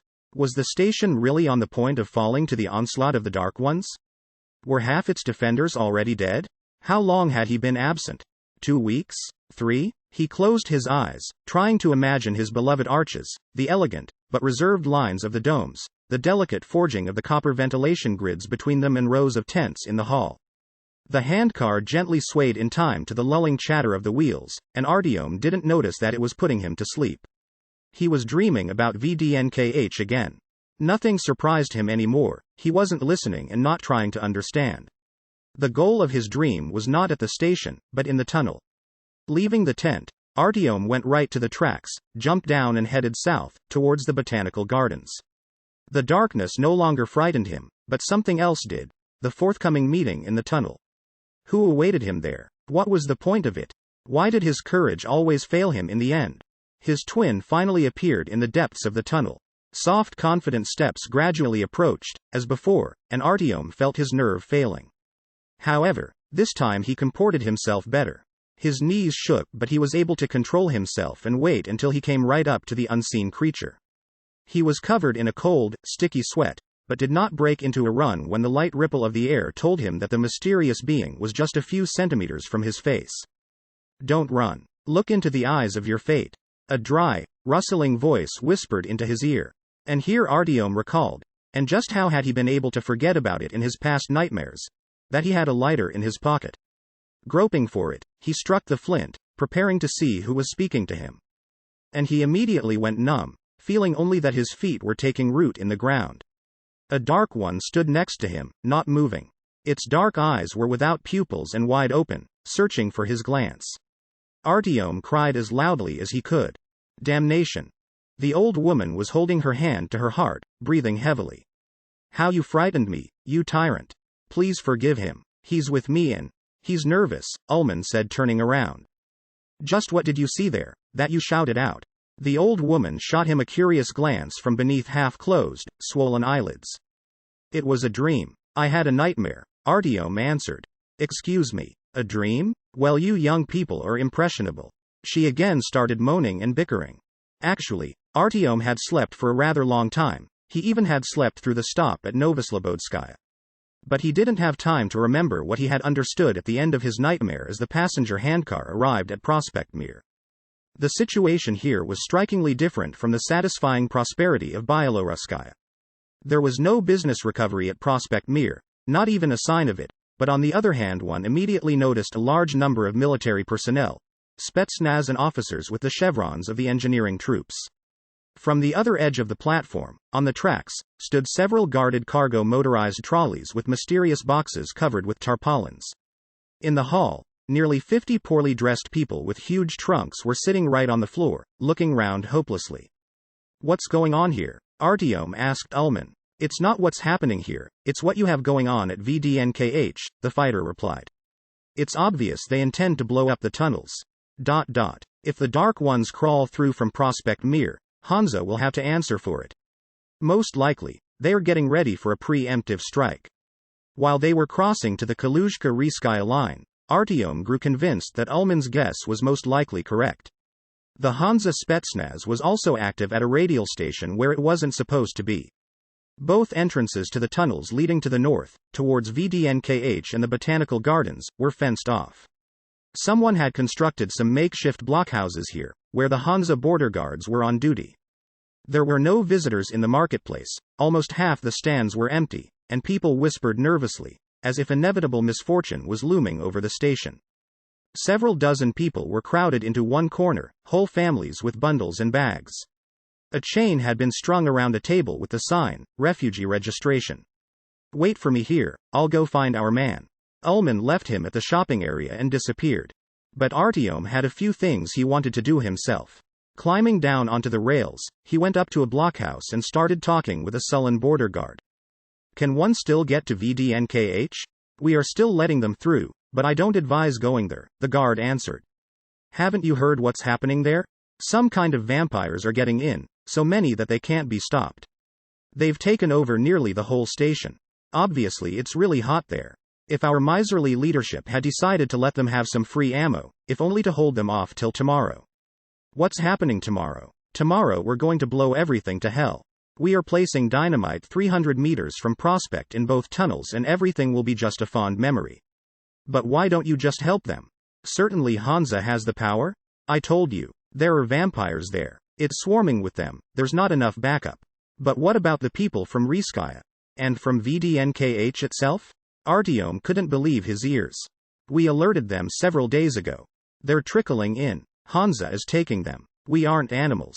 But they had better hurry. When the time runs out, it's so long. So you should try to get there and back as soon as possible.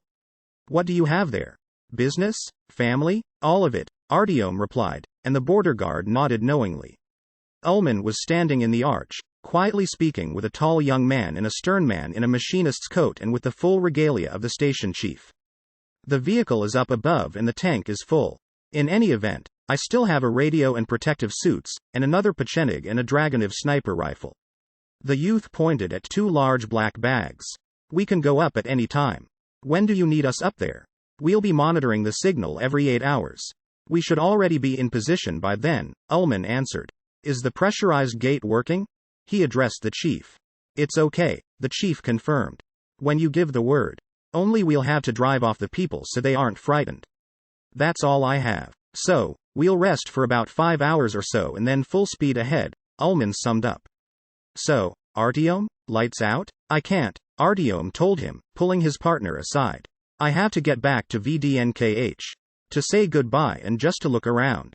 You were right, they will be blowing up all the tunnels from Prospect Mir. Even if we come back alive from there, I won't see my station anymore. I have to, honestly. Listen. If you are just afraid of going up, to your Dark Ones, just say so, Ullman nearly started, but on seeing Artyom's look, he stopped short. It was a joke. Excuse me. Honest. I have to, Artyom repeated. He couldn't explain his feeling, but he knew that he had to get to VDNKH at any cost. Well, if you have to, then you have to, the fighter replied, embarrassed. You won't have time to get back, especially if you intend to say goodbye to someone there. Here's what we'll do. We'll ride from here along Prospect Mir in the vehicle with Pashka, that's him with the cases. We had intended to go directly to the tower earlier, but we can take a detour and run by the old entrance to the VDNKH metro. Everything new has been turned upside down, your people have to know that. We'll wait for you there. In 5 hours and 50 minutes. Whoever doesn't make it is late. Did you get a suit? Do you have a watch? Here, take mine. I'll get one from Pashka. He unfastened the metal bracelet. In 5 hours, 50 minutes. Artyom nodded, shook Ullman's hand and raced towards the blockhouse. Seeing him again, the border guard shook his head. And nothing else strange is happening in this crossing? Artyom asked. Are you here about the pipes or what? It's nothing. They patched them up. They say your head will spin when you are going by, the border guard answered. Artyom thanked him with a nod, turned on his flashlight and walked into the tunnel. Different thoughts raced through his head for the first 10 minutes. About the danger of the crossing laying ahead, about the considered and reasonable way of life at Byelorussky, then about the carriers and real trains. But gradually the tunnel's darkness sucked these trivial thoughts, this confusion of flashing pictures and snatches of phrases, from him. At first he grew calm, empty, then he began to think about something else. His journey was coming to an end. Even Artyom could not say how long he had been away. Maybe 2 weeks had passed, perhaps more than a month. How simple, how short the trip had seemed to him when, sitting on the handcar at Alexeyevskaya, he had been looking at his old map in the light of the flashlight, trying to plan a route to Polis. An unknown world lay before him then, about which he knew nothing for certain. It had been possible to develop a route by considering only the length of the journey and not how it would change the traveler walking it. Life had turned out to be very different, confused and complex, mortally dangerous. Even casual companions, sharing small segments of his trip with him, had paid for it with their lives. Artyom remembered Oleg. Everyone has his own predestination, Sergei Andreevich had told him at Polyanka. Could it have been that the terrible, nonsensical death spared other people and allowed them to continue their affairs? Artyom grew cold and uncomfortable. To accept such a proposition, to accept this sacrifice, meant that he had to believe that his journey could only be at the cost of somebody's life. Could it be that in order to fulfill his predestined fate others had to be trampled, destroyed, crippled? Oleg, of course, had been too young to ask why he had been born. But if he had thought about it, he would hardly have agreed to a fate. The faces of Mikhail Porfiryevich, Daniel and Tretiak passed before his eyes. Why did they die? Why did Artyom himself survive? What gave him this capacity, this right? Artyom was sorry that Ulman, who with one mocking remark could dispel his doubts, was not with him now. The difference between them was that the trip through the metro had forced Artyom to see the world as if through a multifaceted prism, but Ulman's Spartan life had taught him to view things simply, through the sight of a sniper's rifle. He didn't know which of the two of them was right, but Artyom no longer was able to believe that there can be only one single true answer to every question. Generally in life, and especially in the metro, everything was unclear, changing and relative. Khan had explained this to him at first using the example of the station clock. If such a basis for perceiving the world, as time, turned out to be far-fetched and relative, then just what could be said about other indisputable views of life? All of it. From the voice of the pipe in the tunnel through which he was walking, and the shining of the Kremlin stars to the eternal secrets of the human soul, had several explanations. And there were many answers to the question, why? The people Artyom had encountered, from the cannibals at Park Pobedi to the fighters of the Che Guevara Brigade, knew how to answer it. All of them had their own answers. The sectarians and the Satanists, the fascists and the philosophers with the machine guns, like Khan. It was for this reason that it was difficult for Artyom to choose and accept only one of them. Getting a new version of the answer every day, Artyom was unable to compel himself to believe what was true, because the next day another, no less precise and comprehensive one, might arise. Whom should he believe? And in what? In the great worm. The cannibalistic god, shaped like an electrified train and populating the barren, scorched earth with living beings. In the wrathful and jealous Jehovah. In his vainglorious reflection, Satan. In the victory of communism in the whole metro. In the supremacy of the fair-haired men with turned-up noses over curly-haired, swarthy races. Something suggested to Artyom that there were no differences in any of it. Any faith served man only as a crutch supporting him. When Artyom was young, his stepfather's story about how a monkey took up a cane and became a man made him laugh.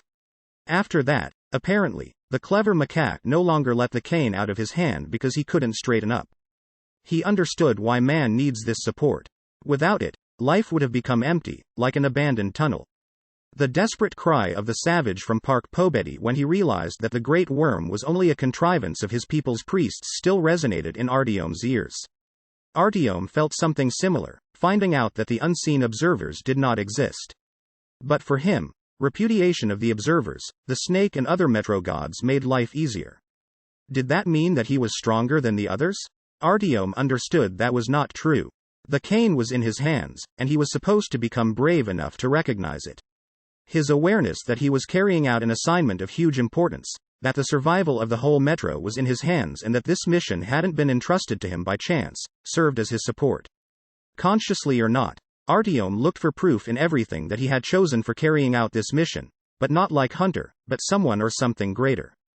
To destroy the Dark Ones, to save his home station and those near and dear from them and to stop the destruction of the metro, that was his task. And everything that had happened to Artyom during his travels proved only one thing: he was not the same as everyone. Something special had been intended for him. He was supposed to make mincemeat of and destroy the vermin which otherwise would make short work of the remnants of mankind. While he was walking along this path, faithfully interpreting the signs being sent his way, his will for success was overcoming reality, playing with statistical probability, warding off bullets, blinding monsters and enemies, and compelling allies to be at the right location at the right time. How else could he understand why Daniel had turned over to him the plan of the missile unit's location, and this unit by some miracle had not been destroyed decades ago? How else to explain that, against all common sense, he had met one of the few, maybe only living missile men in the whole metro? Had Providence placed powerful weapons into Artyom's hands personally and sent him a man to help deliver a death blow to the inexplicable and merciless force, crushing it? How else could all the miraculous rescues of Artyom from the most desperate situations be explained? While he believed in his own predestination, he was invulnerable, although people who accompanied him perished one after the other. Artyom's thoughts turned to what had been said by Sergei Andreevich at Polyonka about fate. At that time those words had driven him forward, like a new, lubricated spring installed in the worn-out, corroded mechanism of a wind-up toy. But at the same time, they were unpleasant for him. Maybe it was because this theory deprived Artyom of his own free will and forced him to submit to the storyline of his own fate. But, on the other hand, how was it possible for him to refute the existence of this line of thinking after everything that had happened to him? He could no longer believe that his whole life was only a succession of random events. Too much already had happened, and it was impossible to get out of this rut just like that. If he had gone so far, then he had to go even further, such was the inexorable logic of the path chosen. Now it was already too late to hold any doubts. He must go forward, even if this meant bearing the responsibility not only for his own life, but also for the lives of others. All the sacrifices had not been in vain. He had to accept them, he was obligated to take his path to the end. That was his fate. Just how had he lacked this clarity earlier? He had doubted his own election, distracted by stupidity and hesitating all this time, but the answer always was right there. Ullman had been right. There's no need to complicate life. Artyom was walking now, briskly beating out the pace. And he hadn't heard any noise from the pipes. Nothing dangerous had been encountered at all in the tunnels all the way to VDNKH. However, Artyom had come across people who were going to Prospect Mir. He was moving against the flow of those unfortunates, who were exhausted, had cast off everything and were running from the danger. They viewed him as a madman. He alone was walking into the lair of terror itself at the same time the others were trying to abandon the cursed place. There were no patrols at Rizhskaya or at Alexeyevskaya. Immersing himself in his thoughts, Artyom didn't notice when he had approached VDNKH, though not less than an hour and a half had passed. Climbing into the station and looking around, he unwillingly shuddered. How much it reminded him of that VDNKH he saw in his nightmares. Half the lighting was not working, there was the odor of burning gunpowder in the air, and somewhere in the distance were heard the moans and the anguished crying of women. Artyom held the machine gun at the ready and moved ahead, carefully skirting the arches and examining the shadows closely. It was as if the Dark Ones had been able, at least once, to penetrate the fences and reach the station itself. Some of the tents had been cleared away, and in several places there were dried traces of blood on the floor. People were still living here and there, and a flashlight sometimes even shone through the canvas. Distant gunfire could be heard from the northern tunnel. The exit to it was covered with bags of dirt piled as high as a man. 3 men were pressed against this breastwork, observing the tunnel through gun slots and keeping the approaches in their sights. Artyom? Artyom, where did you come from? A familiar voice hailed him. Turning around, he noticed Kirill, one of the men he had left VDNKH with at the very beginning of his journey. Kirill's arm was in a sling, and the hair on his head seemed even more unkempt than usual. Well, I've come back, Artyom answered vaguely. How are you holding out here? Where's Uncle Sasha? Where's Jenka? Jenka? He was caught. They killed him, a week ago, Kirill said gloomily. Artyom's heart fell. And my stepfather? Suhoy is alive and well, he's in charge.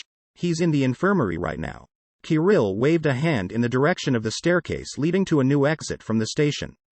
Thanks. Artyom raced away. And just where have you been? Kirill cried after him. The infirmary was sinister. There weren't many real wounded here, only 5 men. Other patients occupied the majority of the space. Diapered like infants and confined in sleeping bags, they were laid out in a row. All of them had their eyes wide open and they mumbled incoherently through their half-open mouths. It wasn't a nurse watching over them, but a rifleman holding a file with chloroform in his hands. From time to time one of those in diapers began to fidget along the floor, howling and transferring his agitation to the rest, and then the guard would place a rag soaked with chloroform to the man's face. The man didn't fall asleep, nor did he close his eyes, but he went quiet for some time and calmed down. Artyom didn't see Suhoy right away.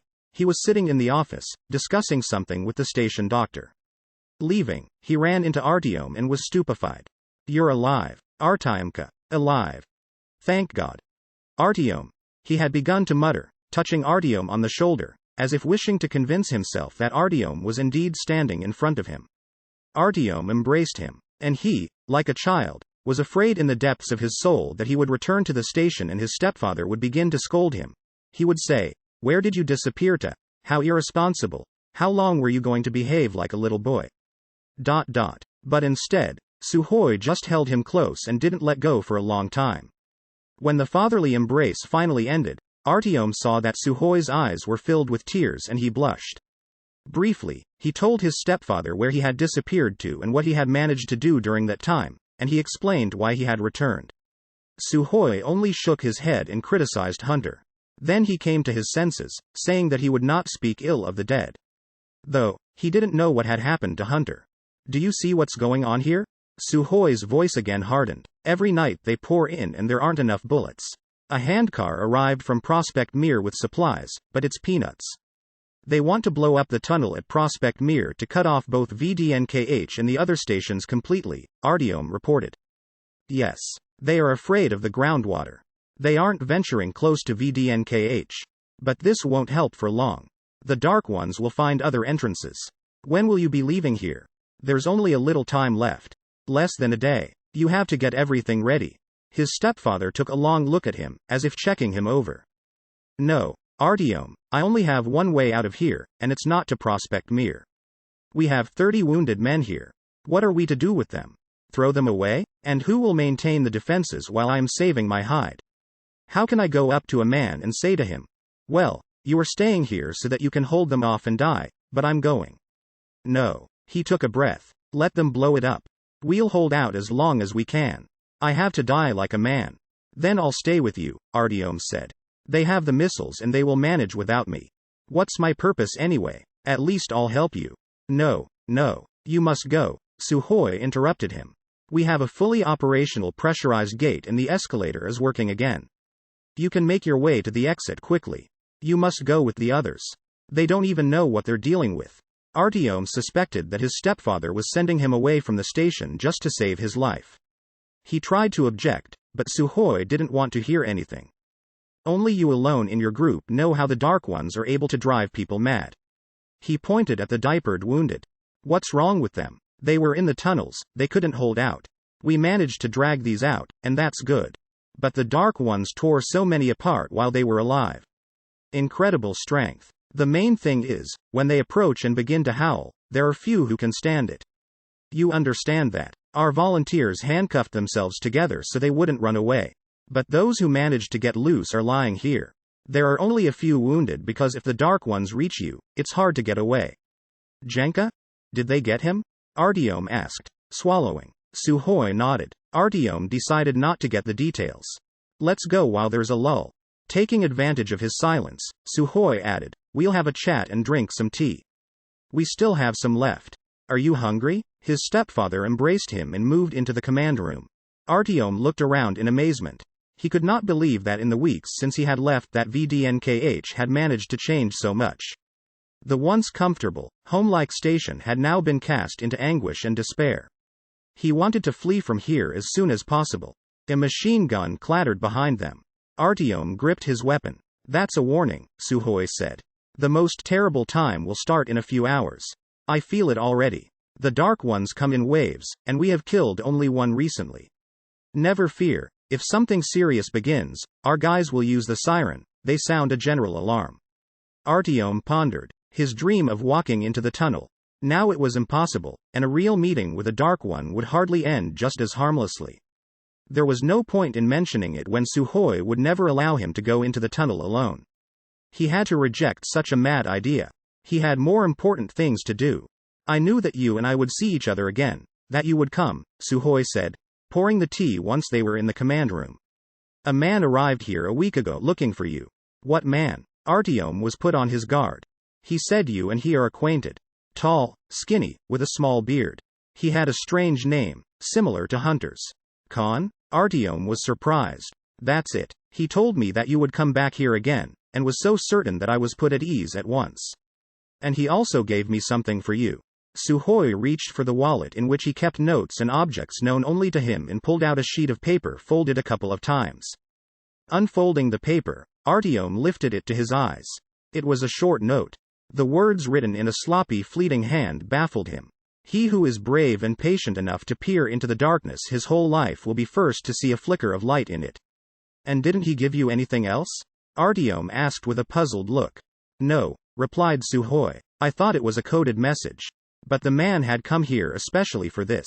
Artyom shrugged his shoulders. Half of everything Khan had said and done seemed complete nonsense to him, but, on the other hand, the other half had compelled him to look at the world otherwise. How was he to know to which part this note pertained? They drank tea and chatted for quite a while. Artyom was unable to throw off the feeling that he was seeing his stepfather for the last time, and it was as if he was trying to talk long enough with him to last him for the rest of his life. Then the time to leave arrived. Suhoy tugged the handle and, with a grinding sound, the heavy cover lifted a meter. Stagnant rainwater poured down from outside.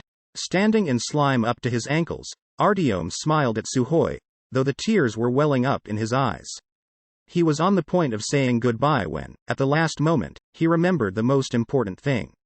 Withdrawing the children's book from his rucksack, he opened it to the page with the photograph inside and handed it to his stepfather.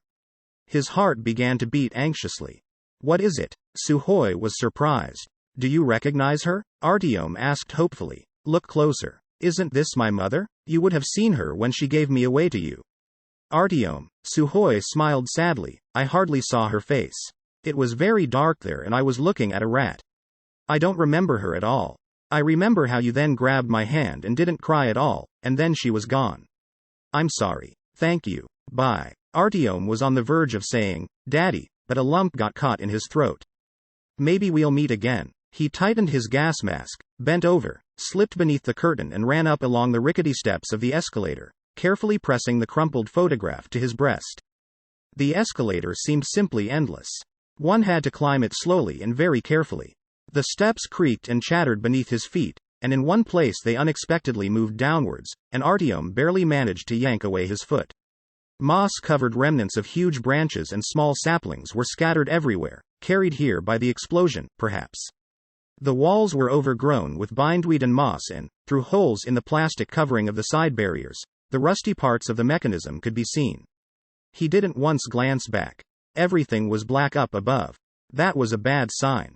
Suddenly he thought, what if the station pavilion crumbled and he couldn't overcome the obstacle? If it were just a moonless night, it wouldn't be too bad. But it wouldn't be easy guiding the fire of the missile battery in poor visibility. The closer to the end of the escalator, the brighter the glares on the walls and the thin beams penetrating the slits became. The exit to the exterior pavilion was blocked, not by stones but by fallen trees. After several minutes of searching, Artyom discovered a narrow trapdoor through which he could just about squeeze. A huge gap, almost the length of the whole ceiling, yawned in the roof of the vestibule through which the pale lunar light fell. The floor was covered with broken branches and even with whole trees. Artyom noted several strange objects next to one of the walls, large, dark gray leather spheres, as tall as a man, rolling in the brush. They looked repulsive and Artyom was afraid to go any closer to them. Switching off his flashlight, he exited onto the street. The upper station vestibule stood among an accumulation of the expanded frames of once graceful merchants' pavilions and kiosks. Ahead he could see an enormous building. It was strangely bent and one of the wings was half demolished. Artyom looked around. Ullman and his comrade were not around. They must have been delayed along the way. He had a little time left to study the surroundings. Chapter 20 Born to Creep. After catching his breath for a minute, he listened, trying to detect the heartrending howl of the Dark Ones. The botanical gardens were not far from here, and Artyom couldn't understand why these beasts had not reached their station along the surface before now. Everything was quiet, but somewhere in the distance wild dogs howled sadly. Artyom didn't want to run into them. If they had managed to survive on the surface all these years, something must have distinguished them from the dogs the metro residents kept. Moving a little further away from the entrance to the station, he discovered something strange. A shallow, crudely dug trench encircled the pavilion. A stagnant dark liquid filled it as if it were a tiny moat. Jumping the trench, Artyom approached one of the kiosks and looked inside. It was completely empty. On the floor was broken glass. Everything else had been taken. He investigated several other kiosks, until he stumbled onto one which promised to be more interesting than the others. Outwardly, it resembled a tiny fortress. It was a cube welded from thick sheets of iron with a tiny window made of plate glass. A sign over the window read, "Currency Exchange." The door was secured with an unusual lock. It wasn't opened with a key, but with the correct digital combination. Approaching the little window, Artyom tried to open it, but he couldn't. He noticed some faded handwriting on the windowsill. Forgetting the danger, Artyom turned on his flashlight. It looked as if whoever had written it had been left-handed, but he was able to read the uneven letters. It said, "Bury me the human way. Code 767. And as soon as he understood what it might mean, an angry chirr was heard overhead. Artyom recognized the sound right away. The flying monsters above Kalinsky had cried exactly like that. He hastily put out the flashlight, but was too late. He heard the call again, directly above him. Artyom desperately looked around, searching for somewhere to hide. He decided to try the numbers written on the windowsill. Pressing the buttons with the digits in the necessary sequence, he pulled the handle toward him. He'd been right. A dull click was heard inside the lock, and the door gave with difficulty, creaking on its rusty hinges. Artyom wriggled inside, locked himself in and again turned on his light. In a corner, resting with its back to the wall, sat the shriveled mummy of a woman. It was squeezing a thick felt tip pen in one hand, and in the other a plastic bottle. The walls were covered with neat female handwriting from top to bottom. An empty tin of pills, bright chocolate wrappers and soda cans lay on the floor, and in a corner stood a half-open safe. Artyom wasn't afraid of the corpse. He felt only pity for the unknown girl. For some reason he was sure that it was a girl. The cry of the flying beast was heard once more, and then a powerful blow on the roof shook the kiosk. Artyom fell to the floor, waiting. The attack was not repeated, and the squeals of the creature began to grow more distant, so he decided to stand up. When it came down to it, he was able to hide as long as he liked in his shelter. The girl's corpse had not been disturbed all this time, though certainly enough hunters had feasted on those around it. Of course, he might have been able to kill the monster, but he would have had to go outside. And if he missed or the beast turned out to be armored, a second chance wouldn't present itself. It was more reasonable to wait for Ullman. If he was still alive. Artyom began to read the handwriting on the walls to pass the time. I write because I am bored and so I don't go insane. I've been sitting in this stall for 3 days already and I am afraid to go outside. I have seen 10 people who were not able to run into the metro. They suffocated and are lying right in the middle of the street even now. It's good that I managed to read in the paper how to glue adhesive tape to the seams. I will wait until the wind carries the cloud away. They wrote that there won't be any more danger after a day. The 9th of July. I tried reaching the metro. Some kind of iron wall starts beyond the escalator. I wasn't able to lift it and no matter how much I beat on it, no one opened it. I started feeling really bad after 10 minutes, so I came back here. There are many dead around. Everything is horrible, they are all swollen up and they smell. I broke the glass in a grocery stall and took the chocolate and mineral water. Now I won't starve to death. I have felt terribly weak. I have a safe full of dollars and rubles and nothing to do with them.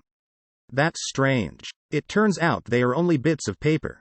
The 10th of July. They have continued bombing. An awful roar was heard all day to the right, from Prospect Mir. I thought no one was left, but yesterday a tank passed at a high speed. I wanted to run out and attract their attention, but I couldn't. I really miss Mom and Leva. I've been throwing up all day. Later I fell asleep. The 11th of July. A horribly burnt man has passed by. I don't know where he has been hiding all this time. He was forever crying and wheezing. It was really awful. He went toward the metro, then I heard a loud bang. Most likely he was knocking on that wall, too. Then everything went quiet. Tomorrow I'll go take a look and see whether they opened it for him or nor. A new blow shook the booth. The monster wasn't giving up on its catch. Artyom staggered and nearly fell on the dead body, barely able to hold himself up by grabbing onto the counter. Bending down, he waited another minute, then continued reading. The 12th of July. I'm not able to leave. I'm shivering. I don't understand whether I am sleeping or not. I was talking to Leva for an hour today and he said he will marry me soon. Then Mom arrived and her eyes were flowing. Then I was left alone again. I'm so lonely. When it all ends, when will they rescue us? Some dogs are here and are eating the corpses. Finally, thank you. I have been throwing up. The 13th of July. There's still some canned food, chocolate and mineral water, but I don't want it anymore. It'll be another year before life returns to normal. The Great Patriotic War went on for 5 years. Nothing can be longer. Everything will be okay. They will find me. The 14th of July. I don't want it anymore. I don't want it anymore. Bury me the human way. I don't want to be in this damned iron box. ... It's cramped. Thanks for the phenazepam. Good night. Alongside was some more handwriting, but ever more incoherent and ragged, and drawings. Imps, young girls in large hats or bows, human faces. Obviously she was hoping that the nightmare that she survived would soon be over, Artyom thought. A year or two, and everything would come full circle, everything would be as it was before. Life would go on and everyone would forget about what had happened. How many years have passed since then? Mankind has only further distanced itself from returning to the surface during this time. Did she dream that only those who managed to get down into the metro would survive?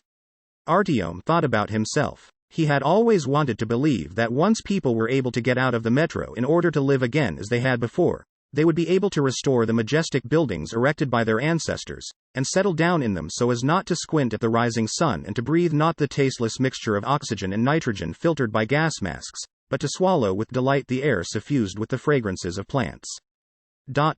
He didn't know how they smelled before, but it was supposed to be wonderful. His mother had reminisced about flowers. But, looking at the shriveled body of the unknown girl who didn't live to see the cherished day when her nightmare ended, he began to doubt that he would. How did his hope to see the return of a previous life differ from hers? During the years of existence in the metro, man had not amassed the strength to climb the steps of the shining escalator leading to his past glory and splendor in triumph. On the contrary, he was reduced, becoming used to the darkness. Most people had already forgotten the absolute authority mankind had once had over the world, others pined for it, and a third group cursed it. A horn sounded from outside and Artyom threw himself to the window. A very unusual vehicle stood on a patch of ground in front of the kiosks. He had seen automobiles before, in his distant childhood, then in pictures and photographs in books and, finally, during his previous climb to the surface. But not one of them looked like this. The huge 6-wheeled truck was painted red. Behind its cab, which had 2 rows of seats, the metal body of the truck had a white line along the side, and some pipes piled on the roof. 2 rotating blue lights blinked. Instead of struggling out of the booth, he shone his flashlight through the glass, waiting for an answering signal. The truck's headlights flashed on and off several times, but Artyom was unable to leave the kiosk. 2 huge shadows were diving headlong one after the other. The first grabbed the roof of the truck with its talons and was trying to lift the vehicle up, but it was too heavy. Lifting the vehicle's body a half-meter from the ground, the monster tore off both pipes, squealed with displeasure and dropped them. The second creature struck the automobile in the side with a screech, counting on turning it over. A door swung open, and a man in a protective suit jumped to the asphalt with a bulky machine gun in his hands. Lifting the barrel, he waited several seconds, evidently allowing the monster to come closer, and then let loose a spray of bullets. Offended chirring was heard from overhead. Artyom hastily opened the lock and ran outside. One of the winged monsters was describing a wide circle about 30 meters above their heads, preparing to strike again, but the other couldn't be seen anywhere. "Get in the vehicle," yelled the man with the machine gun. Artyom raced towards it, scrambled into the cab and sat on the long seat. The machine gunner let off a burst of shots several more times, then jumped onto the footboard, slid into the cab and slammed the door behind him. The vehicle roared off. "You feeding the pigeons?" Ullman hooted, looking at Artyom through his gas mask. Artyom thought that the flying beasts would pursue them, but instead, having flown past about another 100 meters behind the vehicle, the creatures turned back towards VDNKH. "They are defending a nest," the fighters said. "We've heard about that. They would not just have attacked the vehicle like that. They aren't big enough. Where is it, I wonder?" Artyom suddenly understood where the monsters had their nest, and why not one living thing, including the dark ones, dared be seen next to the exit from VDNKH. "Right in our station's hall, above the escalators," he said. "It that so? Strange. Usually they are higher, they nest on buildings," the fighter replied. "Most likely, it's another type." "Right. Sorry we were late." It turned out to be rather cramped in the suits and with the bulky weapons in the vehicle's cab. The rear seats were occupied by some of rucksacks and cases. Ullman had taken the outside seat. Artyom had ended up in the center, and left of him, behind the wheel, sat Pavel, Ullman's friend from Prospect Mir. What's there to excuse? It wasn't on purpose, the driver said. Something the colonel didn't warn us about. We had the impression a steamroller had passed over the street that runs from Prospect Mir to Rizhskaya. Why that bridge hasn't collapsed I don't know. There wasn't anywhere to hide. We barely got away from some dogs. Haven't you seen any dogs yet? Ullman asked. I only heard them, Artyom responded. Well, we had a good look at them, Pavel said, turning the wheel. What about them? Artyom was interested in learning from him. It wasn't anything good. They tore off the bumper and nearly gnawed through the wheel, even though we were moving. They only stopped when Petro took out the leader with the sniper rifle, he nodded at Ullman. It wasn't easy going. The ground was covered with trenches and holes. The asphalt was cracked and they had to make their way carefully. In one place they got stuck and it took about 5 minutes to cross a mountain of concrete rubble left from a collapsed bridge. Artyom looked out the window, squeezing the machine gun in his hands. It's going okay. Pavel was talking about the vehicle. Where did you find it? Artyom asked. At the depot. In pieces. They weren't able to fix it, so it couldn't go to fires while Moscow was burning down. Now we use it from time to time. Not for what it was built for, of course. Got you. Artyom again turned towards the window. We've been lucky with the weather.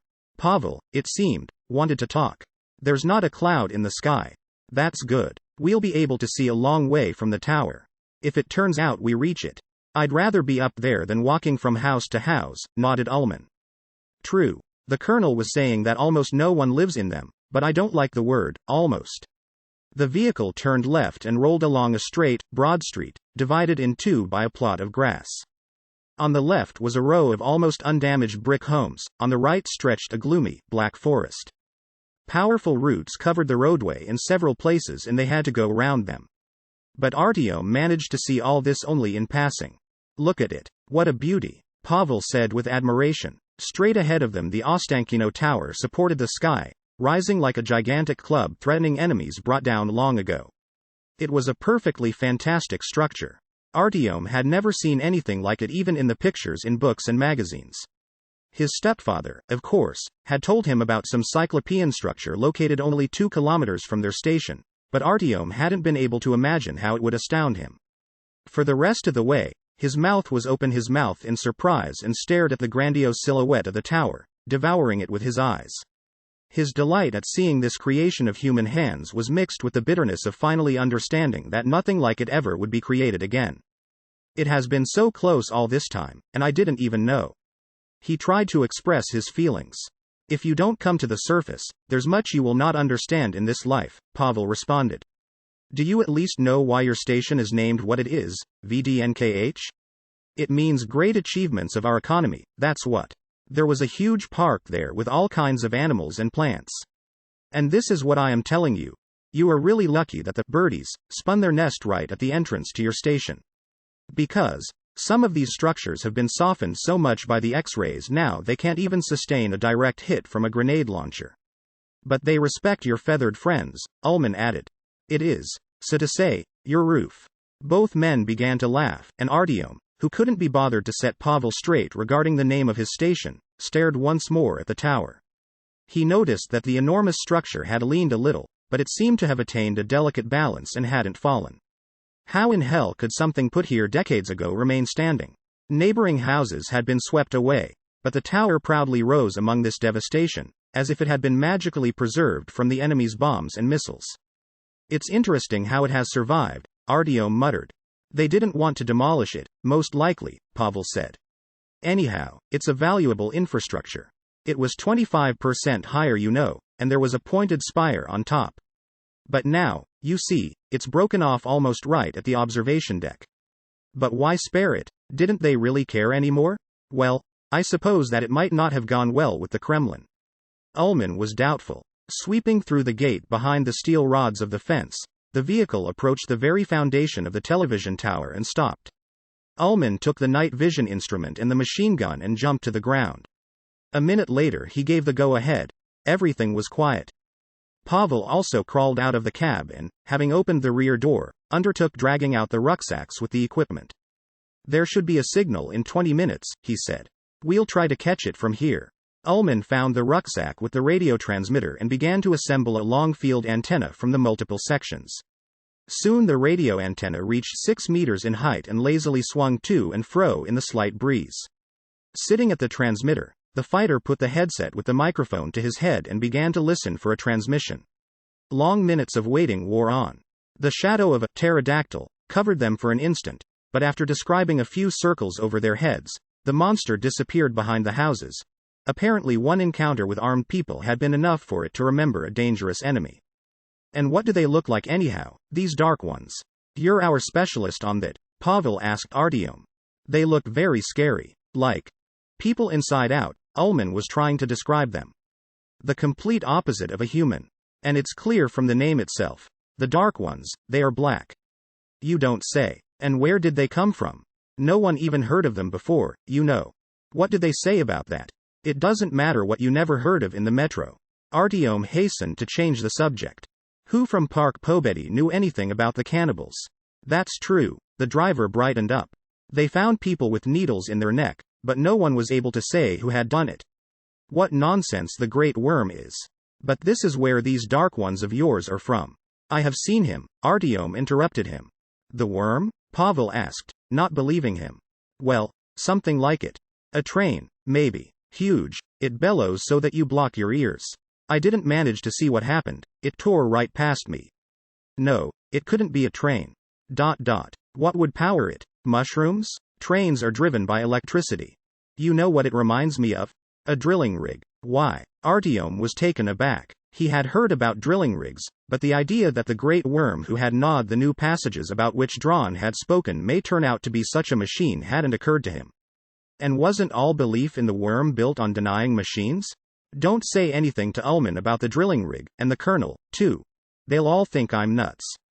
Pavel said. The thing is, I had been gathering information at Polis earlier.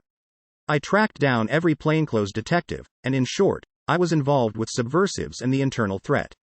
And one day an old guy ran into me and he was convinced that in one recess in a tunnel next to Borovitskaya, a noise was constantly heard, as if a drilling machine was operating behind the wall.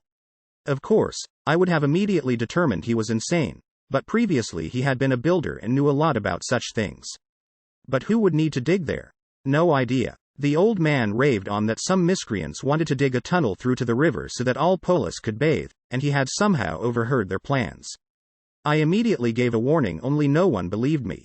I rushed to look for this old man in order to present him as a witness, but he, as luck would have it, had got lost somewhere. An agent provocateur, maybe. And maybe, Pavel looked carefully at Ullman and lowered his voice, he really heard how the military are digging something secret. And they buried my old man at the same time. Since then I have had ideas about a drilling rig and they are putting me down as a nutcase. It's hardly worth saying that they begin to taunt me straight off about the rig. He went quiet, looking searchingly at Artyom. What was his attitude to his story? Artyom vaguely shrugged his shoulders. Not a damned thing heard, empty air. The approaching Ullman spat angrily. We can't get it from here, son of a bitch. We have to get higher. Melnik most likely is too far away.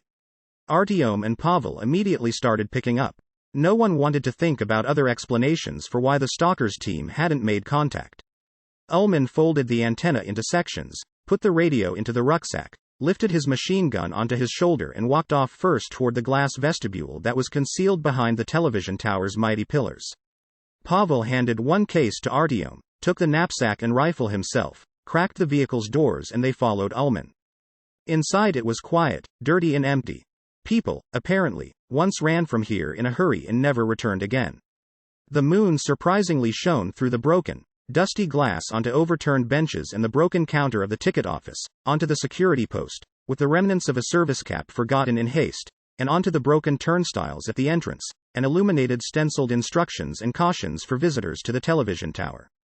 They turned off their flashlights and, looking around a little, found the exit to the staircase. The useless elevators that had been able to take people up in less than a minute stood on the first floor with their doors flung feebly open. Now the team was approaching the most difficult area. Ullman explained that they had to get to a height of more than 300 meters. Artyom did the first 200 steps with ease. Weeks of traveling around the metro had toughened his legs. He began to flag at 350. The winding staircase stretched upwards, and there was no perceptible difference between the floors. It was damp and cold inside the tower, and, apart from naked concrete walls, all that could be seen was abandoned equipment rooms, through the occasional open door. Ullman decided to take the first break after 500 steps, but he took only 5 minutes to rest. He was afraid of missing the moment when the stalker tried to communicate with them. Artyom lost count after the 800th step. His legs were filled with lead, and each one now weighed 3 times as much as at the beginning of the climb. Lifting his foot off the floor became very difficult. The floor pulled it back, like a magnet. Perspiration flooded his eyes, and the gray walls floated, as if in a fog, and the insidious steps began to clutch at his boots. He was not able to stop and rest. Behind him, panting, was Pavel, who was carrying twice as much as Artyom. After about 15 more minutes, Ullman again allowed them to take a break. Even he looked tired. His chest heaved heavily under the shapeless protective suit, and his hand rummaged along the wall in search of a support. Pulling a canteen with water from the knapsack, the fighter first extended it to Artyom. A special valve was provided in the gas mask through which a catheter passed. One was able to suck water through it. Artyom understood that the others wanted a drink, but he was unable to tear himself away from the rubber tube until the canteen was half empty. Afterwards, he settled to the floor and closed his eyes. "Come on, it's not much further," Ullman shouted. He jerked Artyom to his feet, took the case from him, loaded it onto his own shoulders and moved forward. Artyom didn't remember how long the final part of the climb took. The steps and walls merged into one dull hole. Beams and spots of light from behind dull stains on the viewing glass looked like radiant clouds, and for some time he was distracted by the fact that he was admiring their iridescent tints. The blood pounded in his head, the cold air tore his lungs, and the staircase went on forever. Artyom sat down on the floor several times, but they picked him up and forced him to walk. Why was he doing this? So that life could continue in the metro? Right. So that they could grow mushrooms and pigs at VDNKH in the future, and so that his stepfather and Jenkina's family lived there in peace, so that people unknown to him could settle at Alexeyevskaya and at Rizskaya, and so that the uneasy bustle of trade at Byeloruskaya didn't die away. So that the Brahmins could stroll about Polis in their robes and rustle the pages of books, grasping the ancient knowledge and passing it on to subsequent generations. So that the fascists could build their Reich, capturing racial enemies and torturing them to death, and so that the worm people could spirit away strangers' children and eat adults, and so that the woman at Mayakovskaya could bargain with her young son in the future, earning herself and him some bread. So that the rat races at Pavelitskaya didn't end, and the fighters of the Revolutionary Brigade could continue their assaults on fascists and their funny dialectical arguments. And so that thousands of people throughout the whole metro could breathe, eat, love one another, give life to their children, defecate and sleep, dream, fight, kill, be ravished and betrayed, philosophize and hate, and so that each could believe in his own paradise and his own hell. So that life in the metro, senseless and useless, exalted and filled with light, dirty and seething, endlessly diverse, so miraculous and fine, could continue. He thought about this, and it was as if a huge crank turned in his back and nudged him to take one more step and another and still another. Thanks to that, he continued to move his feet. And suddenly it all ended. They tumbled into a spacious area, a broad, circular corridor, a closed ring. Its inner wall was faced with marble, and Artyom at once felt as if he were at home. And there was an outer wall. The sky began at immediately behind the completely transparent outer wall, and somewhere far, far below were strewn tiny little homes, split into neighborhoods by roads and patches of parks, and there were huge black craters in the rectangles of surviving tall buildings. The whole, boundless city, like a gray mass moving toward the dark horizon, could be seen from here. Artyom got down onto the floor, leaning against the wall, and he looked for a very long time at Moscow and the sky slowly turning pink. Artyom, get up. That's enough sitting. Come, give us a hand. Ullman shook him by the shoulder. The fighter handed him a large bundle of wire, and Artyom stared at it blankly. This damned antenna won't pick up anything. Ullman pointed at the twisted 6-meter probe scattered on the floor. We'll try the loop. Over there's a door to the engineering balcony, a floor below us. The exit is right there on the botanical garden side. I'll stay here with the radio. You go outside with Pashka. He'll uncoil the antenna, you secure it. Be lively, cuz it will start to get light soon. Artyom nodded. He remembered why he was here and he got a second wind. Someone had tightened that invisible crank in his back and that inner spring began once more to unwind. Only a short while remained to the goal. He took the spool and moved towards the balcony door. The door didn't give, and Ullman had to fire a whole salvo into it before the glass, riddled by his bullets, cracked and spilled out. A powerful gust of wind almost knocked them off their feet. Artyom stepped onto a balcony enclosed by a grate the height of a man. Wow, look at them. Pavel extended the field binoculars to him and waved his hand in the appropriate direction. Artyom pressed the binoculars to his eyes and looked over the city until Pavel pointed him in the right direction. The botanical gardens and VDNKH coalesced into one dark impassable thicket, among which rose the peeling white cupolas and roofs of the exhibition's pavilions. Only two gaps were left in this dense forest, a narrow path between the main pavilions, Glavnaya Alea, Pavel whispered timidly, and this. A huge patch had formed right in the middle of the gardens, as if even the trees had drawn back in disgust from an unseen evil. It was a strange and repulsive sight. A large city like a gigantic life-giving organ, pulsing and quivering, that stretched out for several square kilometers. The sky gradually was being painted with morning colors, and this terrible tumor was becoming ever more visible. A living membrane entangled with veins, tiny black figures crawling out of cesspool exits, running about in a businesslike way, like ants. Ants especially, and their mother city reminded Artyom of an enormous anthill. And one was walking away from the paths, he saw it well now, towards a white round structure standing on its own, an exact copy of the entrance to the VDNKH station. The black figures reached the doors and disappeared.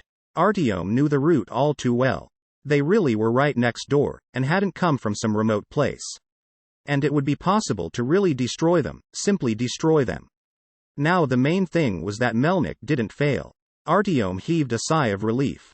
For some reason he was reminded of the black tunnel from his dreams, but he shook his head and set about unwinding the cable. The balcony encircled the tower, but the 40-meter wire wasn't enough to go right round. Tying off the end to the grate, they went back in. I have it. There's a signal. Ullman began to yell cheerfully on seeing them. We have comms. The colonel is turning the air blue, he's asking where we were earlier. He was pressing the headphones to his head, listened some more and added, he says everything is even better than we had thought. They found 4 installations, all in excellent condition. They had been preserved. In oil, beneath a tarpaulin. He says Anton is a hero. He's familiar with it all. They'll be ready soon. We have to report the coordinates. He sends you greetings, Artyom. Pavel unfolded the large map of the area that had been divided into quarters and, looking through the binoculars, began to dictate the coordinates. Ullman repeated them into the microphone of his radio. We'll seal up the station itself too in any case.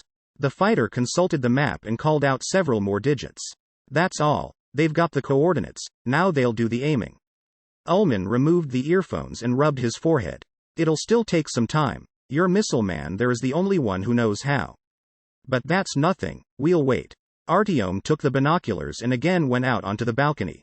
Something had dragged him to this disgusting anthill, some oppressive feeling, an intangible and inexpressible anguish, like something heavy pressing on his chest, not allowing him to breathe deeply. The black tunnel once more rose up before his eyes and suddenly it was clear, distinct, as Artyom had not seen it even in the nightmares that had pursued him relentlessly. But now it was possible not to be afraid. These vampires didn't have long to lord it in his dreams. That's all. It's taken off. The colonel says wait for the greeting. Now we're going to fry these black bitches of yours. Ullman yelled. And at that moment the city beneath their feet vanished. The sky disappeared into a dark abyss. The happy cries behind his back abated. And there remained only one empty black tunnel, along which Artyom had strolled so many times. For what? The time thickened and congealed. He pulled a plastic lighter from his pocket and struck the flint. A small happy flame jumped out and began to dance on the wick, illuminating the space around it. Artyom knew what he would see and understood that now he must not fear it, and, therefore, he simply lifted his head and looked at the huge black eyes without whites and pupils. And he heard it. You are the chosen one. The world had been turned upside down. In those unfathomable eyes he suddenly saw in a fraction of a second the answer to everything that had, for him, been left incomprehensible and inexplicable. The answer to all his doubts, hesitations and searches. And the answer turned out not to be what Artyom had been expecting. Having disappeared into the gaze of the Dark One, he suddenly saw the universe with its eyes. New life was being reborn and hundreds and thousands of individual minds were being joined together into a single whole. The resilient black skin allowed the Dark One to endure both the scorching sun and the January frosts. The soft telepathic tentacles enabled it to caress any creation and to painfully sting an enemy, and it was totally immune to pain. The Dark Ones were the true inheritors of the ruined universe, a phoenix that had risen from ashes of mankind. And they possessed a mind, inquisitive, living, but completely unlike the human mind. But, somehow, it connected with him, with Artyom. He saw people with the eyes of the Dark Ones, embittered, living beneath the earth, talking back with fire and lead, destroying the bearers of the flag of truce who had been sent to them with a song of peace. And they had wrested the white flag from them and stabbed them in the throat with the shaft.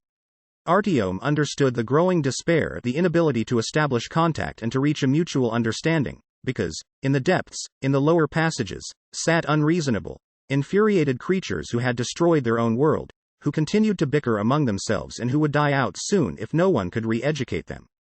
The Dark Ones were extending a helping hand to people. And again the people seized it with hatred. He saw the desire to rid themselves of these embittered but very clever creations. But he also saw the desperate searches to find one of the unfortunates, one who could become a bridge between the two worlds, who could explain to the people that there was nothing to fear, and who could help the Dark Ones communicate with them. He understood that there was nothing dividing people and the Dark Ones. He understood they were not competing for survival but were two organisms intended by nature to work together. And together, with man's technical knowledge and with the ability of the Dark Ones to overcome perils, they could take mankind to a new level, and the world, having ground to a halt, could continue to rotate about its axis. Because the Dark Ones were also part of mankind, a new branch of it, born here, in the ruins of a megalopolis swept away by war. The Dark Ones were the consequence of the final war. They were the children of this world, better adapted for the new terms of the game. And they sensed man not only with their customary organs, but also with tentacles of consciousness. Artyom recalled the mysterious noise in the pipes, he recalled the savages who could cast a spell with only a glance, and the revolting mass in the heart of the Kremlin that could assault one's reason. Man had not been able to cope with their influence on the mind, but it was as if the Dark Ones were created for it. Only they needed a partner, an ally. A friend. Someone who could help establish communications with their deaf and blind elder brothers, with people. And so began the long, patient search for an intermediary, a search crowned with luck and delight, because such an interpreter, the chosen one, had been found. But, before contact had been established with him, he disappeared. The tentacles of the commoner looked for him everywhere, sometimes grabbing him in order to begin discourse, but he, afraid, tore away and ran. But he had to be supported and rescued, stopped, warned of the danger, urged on and again taken home where communication with him would be especially strong and clear. Finally, contact could become established and then the chosen one could another timid step towards understanding his mission. His fate. He had been intended for this because he had opened the door to the metro, to the people and to the Dark Ones. Artyom briefly thought about asking what had happened to Hunter. But this thought began to whirl in the vortex of new improbable sensations and it vanished into the seething whirlpool of experiences and disappeared without a trace. Now nothing distracted him from his primary goal, and he once again opened his mind to their mind. He now stood on the threshold of something incredibly important. He had experienced this feeling at the very beginning of his odyssey, when he was sitting next to the bonfire at GLUKHOVSKY. And it was this clear understanding that kilometers of tunnels and weeks of wandering had led him to a secret door, and knowing that opening it would give him access to all the secrets of the universe and allow him to tower over the wretched people gouging out their world in the unyielding frozen earth. His long trip was forcing Artyom to throw the door open and bathe in the light of absolute knowledge that would gush out. And let the light blind him. Eyes were a clumsy and purposeless instrument, suitable only for those who have not seen anything in their life except the sooty arches of the tunnels in the filthy granite of the stations. Artyom now had to extend his hand towards the one offered to him. Though it was frightening, it was, undoubtedly, friendly. And then the door would be opened. And everything would be different. Unseen new horizons spread before him, beautiful and majestic. Joy and determination filled his heart, and there was only a drop of remorse that he had not understood all this earlier. that he had driven away his friends and brothers. He grabbed the door's handle and pulled it down. The hearts of thousands of dark ones far below were ignited with joy and hope. The darkness before his eyes dissipated and, putting the binoculars to his eyes, he saw that hundreds of black figures on the distant ground had stopped still. It seemed to him that all of them now were looking at him, not believing that so long awaited a miracle had occurred and the senseless fratricidal hostility had come to an end. At this second, the first missile drew a fiery smoky trail in the sky with lightning speed and struck the very center of the city. And immediately 3 more of the very same meteors streaked across the reddening sky. Artyom jerked back, hoping that the salvo could still be stopped. But he suddenly understood that everything was already over.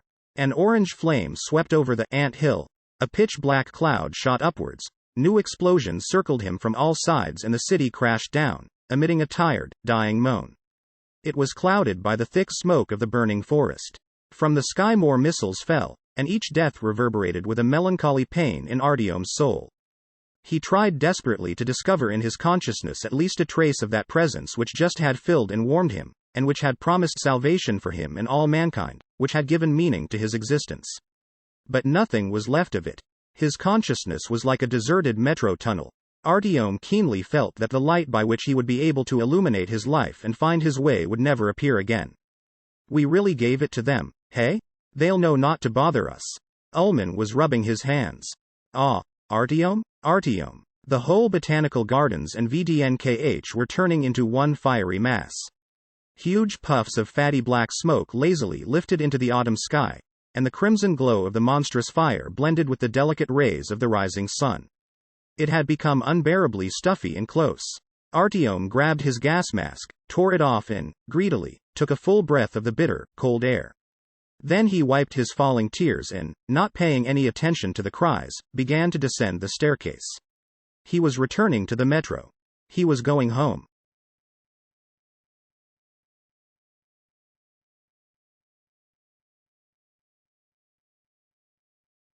Peace y'all. Shesh 4 DOVVV 2010